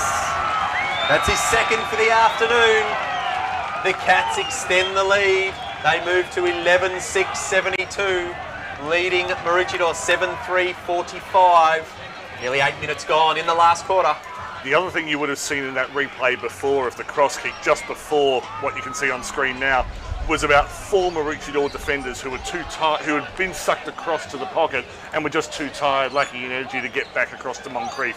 He got enough space to take what, by his standards, was an easy mark, and then from there the shot was even easier than that. So Broadbeach's industry, they can now start to think, have we worn Maroochydore down? The answer is no.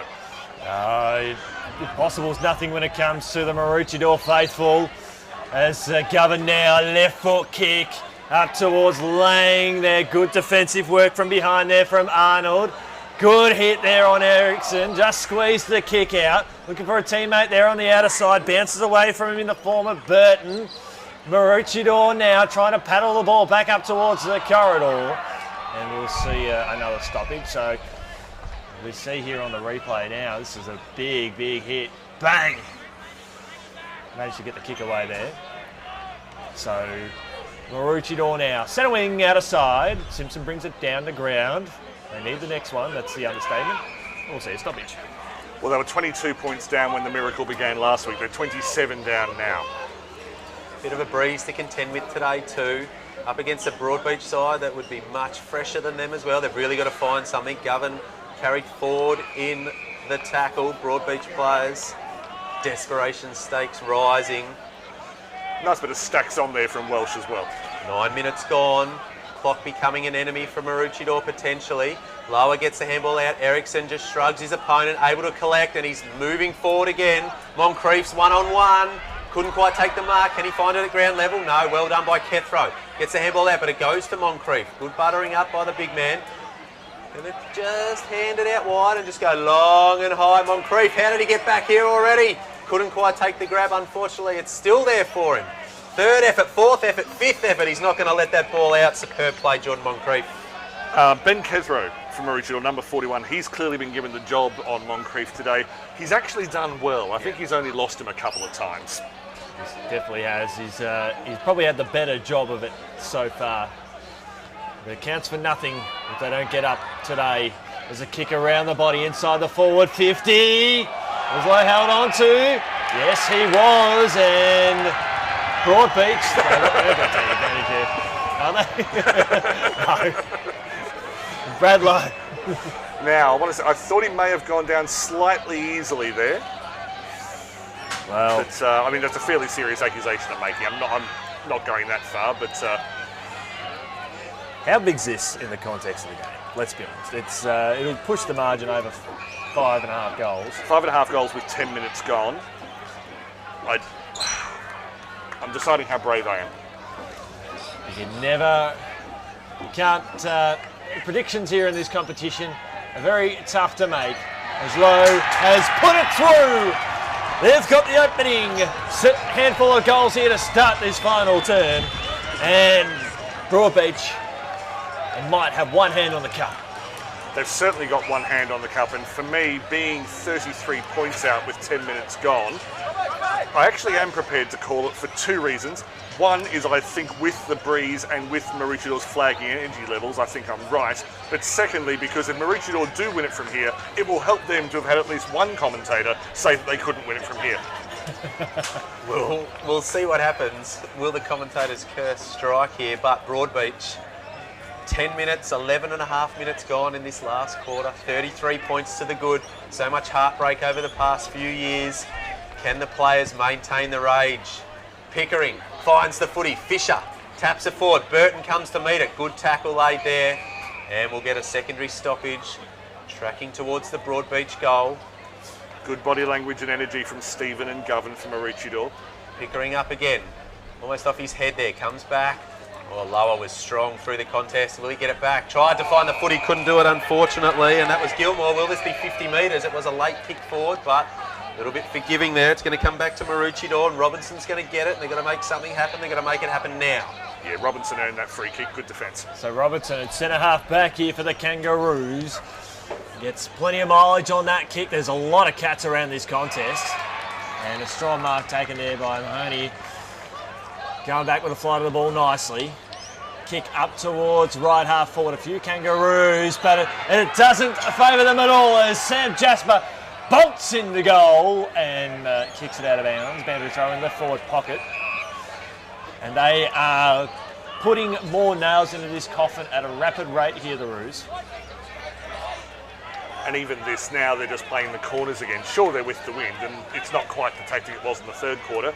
Suits them just perfectly as the lights come on here at Fankhauser.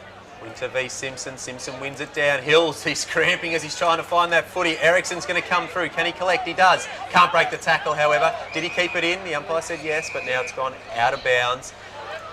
And fatigue becoming a factor here. You can see Hill trying to work that calf muscle free. He's struggling. And Nelson will be licking his lips if it comes his way. Look to run away from him. Pickering. Simpson. Simpson taps it beautifully down to his crummer there. Good contest on the wing here. Gledhill, Arnold over the top. No one can take the mark. There's Hill, the footy's found him. He finds it again through his legs. Tackled from behind. Is it in the back? Umpire says yes. In the back. And Maroochydore through Mitchell Scollard. Well up the ground. Looking to try and make something happen. Chips it inboard to Stephen. Stephen comes high out to the big man. It's too big. Ericsson will take it. There'll be no rush here. You'd imagine they'll push numbers across to their half-forward flank. Chadwick's on his own if he just wheels to the right. He hasn't gone yet. Broadbeach forced a low percentage pass there. Ericsson just kicks nicely to Fisher. Thinking about pulling the trigger through the middle, but game clock becoming an issue here and decides to play it safe. Down the line here, coming hard up at the footy. Should have taken the marks. Winter couldn't. Pearson throws it on the right boot. Here's Moncrief on the wing. Unable to take the mark. Good call from the umpire. Govan definitely got a touch on that before it came back to Moncrief for mine. The mayor doesn't like it, but it doesn't matter. His team's well in control at this stage of the final quarter. Not going to see that too often where two opposing full forwards battle each other a contest on centre wing, especially in a grand final. And when your first premiership in this competition is on the line. There we go, we're getting it all today. Free kick. Armitage. Armitage just picked him up there. Didn't like the treatment he was getting on Michael Stephen. He just picked him up and drove him rugby union style. That's a Lang now. Lang with quite an open forward line, and that was not the right decision because Jake Warren, one of the shortest players on the ground, had to beat two cats. That was not going to happen. And Maloney just tried to pretend that Jake Warren pushed him over. He's been superb, Maloney, today for mine. Yes. Really good down back. As they have the ball on the outer side, Broadbeach, Gledhill, dangerous. Well, Warren says, cop that. So, the Broadbeach now, through Nelson, he's got Ericsson screaming for it, and Moncrief is going to bolt down as quick as he can. Can Armitage keep it in? No, he can't. And now the clock does become the enemy. Rare error from Ericsson on that occasion. You pointed out Maloney before. He has been superb up back. I think in this second half, Harry Arnold has shown I'm the best defender in this match. Best player, not sure. Best defender, no question. Simpson just takes it out of the ruck. Surprised he hasn't done it more today. Govan immediately tackled. Somehow gets a handball to McLaughlin. Almost tackled without it. He's perched on top of it. The umpire balls it up, and it's 16 minutes gone. You can feel the energy slipping out of the Maroochydore Kangaroos at this point in time. Simpson again. Goes with a tap. Govan looking for a handball. Burton gets it, just drops it on the ground. Play on, says the umpire. Good tackle there, buried in the ground. Or sling tackle. Interesting. Burton's going to get it eventually when he's able to get up, and he'll look forward. Keep your cool, Maroochydore. Keep your cool. Handball. Moncrief's one-on-one in the goal square. He might look to go to him. He moves now. No, they're just going to chip it around. Maybe milk some clock here. Goes to Searle. No rush whatsoever, and why would they? He's got Harry Arnold all by himself in the middle. Doesn't use him. Searle looks to take some territory. Goes short. Nice kick. Unable to take the mark. That's in that occasion is Lowe. Lower coming, but Lowe holding the ball. He's cramping as well.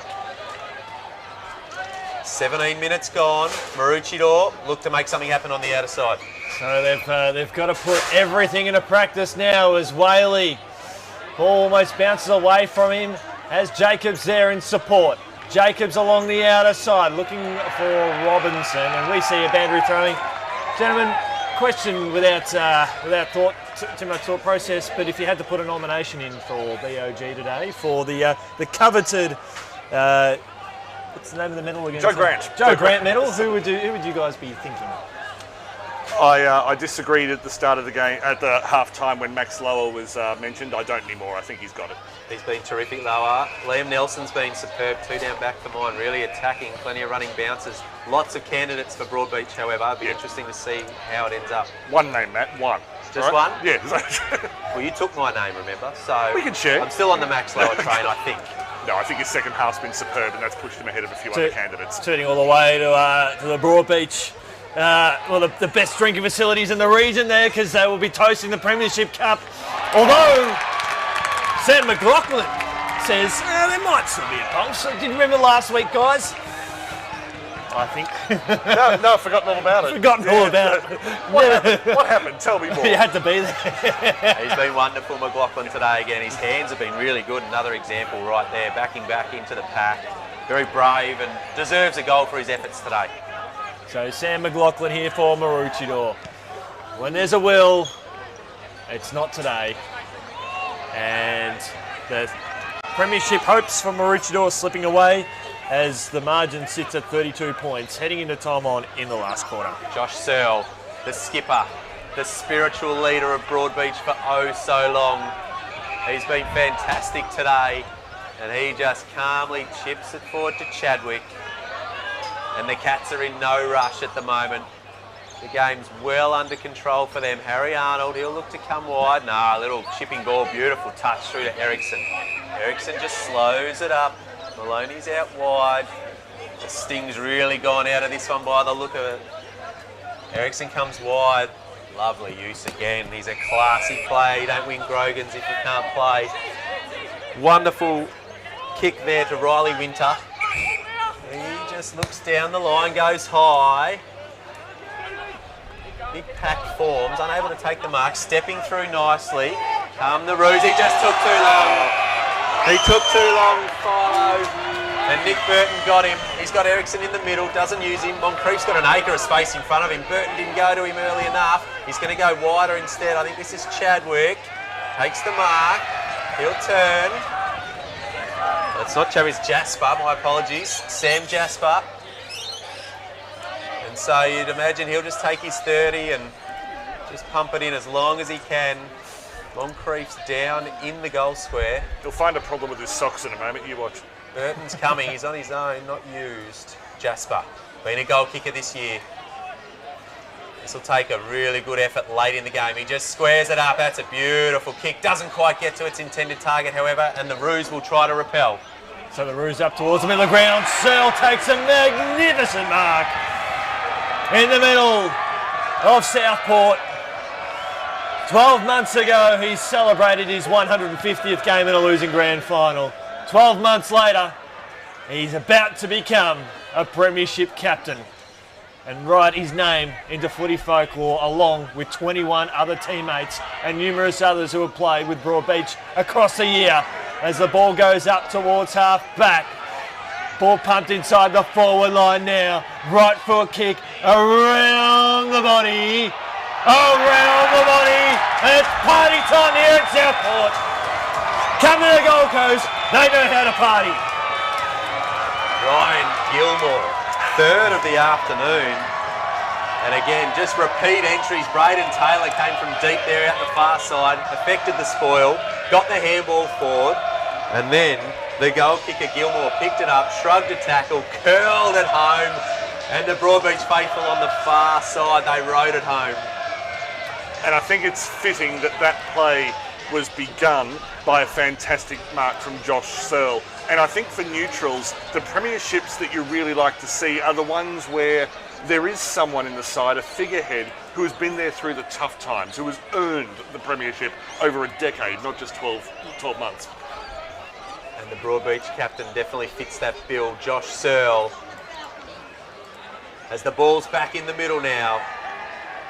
Margin out at 38 points. Pickering and Simpson's been a good battle all day. Simpson does well. Wins it down. Great smother coming through there. Ball comes out wide to Whaley. Can he get a handball or a kick? He can't. Good tackle from Selsby. Another really good performer today for the Cats. And just in front of the commentary area, we'll have a ruck contest. Up they go again. Pickering with the left hand out into space. Selsby coming hard. Tries to Donaghy, gets a handball forward. Lower taken out of it. Good body work from the Roos. They're going to try and run this one out. And it tickles over the line. Boundary throw-in. Jack Whaley and Jake Warren have actually grown in this match in the third and fourth quarters. It's like the tougher it's been for the Roos, the more they've responded. Well, it's character building for them. They'll be back up there again next year, perhaps just maybe peak maybe 12 months earlier. There's a lot to love about where they're headed, but this premiership belongs to Broadbeach. As Lower pumps the ball in up, looking for Jasper, nudges his man underneath the ball. But it is fair to say though, Damien, what Broadbeach have been able to achieve this year on the back of last year, they are fitting winners of today. They've earned it over 3 years, really. Correct. And I mean, you wrote during the week on the AFLQ website that Broadbeach's premiership clock is pretty much at 12 now. Yeah. And that if they didn't win it this year, there was a danger the chance would go. So the Roos look to come out of their defensive half again. Tackle by Burton. Got his man. Jasper takes the advantage. On the burst here, bodies up. Can't quite take the mark. Play on. It's low out wide. It just goes out of bounds. But Nick Burton just summing up here the intent from Broadbeach all day. Wonderful tackle. And another stoppage, another forward entry for the Broadbeach Cats, and they'll be looking to add some icing to what already is a very nice cake. And so here we go. Simpson tapping down to Stone. Stone goes by hand. Ericsson's there, came off a boot. Whose boot was it? It was a Broadbeach boot. So Maroochydore will escape. Just going to check with the boundary umpire. He's pretty confident that it was a Broadbeach boot. Yes, it'll be Maroochydore ball. Big congratulations to Cooper, Jacob and Andrew for their efforts on the boundary in the grand final today. As the ball's chipped short to Jacka in front of the Broadbeach faithful. He'll be celebrating. That's 3 premierships for the Gold Coast region. But representing today, we've had the Sunshine Coast, we've had the Brisbane region, and we've had the Gold Coast region. All 3 areas, key areas for football development and growth here in the QAFL. As the ball's paddled out towards the boundary line, still inside the field of play. Govan handballs over the top now. Whaley, did he just get handball away? Yes, he did. Lower. He's just had an outstanding game of football today. There's no doubt about that. Nelson thought he had taken the mark, and Govan says no. Bang!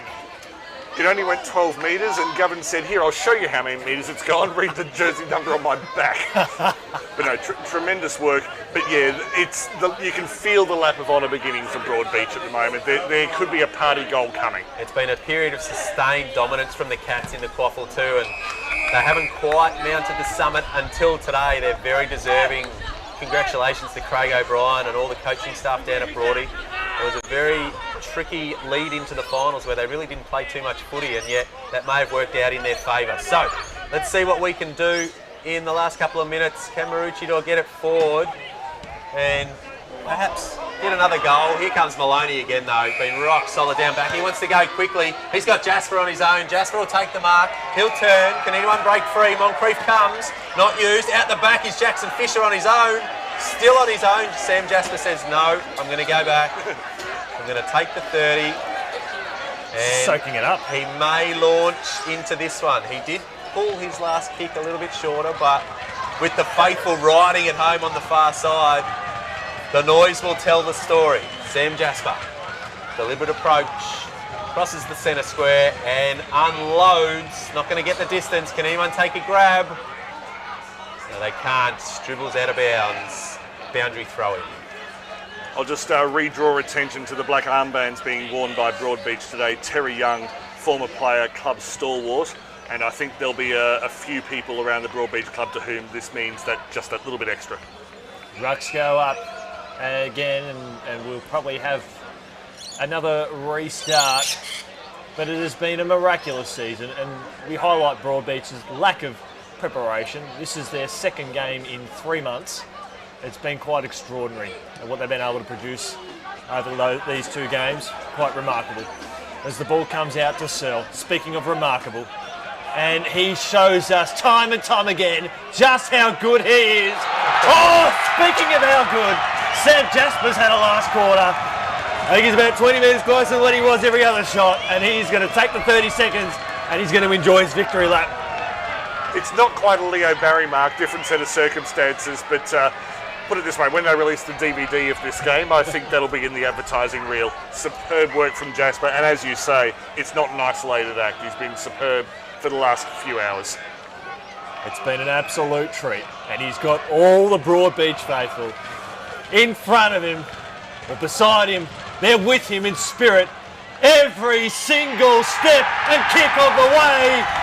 Jubilation for your 2021 premiers. They are all in the back. This means so much. The road has been so long for Broadbeach. Josh Searle is up there in the thick of it. I'm looking forward to the presentation afterwards. I think every single name is going to get cheered. No one on either side really can say they've had a shocker or have choked. Broadbeach has simply been better. Credit to the Maroochydore club. They have livened up the last month. They weren't that bad during the season, to be honest. They played some wonderful footy. Their premiership window is still very, very much open, but today is Broadbeach Cats Day. And how good's the final series been? Almost every game has just been out of this world. We haven't really had a blowout. This is probably as big as it gets. Absolutely. Really. Yeah. But you're going to get that on grand final day. It happens. Back into the middle, the Broadbeach faithful are going off on the far side. You can imagine that a number of them have been around for the whole 25 years that this drought has been going for. As Chadwick gets the ball, coming out hard again, low, couldn't quite take the mark. It's a good spoil. It goes out in front of the faithful. You get a good shot of them out there. And they've had a big day out on the far wing. They're getting vocal. They're going to enjoy this. They're just waiting for that final siren to go so they can come and join the Premiership heroes on the ground. And so the chant goes around. Frankhauser reserve. Oh, buried in a tackle as he got the kick there. Ball's coming forward. Is there another goal here? Low, he needs a handball. He tried to find Ericsson, just missed the mark. Ericsson lays a tackle, gives away a free kick, unfortunately. The Roos are away. They'll try and take the advantage. They can't though. Selsby's going to get it back here. Will he get it out? He does. Can they free the arms? Ball comes out wide from Lower. Armitage kicks it long and high. Is there a jump from Ericsson? Couldn't quite take the grab. The Roos will look to come out the near side. What sort of energy have they got left? Stone just gives the handball now. Not much on ahead of the ball. He's just got Maloney sitting there. And here he comes. Just affects the spoil. Harry Arnold trying to backtrack, get on it, goes between the legs and happy to professionally escort it out over the line. Boundary throw in, 30 minutes gone. I'll just give one last shout to number 17 from Maroochydore, Greg Sturton, who announced his retirement a couple of weeks ago. He'll go out a loser today, but I hope he has lots of wonderful memories from his career, and particularly the last month. Oh, he would have gone out, having played in a grand final as Whaley. Played very well today, puts the ball inside the forward line, out to Nelson. A rare occasion where his speed has been negated. But I don't know about you gentlemen, but being here behind the microphone, you know, with Nelson on the tech and Dino on the camera, we are a part of history today here in the QAFL. We're seeing a team win their first senior premiership. It's an incredible occasion. And they'll have a shot. Good ground, that's Brent Pearson. Usually plays fullback. Oh, there it is! It's over! The 25-year drought has broken. Pearson gets a 50-metre penalty and nobody could care less about that. He'll kick a goal in a grand final. Well done, Brent. But the Cats, Broadbeach Cats, 2021 QAFL Premiers. Enjoy the scenes that you can see in front of you. Back to Broadbeach in a moment. It's the first time I've ever seen a 50-metre penalty given for a victory celebration in a grand final. Congratulations to Broadbeach. I'll be quiet in a moment and just let the sound of the fans who have streamed onto the field. Just enjoy this one. Enjoy this one, Broadbeach. It's yours. It is all yours.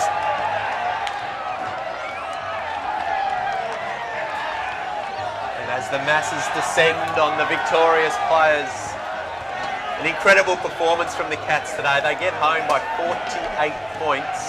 38 points, let me check my maths there. 38 points. They really did their hard work early, you would say, kicking 4 goals against the Breeze in the first quarter, then coming out and banging on 5 in the second. And once that rubber band had stretched out to about the 4-goal margin, Maroochydore struggled to get it back. Very, very good performance from a number of contributors from the Cats. Maroochydore had their good players too. Chris, who are you thinking in terms of good players? Oh, look, you could throw a blanket over half a dozen of them now as the umpires come off the ground. Look, I'll pick a couple out for the Roos. I thought Lachlan Robinson worked really hard as the match went on. I also thought, I pointed them out late in the game, Jack Whaley and Jake Warren just seemed to try harder and harder and get more and more possessions as the match wore on. They've got plenty of heroes here today and they can use this pain. Broadbeach used their pain today. Maroochydore, they're getting the pain storage up now. Oh, certainly an outstanding effort from both clubs, and a big congratulations. It needs to go to the QAFL and AFL Queensland to be able to produce so many grand finals, to fast track the season, to survive COVID in its capacity, and to be able to throw together a month of festival of football, unlike anything we've seen in these trying times. To be able to do what they've been able to do, and we've been able to have so many stories. And no doubt, when everyone sits back and they assess the QAFL season, they were denied of football for over a month, but then when it returned, we had arguably an incredible month of football where every game delivered in the hype and expectation that it did. Absolutely. Commiserations, of course, to Maroochydore, but they can hold their heads up high. They came from nowhere. They came from the clouds this season, snuck into the finals in 6th place after COVID shut it down, and then well and truly showed that they deserved that spot. Unbelievable win last week, and they'll build on that for next year. And just like Broadbeach, they've lost 1 or lost 2 to win 1. Maroochydore come back bigger and stronger, so congratulations to the Roos. But to the Broadbeach Cats, Craig O'Brien and his team, absolutely outstanding. You run your finger down the player list and you can't really find a weak link. They were superb today. It's going to be a tough question to answer in terms of who gets the medal, but whoever gets it will be thoroughly deserving. In terms of goal kickers for the day, Daniel, do you want to run us through those? I will do. So for the Broadbeach Cats, 14 goals in the end, including 5 in the last quarter. 3 to Ryan Gilmore, 2 each to Jordan Moncrief, Max Lower and Sam Jasper. And then, oh sorry, did I mention Bradlow? Can't remember. And then one each to Jackson Fisher, Nick Burton and Tyrone Armitage. For Maroochydore, 8 goals. Jared Hill, Lachlan Robinson, Mitch Scollard, Michael Stephen, Jono Giles, 2 to Lockie Lang, and then a thumping kick from Brent Pearson, which I think landed probably at SeaWorld in the last minute of the match. So no, plenty of goals on show today. Well, it's certainly been a magnificent season, and the opportunities that this competition has to be able to go on NITV, not just for the senior men's competition, but for the senior women's competition. Needless to say, what this competition has been able to achieve, we've seen a spike in participation numbers at junior level, at senior level, we've seen a growth in teams. We've seen 2 individual standalone VFL teams compete to go with the 2 other AFL teams. It's a shame we will have just the 3 next year, but needless to say, to have 4 VFL teams for season 2021 and everything else that's gone on between. We've been able to take the game to new places, to new levels, and it all culminates into what you're seeing in front of you now. Just hearing the sounds, his faces there. This is why they do it. This is why AFLQ do it, because the passion, this is what it means to people. Sure, it's a game. Yes, we're kicking around a bit of dead pig, which is filled with a bit of air. But it means so much. You get to see excellence. You get to see human emotion. You get to see people working together, regardless of whether they like each other or not, because they have a common goal. They want to achieve something. And then at the end of it, you get to be part of something like this. We're avoiding the Joe Grant medal question, aren't we? We are. But we also know who was taking it as well. But I mean, my pick before it was announced, I thought Max Lower throughout the game, particularly when the game was there to be won, which was well before the 4th quarter. I thought the way that he grew each quarter and did different things in each quarter. Sometimes it was defensive efforts, sometimes it was scoring. So if it was solely a Daniel Vale's pick, and that's a very silly thing to do, then I would have given it to Max. And what about your thoughts, Matt? Terrific game from all involved in the blue and white hoops today. It's been a long time coming for them, and you can just see how much it means to so many people who are out there today. Their Colts were in the grand final today as well. The club's built on a strong foundation of promoting their juniors as they work their way through the ranks, and they achieved the ultimate success today, and it's going to be so fitting that it's going to be Josh Searle, a lifelong clubman who joined the club when he was 5 or 6 years old, who's going to finally lift that Premiership Cup with Craig O'Brien, who had a stint with Broadbeach back in the early 2000s and then has come back to the club and ultimately led them to this success. A huge congratulations to all of them, and they're going to enjoy a sensational night tonight. I want to say a huge congratulations to the commentary team across the year as well, and we want a big shout out to Nick Davis, to Baz for what he's been able to do, for Kane Browning stepping up, Riley and Matt's jumped on board. Daniel's jumped on board. Julian, he's jumped on board. All those commentators that have been able to come on board and be part of this QAFL product across the season, and of course Michael, who's been on the camera for a lot of the games, Dean, who's on the camera today as well, and of course Nelson. You are seeing the evolution of AFL football here in Queensland through the replays and everything else that sort of comes with it. We've only got a handful of people behind the scenes, but we've been able to produce something that makes AFL football in Queensland stand out in incredible ways. And I will fix that one, but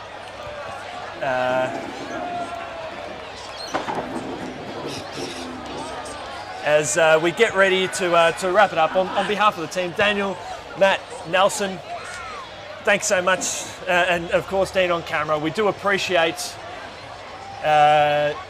you and your company right throughout the day, and we look forward to seeing you next season. Enjoy the presentations, as we will, and we'll catch you next season as part of QAFL TV.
First of all, what a fantastic day for QAFL footy. I want to say a massive thank you to everybody who turned out to support it. It's an outstanding day, and to get a crowd like that, it's a great experience for our players. So thank you to everybody who came out to support. To Broadbeach, first of all, Carl Perkins and the club's volunteers, they work tirelessly right now. Tiny. Yeah, Pony! Yeah, Pony! Oh, we had a mask on, we're fine. I know, that's why they sent us in.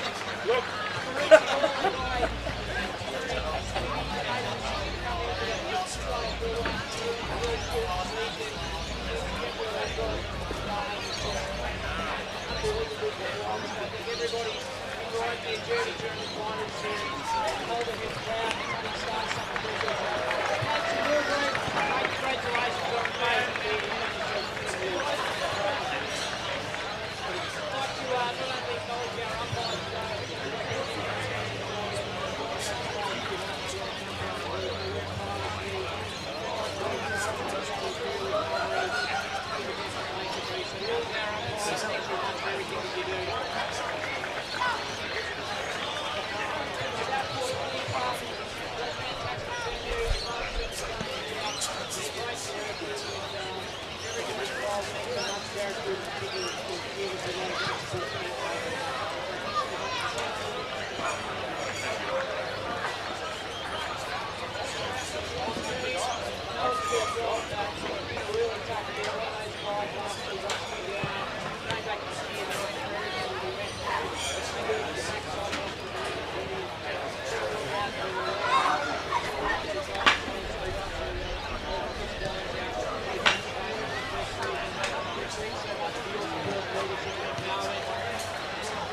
also great to have Green Warren, our former CEO, with the incredible crowd that we've seen here today.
Firstly, the Ray Houston medal.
Get him.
to make him ready. Because what he does, for all the defensive grand finals, it often means scoreless.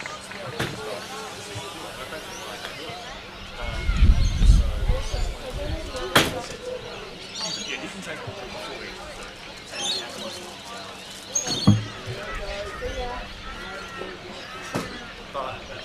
But that doesn't sit right. So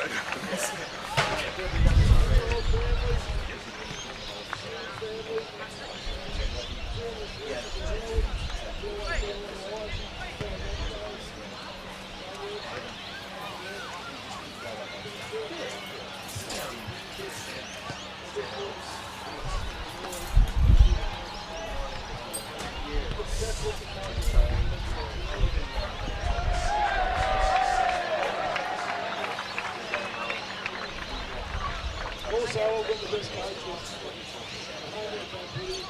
there has to be someone who can take the next step though available. You can't just go, well, what's someone that can take the next step? So we need someone else. I think that person is Brett. Yes. Which I think they come. They don't even know from else. So glad we come.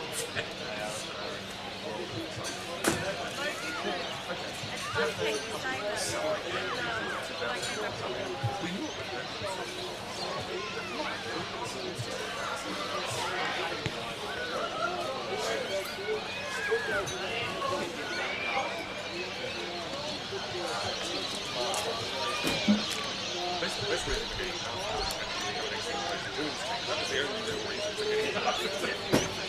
that's right. Because Peter really knew that. So I'm thinking 15 years ahead here. This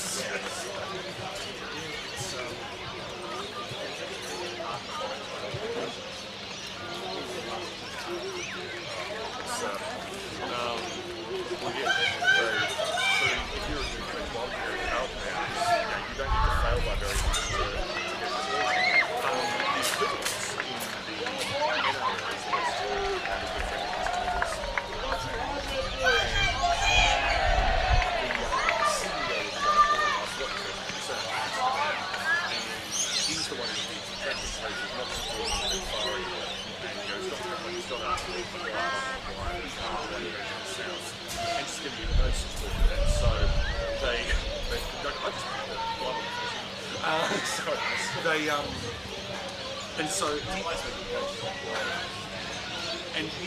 Pascal noticed that there would be an alternative of operations and he would be sharing. And someone I saw on Twitter said, hearing that Pascal is running the investigation into the Tigers is like that scene in a horror movie where you realise the phone call comes from inside the building.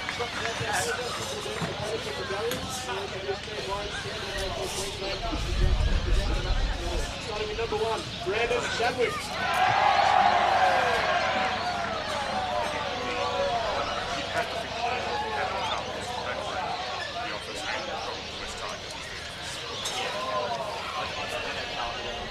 Number 3, Harry Arnold.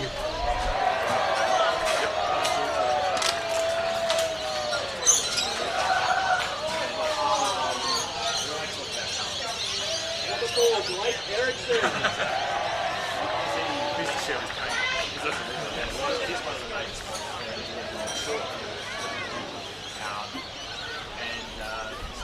Number 5, Jackson Fisher.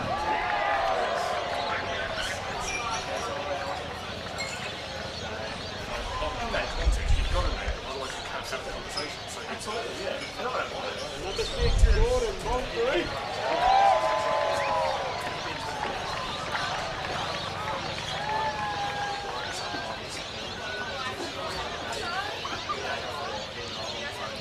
Number 7, Cody Harrington.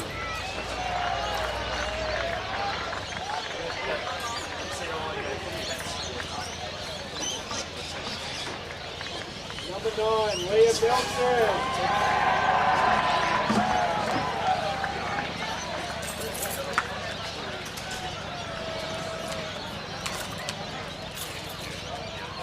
Number 10, Ryan Gilmore.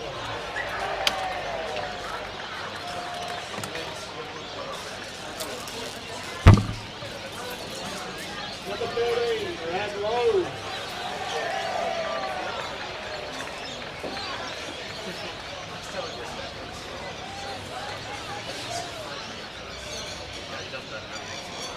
14, Jacob Welch.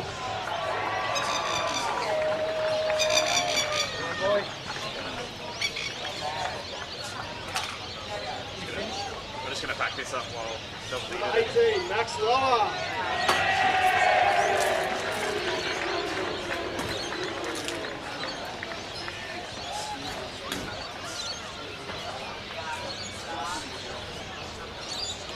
Number 19, Michael Selsby.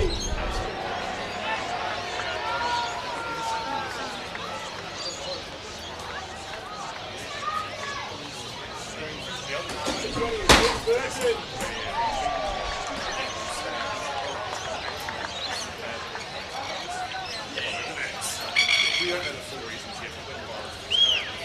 Number 23, Ryan Pickering.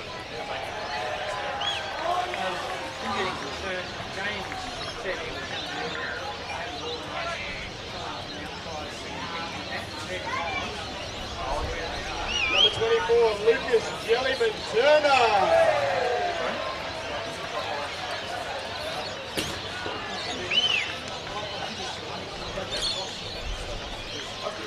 Number 25, Tyrone Armitage.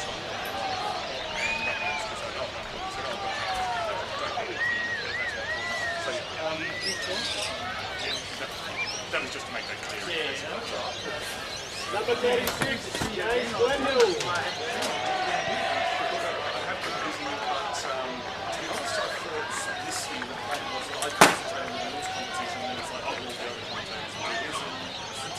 Number 37, Sam Gaspar.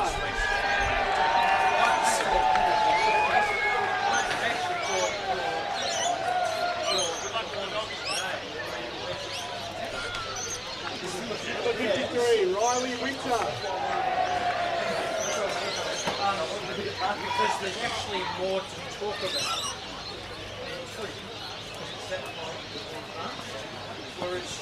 Number 55, Alex Maloney.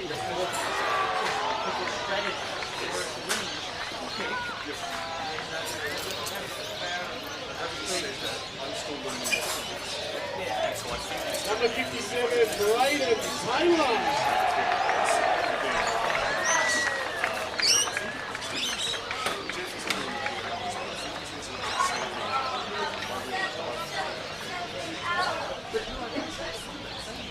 Captain of the team of the year and Premiership captain number 12, Josh Searle.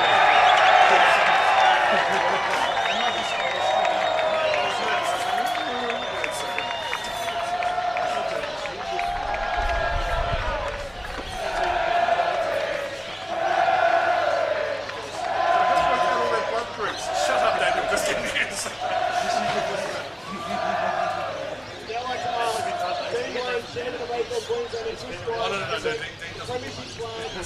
Premiership Cup for the 2021 QAFL Premiers, the Broadbeach Cats.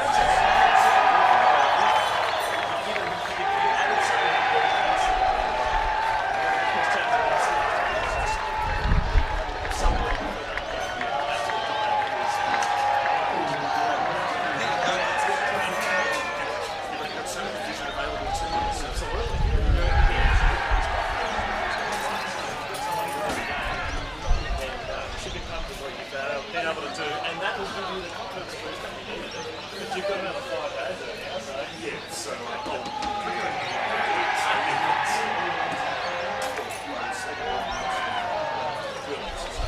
yeah, absolutely. One day I might. Yeah, that's all right. I put it in message on Facebook.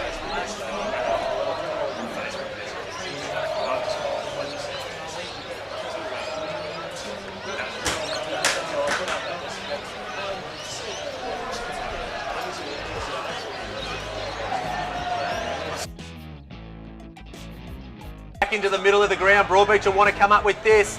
There's Maroochydore boys coming from everywhere. He'll look to pump it in long, and Maroochydore having the better of the opening stanza. There's players everywhere. I'm not Aaron Fisher, if he needs him, Fisher goes in delay. The well-aided Shepherd as Ericsson now. Good passage of play. A big kick inside the forward 50. That is as good. But getting the ball in the hands of the right users is so important, especially for that inside 50 kick. He's handed it off to Fisher. Fisher's launched into it. Jackson Fisher. 50 looking for Moncrief. Burry Fury gets in there, he's wrapped up. Roos are able to escape again, needs the handball. Fisher lays a terrific tackle into the hot spot. Moncrief's on his own. He's got it. It's closer to a potential premiership flag.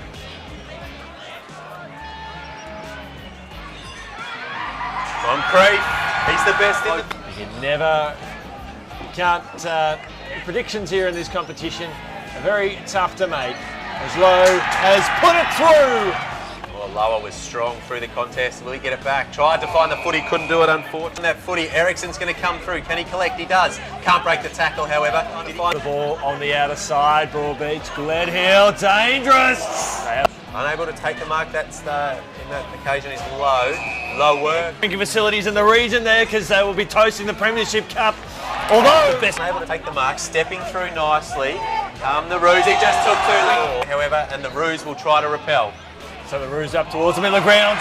Tough back. Ball pumped inside the forward line now. Right foot kick around the body. Around the body. So the Roos look to come out of their defensive half again. Tackled by Burton. Had an outstanding game of football today. There's no doubt about that. Nelson shows us time and time again just how good he is. Oh! Broadbeach faithful. In front of him, but beside him, they're with him in spirit. Every single step and kick of the way. Senior Premiership, it's an incredible occasion. And they'll have a shot. He'll kick a goal in a grand final. Well done, Brent. But the Cats.